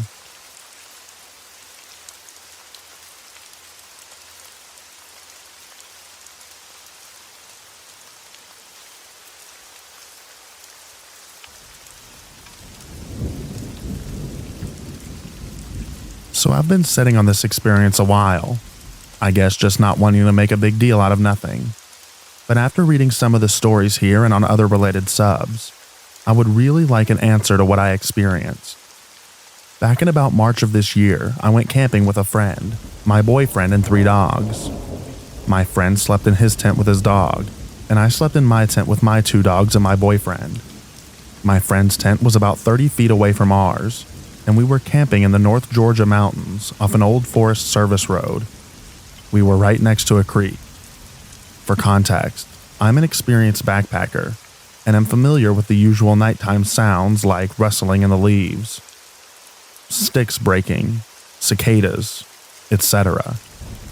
I have a lot of experience camping by myself, so it's rare that I get spooked out by anything other than humans nearby, as I'm aware of the dangers of traveling solo as a woman. However, this particular night, I wake up in the middle of the night with a sense of absolute dread that I've never had before. I check my phone, and it's about 3:30 to 4 a.m. I really had to use the bathroom, and was debating on whether I wanted to try to put on my hiking boots and venture outside, or just try and hold it until daylight. I didn't want to wake up the dogs, because if they heard me putting on my boots, they'd likely want to go outside to go to the bathroom as well. I'm still in the tent. That's when I notice it. It's almost like a hum, but not in the pleasant way where it's a tune or anything like that.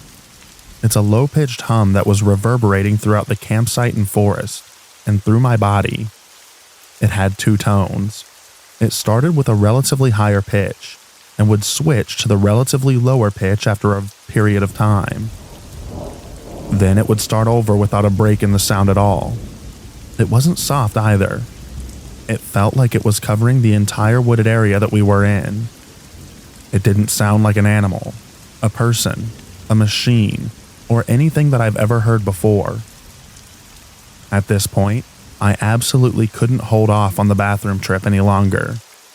I quickly put on my hiking boots and quietly tell the dogs to stay put. My boyfriend is still sleeping. I unzip the tent and go outside, and the entire campsite was covered in this spooky fog. But it felt like it was my vision that was foggy, not the actual air.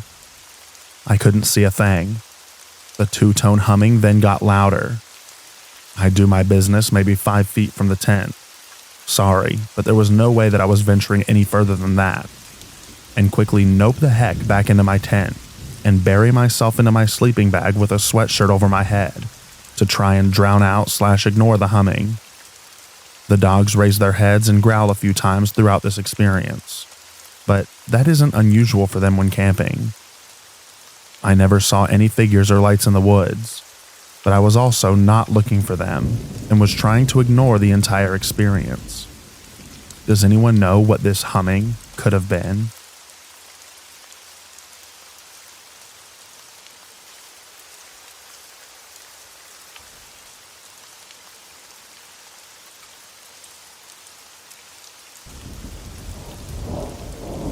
My brother is 2 years older than me, and we've probably spent 10,000 hours and then some in the woods together.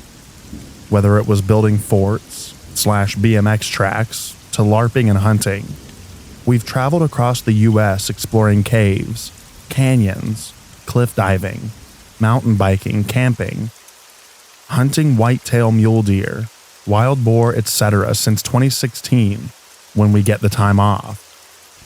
I feel like adding this is important because there's genuinely nothing I wouldn't do or fear when I have him by my side. But this time was different, and we both felt it. We've had our fair share of adventures and stories to tell of all sorts, but this one has felt like a lingering stain on my memory. We were both in our mid-20s, and it was 2019, and this was probably my 5th time hunting the area, and the first I brought my brother along. It's a large forest area of public land that has a few county roads, which are basically 2 tracks that stretch miles throughout the area. We make the trip up in my truck with our tents, 3 in total, 1 for each of us and another to change in and keep our gear in. Without making this long-winded, we set up camp a couple of miles from the truck, which we drove for quite a few miles through the trails. Basically the middle of nowhere. The nearest main road is probably 8 to 10 miles away. We arrived late in the night, set up camp, and quickly fell asleep after a long trip. We then spent the next day scouting/tracking, then made back to camp for the night. We cooked and then ate, had some beers, and we just messed around.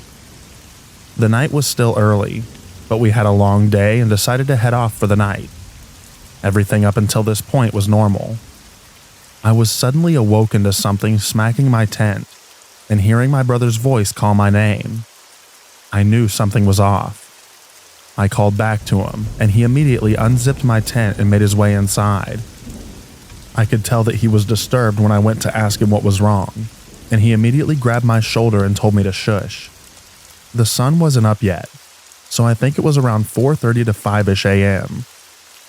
We sat in my tent, and what we heard still confuses me to this day. I can only explain it as whale sounds, different tones of extremely loud noise that I could feel throughout my body. It would come and go, but there would only be a few seconds of silence in between the sounds. It would vary from high-pitched squeals and everything in between to very low sounds that had literal ground-shaking reverb. I regrettably didn't think to grab my phone or record anything, because what I was hearing didn't seem real, and in the moment I was awestruck. The sound went on until daylight started to break. I believe it was about an hour, but I'm not really sure. Neither of us spoke, and at the time it felt like I could feel the energy around me, almost like my body was covered in white noise, if that makes any sense. It wasn't even minutes after the sound stopped. It started to rain, and one of the craziest thunderstorms while I was camping happened. The forecast didn't predict or account for any rain the days that we were going to be there prior to making the trip. All the stakes for the tent and our gear was completely ripped out of the ground, and both of our tents had multiple stakes ripped out as well. Those things we drove into the ground with an axe, and would take some insane force to unearth even a single one. My brother dismisses it, and won't even talk to me about it, saying it was just machinery being dragged. But at the time, we both shared the same feeling of fear and dread. It just seems odd. It was still the middle of the night, and we were so far removed from any nearby communities or industry to hear and experience this occurrence.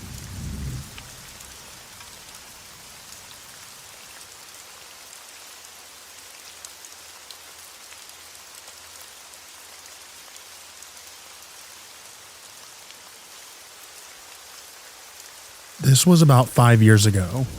Me, my mom, and my dad were camping at Mary Jane Thurston State Park, just outside of Grand Rapids, Ohio.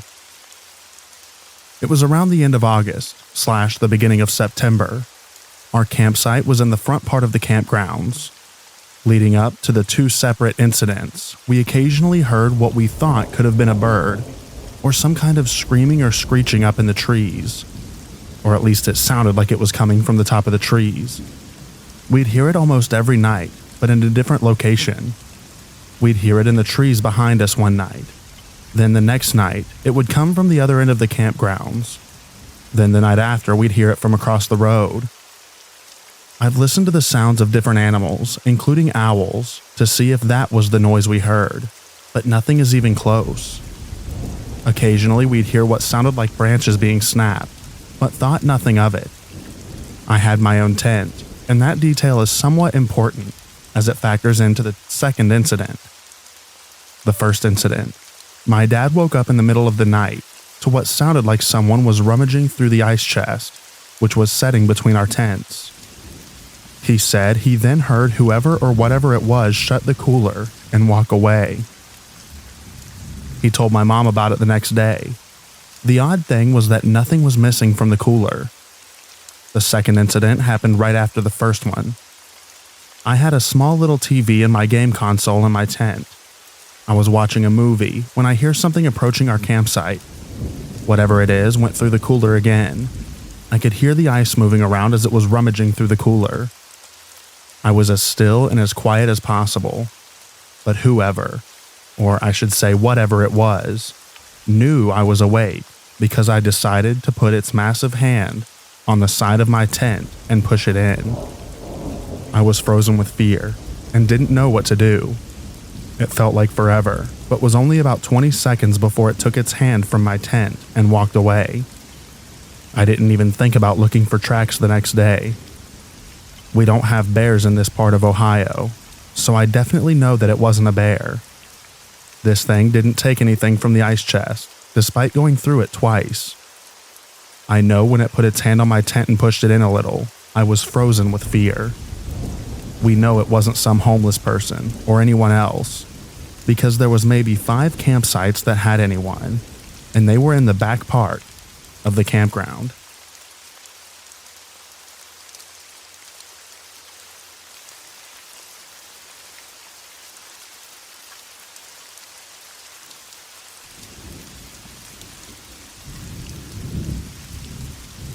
In May of 2009, I had just broken up with my girlfriend of almost 3 years.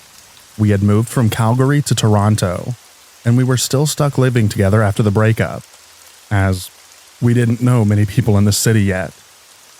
Needless to say, the situation was pretty stressful and upsetting.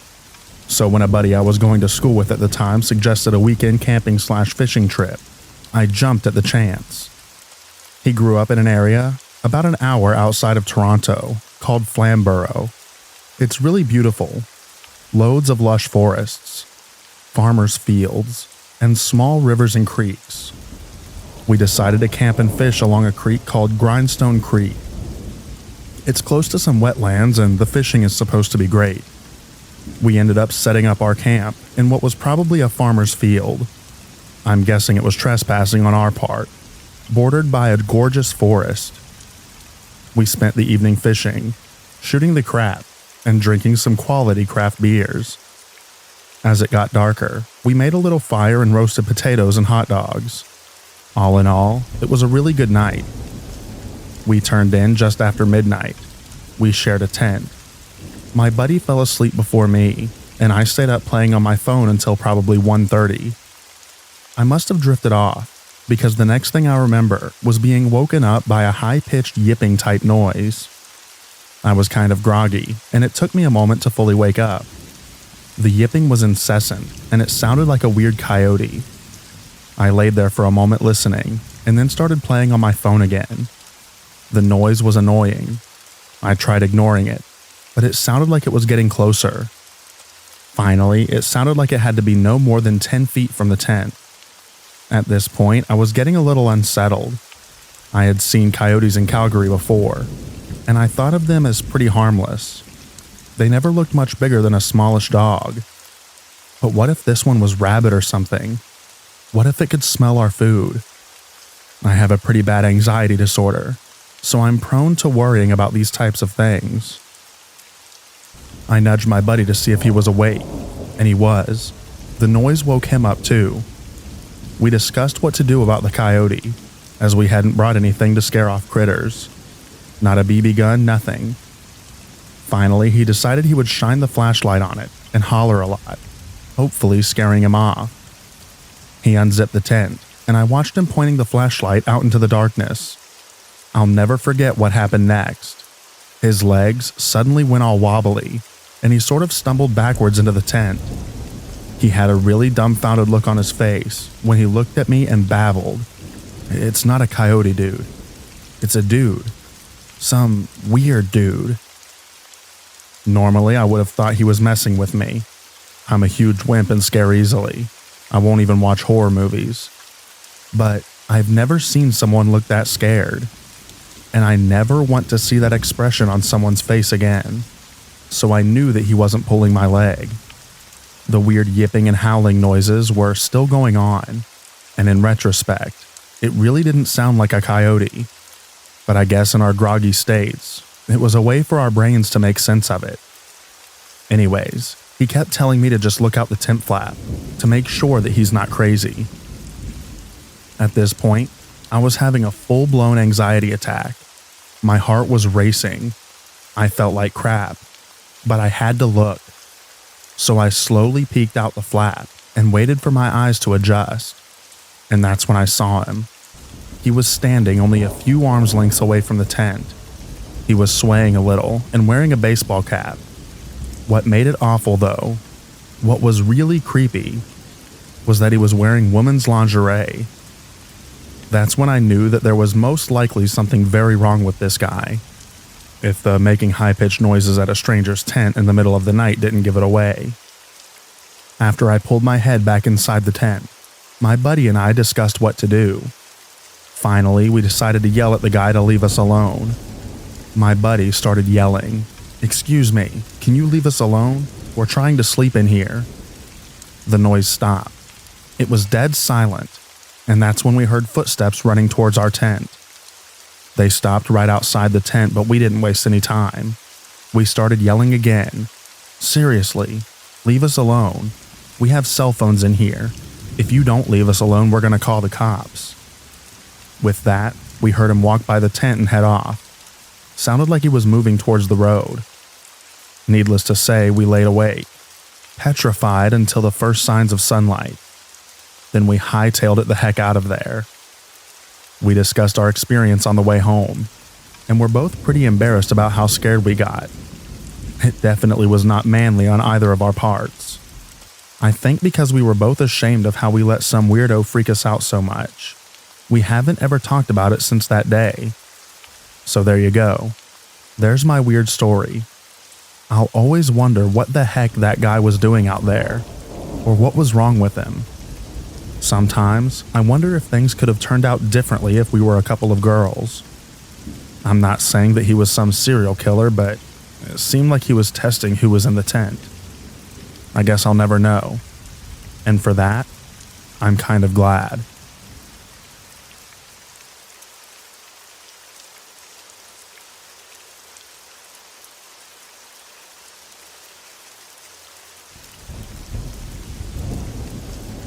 I always wanted to try the car life thing after watching so many YouTubers who live in their cars and travel around the country. I lived in Fort Lauderdale for 5 years and thought I would be stuck there, and that was it. Then the pandemic hit, and when I checked my bank account, I was back paid thousands of dollars. Before I know it, I'm packing up all of my stuff, and the landlord said that I could leave all my furniture and that was fine. Now I'm on 95 heading north, laughing, and actually leaving and couldn't believe it. I managed to get a hang of the whole car life thing, and became more comfortable stealth parking in different places and not being detected. I had not done any off-grid stuff yet, but was more comfortable by the time I reached Lake Tahoe. I was hiking, and asked some guy with his dog, he was a local, if he knew where I could find a place to sleep in my car, because Tahoe seemed tricky. He said that there was a place right up in the mountain called Hope Valley. It sounded good, so off I went. Lake Tahoe is already very high in altitude, so this was a few thousand feet higher than that. It was this past July. As I reached the area, I saw a small parking lot that was an entrance to a wildlife nature preserve. It was closed and empty, so that would do. I'm all settled in with my blanket, and the sun is setting and the temperature plummets. Before I know it, it's pitch black and visibility is 0. I start to hear wolves howling, and at this point, I'm game. This was the experience I wanted. It was a little creepy, but I was fine. I was living what I would normally be watching on my YouTube in my apartment. Before the sun went down, I noticed their garbage cans that were overfilled 15 feet behind the car from the entrance to the preserve. I finally drifted off to sleep and was awakened by something at 3 a.m. You couldn't see anything. It was so dark. And then I heard footsteps. Heavy ones. right outside my door. And at this point, I'm scared as all heck being a New York City boy. Then something brushes up against the car. I'm scared and don't know what to do. I wait for a couple of minutes. Then I open the door, run around the car as fast as I could, and got in the driver's side. I drove down the mountain and slept in a Motel 7 parking lot like a baby. Never made it through my first and only off-grid car camping adventure, and I won't forget it. The only other time that trip that something creepy happened was in Mount Shasta. I drove halfway up the mountain, parked on the side of the road and got out, and started walking into this trail. I made it about 70 yards in and heard a low growl. I never ran so hard back to my car in my life. The rest of the trip was the best hiking I've ever done in Montana.